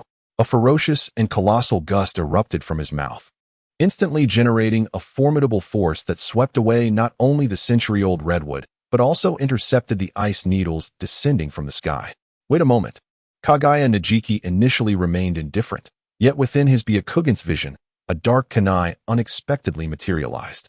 Unremarkable in appearance, yet it belonged to Minato Namikaze. Without a trace of hesitation, Kaguya Najiki's gaze sharpened, and with a swift motion of his hand, 10 bones surged forth, striking towards the kunai that danced in the wind. The sound of clashing metal echoed. As Kaguya Najiki observed, a myriad of black kunai, launched from various angles, incessantly collided with 6 or 7 kunai entwined with the Flying Thunder God technique, ascending into the sky from diverse trajectories. Unless Kaguya Najiki could instantaneously unleash a technique to seal the entire sky, he would be unable to prevent the Flying Thunder God from approaching to his very altitude. A flicker of exhilaration ignited in Minato Namikaze's eyes as he intently focused on the Flying Thunder God kunai, poised to ascend into the heavens the moment the opportunity arose. Observing the kunai drawing nearer, Kaguya Najiki smirked. So what? Is that all there is? Since you remain unaware, not only can I glide through the air, but I can also ascend to even greater heights, thus the strike is destined to miss. Kaguya's Naoki summoned an ice mirror, instantly elevating himself by several dozen meters. At the same time, he conjured a multitude of bone clones, shrouding his true form amidst their ranks. He watched helplessly as the shuriken soared to the height he had previously occupied, only to fall back down powerless. With a slight shift in his Byakugan's perspective, he could discern the slightly clenched hand of Minato Namikaze. Kaguya Otsutsuki exhaled softly, relieved. Beneath the multitude of bone clones and at such a great height, it seemed unlikely that Namikaze Minato would desire to continue the battle. With this thought, he spoke up. Namikaze Minato, let us reach an accord, shall we? Hearing that voice, Minato recalled the third Hokage's instructions and clenched his fist. Though it would be formidable to overcome, he felt compelled to make one final attempt. After all, a member of the Kaguya clan ascending to the position of Mizukage would surely plunge the world into greater turmoil. TG, I entrust this to you. Kushina. Do not panic, I shall bring you back. With a weighty command, Minato felt a sense of relief as both the Kimichi TG and Kushina responded in unison. He then rummaged through his bulging ninja tool pouch, retrieving the Flying Thunder God kunai, his heart racing with anticipation at the sight of that figure. It must succeed. If only he could reach him, he could decisively conclude this conflict, eliminate him, fulfill the Hokage's mission, and usher in complete peace. Minato, Kushina, prepare yourselves, TG proclaimed. before ingesting a peculiar pill that emitted an unfamiliar scent. After a brief moment of chewing, his body swelled to gigantic proportions. Continuing his actions, he seized Minato in his enormous hands and hurled him toward Kaguya Otsutsuki with great force. Ice release, Ice Thousand Rain. Upon witnessing this scene, Kaguya Naoki ceased his hesitation and infused a vast amount of chakra, saturating the sky with ice needles exuding a chilling aura. These ice needles, or the towering ice formations they created, plummeted with a resounding crash, engulfing Minato and Kushina within their icy embrace. The two exhaled, disrupting the oncoming ice needles. Disregarding the numerous shards that pierced their bodies, employing a familiar tactic, amidst the clash of kunai, several kunai imbued with the Flying Thunder God technique ascended into the heights. These were entirely composed of bone clones, and confronted with this formidable foe, impervious even to the Byakugan's gaze, Minato turned slightly to Kushina, who showed no sign of hesitation. Adamant and sealing chains. Manifesting from Kushina's back, her chakra formed chains that stretched out like powerful, mighty limbs, sweeping across the vicinity and rendering countless bone clones. Each of mere CH9 strength, instantly ineffective. At that moment, Minato teleported to Kaguya Naoki's side. Corpse Bone Path, Sabaki no Mai. Although the defenses of the sky and bone clones had been breached, Kaguya Naoki would not remain idle. Countless bone spikes erupted, piercing Minato, who had leaped into the air using the Flying Thunder God technique, causing blood to gush forth. Simultaneously, a bone whip lashed out, appending flesh and blood. The ice mirror spun, poised to sway back. Yet, the Flying Thunder God was too swift. Minato extended his hand first. Enduring excruciating pain, Minato gritted his teeth, piercing through the bone spikes, placing one hand beside Kaguya Naoki, leaving a Flying Thunder God mark while delivering a devastating blow. Rasengan. Minato, suppressing the agony, seized this hard-earned opportunity to unleash his most formidable strike, crashing it into Kaguya Naoki's visage. In that instant, the world froze. The ice mirror shattered, and that figure began to fall, trailing a long plume of white mist through the sky. It seemed to herald the impending conclusion of the Hidden Mist's audacious endeavor. The war was on the brink of ending. Yet, soon after, the ice mirror re-emerged, and that figure remained steadfast. Kaguya Naoki extended his hand, gently caressing the unbroken bone membrane that had formed upon his face, while simultaneously experiencing a complex array of emotions regarding the skin that may have already borne the mark of the Flying Thunder God. Despite his utmost caution, he was nonetheless branded with the mark of the Flying Thunder God. However, it seems that Minato Namikaze truly possesses remarkable skill. This minor injury holds no significant consequence. Kaguya Naoki smiled faintly, his gaze sharpening once more. On his white skeletal form, gray markings had unexpectedly emerged. Is this a further evolution? Perhaps it is best to contemplate this later. Kaguya's gaze lifted as she looked towards Minato, who had just landed back on the ground with Kushina. Given the circumstances, it was time to take the initiative. Kushina, follow the plan, Minato instructed, gritting his teeth as he wrapped bandages around his body, which bore a grievous wound. 1 hour. If I do not return within that time, you must remain calm and lead the village's shinobi back to safety, continuing to fortify our defenses. Kushina regarded the seemingly undeterred figure and clenched her teeth. If we fully unleash the power of the Ninetales, we will surely prevail. No, Minato's eyes suddenly grew complex, and his tone turned somber. Kushina, do not reveal the Ninetales' power until the very last moment. You have yet to master it. I can do it, truly, she insisted. Absolutely not. Minato's expression hardened. This is my final act of selfishness. I will not allow you to live amidst such discrimination and scorn. Kushina's hair billowed as she tightened her fists. Minato. He interrupted her for the first time, his voice resolute. I will not lose. Let us adhere to the plan.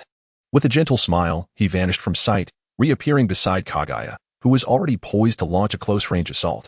The Byakugan had barely registered his appearance, but Kaguya's hands had inevitably reached his shoulder. Along with him, Nara Shikaku and Uzumaki Kushina had also been transported. The diamond lock technique was woven with frenzied precision as the shadow jutsu spread beneath them. This strike had been meticulously planned, a culmination of Konoha's preparations. Two formidable individuals, comparable to the Hokage, along with the Yellow Flash, had exerted every effort to hold Kaguya for just a moment. They succeeded. Naoto-kun, let us change the venue and continue. After a full second of contact on Kaguya's shoulder, the battlefield shifted, transforming into a new arena. Kaguya's form shifted. Yet she found herself unable to open her eyes amidst the transition. She could only feebly wave her hands, failing to grasp anything tangible. while a faint wisp of smoke encroached upon her nostrils. Summoning an icy mirror to anchor her body, she struggled to open her eyes. And in the dizzying whirl of her surroundings, she finally discerned the object that adorned the entire mountain range. A pale yellow sheet bore a crimson border. And at the center, intricate patterns rendered in black ink cradled a single character: explosion. A detonating talisman? Kaguya's heart suddenly trembled, and she was about to activate the ice mirror to soar into the sky. Chapter 54. The water shadow strikes the fire shadow. The wind shadow is on the brink of death. There is no time left. Kaguya's eyes were filled with a hint of despair, and in a moment of helplessness, he could only whisper softly, "Dance of the dry fern." The violent bone spines radiated from his body, expanding outward into the world, creating an impenetrable skeletal armor just before the explosive eruption. Bang! The explosion erupted, first scattering the remnants of detonating talismans, followed by a fireball, shattered rocks, and towering trees, all culminating in a mushroom cloud that spread across the sky, soaring high. Following this cataclysmic explosion that reshaped the very terrain of the world, a continuous tremor shook the ground, rivers diverted, mountains shifted, and countless birds and beasts either perished or fled in panic. This was indeed a spectacle. Even Minato Namikaze felt the quaking beneath him, nervously swallowing hard. Gazing at the towering mushroom cloud, he harbored no doubt that under such a ferocious assault, survival was utterly improbable. Even the formidable Kaguya, with his monstrous physical resilience, would likely not endure this fate. With this thought, an inexplicable sense of anxiety gripped Minato's heart, as he pondered the possibility that Kaguya might yet conjure another miracle. "Lord Minato, fear not," exclaimed a leaf ninja, brimming with fervor as he leapt with excitement. "This is the culmination of nearly all our village's resources. That kid from the mist will surely perish." Minato nodded slightly, dispelling distractions from his mind, and exhaled a long, relieved breath. From the moment Kaguya constructed the ice bridge, he had begun to contemplate strategies to overcome the formidable Kaguya. Techniques like the Rasengan, Shuriken, and Kunai, which could easily claim the life of a common ninja, would obviously be ineffective against Kaguya's caliber. Thus, he promptly considered the detonating talismans, which held the power to obliterate tailed beasts. He could not believe that Kaguya could escape this dire situation. Therefore, victory would belong to the leaf. A smile finally graced Minato's lips, only to freeze in place as he heard a tremulous voice from the branch of the Hyuga clan. "Lord Minato, that fellow is still alive." Listening to that quaking voice, Minato's expression gradually turned solemn as he gazed towards the mountain, now shrouded in smoke and transformed into a veritable hellscape. How could this be? That magnitude of an explosion. He rushed forward until he halted at the sight of white skeletal structures piercing through the mist, reaching skyward. Was this also the power of Kaguya? What a jest! Such a display could rival that of the first Hokage. A true monstrosity. The leaf ninja by Minato's side, once filled with fervor, now trembled incessantly. How could one possibly survive such an explosion? And this skeletal structure, capable of altering the very landscape, how could it be? He caught sight of Minato Namikaze by his side, as if he had found a savior once more. "Lord Hokage, you can handle it, right? You can defeat that monster, can't you?"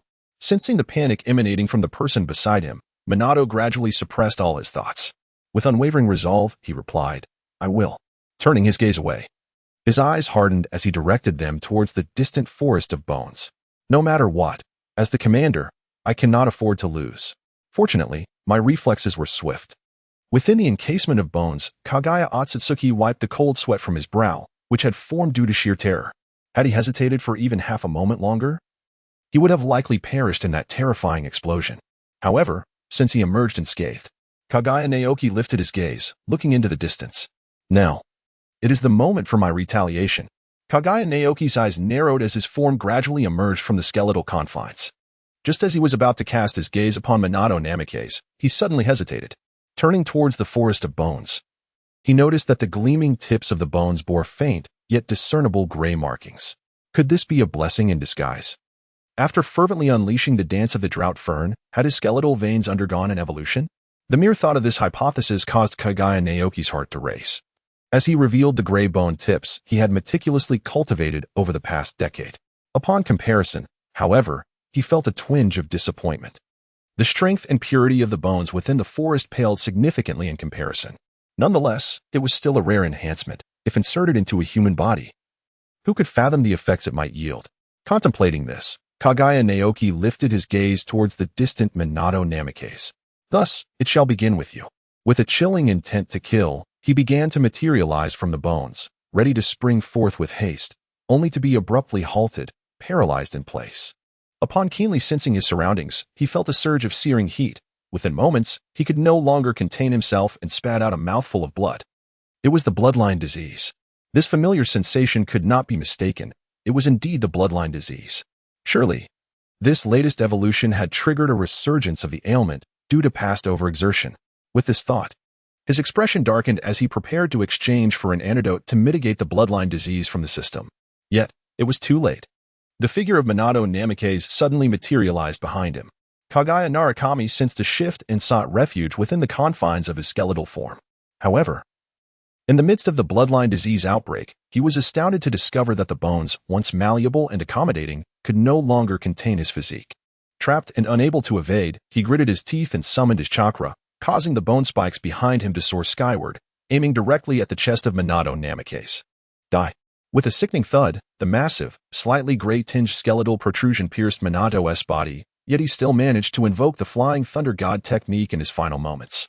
As the space warped around them, Kaguya Naoki felt his heart grow cold with foreboding. Should another explosion occur, his demise would be inevitable. Seal him. The bloodthirsty. Cruel voice reverberated in Kaguya Naoki's ears, but the dizziness clouding his mind rendered him unable to lift his gaze. Yet, the sensation of grit in his nostrils sent a chill through his heart.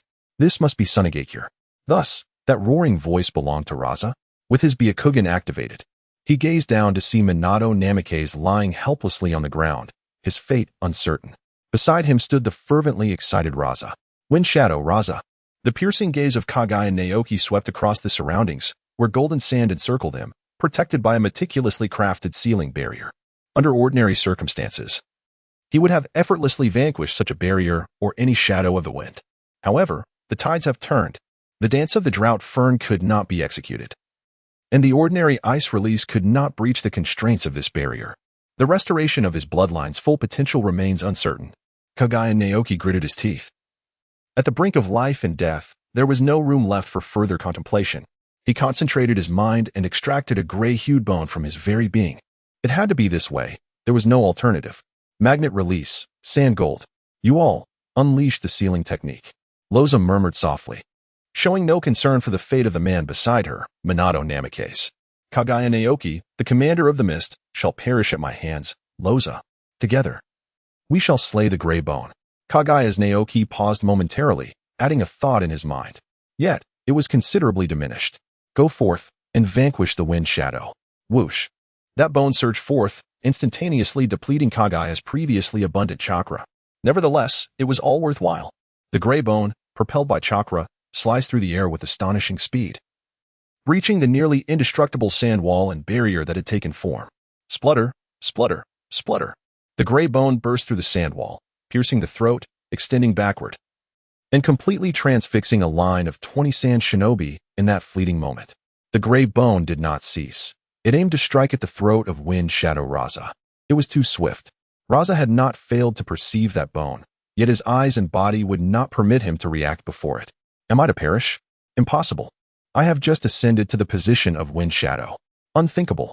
Suddenly, a tremendous force surged from his side, causing Raza to stagger. Yet the gray bone merely grazed his shoulder, drawing forth a trickle of blood. That was all.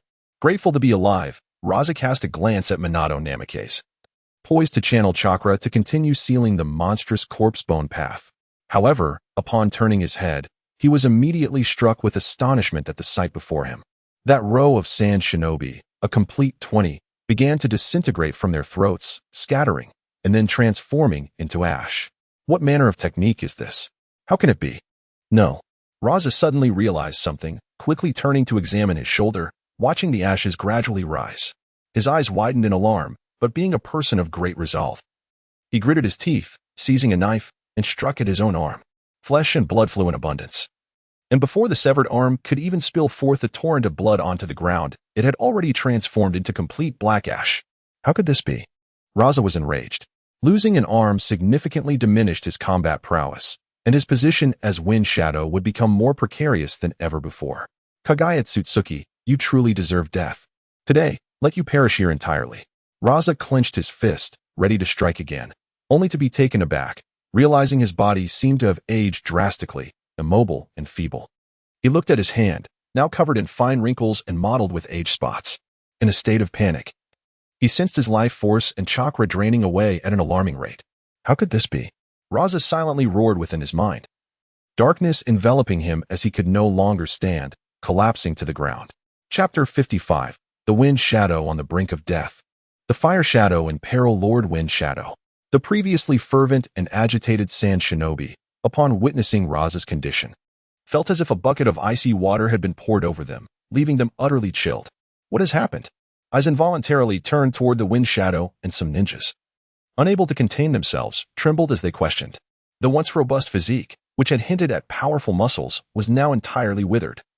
And the previously dark and lustrous hair had turned ashen, wrinkles spreading across his face, a clear sign that his vitality had dwindled to its nadir. It was as if an invisible force was extinguishing all life within Raza's body. Is it poison? As this thought briefly flickered in the minds of the Sand Shinobi, it was quickly dismissed. The crumbled body and the ashes that fell were undeniable evidence. It must be a unique and terrifying technique, one capable of snuffing out all vitality.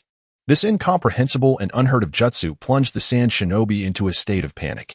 Moreover, within the now defenseless dunes, Kaguya Otsutsuki still remained, the very entity that had caused the deaths of countless Sand Shinobi, including Lord Kage, within just 3 days. With a rush, many Sand Shinobi instinctively took a step back, only to exhale in relief upon realizing that it was merely the surrounding sand and gold that had collapsed. Not the feared figure. Wait, a Sand Shinobi, his expression tense, yet bearing a bloodthirsty demeanor, forced himself to muster strength. As he gradually articulated his thoughts, a sense of bravado emerged, and he calmed down, his once ordinary voice now carrying a contagious vigor. Young ones of the sand, seize this opportunity to slay him and avenge our Wind Shadow. As his voice grew steady and powerful, the Sand Shinobi's spirits were lifted, finding new resolve. Kill him. Avenge Lord Wind Shadow. No sooner had the words left his lips than pure white bone shot forth from the now-defunct barrier and collapsing sand, hurtling toward the attacking Sand Shinobi, piercing their necks, spilling blood, and extinguishing the nascent ambition and courage they had just summoned. Once again, the world fell into silence. With a muffled sound, the scene settled. Once again, a skeletal frame and a lifeless body lay before them. As these two remains fell, a dense, characteristic fog enveloped the battlefield. The sand-hidden shinobi, already reluctant to move, halted in their tracks, trembling as they prepared to defend themselves. Unbeknownst to them, within the shroud of sand and gold, a figure stealthily slipped away. Naruto Uzumaki, known as the Yellow Flash, regarded the thick mist with heightened vigilance. For not far beyond, within the haze of sand and gold, the mark of the flying thunder god still lingered, unperturbed by the obscuring fog. This suggested that Kaguya Otsutsuki might still possess some strength, poised to eliminate them. Everyone, he strained to lift himself, intent on utilizing these sand-hidden shinobi to execute a final purge. As his words began to form, the sand-hidden shinobi cast wary glances, intermingled with fear. It was truly pitiful. Naruto abandoned the idea of persuasion. This group, battered and shaped by the ongoing conflicts since the Great Ninja War, had been relentlessly oppressed by various villages. After the recent devastation of Russia, they were left with no substantial talents, likely destined to degenerate into mere pests. In stark contrast stood the mist-hidden village. Despite its prolonged decline, the emergence of a formidable figure like Kaguya Otsutsuki hinted at a potential revival. Surely, the Hokage had pondered this as well. One domineering cloud-hidden village was sufficient. Should a more tyrannical and bloodthirsty mist-hidden village arise, peace would forever elude Konoha. If only I could become Hokage. A wave of pain surged from his abdomen, interrupting his thoughts. Naruto glanced down, noticing a faint gray mark encircling his wound, showing signs of spreading. No, my vitality is waning. He swiftly recognized further anomalies within his body. In an instant, he shifted his gaze to the fallen Rasha, his expression growing grave. The injuries were identical. There was no time to waste. Gripping his kunai tightly, he disregarded the white mist and advanced toward the sand and gold.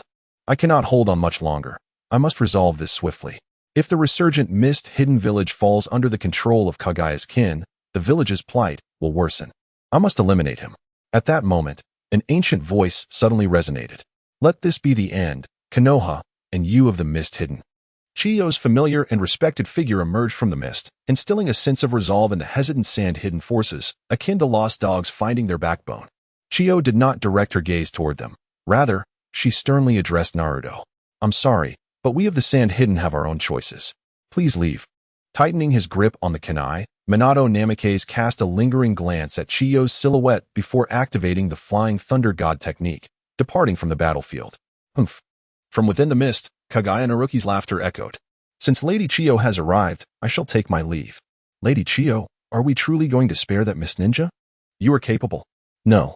Chiyo's expression shifted subtly as she continued. There's no need for further discussion. I have my own plans. Once Kaguya Naoki had gradually vanished without a trace and the mist had fully dissipated, Chiyo finally spoke. You may all take your own lives. The Sand Ninja's eyes were momentarily clouded with confusion, but they quickly reacted, drawing their blades. Yet, Chiyo did not miss the opportunity to mock them. You Sand, truly, are all worthless. With that, a multitude of bones fell to the ground, leaving the Sand Ninjas, who had drawn their swords, no choice but to retract them in dismay.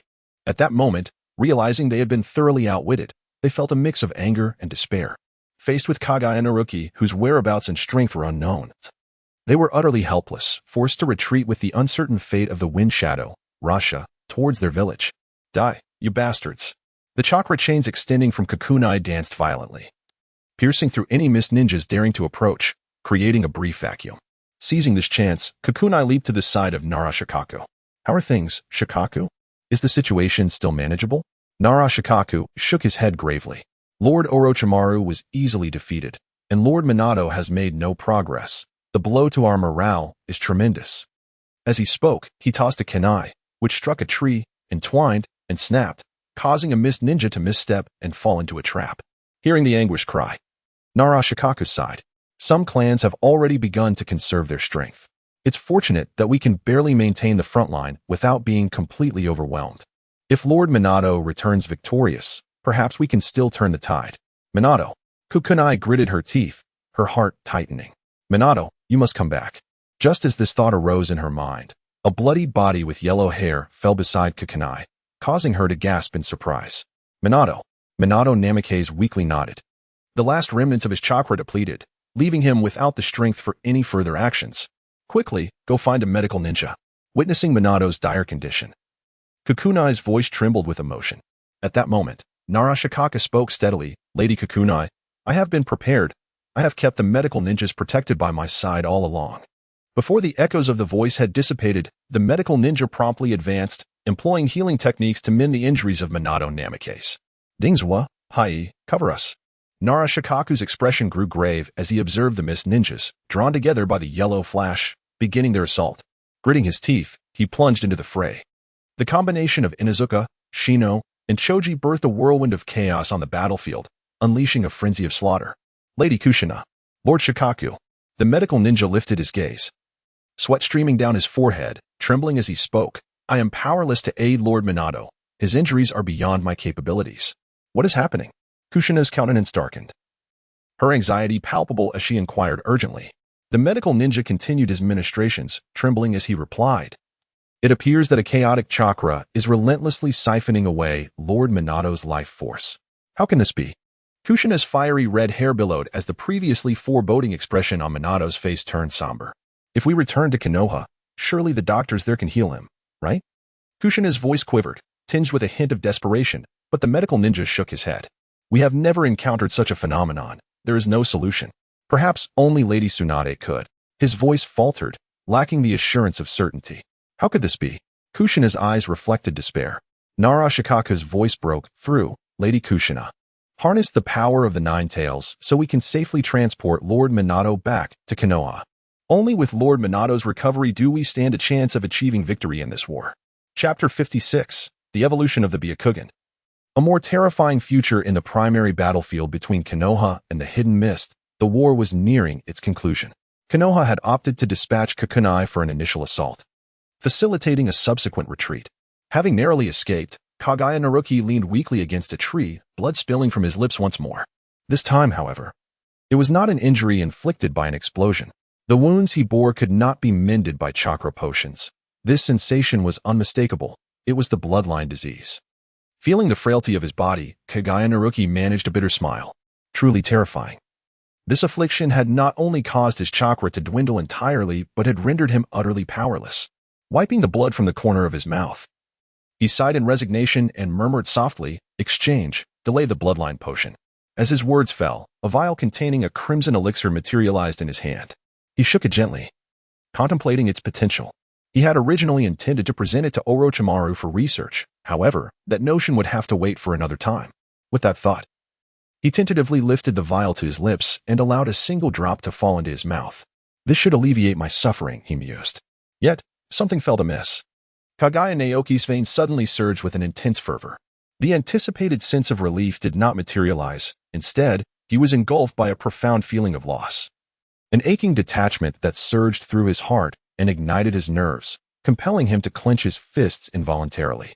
After a considerable time, he began to regain his composure and placed the vial of potion beside him, reluctant to reach for it again.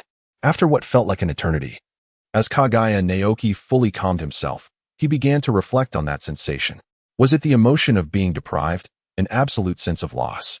With this thought in mind, he conjured forth a skeletal form, one with a pointed head marked by faint gray traces. Upon witnessing this, Kaguya Naoki's gaze sharpened, and for a brief moment, he remained motionless as several skeletal forms emerged, each bearing faint gray markings. A fleeting sense of joy flickered within him, only to vanish almost instantly. Let us test this. Is it truly as I have conjectured? Kaguya Naoki peeled open the vial of potion and consumed a drop, enduring the nearly unbearable discomfort as he gazed upon the skeletal remains, falling into silence. Indeed, it has faded. That hue of gray has truly diminished. So, is this the method to delay the bloodline's demise? To strip away the gifts of genius and transform one into the mundane, thus allowing existence to persist. No wonder Kanshiki met an untimely end, and no wonder the Kaguya clan has not produced a ninja worthy of divinity in a millennium. This evolution of the skeletal lineage resembles more of a curse. The closer one draws to that supreme power, the more perilous the risk to one's own life becomes. Kaguya Naoki smiled wryly. After all, that was the power to obliterate and extinguish all. With merely a superficial grasp of it, I had already nearly stripped Wind Shadow of the chance to continue existing.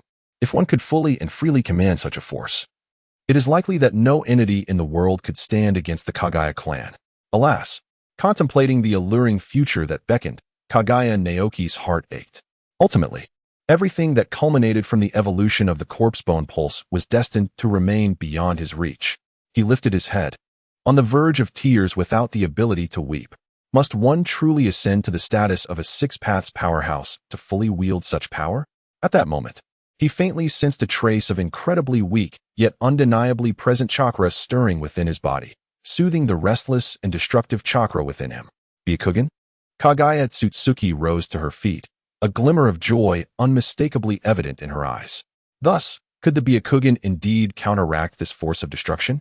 It stands to reason, for the Byakugan embodies the essence of in-released chakra, and it bears an inexplicable, profound connection to the Kaguya clan. Suppressing the Shikatsumiyaku would be far from a Herculean task. By elevating the Byakugan's potential, one could allow this body to accommodate a greater and more formidable Shikatsumiyaku. Yet, the endeavor to enhance the Byakugan's limits. Kaguya Naoki shook his head helplessly. The difficulty of enhancing the limit of the Byakugan, it seems, is on par with that of elevating the power of the Shikatsumiyaku. With a sigh, a new thought blossomed in Kaguya Naoki's mind. The unique physique of the Uzumaki clan should also provide some assistance. Gradually gathering these thoughts into his heart, he suppressed the burgeoning ideas within him. The terrifying power, capable of granting him strength surpassing that of a Kage, was something he must possess, no matter the cost. With so many possibilities ahead, he resolved to take his time in exploring them. Kaguya Naoki no longer dwells on anxieties, feeling a sense of liberation as he consumes the potion in his hand in one swift motion. Suddenly, a transformation occurs. Kaguya Naoki grasped the tree beside him, inserting and crushing it, his body convulsing for a protracted duration before he finally regained his composure and stood upright. Sensing the power that had been entirely stripped from his being, he let out a resigned sigh. Alas, how unfortunate. Perhaps it would be prudent to examine his body once more. Casually activating his Byakugan, he endeavored to peer into his own physique, assessing the flow of chakra, the structure of his veins, the restoration of his bones. Wait, color? Color. Kaguya Naoki lifted his gaze to the vast expanse of the world. which had transformed from a mere monochrome image into a vibrant tapestry infused with colors unique to them. An astonishing panoramic view unfolded before him, the brown earthworms writhing in the soil, the red-bottomed monkeys leaping between the trees, and the shimmering green-scaled fish leaping from the river several kilometers away. Truly, colors had come alive. Moreover, there existed an even broader, more precise, and expansive range of perspective. Was this evolution? Did this signify the power bestowed by the evolved Byakugan? Thus, this evolution granted him a more profound insight, a broader perception. The potential for the Byakugan to evolve hinted at a future that made Kaguya Naoki's heart race with fervor.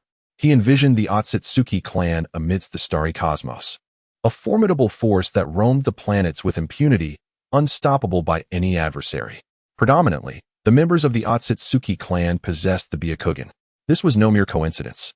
The Byakugan represented two distinct realms within the Otsutsuki and Hyuga clans. Kaguya Otsutsuki's pair of Byakugan not only exerted pressure or illusions but could unleash the devastating 80 Gods vacuum attack capable of obliterating a Susanoo. Furthermore, some Otsutsuki could utilize their eyes to peer into the future and discern the depths of the human heart. The Shikatsumiyaku and the Byakugan were interdependent. Each evolution of the Shikatsumiyaku signified an enhancement of the Byakugan, even if one were compelled to regress due to an inability to retain the obliterating power. The transformation of the Byakugan remained tangible. As the Byakugan continually evolved, his capacity to endure the Shikatsumiyaku's power would strengthen, enabling him to harness ever greater forces derived from the Shikatsumiyaku. The Shikatsumiyaku and the Byakugan. Kaguya Naoki inexplicably recalled another path within the ninja world, one equally capable of leading to the exalted six paths, the Senju and Uchiha clans. However, unlike that well-trodden path, the journey of the Byakugan and Shikatsumiyaku remained shrouded in obscurity, a path that no one can unveil for me. I must rely solely on my own explorations.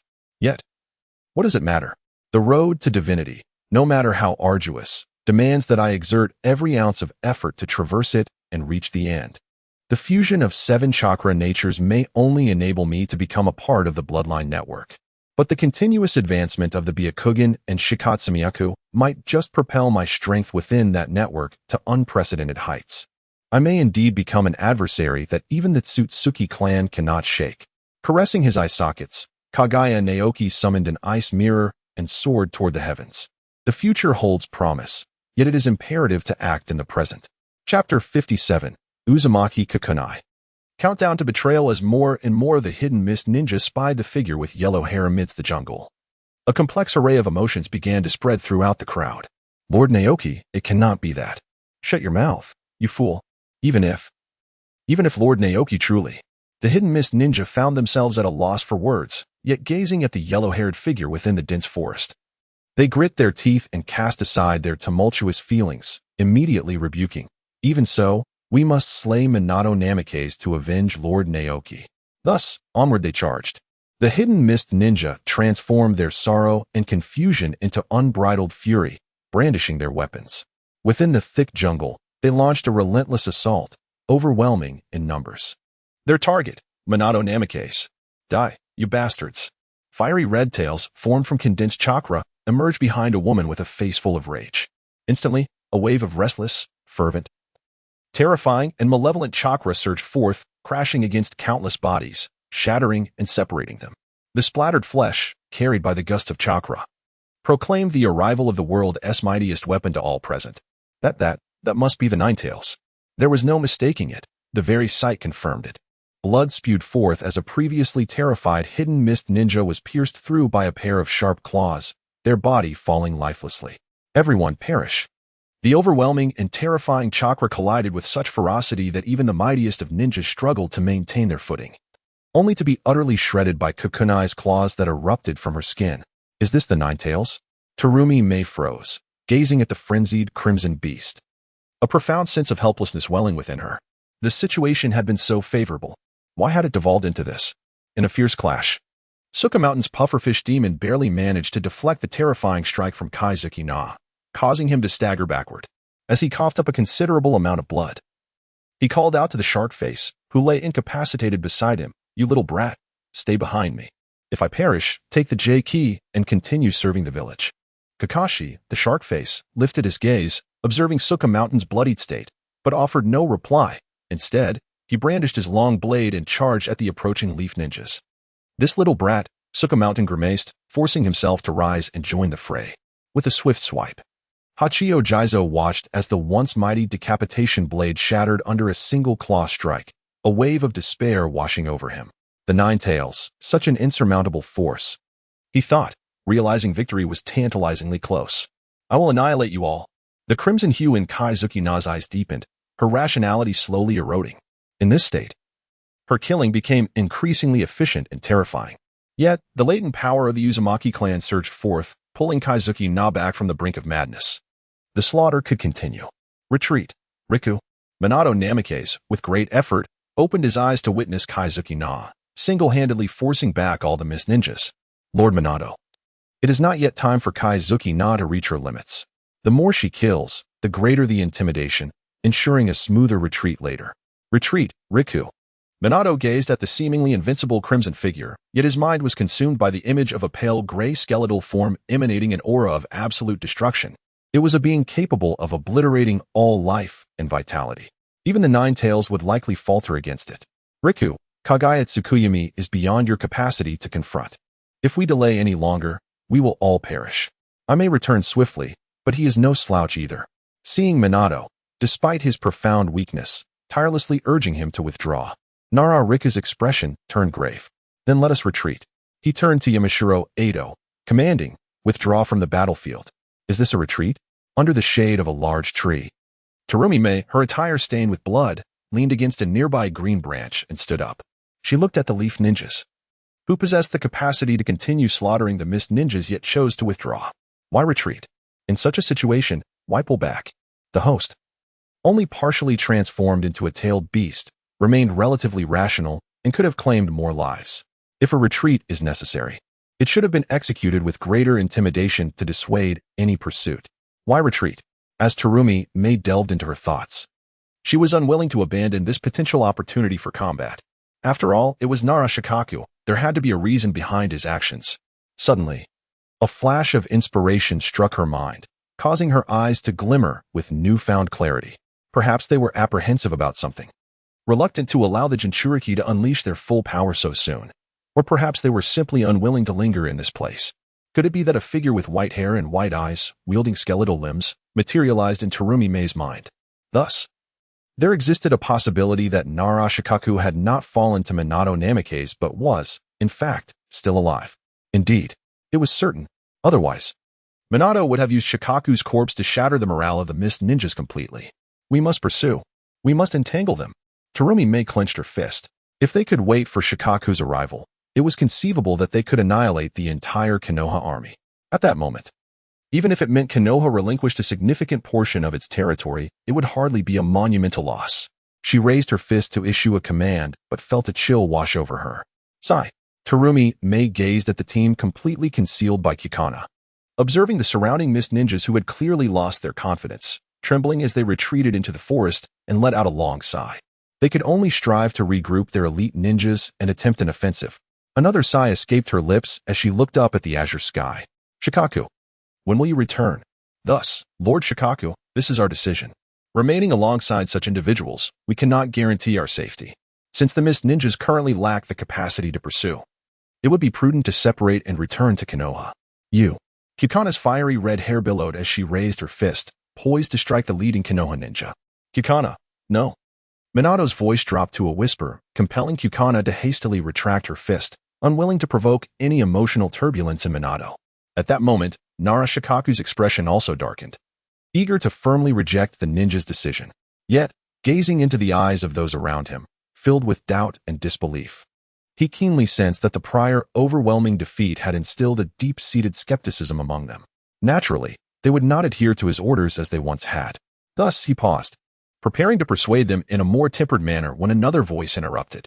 Lord Shikaku, we also wish to. A ninja raised their hand, seemingly imbued with an inexplicable charisma, prompting more and more ninjas to follow suit.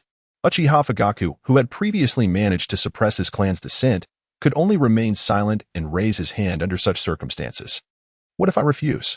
Observing the scene before him, Nara Shikaku let out a long sigh. The bloodstained ninjas across from him no longer believed in his command. We can only ask the Jinchuriki to leave. We are unwilling. The ninjas glanced at Uzumaki Kyukai. Yet they ultimately refrained from voicing their doubts about the future stability of the Jinchuriki, for their expressions conveyed everything. Narashikaka shook his head, exhaling deeply. It seemed an arduous task to dispel their prejudices against the Jinchuriki in such a short time. Unfortunately, the situation was far worse than anticipated. It was foreseeable that as Kyukai's identity as a Jinchuriki spread throughout the village, the once peaceful and harmonious atmosphere that had belonged to her would vanish entirely. How could one soothe the fiery yet kind-hearted Kyukai then? Perhaps it would be best to leave this matter for the third Hokage to ponder. Narashikaka shook his head again, refocusing his thoughts, as the sounds around him finally registered. The rustling of branches underfoot signaled the departing ninjas, their swift movements echoing in the air. In stark contrast stood the silent Kyukai, her vibrant red hair now draped lifelessly, devoid of her former vitality. The one who could have comforted her, the fourth Hokage, had closed his eyes forever, his gently rising chest the sole testament to his existence. Kyukai lowered her head, contemplating the faces filled with fear and disdain, her fists clenched tightly. I saved them. Why? Uzumaki Kyukai's fate line has diverged, detected as a non-mist ninja. Countdown to defection to the Mist Village, 310. Namikaze Minato's fate line has diverged, detected as a non-mist ninja. Countdown to defection to the Mist Village, 110. Chapter 58. Greetings. Shursui, a new discovery of the Byakugan, what has transpired? Glancing at the translucent frame that slowly appeared before him, Kaguya Naoki felt somewhat bewildered as he rushed toward the main battlefield. What have I done? He had inflicted a terrifying injury on Namikaze Minato, and yet had somehow prompted Uzumaki Kyukai to entertain thoughts of defection. As he pressed onward, he pondered any factors that might have led Kyukai to consider such a drastic action. Excluding any peculiar tendencies she might possess, it was perhaps the influence of the Ninetales? With this thought, the ice mirror extending behind Kaguya Naoki hesitated, and a cascade of extraordinary ideas and methods began to flood his mind. His gaze grew increasingly fervent. Perhaps he could indeed sway this Ninetales Jinchuriki. After all, she possessed not only the Ninetales or the Uzumaki lineage. Unlike Uzumaki Karen, she bore the true legacy of the Uzumaki clan. As thoughts swirled and restlessness brewed within, beneath the icy mirror and amidst the dense woods, a flock of black geese ascended with the wind, capturing the attention of Kaguya Naoki. Gathering his focus, he redirected his chakra. Byakugan, activate.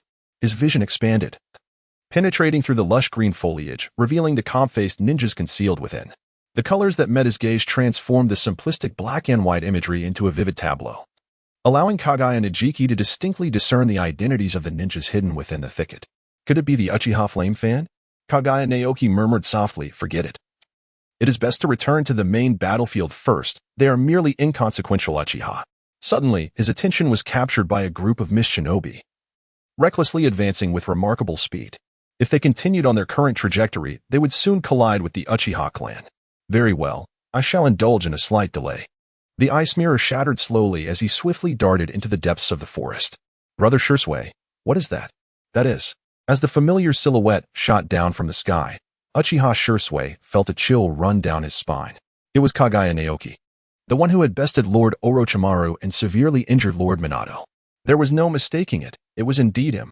Without a moment's hesitation, Shursui activated his Sharingan, the three tomos swirling in his eyes. Just as he was about to gaze upward, the intended prey, the mist shinobi, barged into their trap. In a flash, he initiated a genjutsu, and in an instant, all but one mist shinobi, clad in a blue robe with spiked hair, collapsed to the ground. Realizing he had succeeded, Shursui turned his gaze back, but before he could look up, an unusual sound reached his ears, sending a jolt of alarm through him. Crack! The sound of breaking branches echoed. Kaguya Naoki was drawing near. Sweat beaded on Shursui's forehead as he strained to raise his gaze, summoning every ounce of chakra to meet those pure white eyes. The three tomo continued to spin, chakra surging within him as he unleashed his genjutsu, the terrifying illusion of the Uchiha clan. Yet, those white eyes remained unperturbed, and the figure continued to advance steadily, brandishing a bone. There was no doubt that, in the next moment, it would pierce through his very being. Fire style, fireball jutsu.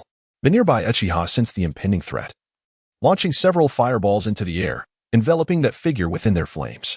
However, even amidst the roaring inferno, a shadow holding a bone remained visible. Get out of the way. In an instant, Shursui leaped aside. Yet, the other Uchiha lacked his speed and reflexes. It was only upon Shirsue's urgent warning that their nerves finally reacted. But it was too late. The figure burst forth from the flames, prompting them to instinctively draw their blades. Bone pulse, dance of the large. Erupting bone spikes pierced through the bodies of those Uchiha who had yet to unsheath their swords, throats, chests, knees, spines. Thud, thud, thud. Several corpses fell to the ground, rendered as powerless as the fallen mist ninjas before them. Truly monstrous. Uchiha Shirsue touched his eyes, already resigned to death. Yet, at the very least, he must exert every ounce of his strength. Just a moment. Kaguya Naoki effortlessly halted the advancing mist ninja, taking a moment to steady his breath. Before him stood Uchiha Shirsue, gripping the hilt of his blade tightly, his eyes glimmering with the 3 tomo of the Sharingan. "What is your name?" he inquired. "You need not know," came the reply. "Body flicker technique." As the mist ninja stood beside him, a cold sweat trickled down his brow. Overwhelmed by the myriad illusions conjured by Uchiha Shirsue, Kaguya Chikage effortlessly drew a bone to parry the strike from his opponent. Water release, water dragon bullet technique. Fire release, great fire dragon technique. Just as Shirsue was about to engage in close combat with Kaguya Chikage while preparing to unleash his ninjutsu, Kaguya Chikage preemptively executed the water release. Amidst the sizzling sounds, Shirsue's heart trembled, yet he gritted his teeth and revealed his true lethal move, the 3 tomo Sharingan. This was Shirsue's most formidable trump card at that moment. Although his previous attempt bore no fruit, this time it was not a hasty strike. Rather, it was a meticulously prepared and significantly more powerful genjutsu. However, those white eyes remained calmly fixed on Uchiha Shirsue. Simultaneously, ice needles rapidly formed in midair, piercing into his body. His chakra channels were obstructed, chakra stagnated, and his muscles fell limp, rendering him powerless. Even the eyes with the 3 tomo Sharingan were compelled to cease their function. He opened his mouth, wishing to utter something, but the muscles at the corners of his lips were utterly weak, leaving him only able to stare with his eyes, unable even to take his own life. "Hey, come here."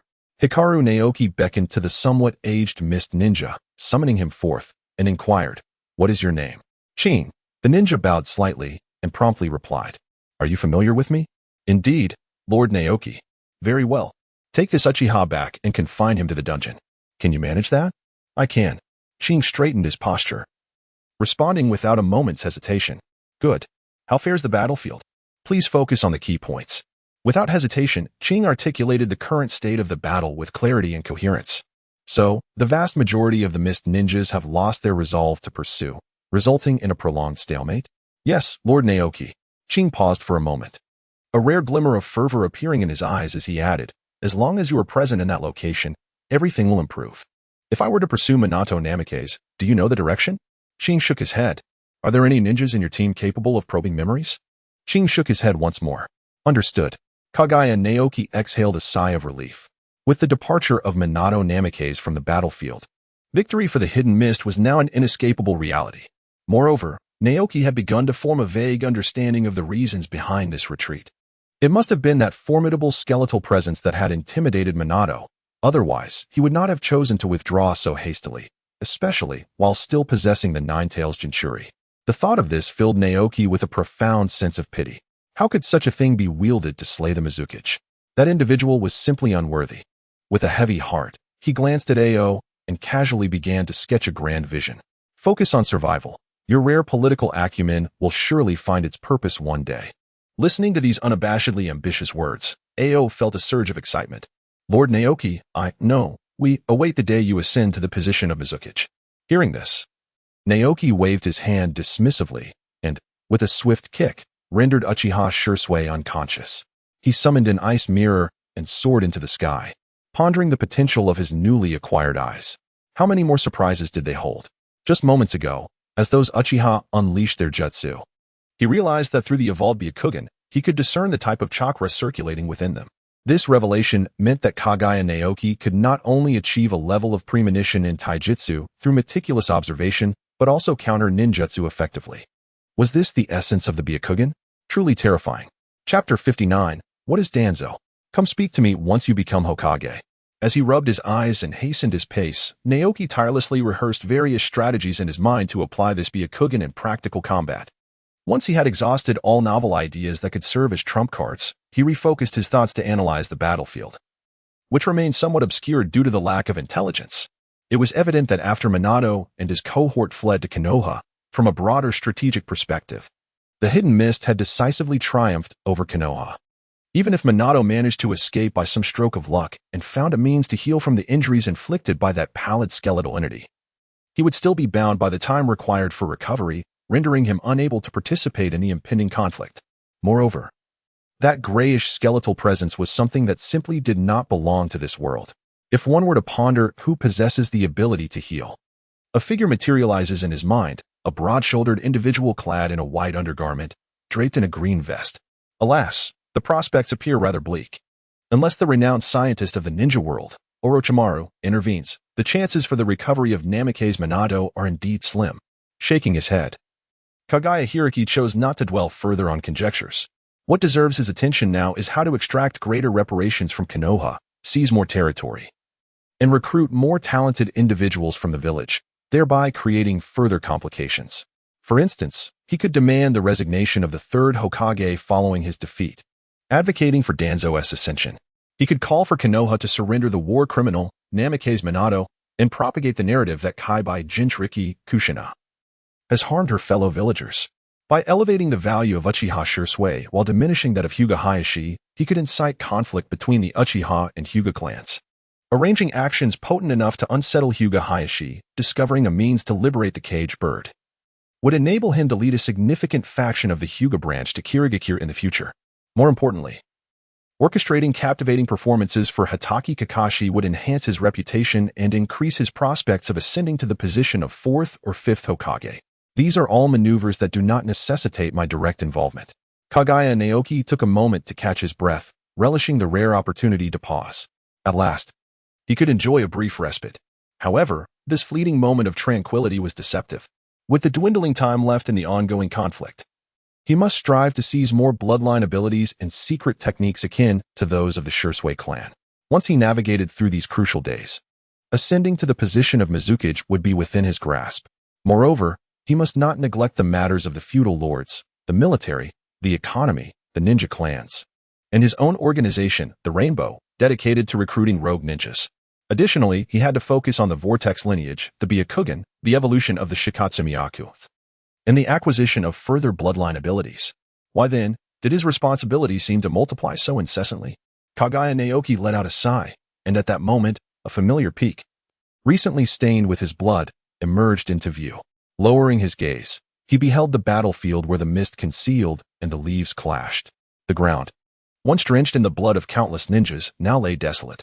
Yet, upon that verdant land, a figure with fiery red hair raised their head, gazing at the azure sky. Naoki. The cherry-red lips parted slightly, calling out loudly. The sound resonated, akin to a command or perhaps a heartfelt summons.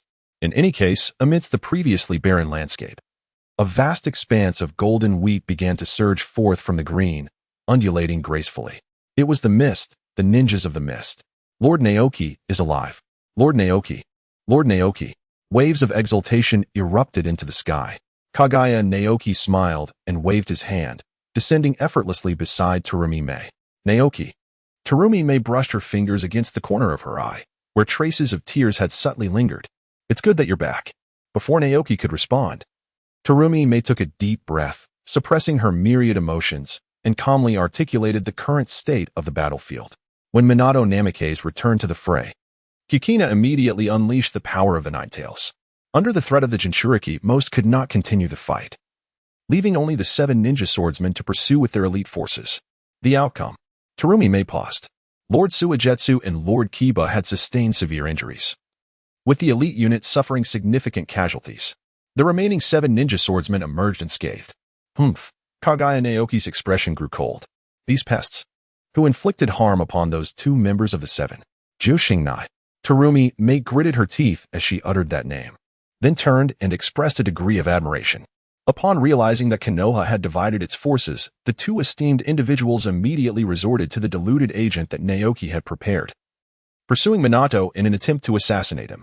However, they were gravely injured in their endeavor. So, have they retreated back to Konoha? Indeed, Terumi Mei sighed.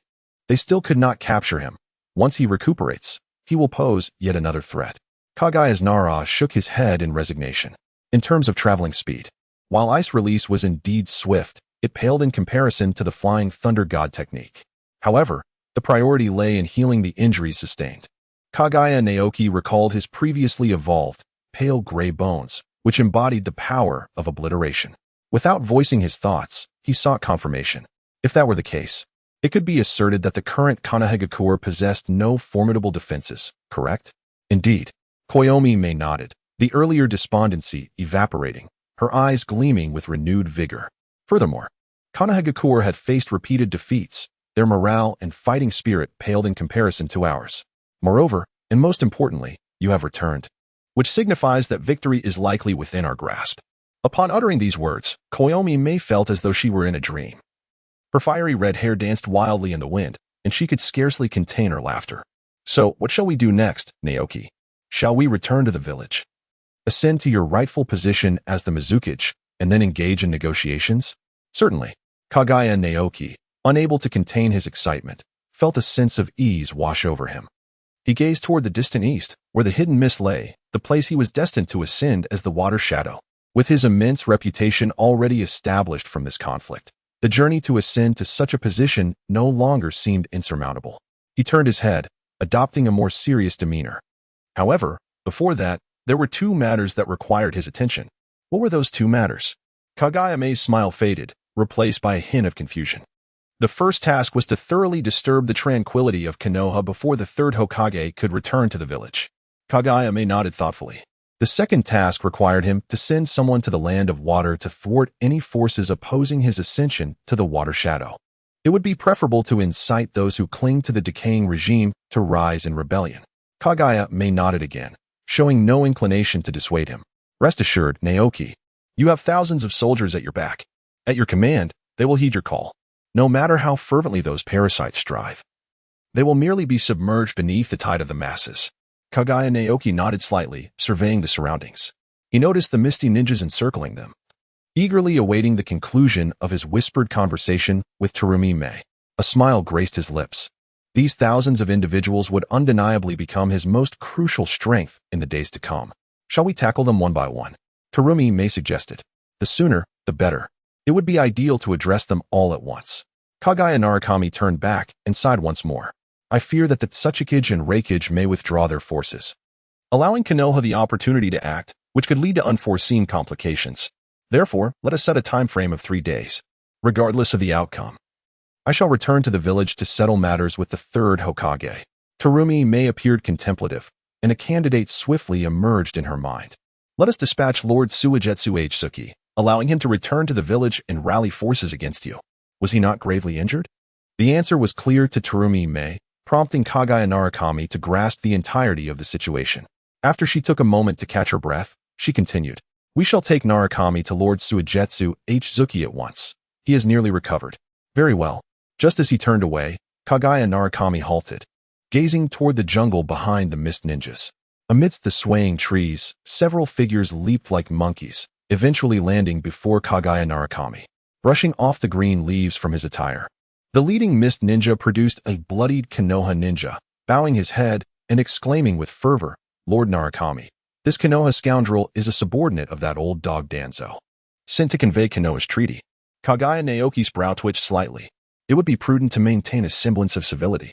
He reached out to take the document, and upon glancing at the condescending words inscribed upon it, Kaguya Naoki let out a cold snicker, poised to retort. At that moment, a sudden insight struck him. Danzo, the power broker, the Hokage? If chaos were to befall Konohagakure, who better than him to instigate it? Only Danzo possessed the potential to disrupt the seemingly ironclad atmosphere of the village. In response, he declared, I am unaware of Danzo's true identity. If dialogue is to be had, let the Hokage partake in it. As for his claim of not being the Mizukage, apologies, but perhaps next time will suffice. Thus, he intended to dismiss the mist ninjas when he abruptly halted, gesturing toward the trembling leaf ninja.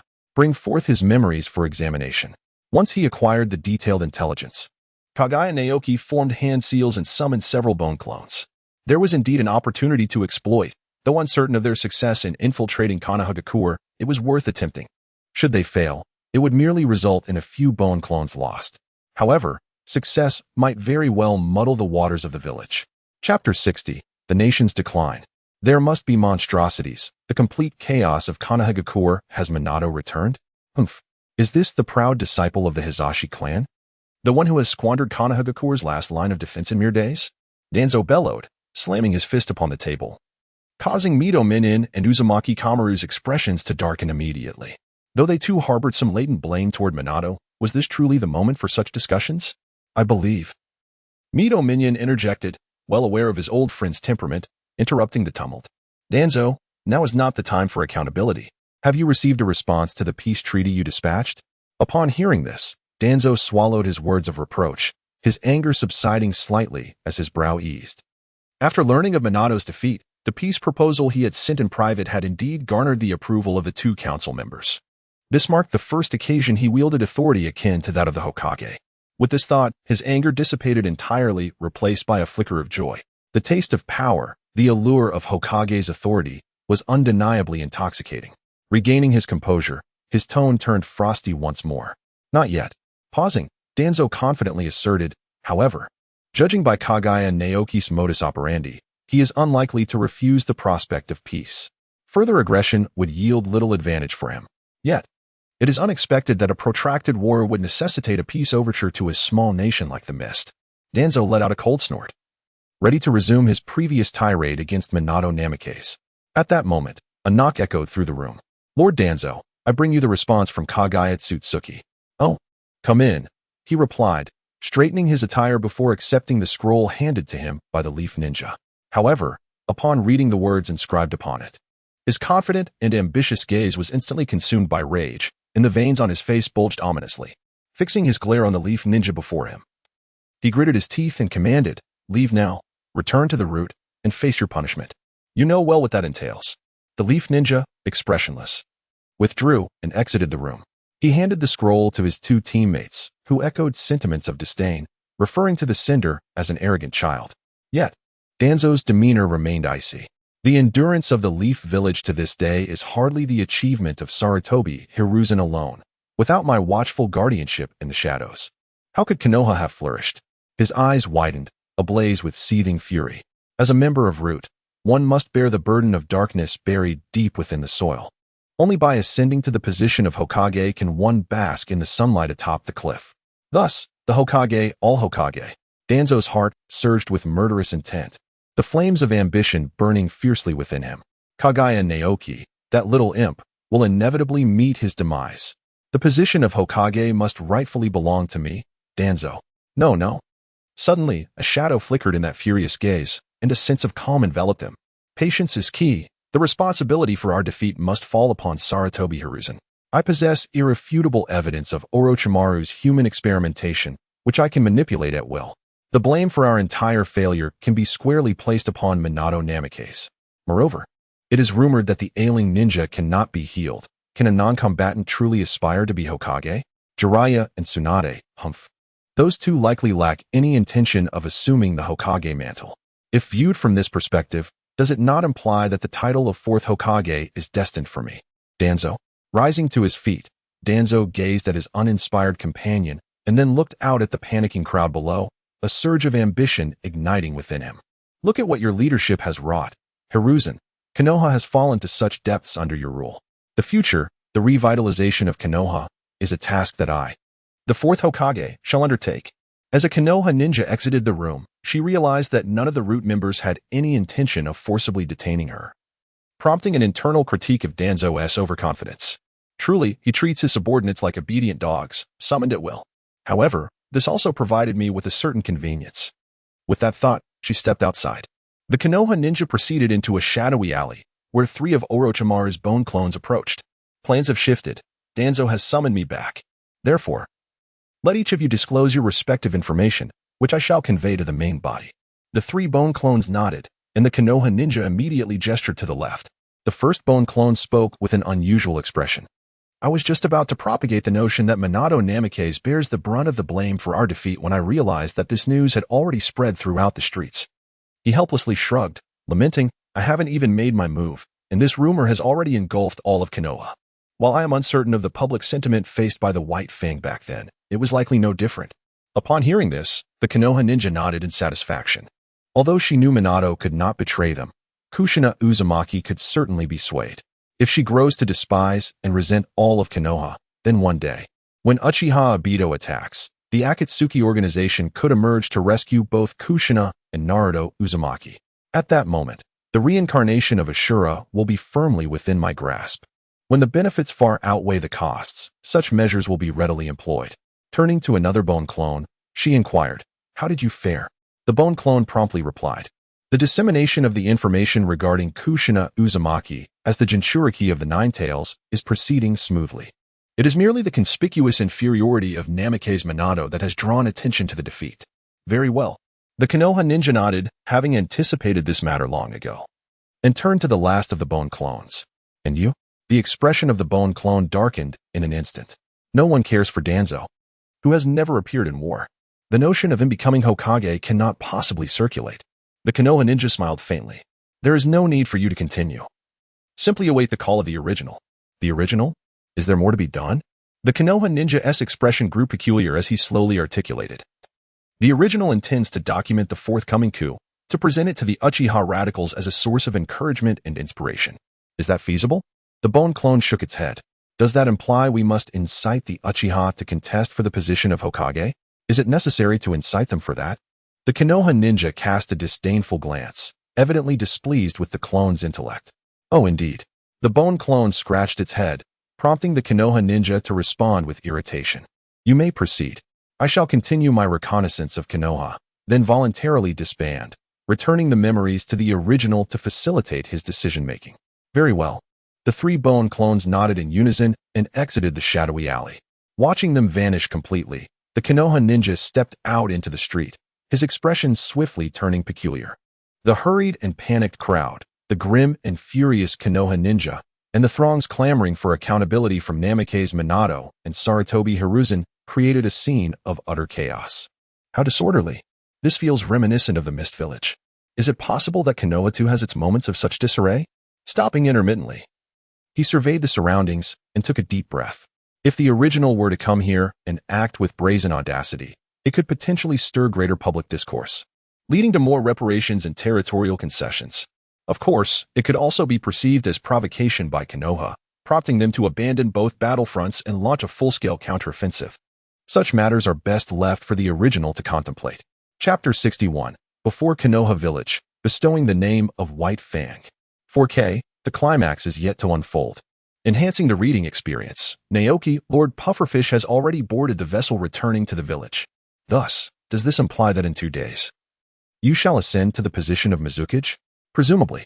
Casting a glance at the idle mist ninja outside the window, Terumi may turn back to observe Kaguya Naoki, adorned in a somewhat worn and blood-stained J-nin uniform. How unaccustomed I am to this. Should you don the blue and white robes of the Mizukage, would I then be compelled to address you as Lord Naoki? You need not do so, I am indifferent to such titles. Kaguya Naoki lifted the teapot, pouring 2 cups of steaming tea, and casually pushed one forward in response. Terumi may shook her head slightly. It is not those matters that are crucial, Naoki. What truly matters is that when a dream is on the brink of realization, there lingers a sense of disorientation, an air of disbelief. Kaguya Narakami took a few sips of tea to soothe her throat and replied with a smile. This is merely the beginning, Terumi May. Let us not forget that in our childhood, we once envisioned a world united under the banner of the hidden mist. That was but a dream. Yet, are dreams not meant to be realized? Turning back, Terumi May observed the earnestness and gravity etched upon Kaguya Narakami's face. Taking a deep breath, she too adopted a tone of solemnity. Then let us endeavor together to bring this dream to fruition. Kaguya Naoki nodded slightly, poised to articulate further thoughts, when suddenly he halted, an influx of memories from his shadow clone swirling within his mind. Has Konoha truly come to regard me with such trepidation? What an astonishing tableau this presents. They would have me return to Konoha to revel in my audacity and amplify the public discourse? In the absence of Minato, Jiraiya, Tsunade, and the third Hokage, the current Konoha indeed seems a fitting stage for me to unleash my prowess. Kaguya Naoki gently rotated the somewhat warm teacup, a flicker of thought crossing his mind. The purpose of shaping public opinion was, after all, to augment the likelihood of Sarutobi Hiruzen's resignation following his defeat. This would pave the way for the inevitably divisive Danzo to ascend to the position of Hokage. allowing our hidden mist and the Rainbow Organization to intervene and seize the bloodlines and ninja clans. However, whether in a past life or this one, Kaguya Naoki had never witnessed Shimura Danzo gaining any advantage over Sarutobi Hiruzen.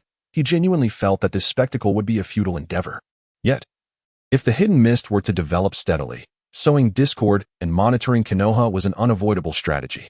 After sipping his tea and pondering, a figure emerged in Kaguya Naoki's mind, Kakashi Hatake. The disciple of Minato Namikaze, Kakashi was the most gifted genius of the Hokage lineage, the rightful heir to the future Hokage title. If he could be granted greater fame and more formidable achievements, might he ascend to the Hokage position ahead of schedule one day? He set down the teacup, gently tapping the table, and raised his gaze to Meitarumi, who had been holding her breath in silence, patiently awaiting Kaguya Naoki's contemplation. What about the other 5 of the 7 ninja swordsmen? Meitarumi inquired dismissively. They are out hunting Konoha ninjas for the sake of their accomplishments. Then let it be, Kaguya Naoki replied. Kaguya Naoki rose to his feet, gazing out the window towards the direction of Konoha, in the presence of those who feared him as one would a tiger. Bestowing upon Hatake Kakashi the moniker of Konoha's White Fang would surely evoke a response akin to that of the legendary 3 Sannin. Dr. Rin, please accept these, he offered, along with another item. No, it's unnecessary, she firmly declined, her cheeks slightly flushed beneath her mask as she stood surrounded by the misty ninjas. Through the gaps in her mask, it was evident that these ninjas clutched an assortment of gifts, wildflowers from the mountains, weapons from Konoha, and various peculiar trinkets. Dr. Rin, you must accept them. They are Lord Naoki's wishes, they urged in unison. After a moment of hesitation upon hearing Naoki's name, Rin acquiesced, accepting the overwhelming gifts. Unable to grasp them all, in resignation, she turned to a similarly masked man, who wore a wig, and pleaded, Kosher, could you assist me? Kosher, his expression obscured by the mask, silently gathered the items into his embrace, eventually seeking a box to contain the bounty. Having finally accepted the gifts, Rin and Kakashi hastily departed from the now bustling hospital. With a smile devoid of complaint, Rin remarked, they are so enthusiastic. Indeed, Kakashi replied, the atmosphere chilling instantaneously. A familiar occurrence for both. Days without Obito are often like this, Rin noted, while Kakashi listened attentively. Once they reached a secluded area where the sunset was visible, Rin removed her mask and wiped the sweat from her brow, sharing stories of her life with Kakashi. Kakashi, you wouldn't believe it. These people were so cold. Just like you. But eventually, they all began to smile. Rin chuckled, her face radiating a sense of accomplishment. Though it may not be solely due to me, I must certainly claim a part of the credit. Kakashi replied, lifting his wig and allowing his white hair to drift in the breeze, yet his mask remained, concealing his smile. However, upon hearing Kakashi's indifferent response, Rin assumed he was disinterested and promptly sought to change the subject. Yet, it seemed there was little else to discuss. They sat in silence for a while until Rin turned her gaze toward Kakashi, her eyes filled with a hint of melancholy, and sorrowfully said, Kakashi, may I see you again? The war is soon to end. Kakashi suddenly swayed, recalling that fateful night when he and Rin had longed for the war's conclusion. Things have truly changed, he thought. You will be returning to the village. Want to you? Noticing Kakashi's silence, Rin turned away. Upon my return, danger awaits, does it not? Kakashi's body stiffened slightly, yet he nodded in affirmation. You too? I presume. No, I want to. You're deceiving me again, Yohara Rin remarked sharply, her tone softening thereafter. Kakashi, do you recall that you didn't present me with a birthday gift last time? Kakashi felt a bit bewildered by this sudden leap in thought. Isn't that so? Next time, bring your eyes, along with Obito's, when you visit me in the hidden mist. You must. Yohara Rin emphasized this point. I will certainly do so, Kakashi asserted resolutely. Avoiding the intensity of her gaze, Yohara Rin lifted a wildflower from the box, stained with flecks of blood. Then I shall live well in the hidden mist. As the sun set, Kakashi strolled back to the prison of the hidden mist, awaiting his inevitable return to Konoha. Kakashi. He halted, turning to the source of the voice. It was Kaguya Kinshiki. Kakashi, allow me to assist you this once. Enabling you to ascend swiftly and uncover the truth behind Konoha's would release experiments. The truth, you say? Kakashi hesitated, a thought flickering in his mind. When is Rin's birthday? It seems to be approaching soon. Kinshiki, tell me the plan. The plan is.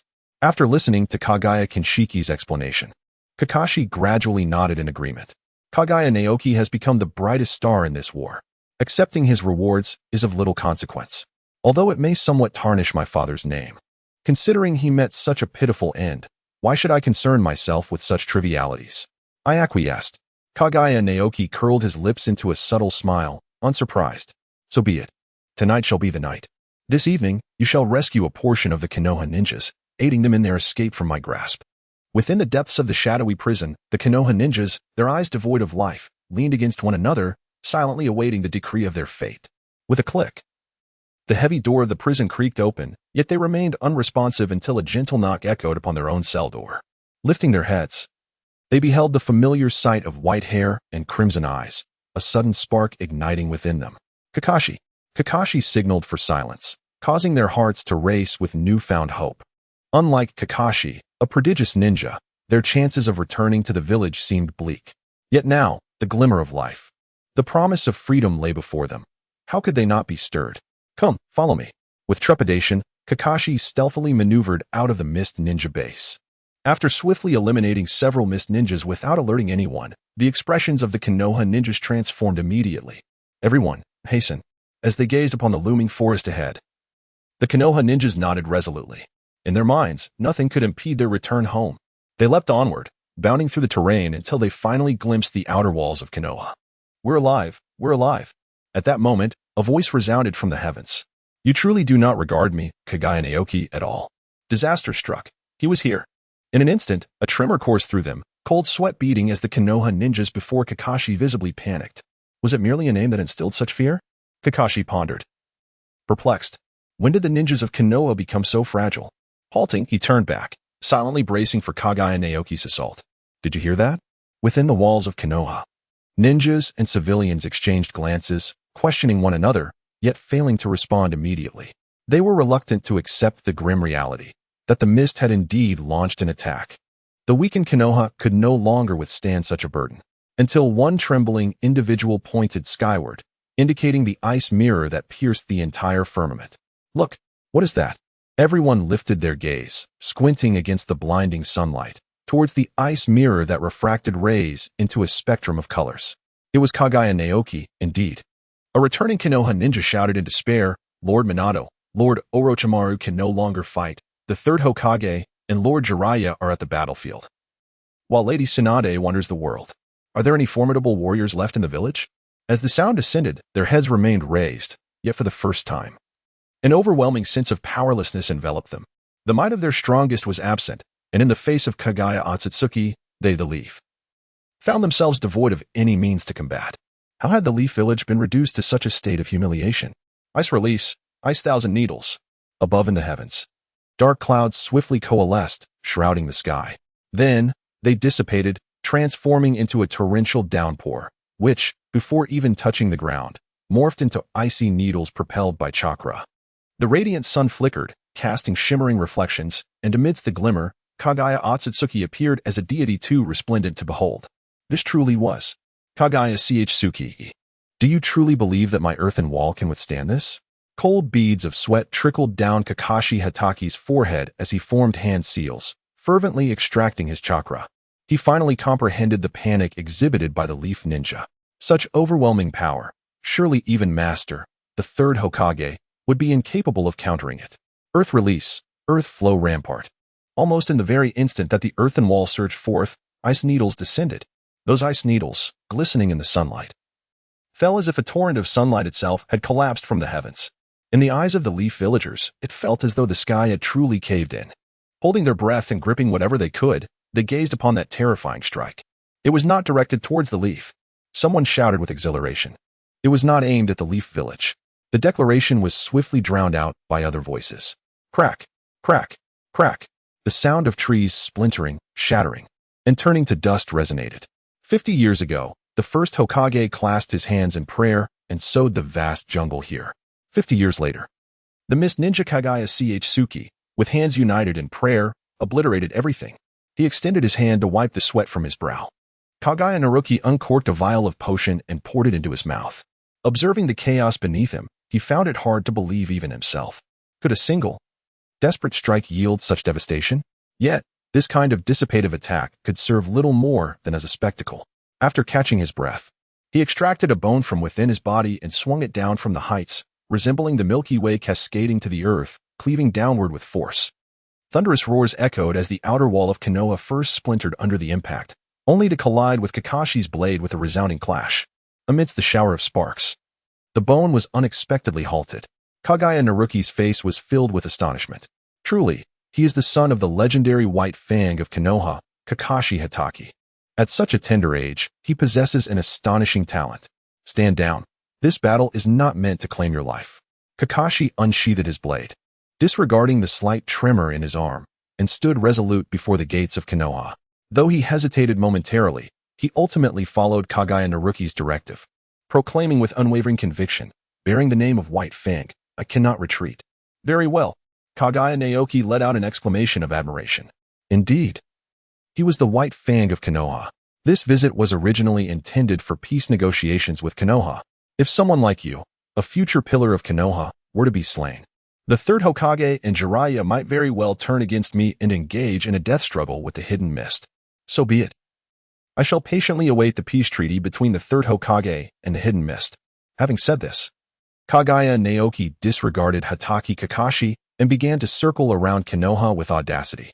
At the Konoha hospital, Minato Namikaze felt the tremor of the glass as he gazed outside. Observing the familiar ice mirror in the sky and listening to the panicked crowd, he tenderly caressed his still unhealed wounds, sighing deeply.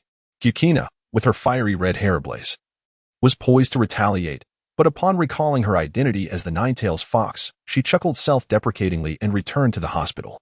At this moment, T-Rin Komatsu and Midogate were vehemently cursing the presumptuous young ones. Shimura Danzo remained silent, conserving his strength at the roots for future endeavors. Within the Uchiha compound, Fugaku Uchiha pressed his eyes while continuously stroking Itachi's head. Do not fear, Itachi. When you possess that pair of eyes, you too will be capable of such feats. Hinata Hazashi lifted his gaze to the relative who had abducted his brother, silently issuing a command to delay the pursuit of the Byakugan. Despite the presence of many formidable ninja, an unusual silence enveloped the air. Konoha truly could not afford to be without Sarutobi Hiruzen at the helm. If only he could be eliminated or transformed into someone like Minato Namikaze. Alas, such potential seems to have faded. Kaguya Narukami sighed, ceasing his circling, and soared toward the encampment. Chapter 62. Bearing the hope of the mist, stepping into that position. A new day dawned, feeling the warm sunlight filtering through the cracks. Rin opened her eyes, propped up her somewhat sore body, and yawned. As she settled, memories of the thoughts that had been interrupted by sleepiness the previous night flooded back. Thus, Kakashi should be in no peril now. After all, according to the rumors, he had engaged in a fierce battle with Kaguya Narukami before many witnesses yesterday, earning the title of Konoha's White Fang. Given the village's dismal defeat, it would seem Kakashi's ability to draw his sword and achieve recognition indicated he was likely safe. So what was the source of Kakashi's concerns? Rin pondered for a long while, yet remained perplexed. Rising, she pushed open the window, eager to inhale some fresh air. Creak. The window opened, momentarily blinding her. She raised her hand to shield her eyes and beheld a throng of mist ninjas, armed with blades, slowly gathering in one direction. Was war about to erupt once more? A sense of alarm gripped Rin. Without uttering a word, she donned her mask, stepped outside, and silently followed, hoping to piece together the truth from their fragmented conversations. Captain Shinji, Lord Narukami seeks a coup. Why must we partake in this? Did you not tell me before that self-preservation was paramount? Upon hearing the term coup, Rin's body trembled slightly as she feigned indifference, listening intently. You fool. Such matters should not be discussed openly. Shinji's voice dropped as he scolded, but he was jostled by those nearby, shifting his stance. Frowning, he looked up. Realizing he was enveloped by an endless sea of people, a strange emotion igniting within him. Thus, he ceased to lower his voice and began to speak normally. Kazuki. Have you ever slain a classmate? Kazuki shook his head. Shinji chuckled softly. I nearly forgot. A child of your age belongs to the cohort after Lord Narukami, unburdened by the need to kill friends. As he spoke, his voice grew somber, the wind howling around them. I have killed my dearest friend. Kazuki tightened his grip on Shinji's sleeve, wishing to comfort him, while the latter gently patted Kazuki's head, a smile on his lips, though his voice betrayed his sorrow. I remember, we once made a pact, rock, paper, scissors, the loser would die. Shinji's tone turned nostalgic. I threw a fist. He chose a blade. plunging it into his own chest. Since that moment, I have been devoid of friends, my sole motivation for living being self-preservation and the execution of unavoidable tasks. As Izui listened intently, he keenly observed that many ninjas around him had turned their heads, provoked by Captain Shinji's words. Surely, they were not mocking Captain Shinji for being cowardly. With this thought in mind, Izui raised his voice, exclaiming, "But Captain Shinji, you have changed. What a little rascal you are." Numerous missed ninjas, noting Izui's flushed face, elevated tone, and his words, immediately grasped the essence of the child's musings. They first erupted in laughter, then tilted their heads back, allowing a certain emotion to return to its rightful place, while brushing past Shinji's arm and tousling Izui's hair. "Little brat, what a time to be alive. In my day, someone like you would have likely." The missed ninja abruptly halted his words, forcing a somewhat awkward smile, choosing not to continue. Listening to this, Shinji chuckled softly. "Indeed, I have changed." He then felt it was time to enlighten this child, who took everything for granted. "Do you know when that change occurred?" Izui shook his head, instinctively attempting to swat away the rough hands from his head. Yet those hands seemed to cling stubbornly, as if there were something worthwhile to be ruffled. Shinji observed those hands, understanding something profound, and after a moment of hesitation, he gathered his thoughts and spoke again. "My transformation occurred at various moments. One day, I returned to the camp with wounds, unwilling to let anyone see me, seeking a secluded corner to stitch myself up with some ragged cloth, only to be forcibly taken to the hospital by others. On another occasion, I witnessed Lord Naoki's furious outburst as he established rules forbidding rascals like you from appearing on the battlefield." Shinji spoke at length, watching Izui's slightly bewildered gaze. And sighed inwardly. These minuscule fragments were precisely the aspirations of his past. And one last thing, it was when Lord Naoki bravely led the charge, scattering those leaf scoundrels to pieces. Izui nodded, somewhat obliviously. Lord Naoki is indeed formidable, able to ravage the leaf like that. Hence, this is why I wish to assist Lord Naoki. Shinji's gaze slowly solidified, and the hands that had been ruffling Izui's hair instinctively withdrew. In this small corner of the world, countless cold eyes stealthily watched Shinji. They could not voice their thoughts, nor did they know to whom to confide. Yet they yearned for someone to articulate it. If someone like me, who has lived through the shadows, does not lend a hand, how can we aspire to witness a brighter, more hopeful future? Izui, you cannot comprehend what it means for someone like me, who once lived merely to exist. To behold something beautiful constitutes the entirety of my purpose in this life. With a semblance of understanding, Izui nodded, grasping the essence of the conversation. Captain Shinji aspired to forge a better world, a world that could only be crafted by the esteemed Naoki. Contemplating this, he tightened his grip on the blade.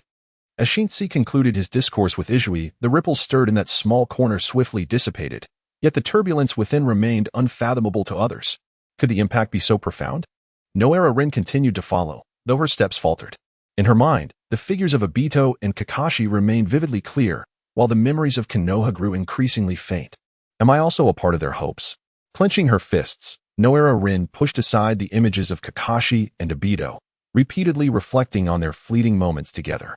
Initially, they were cold and unresponsive, bearing their wounds in silence, responding to her inquiries with nothing more than a few terse words. Yet, things had indeed changed. Gifts, wildflowers, greetings, clumsiness. In a certain light, one could even consider her an oblivious fool regarding human sentiments. However, they had undeniably transformed. Suddenly, Nohara Rin smiled.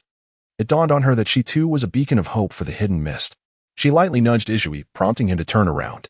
Locking eyes with him, Nohara Rin regained her composure, realizing that the entire team had come to a halt. Through the gaps in the formation, she spotted a lowly dwelling. Nohara Rin recognized it as belonging to Kaguya Naoki. Upon closer inspection, she noticed a woman with red hair gently waving, as if knocking on a door. That was Terumi. At that moment, the sun finally emerged from behind, casting its rays through the dense assembly of ninjas, illuminating a corner before the door. Knock, knock, knock. Shadows danced as the knocking resonated. Naoki, come in. The voice emanating from within bore a hint of weariness. Terumi, feeling the gaze behind her that seemed to embody a certain flame, took a deep breath to quell her anxiety before slowly pushing open the door before her. As the door swung open, light flooded in, and bearing the weight of countless eyes, Terumi stepped inside, turning back to close the door. Naoki, what brings you here? At that moment, Kaguya Naoki set down his pen, massaging his forehead in apparent discomfort, while extending the unfurled scroll on the table toward Terumi Mei. Mei, take a look at this, and let me know if you have any concerns. All right. Terumi Mei suppressed her thoughts momentarily and accepted the scroll. The Mist Konoha War Treaty. Terumi Mei's demeanor shifted to one of utmost seriousness. After a brief glance, her heart raced, and she promptly raised her gaze to inquire, Naoki, are you serious about these terms? Konoha cannot possibly agree to such conditions. Kaguya Naoki stretched lazily and replied with a smile. These are templates for you. However, Yume shook her head. Under such conditions, it is impossible for them to serve as templates. I have my ways, he said. I possess certain strategies that could persuade Konoha to agree. Kaguya Naoki's eyes glimmered with a trace of confidence as he continued speaking. However, it need not be so stringent. As long as Konoha agrees to lease the land, there is no necessity for a division. If they agree to compensate for military expenses, then we need not surrender the war criminals, namely Namikaze Minato and Orochimaru. Should they consent to free trade, it would not be imperative for us to establish a task delegation point within Konoha. I am quite an agreeable person, he added. Terumi Mei, gazing into the earnestness of Naoki's eyes, opted to remain silent. Such terms were unlikely to be accepted by Konoha. Nevertheless, Naoki's unwavering confidence sparked a flicker of hope within her. What if? With this thought in mind, Terumi Mei found herself suddenly intrigued by the renowned Sarutobi Hiruzen. Eager to witness his reaction to this proposal, regaining her composure, Terumi Mei rolled up the scroll and promptly articulated the most crucial task for her visit today. Naoki, it is time to return to the village. Kaguya Naoki lowered his hand, still extended in the air, and spoke with a certain seriousness.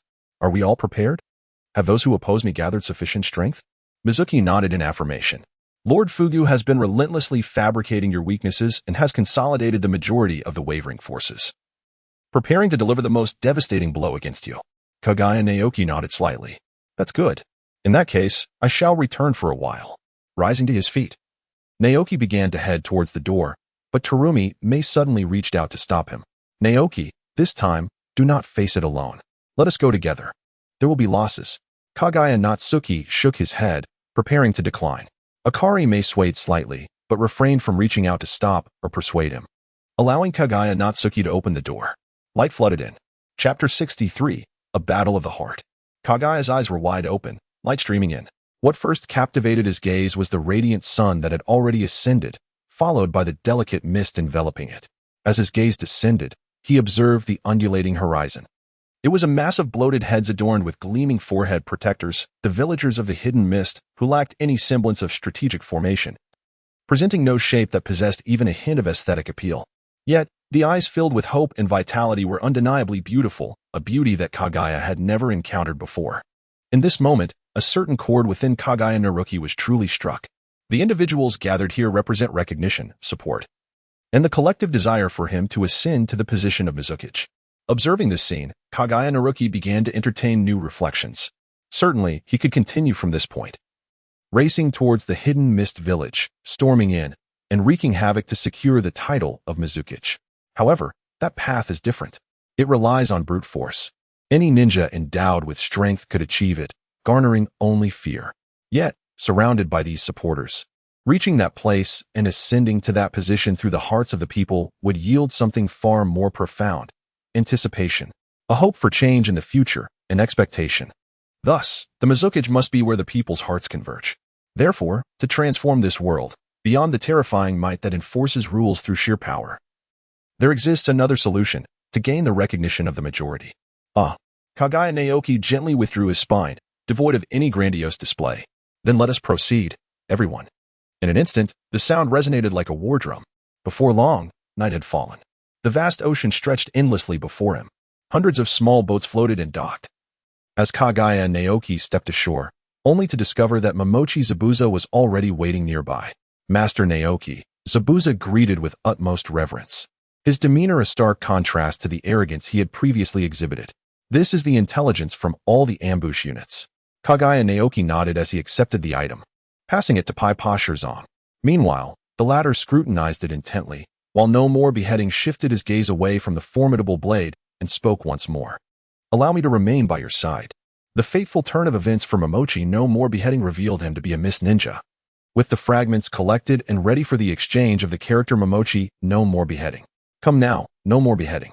Kaguya Naoki disregarded the diagram, responding with a faint remark as he strode directly into the dense forest. Nearly 1,000 individuals flitted before, behind, and beside him.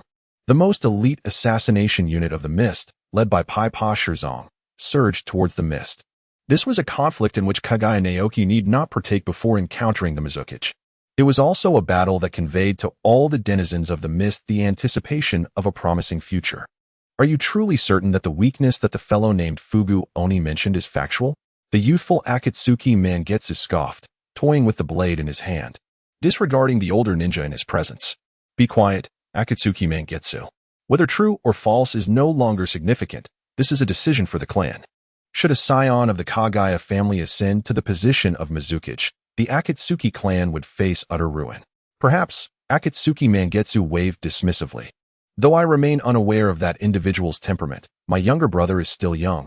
He must not engage in conflict with you. Then you may return, rotting alongside those maggots unwilling to fight for the clan. Care to repeat that?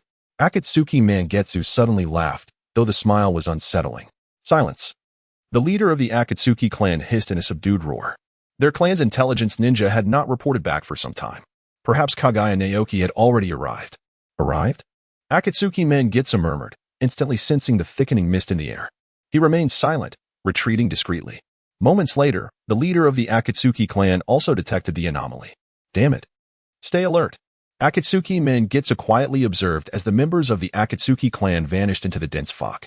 Just as he was about to turn and flee back to the village, he froze once more. Crack, crack. The once tranquil forest erupted with the cacophony of branches being trampled, surging towards him, towards the ambush site of the Akatsuki clan. Akatsuki Mangetsu's heart raced with terror, and he prepared to flee. Swoosh. That was the sound of a tearing wind emanating from behind him. So swift, so incredibly swift. How had they already charged from behind? Akatsuki Mangetsu quickened his turn, drawing his long blade to intercept, but it was already too late. Thud.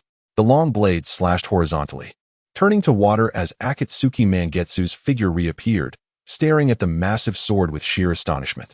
That was the decapitating sword, Paipa Shirzong. With no time to ponder the implications of this individual's presence, Akatsuki Mangetsu was about to resist when he noticed several dozen others emerging from the mist behind him. The Mist Assassination Unit. Without a moment's hesitation, Akari Mangetsu, aware of his inability to contend, promptly discarded his weapon. Lord Jizong, compelled by familial obligations, had no choice but to engage in battle, yet his loyalty was unwavering, as steadfast as the sun and moon. There was no need for further words. Just wait. Boy from the Akari clan, he stated coldly. Akari Mangetsu nodded anxiously, his gaze fixed intently on the ground, constantly pondering an escape. At that moment, he was suddenly struck with alarm. The sounds of combat have ceased? How is that possible, so soon? He murmured softly, lifting his head to witness the scene before him, abruptly swallowing his words. As the dense fog dissipated, illuminated by the shimmering moonlight, countless shadows of ninjas intertwined, converging around a single figure. With pure white eyes, it was Kaguya Naoki. According to the words of Suka's pufferfish ghost, his weakness is a severed head. Dripping blood was carelessly tossed aside. Akari, Terumi Mizuki. Observing this, Akari Mangetsu severed any lingering thoughts in his mind, simultaneously mocking those of his clan. Until the very end, they remained cautious of one another, opting for divided ambushes. Until the very end, internal discord persisted. Yet, look at Kaguya Naoki. The throng before him, were there not hundreds? Thousands. A united front, as solid as iron. How could they possibly contend? Surely, the fellow returning from the battlefield, the pufferfish ghost from Suka, was not oblivious to this fact. Indeed, there are demons. Akari Mangetsu seethed silently within. You are Akari? Returning to his senses, he met Kaguya Naoki's white gaze. And the typically boastful Akari Mangetsu replied with unexpected sincerity, I am Akari Mangetsu. Hearing that familiar name, a flicker of emotion stirred in Kaguya Naoki's eyes as he gazed at the distant hidden mist village, quietly stating, Very well, shall you follow? Kaguya Najiki spoke and immediately took a step forward. Without having pondered a suitable answer, Akatsuki Mangetsu gritted his teeth and hurriedly followed suit. If he did not keep up, death awaited him. Not only would he perish, but so would his brother. With this thought in mind, he trailed behind, and soon, more figures began to reveal themselves. However, Akatsuki Mangetsu keenly noticed that they differed somewhat from his fellow mist shinobi. In what way were they different? He continuously compared with his blade, reflecting deeply. After a considerable time, realization dawned upon him. They possessed different eyes. Slowly tightening his grip on the hilt, Akatsuki Mangetsu's heart raced as he gazed upon Kaguya Najiki's silhouette. It had to be him. He was undoubtedly the architect of all this chaos. As he beheld that figure, Akatsuki Mangetsu gradually lifted his gaze. The village was upon them. Chapter 64. The Choice of Yagura, the Battle of Shadows. Lord Yagura, what shall we do? At the entrance of the Mist Village, dozens of ninjas cast their mixed gazes of anticipation, reverence, and trepidation upon a slender, scarred figure bearing a dark, blunt weapon upon his back. Meeting their stares, Yagura spoke coldly, "Is this what you ought to ask? According to the rules, we must, of course, adhere to the orders of the third Hokage and eliminate the traitor Kaguya Najiki." At this juncture, Yagura's voice faltered, and the icy rhythm of his mechanical heart began to pulsate differently. It was a thought long buried yet undeniably present, a desire to transform this village and restore it to peace and tranquility. This was the endeavor he aspired to pursue following this war. Yagura fell silent, but his earlier words were sufficient to dim the eyes of the ninjas, who then grasped their weapons at their waists. They were mist shinobi. Upon entering this world, their sole future lay in serving as instruments of war, following their leader's commands. Since Lord Yagura sought battle, they would accompany him to the bitter end. After what felt like an eternity, yet also merely a fleeting moment, Yagura suddenly released his grip on his weapon, his gaze fixed upon the ninjas emerging from the woods. Why must we fight? He pondered aloud. A hero who had shattered Konoha and Suna, a champion who had secured victory for Mist for the first time. Why should they confront him? As he spoke, Yagura leaned out from the wall, addressing not only the ninjas behind him, but perhaps also himself. Of course, there were reasons. He was a traitor. And no matter his past glories, they could not obscure the fact that he wielded his blade against the Mizukage. Yet what of it? What significance did rules hold? Or the third Hokage? Anger suddenly flared upon Yagura's face as he clenched the earth of the wall tightly. Was this the scoundrel whose ascension had led their village to such ruin? Kaguya Naoki, a member of the Kaguya clan, if he were to arrive here alone, I would expend every ounce of my strength to prevent this destined lone man from ascending to the position of Mizukage. But now, observe them. Uzukatani Sakuraba suddenly calmed, pointing towards the dense cluster of ninjas within the forest. Gazing upon them, I understood the decision I must make. Uzukatani Sakuraba murmured softly, turning his gaze towards the nearby Umbu ninja, revealing a visage of cruel bloodlust. Let me send you to your demise. His weapon surged forward behind him, swift and fierce, subtly surpassing their previous prowess. The village approached. Kirigakure Manatsu murmured, fixating on the towering walls, aligning his thoughts with those of Pipa Jizong as they strategized their assault. His thoughts were straightforward. If he were to navigate the treacherous waters among the Kaguya family, he must engage in diligent contemplation. Creak. Kirigakure Manatsu lifted his head once more. The gate swung open. Behind it stood Uzukatani Sakuraba, stained in blood alongside his arsenal. Could it be that he too is a spy? Kirigakure Manatsu's eyes widened in shock as he cast his gaze downward. Uzukatani Sakuraba, a loyal ninja under the third, was also a spy for Kaguya Naoki. When did this occur? Naoki, Lord Sakuraba, when did you become his spy? Terumi Mei inquired. Her expression tinged with surprise as she glanced at Uzukatani Sakuraba before turning to question further. A spy, is it? Kaguya Naoki suddenly chuckled. Perhaps it was just a moment ago. As he walked forward, inhaling the slightly sanguine air, Naoki casually remarked. Naoki, my lord. Yagura Kasaki bowed his head. Let us proceed. Kaguya Naoki replied softly, gazing towards the Mizukage building through the door that had just been opened. Third Hokage, or perhaps Uchiha Obito, what else do you have in store? Come at me. Has the village gate been breached, Fuguoni? The third Hokage, seated in his chair, turned to the man before him and inquired with a voice that bore a chilling mechanical quality. Yes, third Hokage. He inhaled deeply. Given the circumstances, let us. His voice abruptly faltered, a dizziness washing over him as an idea surged within his mind. The source and reason for this thought eluded him. Yet since it emerged from the depths of his heart, it must hold no fault. The third Hokage clenched his fist, suddenly engulfed by anger. It was evident to him that after this war, he would relinquish his position to Naoki. Why the urgency? If the village were to be entrusted to someone as hasty and inclined to resolve issues through force as the Kaguya clan, it would surely plunge into an irretrievable vortex. Thus, for For the sake of the village, I, the third Hokage, shall exert my utmost once more. Dispatch a message, summon the Umbu ninjas. I want Kaguya Naoki to witness the power of the shadows. The power of the shadows? Fugu Oni squinted his small eyes, feeling a sense of absurdity towards the third Hokage in this moment. Despite being fully aware of Kaguya Naoki's formidable accomplishments, including his victories over the Wind Shadow and the future Fire Shadow, how could he remain so confident? Truly, a parasitic worm. Fugu Oni lamented, turning away, carrying with him the third Hokage's final command. Let this force, unwaveringly loyal to you, serve as a stepping stone for Lord Naoki's renown. Creak. The door swung open. Fugu Oni exited the office, bearing the third Hokage's last order. Everyone, halt for a moment. In the once desolate and silent Kirigakure, now resonating with the remnants of the war's atmosphere, only Kaguya Naoki's voice echoed faintly.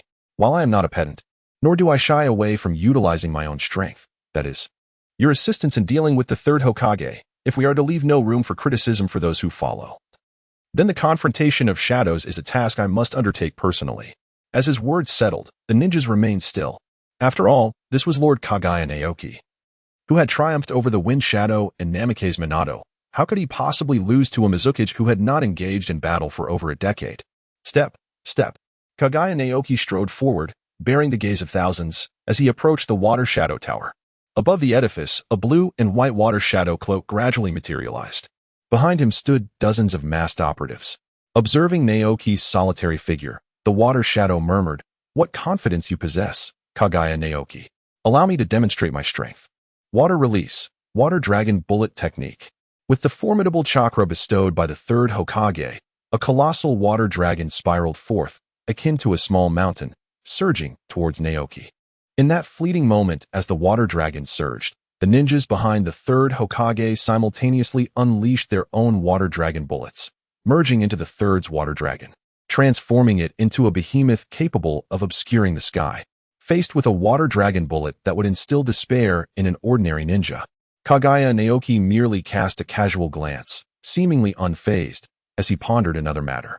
After this battle, he would likely need to deliver some significant remarks in front of an audience. In that case, how could he ensure that neither water nor blood would saturate his attire? Nor would his garments become tattered from any bone-breaking clashes? Kaguya Naoki extended his hand, channeling chakra to gently summon a shimmering ice mirror. Chapter 65. The Fourth Hokage. Kaguya Naoki. This must be a jest. What is that? A monster. A monster. Suddenly, a colossal ice mirror, capable of blotting out the sun, rose from the previously barren ground. The water dragon, which they had placed their hopes upon, silently dissipated into this ice mirror, leaving no trace behind. An intense chill emanated from the mirror, spreading through the air. The Umbu ninjas, who had never witnessed Kaguya Naoki's grand ice bridge spanning the sea or the celestial slaying of the great serpent, felt a profound sense of dread, trembling deep within. Reluctant to confront it. Proceed. The third Hokage's eyes gleamed with unprecedented determination. Proceed? The Umbu ninjas swallowed nervously, their previously swift movements becoming sluggish and uncertain. What technique could possibly breach this ice mirror? There was no time for contemplation, for the man clad in white, adorned with white robes and white eyes, had already approached the third Hokage. They were left with but one choice. Draw your blades, draw your blades. Dozens of Umbu ninjas unsheathed their long swords, leaping forth, their silver blades dancing like a cascading galaxy.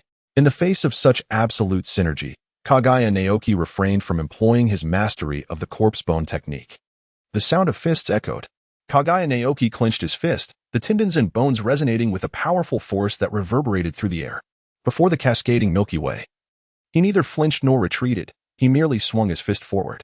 With a resounding clash, his white-knuckled hand collided with the weapon, shattering it as he advanced, obliterating the throat. Simultaneously, a torrent of ferocious chakra surged forth with that punch, reminiscent of an ethereal blue demon brandishing its might.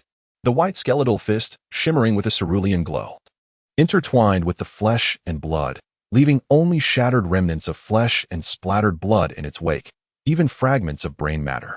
This grotesque amalgamation drenched the divine robe of the third Hokage, who had yet to unleash his next jutsu. You were truly far too weak. Kaguya now stood before the third Hokage, locking eyes with him. The fortunate Umbu ninjas who survived that onslaught trembled as they fled, casting aside notions of loyalty, future, and prospects. Their singular desire was to live. Yet, awaiting them was a formidable assembly of 1,000 ninjas surrounding the entirety of the Mizukage building. On the elevated platform, only Kaguya now and the third Hokage remained. With his Byakugan activated, he formed hand seals, directing his gaze towards the vacant pupils of his opponent. Third Hokage, it is time to awaken and confront the transgressions you have committed. Now, a swirling crimson flower blossomed within the lifeless pupils, only to gradually dissipate under the weight of the Byakugan, revealing eyes that slowly regained their spirit, albeit weary and aged. Was it all merely a dream? Blood-drenched hair clung to his skin as the third Hokage opened his eyes once more, initially gazing at Kaguya now before lifting his gaze to the azure sky. The last time he beheld this world was over a decade ago, when he was still youthful, when the village thrived, and when he harbored dreams. It was time to confront reality. Third Hokage, Kaguya Naoki spoke without reservation. Although the policy that transformed the village into such a state was not dictated by you. As the highest leader of the Mist, it is utterly unacceptable to have been manipulated silently for over a decade. I understand. The third Hokage, with some difficulty, moved his somewhat rigid body, turning his head as if it belonged to another, slowly surveying his surroundings with a blend of bitterness and solace. Are they all here to kill me? No. They seek only the death of the Mizukage. A sinner like me does not deserve to live. You must carry this guilt and offer everything for the village of Mist, even your life. I understand. The third's voice wavered as he gazed at the youthful figure of Kaguya Naoki, suddenly filled with resolve, gradually raising his voice to resonate throughout the desolate street. Such a speech had not been delivered in over a decade. The last time was on the day he became the Mizukage. The fourth is yours. Hearing the words of the third, Kaguya Naoki swayed with anticipation. After a long wait, this moment had finally arrived. My decade of toil has not been in vain. I shall witness the clouds parting to reveal the sun. Kaguya Naoki turned around and gazed at the resounding crowd below. Suddenly, the noise ceased. With a hint of perplexity, Kaguya Naoki looked toward the direction of the audience's gaze. There stood Suka Yamagawa, a pufferfish spirit, clutching a pristine blue and white robe. Approaching Kaguya Naoki, he knelt before him on the ground. With eyes that, though not large, radiated anticipation and hope, he looked up at Kaguya Naoki. Fourth generation, please don this robe. Fourth generation. Kaguya Naoki murmured softly, gazing upon the ethereal divine robe. It embodies the essence of humanity and the weight of responsibility. Having long prepared to confront all that lies ahead, he resolved to don it. As he adorned the divine robe and turned around, a gentle breeze arose, and sunlight cascaded down. The fourth Hokage stood despondently beside Naoki, his complex gaze fixed on the spirited figure, reminiscent of his younger self. Back then, he was youthful, fervently aspiring to revitalize the village and unify the ninja world. How had it come to this? No, I am not his equal. The third Hokage slowly retreated a couple of steps, observing the illuminated figure before shifting his gaze to the ninjas below.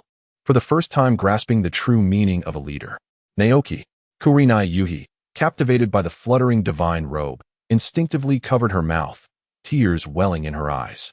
She forever remembered that night a decade ago when the youth pledged under the radiant moon to transform their village.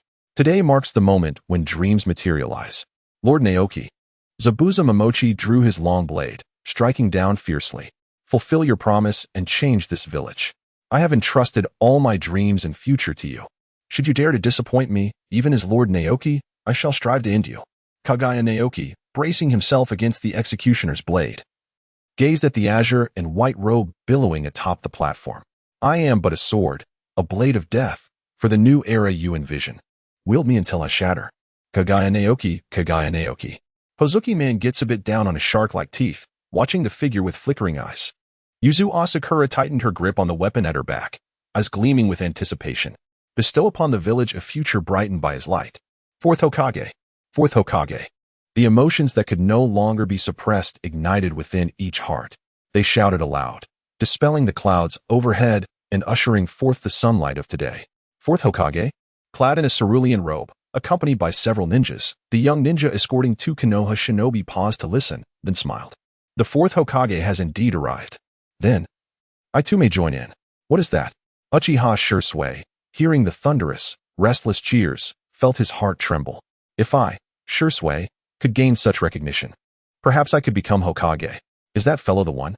Hyuga Hayashi, observing the fervent crowd in the distance, instinctively grasped the hem of his garment.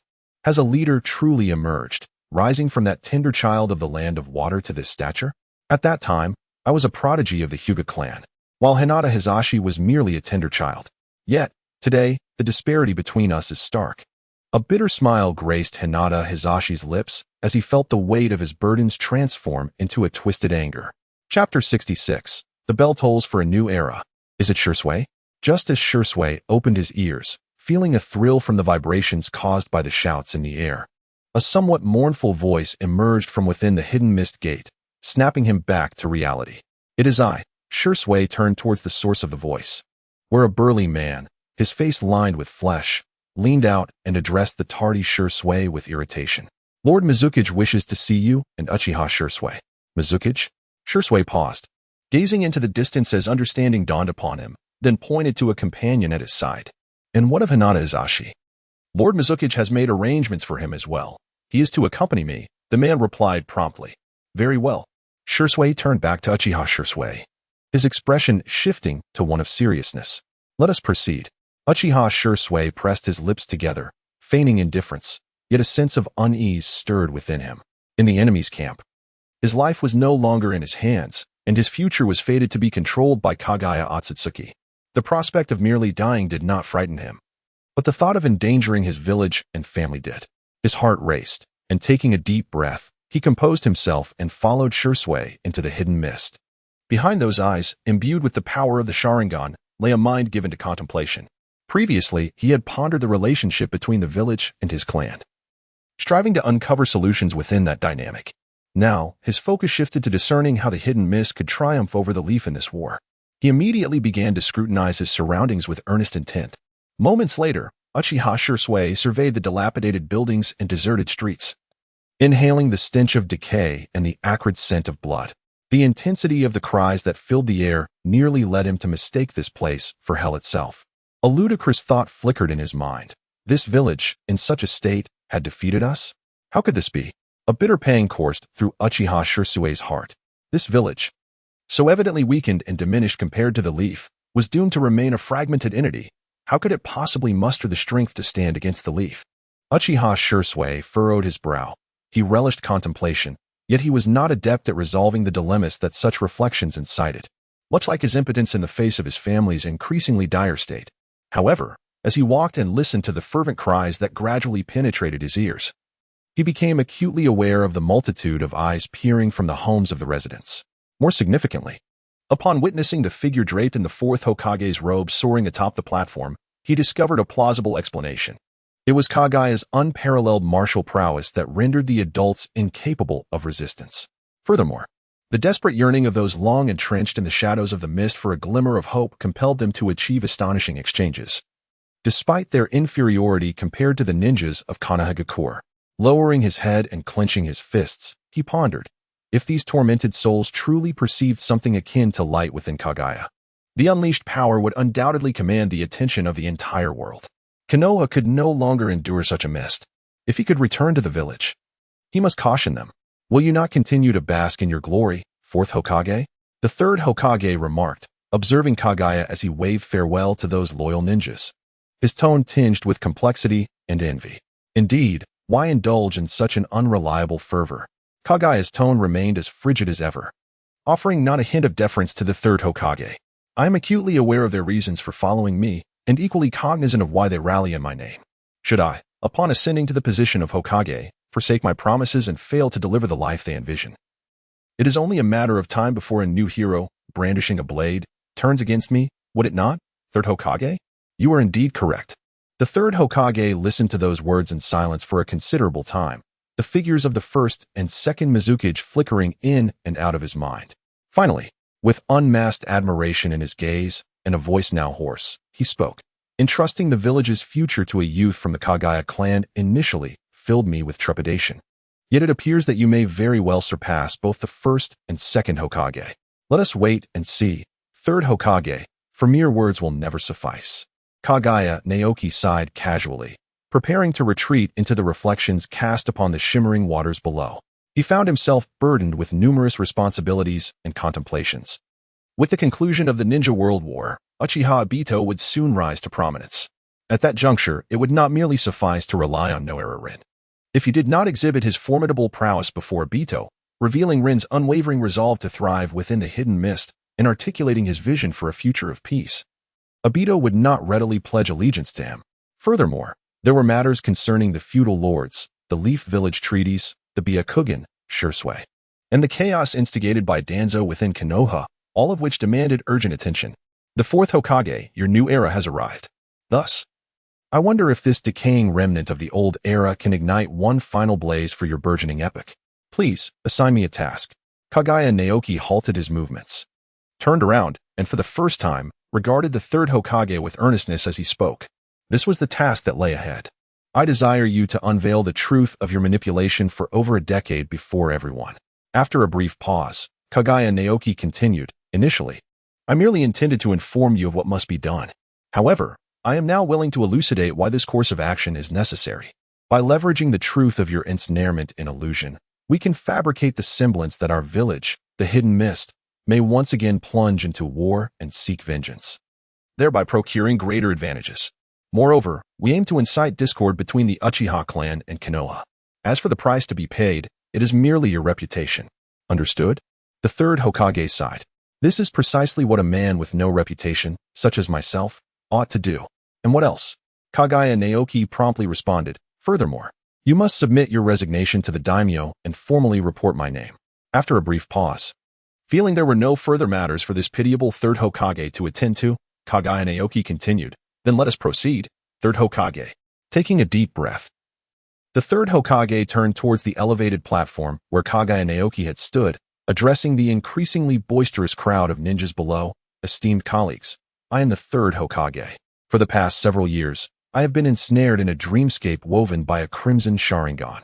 Amidst the clamor of the crowd below, Uchiha Shursui observed the figure on stage, listening to the melodious voice, his form gradually coming to a halt, his gaze becoming somewhat dazed. Is the Sharingan controlling the shadows? How can this be? There are no such powerful beings within our clan. How could this be possible? Cold sweat beaded on his forehead as Uchiha Shursui desperately pondered his next steps.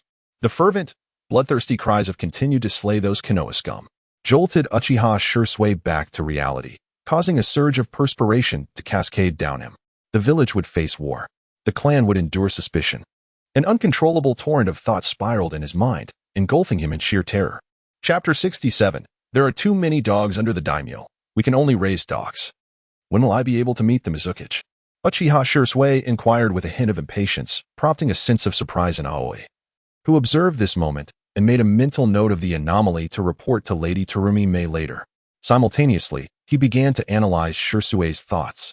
After a moment of contemplation, Aoi replied lightly, the Mizukage is quite busy. Uchiha Shursui suppressed his unease and retorted, it is he who wishes to see me. The Mizukage need not notify you regarding his meetings. Uchiha Shursui fell silent, returning to his seat, striving to suppress the turmoil within him, while his mind raced with frenzied thoughts. Given the circumstances surrounding the village and his clan, the prospect of this news reaching home filled him with dread. It was highly probable that some arrogant clansman would rejoice at this, fervently seeking out the one capable of wielding the power of the shadows, and subsequently voicing ambitions of ascending to the role of leader. The village, spurred by the extreme suggestions of certain elders, would inevitably find itself in fierce conflict with the Uchiha clan. A more profound discord between the village and the clan was destined to erupt. Moreover, the fervent atmosphere of battle emanating from the Hidden Mist today suggested that should they choose to attack once more, it would hardly be surprising. If such a fervent mist were to re-enter the fray, the village would undoubtedly face an uncontrollable and inevitable demise. Truly, it was a harrowing thought. Uchiha Shursui's heart clenched tightly. Within the office of the Mizukage, Kaguya now had no intention of deliberately sidelining Uchiha Shursui. After all, Shursui was a crucial piece in his scheme to manipulate the Uchiha's defection. He could hardly afford to ignore him. Yet, at this moment, he had far more pressing matters to attend to. The feudal lord was approaching. Indeed, just hours after Kaguya now had initiated his coup, he received the startling news that the feudal lord was on his way. Frankly, the magnitude of the upheaval within the Hidden Mist village rendered the lord's expedited arrival somewhat inconsequential. However, the implications of such haste were rather delicate. In light of these events, Kaguya now quickly uncovered the subsequent truth. So, May, does the feudal lord indeed hold sway over certain ninjas within the village? Terumi May nodded gravely, and upon witnessing this, Kaguya now did not conceal the murderous intent that surfaced upon his countenance, coldly stating, "Why do they always yearn to lay their hands on that which does not rightfully belong to them?" Now, Terumi gently called out. The feudal lord controlled the economic lifeblood of the nation and represented the nobility, matters that could not simply be resolved through violence. Furthermore, the previous years of chaos and the hidden mist, coupled with the shadow's utter inaction, naturally provided the feudal lord with the opportunity to seize a measure of power that belonged to him. "Bring forth the list, May." Kaguya Naoki spoke softly, and Terumi immediately produced a yellowed piece of paper from her side, evidently having prepared it in advance. Upon scrutinizing the document from top to bottom, he casually skimmed over the names of several chunin and jinin until a particular jonin caught his eye, stirring within him a fleeting thought of annihilation through sheer force against the yet-to-arrive daimyo. He extended his hand, passing the list to Zabuza Momochi, and coldly stated, "Zabuza, inform these ninjas. They must return any ill-gotten gains, reject any improper orders, and eliminate those who should not be obeyed. Should they fail to comply, let them meet their demise." Zabuza revealed a bloodthirsty countenance. "Lord Naoki, I shall teach these miscreants the essence of humanity." As he turned to leave, Kaguya Naoki added, "Summon Kisame. Should those individuals escape, the outcome will not be favorable." Zabuza's expression darkened. "How dare you underestimate my prowess, detestable Mizukage?" He clenched his fists, refraining from retorting, and silently exited. Observing Zabuza's retreating figure, Kaguya Naoki abandoned any pretense. "I truly desire to eradicate the daimyo and noblemen in one fell swoop. To swiftly amass the resources essential for our hidden mist development. Such an action cannot be taken, Naoki." Terumi shook her head, her demeanor devoid of excessive concern, clearly aware that Naoki would not recklessly engage in such behavior. The daimyo possessed the authority to instigate great wars. While we could easily eliminate the daimyo of the Land of Water, confronting a coalition of the other four nations' daimyo would prove perilous. Thus, I merely intend to sever their overreaching hands, without pursuing further action. After all, the reality that those villages willingly serve as the lapdogs of those daimyo cannot be changed. Therefore, until I have thoroughly subdued the daimyo and their minions, I shall not tear the facade of diplomacy. Kaguya Naoki promptly stated, then silently added, "However, in order to develop the village and embrace new opportunities, it inevitably requires more funds." Upon hearing this, Terumi could not help but sigh. Once again, they found themselves at the starting point. If money was needed, it was destined to be inextricably linked with the daimyo. Who could have said otherwise? Kaguya Nara rose to her feet. When the entire military power of the nation is unified, is it not a simple matter to support economic systems that do not belong to the feudal lords? Kaguya paused abruptly, gazing at Kaguya Nara with a look of astonishment. "Naru, do you have a solution?" "Indeed, I do, and I have many." Kaguya Naoki let out a slight sigh. "However, many solutions cannot be realized prior to the accumulation of initial capital. Nevertheless, at this moment, there exists a reform that is quite suitable for our endeavors. We shall collaborate with all merchants and certain nobles within the realm. For those willing to partner with us, we, the Mist Hidden, will systematically arrange trade routes, dispatching military forces to maintain security and eliminate all elements of instability along these routes. Family mercenaries, rogue ninjas, and outlaws will all be subject to removal. They will benefit from a more stable trading environment, while we shall reap financial rewards in return. Of course, the feasibility of implementation relies on meticulous calculations, which shall be entrusted to you. Should this plan falter, there are numerous alternatives." Suddenly, the eyes of Kaguya gleamed with intensity, and she clenched her fists tightly. Her voice tinged with a hint of murderous intent as she added, "For those unwilling to collaborate with us, we shall employ certain means to ensnare them within the web of instability."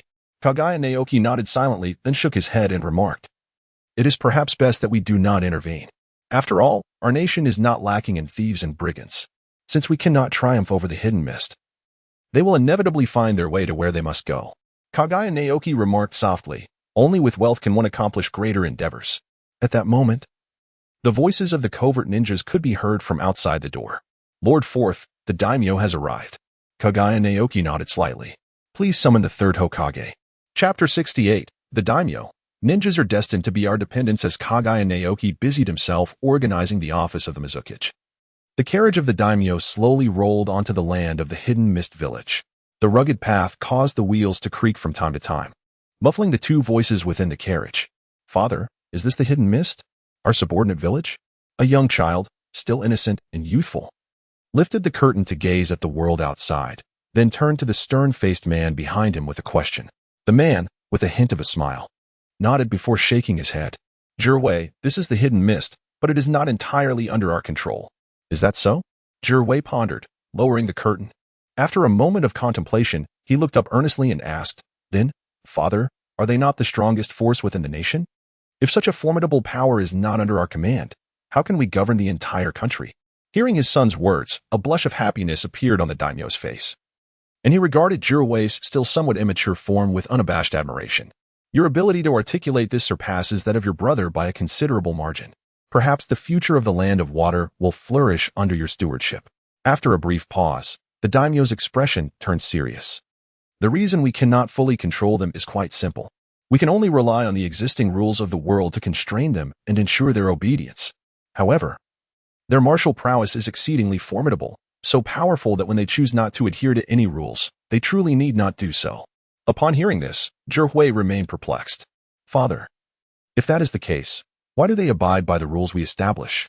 The daimyo nodded slowly, not wishing to be dogmatic, and spoke with composure. Let me pose a question to you. Answer me earnestly.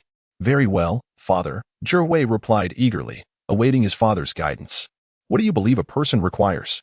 Food, water, clothing, shelter, and companionship. This is what you taught me, Father, Zhiwei answered promptly. Indeed, those who produce these essentials can be termed producers. This world cannot function without such individuals. Can it, Zhiwei? Zhiwei nodded solemnly. Indeed, Father, even families like ours require someone to serve us. The daimyo affectionately ruffled Zhiwei's thick black hair. Ninjas, too, are merely human. They require these necessities. However, they are ninjas, essentially destined to be destroyers. The nobleman suddenly articulated his thoughts in a fluid manner, clearly having contemplated this theory for quite some time, committing it to memory. What, then, constitutes a destroyer? The martial skills they acquire, be it swordsmanship, shuriken techniques, or ninjutsu, merely serve as instruments of murder. Within their minds, there exists not but the art of killing or concepts akin to emotional bonds, which utterly hinder their capacity to make rational decisions. Do you truly believe that such destroyers can lead producers to generate an abundance of resources sufficient to sustain the entire world? It is an impossibility.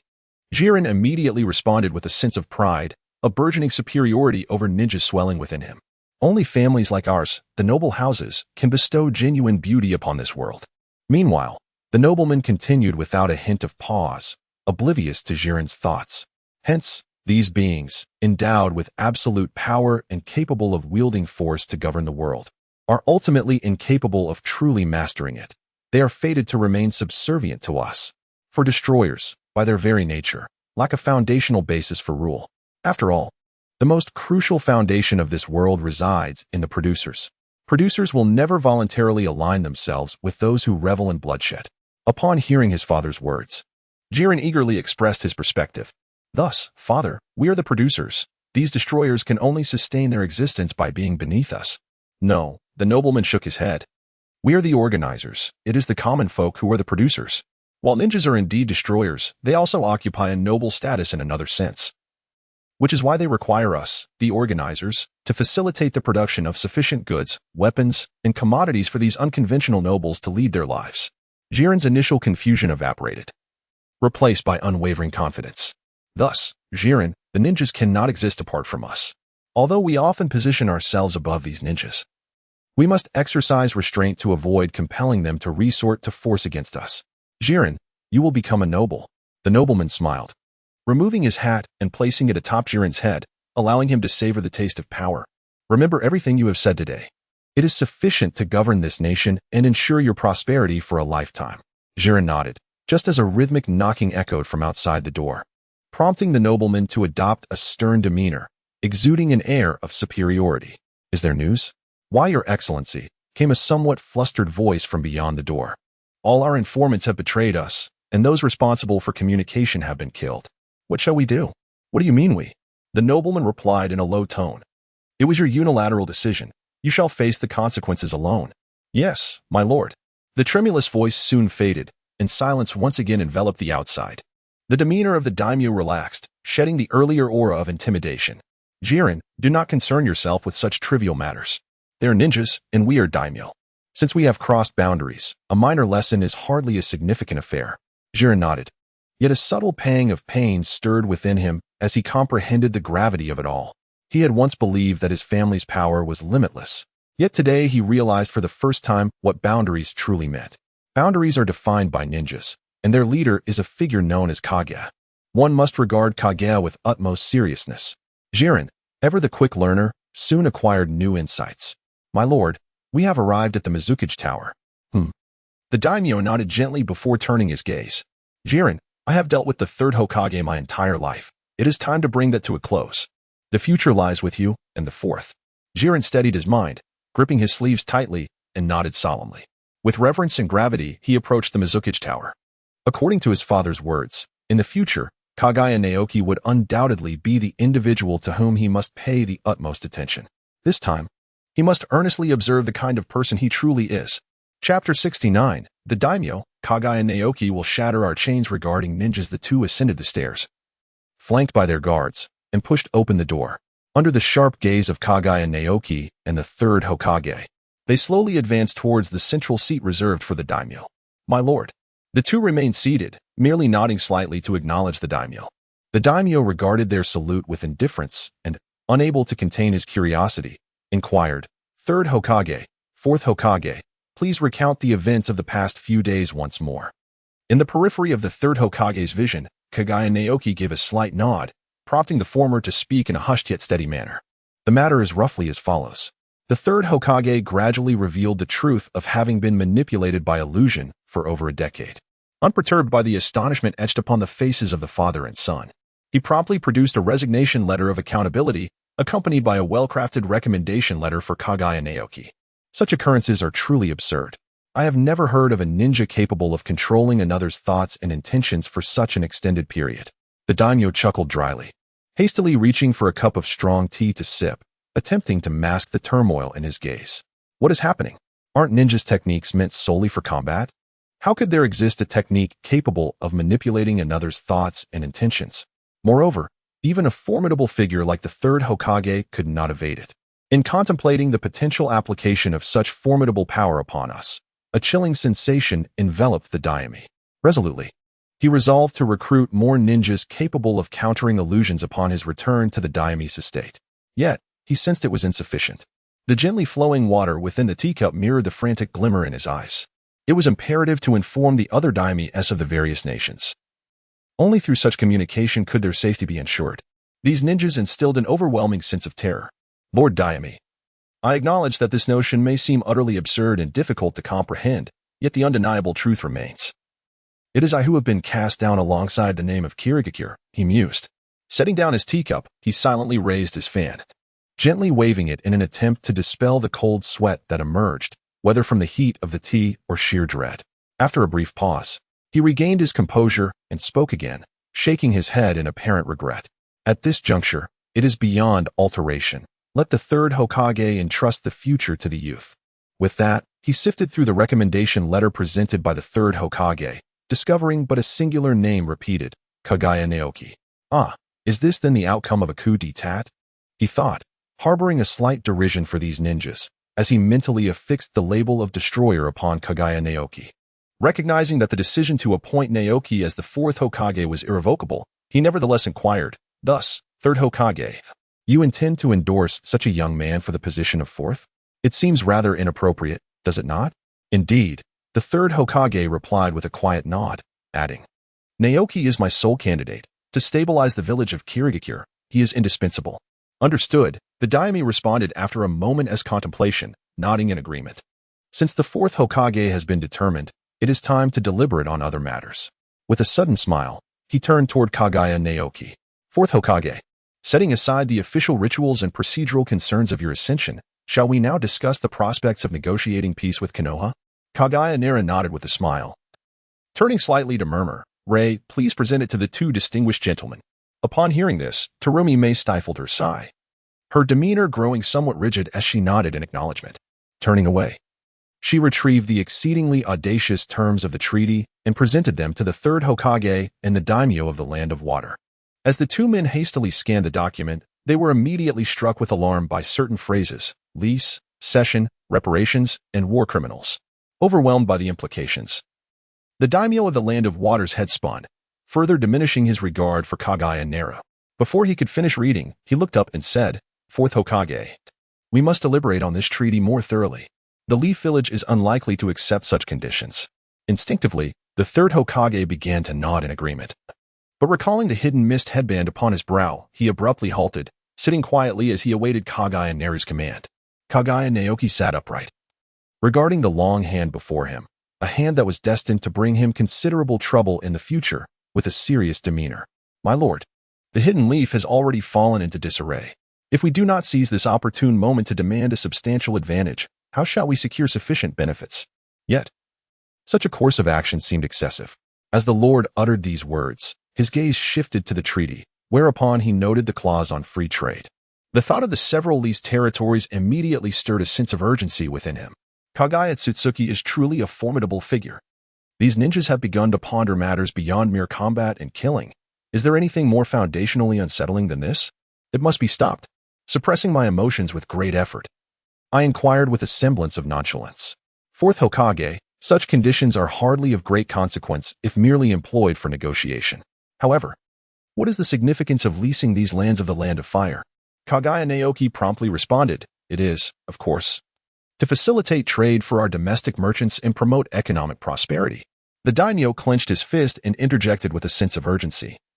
"That matter should be entrusted to us to govern. After all, it pertains to." Kaguya Naoki's previously carefree expression instantly transformed into one of solemnity as he coldly interjected, "It is certainly not the case. In order to prevent the Leaf Village from acting out of desperation and reclaiming these territories, we must dispatch troops to ensure safety. Is that so?" The faint casual smile of the Land of Waters daimyo faltered as he prepared to firmly refute this assertion, seeking to dispel any notions that Kaguya Naoki might entertain in defense of the power belonging to their domain. However, upon gazing at Kaguya Naoki's youthful yet serious visage, and recalling the pair of Sharingan that had controlled the third Hokage for over a decade, he let out a sudden sigh. "Very well then. Additionally, during the peace negotiations, I must also be present, correct?" "Indeed." Kaguya Naoki nodded in acknowledgement. After all, the matter pertained to territorial concerns. The daimyo of the Land of Water grasped his cup, taking a sip, and felt completely at ease.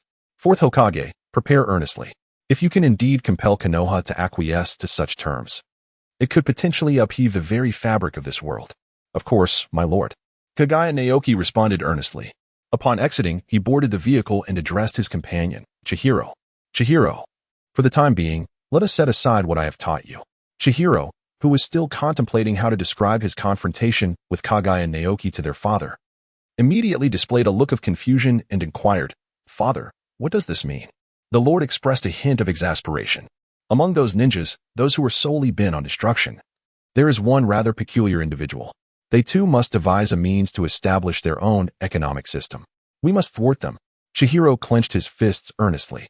Now fully aware of the foundations of his family's power, he felt a sense of urgency. However, the latter merely shook his head, silently erasing Chihiro from the list of candidates for the title of lord.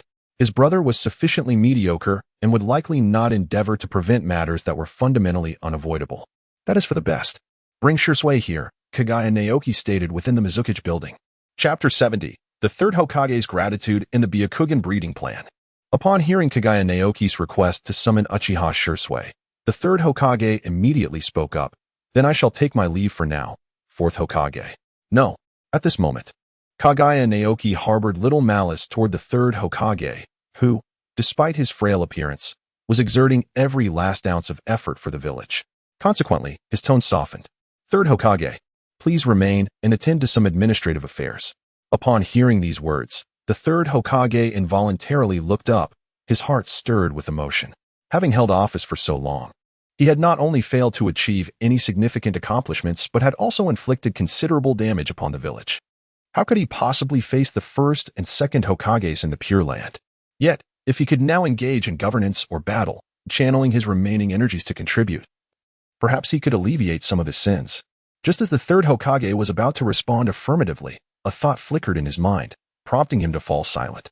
However, Considering his past, a precedent that had stained the village, his involvement in administrative matters might leave the fourth Hokage politically vulnerable, leading to even greater transgressions. Thus, with a gaze tinged with melancholy, the third Hokage replied, "A sinner such as I cannot partake in this. Should I join, it would likely bring you, the fourth Hokage, unnecessary troubles. After all, I am but a shadow." Kaguya Naoki let out a light chuckle and promptly responded, "Such a trifling individual, hardly worth mentioning." The third Hokage mused quietly to himself, his gaze flickering. Observing Kaguya Naoki's spirited demeanor, he couldn't help but feel a pang of nostalgia. This was indeed how a true leader should embody their role. Today, it was I who felt anxious and out of sorts. With a slight effort to gather his scattered thoughts, he turned his attention to the towering stacks of scrolls. His once icy and erratic heart began to pulse with a renewed vigor. Thus, he resolved to exert himself for the sake of the village, to cleanse his name, too. The third Hokage paused momentarily, silently vowing to honor the fourth Hokage's trust. He unfurled the scrolls and, alongside Terumi, who sat attentively at his side, diligently addressed the matters of state. The third's destiny as a Mizukage shifted, detected as a mist ninja, earning him 50 exchange fragments. Observing this transparent frame, Kaguya Naoki's eyes flickered slightly. Upon reopening the system panel, he was met once more with disappointment. The complete system belonging to the Mizukage remained inaccessible. He estimated that perhaps it would only be fully unlocked after the completion of the fourth ceremonial rites. Though the process of the fourth ceremony seemed straightforward, it ultimately hinged on resolving the negotiations with Konoha before he could afford the luxury of arranging such affairs. By this calculation, it appeared that considerable time still lay ahead. Kaguya Naoki shook his head, feeling no urgency. What harm could there be in waiting a little longer? He focused his mind and bowed his head to attend to state affairs. At that moment, he listened intently, and finally, the conversation within the room ceased. Aoi released Uchiha Shursui. "You may enter," he said. Uchiha Shursui, his demeanor stiff, nodded awkwardly and stepped inside. Observing Kaguya Naoki and the other two diligently engaged in their governmental duties, he felt a twinge of apprehension and remained motionless, standing rigidly to the side. Kaguya Naoki slightly lifted his head, his pale eyes gazing at Uchiha Shursui's tightly clenched hands. He had intended to speak immediately, but chuckled softly to himself instead. Feeling anxious. Is he? Then let him indulge in his wild thoughts a little longer. Ignoring him, Naoki returned to the sea of scrolls before him. Uchiha Shursui observed this scene with a mixture of trepidation and impatience. The sources of his turmoil were manifold. Foremost among them was the uncertainty of his own fate. But more pressing was his concern for the village's future. Being well acquainted with the nature of his clan, he knew that once they learned of a Uchiha who could manipulate shadow-level power through the Sharingan, their arrogance would only intensify, further destabilizing an already precarious village. Yet what could he possibly do? A mere captive, Shursui felt the bitter sting of his own helplessness. Only Kaguya Naoki could dictate the course of his future, and perhaps provide him a chance to engage with the outside world, which might, in turn, aid both the village and his clan. This urgency to meet Naoki was thus born. The sooner they could ascertain their future, the sooner he could prepare to return to the village. Therefore, he resolved to maintain his composure, firmly refusing to reveal any sign of weakness before Kaguya Naoki. If that individual were to discover the depths of his despair, it could very well lead to the loss of his final opportunity to assist his village and family. With gritted teeth, Uchiha Shursui awaited Naoki to take the initiative to speak. After a prolonged silence, the room was filled only with the sound of soft rustling. Suddenly, a fervent shout erupted from outside the door, abruptly interrupting the three's thoughts, causing them all to frown in unison. "Naoki, big brother." As the words fell, Terumi's brow instantly relaxed. If it were Kaguya Ryuta, there would be nothing peculiar about it. It was simply in his nature, difficult to alter. "Come in." Kaguya Naoki helplessly lifted his head, sighed softly, and spoke. Kaguya Ryuta pushed open the door, clutching a scroll. "Nate Kanai, this is the list you requested." Kaguya Naoki slightly nodded, lowering his head for a fleeting glance at the densely packed black text above. He then raised his head and inquired, "Ryuta, do you still recall the task I entrusted to you?" Kaguya Ryuta fervently remarked, "Of course. Given such stringent criteria, could there possibly be so many among our kin who meet the requirements?" Kaguya Naoki inquired, somewhat taken aback. Indeed, that was the Byakugan. It was not difficult to gather enough participants, as everyone in the clan had signed up. Kaguya Ryuta suddenly licked his lips with fervor, his gaze incessantly scrutinizing Kaguya Naoki, evoking a chilling sensation in the latter while simultaneously stirring a sense of bewilderment. Is everyone registering? Kaguya Naoki furrowed his brows in deep contemplation. So, it is due to my utilization of the Byakugan and the Shikatsu Miyaka to achieve such resounding accomplishments that the female ninjas of my clan are fervently clamoring to partake in this breeding initiative? I am uncertain of their thoughts, but this is certainly my perspective. Ryota interjected with a remark, followed by a wistful sigh. It is regrettable that I cannot bear children. Otherwise, silence. Kaguya Naoki interrupted with impatience, while Uchiha Shursui, finally realizing the subject of their conversation, immediately clenched his legs together, beads of cold sweat forming on his brow. How audacious these individuals were, these mist shinobi. Kaguya Naoki remained oblivious to Shizuki's reaction at that moment. His brow was furrowed in deep contemplation. The ninjas of the Kaguya clan are obsessively fixated on the pursuit of power to an almost perverse degree, especially Kaguya Ryota, whose extremity is unparalleled. He spoke coldly. Leave now, Ryota. Once the Ninja Academy is rebuilt, you shall return for another year of study. Kaguya Ryota wished to refute, but upon observing the expression on Kaguya Naoki's face, he apprehensively retreated, fearing that he might indeed be compelled to forsake violence in favor of academia. Naoki, is this the plan you mentioned earlier? Kaguya asked, her cheeks flushed and uncertainty evident in her voice. Chapter 71, The Scheme of Trafficking the Branch Family. Shursui's choice it involves. Kaguya felt a sense of embarrassment that rendered her speechless. Kaguya Naoki cast a casual glance at Shursui and chuckled softly. It's nothing to worry about.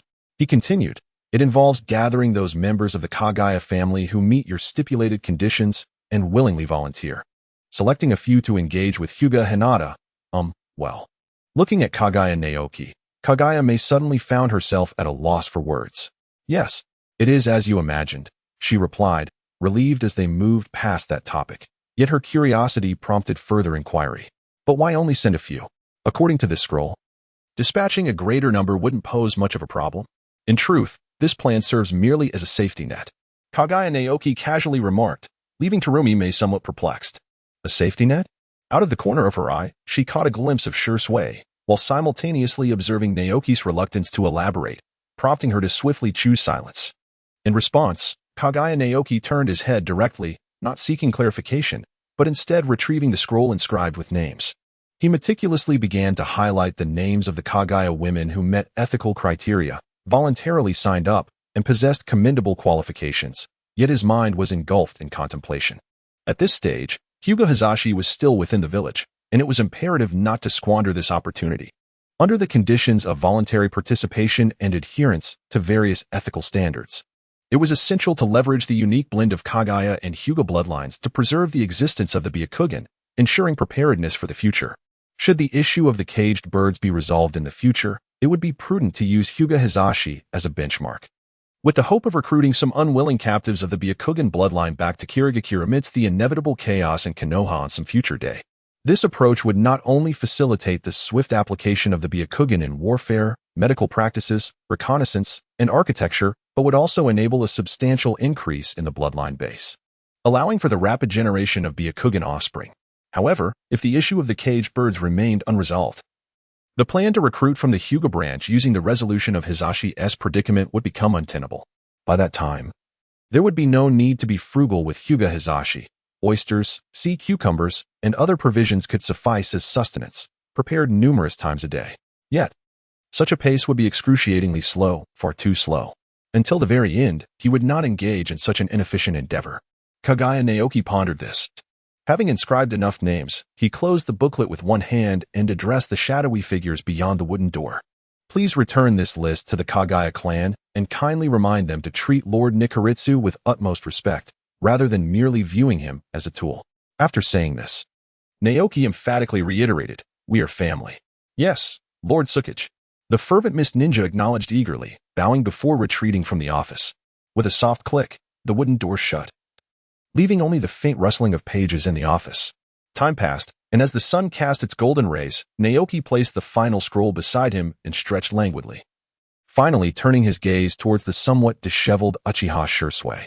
In the midst of Shursui's expectant gaze, Kaguya Naoki spoke directly, I present you with two choices. 2. Uchiha Shursui immediately became serious. Observing the earnestness in Shirsue's eyes, Naoki felt a ripple of intrigue within. Uchiha Shirsue, a prodigious talent of the Uchiha clan, possessed eyes capable of swaying the will of others. To merely use him as a mere vessel would be a grievous waste. It was imperative that he be drawn into the mist. However, persuading such a steadfastly loyal individual to ultimately choose betrayal was no small feat yet. Who among us is wholly loyal? Sooner or later, influenced by shifts in environment, perception, or psyche, everyone may arrive at different decisions and choices, much like Kakashi and Lin. By identifying his vulnerabilities, aspirations, and desires, one could seize the opportunity to win him over. For the sake of the heavenly deity, a little effort was warranted. Burying these thoughts deep within, Kaguya Naoki spoke solemnly. Firstly, emulate Nikaritsu and plant seeds for our mist. Upon hearing this, although he had anticipated it, Uchiha Shirsue's brow twitched involuntarily, his legs instinctively tightening. As long as the second point was not too unfavorable, he would undoubtedly have no choice but to consider it. Secondly, utilize your Sharingan and teach at the academy, imparting knowledge to the children of the mist. Uchiha Shirsue was slightly taken aback, his expression wavering. At this moment, Kaguya Naoki's voice resonated once more. I have been more than lenient with captives. There is no need for negotiation. Simply tell me how you wish to choose, Shirsue. Uchiha Shirsue suppressed the fluctuations of his emotions, yet he could not help but voice his thoughts, his heart entangled in turmoil. The first option presented itself, to follow Lord Hikari and contribute daily, sowing the seeds of bloodline for the hidden mist. Such a life was one that Uchiha Shirsue could never accept. Moreover, in this scenario, he would be left utterly drained each day, rendering him incapable of seizing any opportunity to escape. He shook his head in refusal. As for the second option, Uchiha Shirsue harbored a vague suspicion that Kaguya's intent was to subtly transform him into a figure reminiscent of the hidden mist village. But how could that be possible? I am a denizen of Konohagakure, a member of the Uchiha clan. How could I ever idolize Kaguya like those deranged ninjas of the hidden mist? Would a mere few days of teaching in a single school truly bring about such a transformation? Contemplating this, Uchiha Shirsue spoke resolutely. I choose the second option. Kaguya Najiki smiled softly within. Uchiha Shirsue, having made this choice, shall await the profound transformation I shall bestow upon him. Let us proceed, Shirsue. You shall come to appreciate the decision you have made today. Upon hearing these words, Uchiha Shirsue was momentarily taken aback. He had been summoned by Kaguya Najiki, waiting here for an entire day, only to be presented with such a singular choice? Was he not to be compelled to join the hidden mist through more forceful means to mold him into the desired form? Kaguya Naoki, is he truly so self-assured? With this question lingering in his mind, Uchiha Shirsue stepped outside once more, gazing at the star-speckled night sky. He arrived at a place overrun with moss and stained with the remnants of blood. The faint silhouettes of tables and benches reminded him that this was once a school. This was the blood mist. This was the hidden mist village. Uchiha Shirsue clenched his fists. How could I ever pledge my allegiance to such a dilapidated, lifeless village? It was time to contemplate an escape from this forsaken place. Only by returning to my own village can I hope to instigate change. Just then, Ao materialized at his side. Another day passed within the Mizukage's office, where the weary Kaguya Naoki finally set down the last scroll. With a sigh of relief, he turned to Terumi-me, who wore a frown of concern. Have you calculated everything? It's nearly done, but there's still a significant financial shortfall. She replied with a resigned sigh. Would prioritizing the construction of essential buildings, such as hospitals, schools, roads, and ports, suffice? Kaguya Naoki inquired cautiously. Is that truly insufficient? Akemi-me raised the ledger in her hand and sighed. Our finances have been utterly depleted. Chapter 72. A Radiant Future, The Aspirations of the Uchiha. Is it completely exhausted? Kaguya Naoki received the pristine ledger, gazing at the alarming figures within, and let out a sigh. War truly is an insatiable abyss. Such a seemingly smooth-sailing conflict, devoid of significant setbacks, has drained the accumulated resources of the hidden mist village over the years. Indeed, even the funds that initially supported his preliminary plans have vanished. To suggest ending the war and waiting for the village's finances to recover seems utterly absurd. Under the leadership of the third generation, the village is mired in policies that are difficult to reverse, merely managing to sustain its expenditures, let alone contemplate reform. Lost in thought, he furrowed his brow, prompting Terumi-me to tentatively inquire. Perhaps, Naoki, the plan to unite the great merchants and establish stable trade routes can now be set in motion? This way, funds could be swiftly replenished. As he heard her voice, Naoki returned to the present, setting down the ledger, deep in contemplation, yet after a moment, he shook his head. In this tumultuous land, rife with wandering ninjas, defectors, and criminals, the local landscape is filled with corrupt officials who only know extortion. As long as the hidden mist is willing to provide them with a peaceful and stable environment for trade, countless individuals will soon flock like moths to a flame. However, Kaguya Naoki, with a deft shift in conversation, approached the map and pointed with a single finger. Terumi May followed the trajectory of his gesture, which indicated the land previously marked for lease or cession from the Land of Fire. If the endeavor were confined solely to establishing trade routes within the borders of the Land of Water, how could it possibly entice merchants of substantial economic prowess to participate? How could we cultivate a locus of wealth that truly belongs to us? Only by maintaining a stable trade route from the Land of Water to the Land of Fire could we attract merchants of genuine influence. As his words settled, Terumi May nodded in sudden understanding. The third Hokage, who had been discreetly attentive, could not restrain himself from marking the scroll with a bold stroke, leaving a deep impression. He was the shadow, the former shadow of the mist, and despite any perceived inadequacies, he could discern the implications of the future that Kaguya Naoki spoke of. Moreover, Terumi May, breaking free from her train of thought, exclaimed with a hint of excitement, "Since the establishment of the Hidden Leaf Village, it has never known defeat. Do you suppose that if we were to forge a profoundly unequal treaty with Konoha, it would send ripples throughout the entire world? They would place greater trust in the formidable strength of our Hidden Mist Village, and would consequently have increased confidence in such a model, drawing an even more substantial capital. Indeed, May.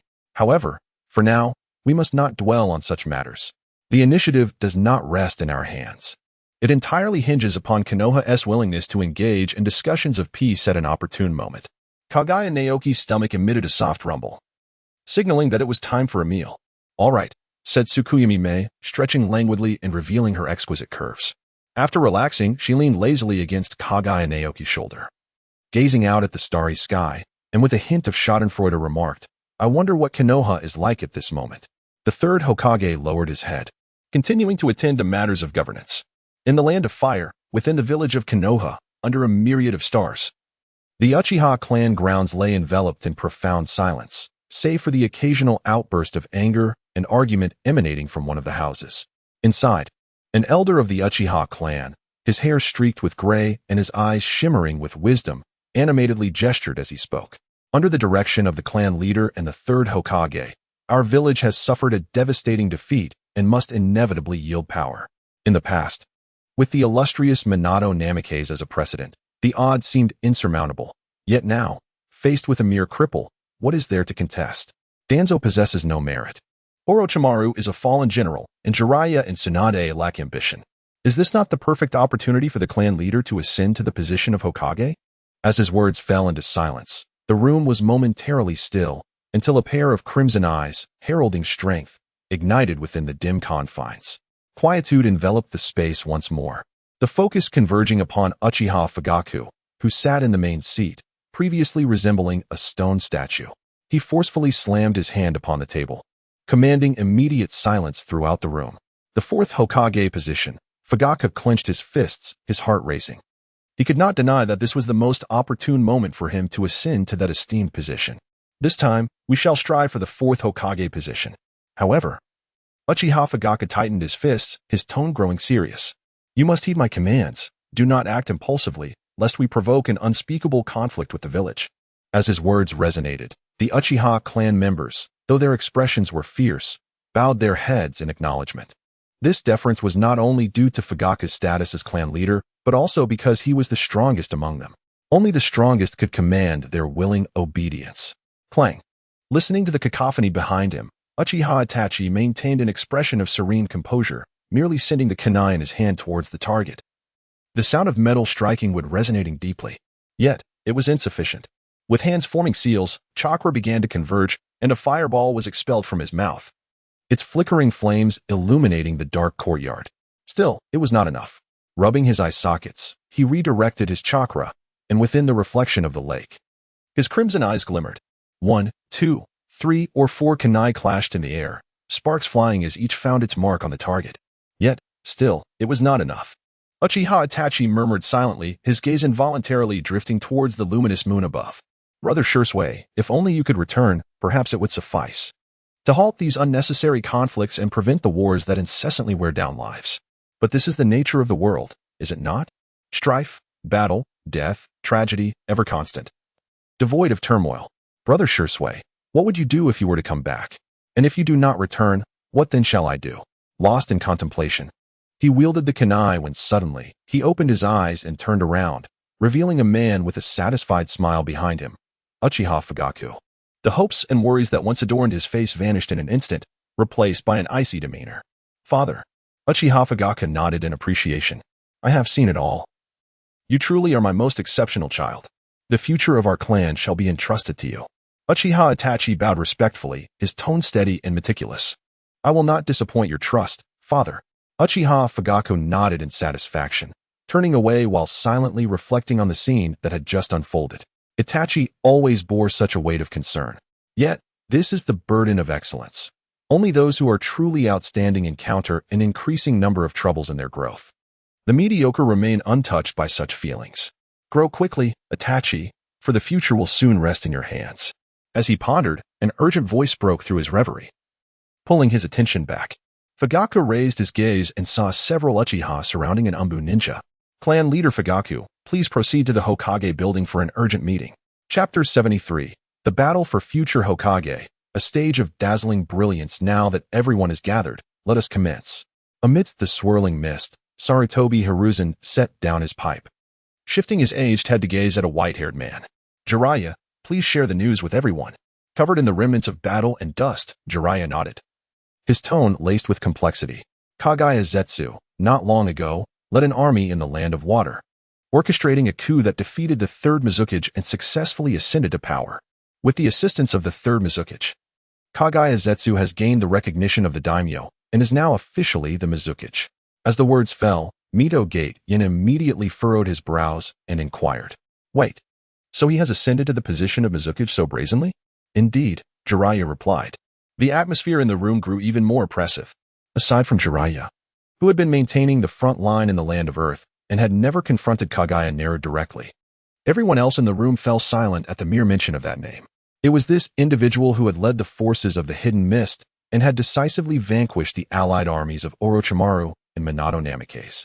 Minato was gravely injured, and there was no hope for his recovery. All they could do was silently hope that Tsunade, who had not yet returned, could offer some healing. Their ally, the Wind Shadow, was on the brink of death, and Tsunade no longer possessed the capacity to dispatch troops anew. This name was tainted with excessive bloodshed, embodying the despair of the people of Konohagakure, and had caused countless individuals to grit their teeth in fury. Yet now, the situation was even more dire, for he had become the Shadow of the Mist. That person was leading the future of the Hidden Mist Village, casting a shadow over the hearts of all present. I wonder why the two who were previously at each other's throats are now aiding one another to rise to power, Haruno Sakura mused, her words flowing without pause.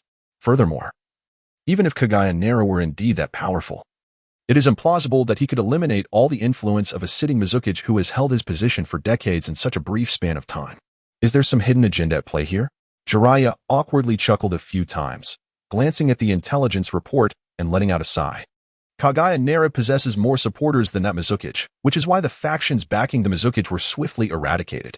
To have more supporters than the Mizukage, truly remarkable, Sakura replied, shaking her head in disbelief, while Danzo appeared to be deep in thought. Moreover, the troubling news does not end there.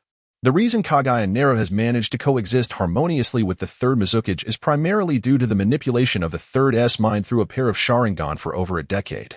Boom. This revelation struck the room like a tempest, rendering everyone speechless. Only Orochimaru suddenly halted his incessant tongue movement, a flicker of excitement gleaming in his eyes. Danzo, already privy to this information, maintained a cold demeanor, yet could not help but curse inwardly at Uchiha Fugaku's presence. To achieve such a feat, it would require the legendary Manjiki Sharingan. There were no such powerful individuals within the clan, under the subtle pressure of everyone's gaze. Despite Uchiha Fugaku feeling a shiver run down his spine and his heart racing due to this news, he quickly interjected to clarify. The Sharingan must be related to you. Such a light accusation cannot absolve you of responsibility. Danzo's voice was frigid, but the Third Mizukage swiftly interrupted. Today is not the time for accountability. He set down his pipe and earnestly addressed Fugaku. Please ensure that the Uchiha clan remains stable. if given the opportunity, whether within the Uchiha clan or not. Please clandestinely seek out that formidable individual. Fujimoto, the clan leader, the village can no longer endure the tumult. It is imperative to dedicate oneself wholeheartedly. Uchiha Fujimoto nodded gravely. Yet his thoughts inevitably wandered. In the Uchiha clan, strength is revered. If this news were to return home, how could one possibly subdue those individuals without revealing those eyes? The conflict between the village and the clan is destined to intensify. However, should one manage to locate the owner of those eyes? What does it matter if the situation becomes more tumultuous? 2 pairs of eyes are sufficient to compel the Uchiha to infiltrate the position of Hokage. Uchiha Fujimoto's heart raced. Yet he dared not betray a hint of emotion on the surface, for he knew a shadowy gaze remained fixated upon him. Jiraiya's voice pierced the peculiar atmosphere within the room once more. Esteemed guests, there is a second piece of news. Jiraiya spoke solemnly. The Mist Village has proposed a truce, and as the defeated side, we must provide reparations to them. The specifics will be negotiated subsequently. This cannot be. Haru struggled to accept, while the others fell into a profound silence. Since its inception, the Leaf Village had never faced defeat. Soon, her voice dwindled, and she ultimately lowered her head in resignation. Yet this is the truth. We were utterly vanquished on the battlefield against the Mist, with no power to resist. Should we persist in war, the future would be even bleaker. Danzo coldly interjected, casting his gaze upon Sarutobi Hiruzen. Embrace this reality, Hiruzen. Acknowledge the fact of defeat in your capacity as Hokage and offer reparations. Otherwise, the village will be in greater peril. I will. Sarutobi Hiruzen straightened, albeit slightly hunched, as if bearing the weight of a mountain. I have come to inform you that I will personally attend the negotiations. The affairs of the village will be entrusted to you. As his words faded, Mito Minyin and Haru could not help but feel despondent. The Leaf Village had indeed suffered defeat. Who among them could possibly shoulder the great responsibilities ahead? Danzo clenched his fists. Hiruzen, this time you have lost. The Hokage position will be mine. Orochimaru could not help but lick his lips. Oh, illustrious and noble teacher, what choice will you make this time? Jiraiya lowered his head, avoiding the gaze of Hiruzen Sarutobi. Old man, for the sake of the future of the ninja world, I cannot linger in Konoha any longer. I must seek out others. These thoughts flooded Sarutobi's mind, prompting an involuntary sigh. Simultaneously, a figure with white hair wielding a long blade grew increasingly vivid in his mind, Konoha's White Fang. Alas, he was too young. Let me strive to ensure that I am there when you mature. Bowing his head, he grasped his pipe, exhaling a cloud of smoke. Soon, he would have to acknowledge Konoha's first defeat, forcing this old man to bow before a youth. What a torment it is. The last time he felt such emotions was when his mentor perished in battle. Shaking off his thoughts, he became increasingly agitated. If they were to return from the peace negotiations with the Mist, it was likely they would immediately incite a challenge for the position of the fourth Hokage. His old friend Danzo and the Uchiha clan would undoubtedly seize this opportunity. Though Sakura and Ino might remain disinterested, they would likely waver for the sake of their own power before the larger picture was settled. Moreover, Orochimaru had become ever more infatuated with his experimental techniques, turning a blind eye to worldly affairs. Since the position of Hokage was no longer attainable for him, Konoha had become his final constraint. This disciple might very well choose to sever ties with the village in the future. The struggle for Hokage, the disciple's decision. Contemplating these matters, Sarutobi felt the weight of age pressing down upon him. Soon, Konoha would face its most desolate and impoverished era. May they navigate through it successfully. At the Konoha Mist frontline camp, a group of Konoha ninja hurriedly made their way, bearing the peace scroll. Kisame Hashigaki solemnly handed the scroll to the shark-like figure. Take this scroll back to the village. Let the people of the Mist know that Konoha's first defeat was at our hands. This shall be the first momentous event following the ascendance of the fourth Hokage. Within the camp, nearly 1,000 pairs of eyes gleamed with exhilaration as Kisame accepted the scroll. It was not large, yet it carried the hopes of the Mist. It was also a key, one that could unlock decades of suppressed history. Kisame carefully placed it by his side, soaring into the air, making his way towards the Mist without rest. Are you certain the negotiations have succeeded, and that Konoha acknowledges their defeat? The fourth Raikage slammed his fist onto the table, his face flushed with rage. Damn those Mist bastards. Damn those Konoha scum. How could they be allowed to negotiate so easily? It is time for negotiations, everyone. 5 ninjas, each wielding a kunai, were positioned around a colossal tree. Their expressions far from pleasant. Only one, armed with twin blades, broke the silence, stating, "I have heard that Kaguya Otsutsuki has little regard for our presence. In recent days, we have yet to achieve any significant military accomplishments. If we return to the village empty-handed, might Kaguya Otsutsuki accuse us of some crime, casting us into the dungeons merely to free up space for his subordinates? Speak plainly. What do you intend to do?" My suggestion is to delve deeper, to see if we can catch something of greater value. I hope so. From my perspective, Konoha seems devoid of substantial targets. It is now populated by mere children who have yet to graduate from the Ninja Academy. We must at least give it a try. Synopsis. During the Third Great Ninja War, Kaguya Tobarama made the choice to rescue Nohara while executing the mission to apprehend her. Years later, the loyal canine of the Mist, Nohara, urged Obito, join the Mist Village, traversing the world of Naruto, starting from the Mist. And still a member of the Kaguya clan, what should one do with such a fateful beginning? Ding. The creation of the Mist system is now activated. Can bloodline limits and secret techniques be shared? Will becoming the Mizukage unlock even more capabilities? On that day, Kaguya Otsutsuki carved his path from one end of the street to the other, becoming the Fourth Hokage.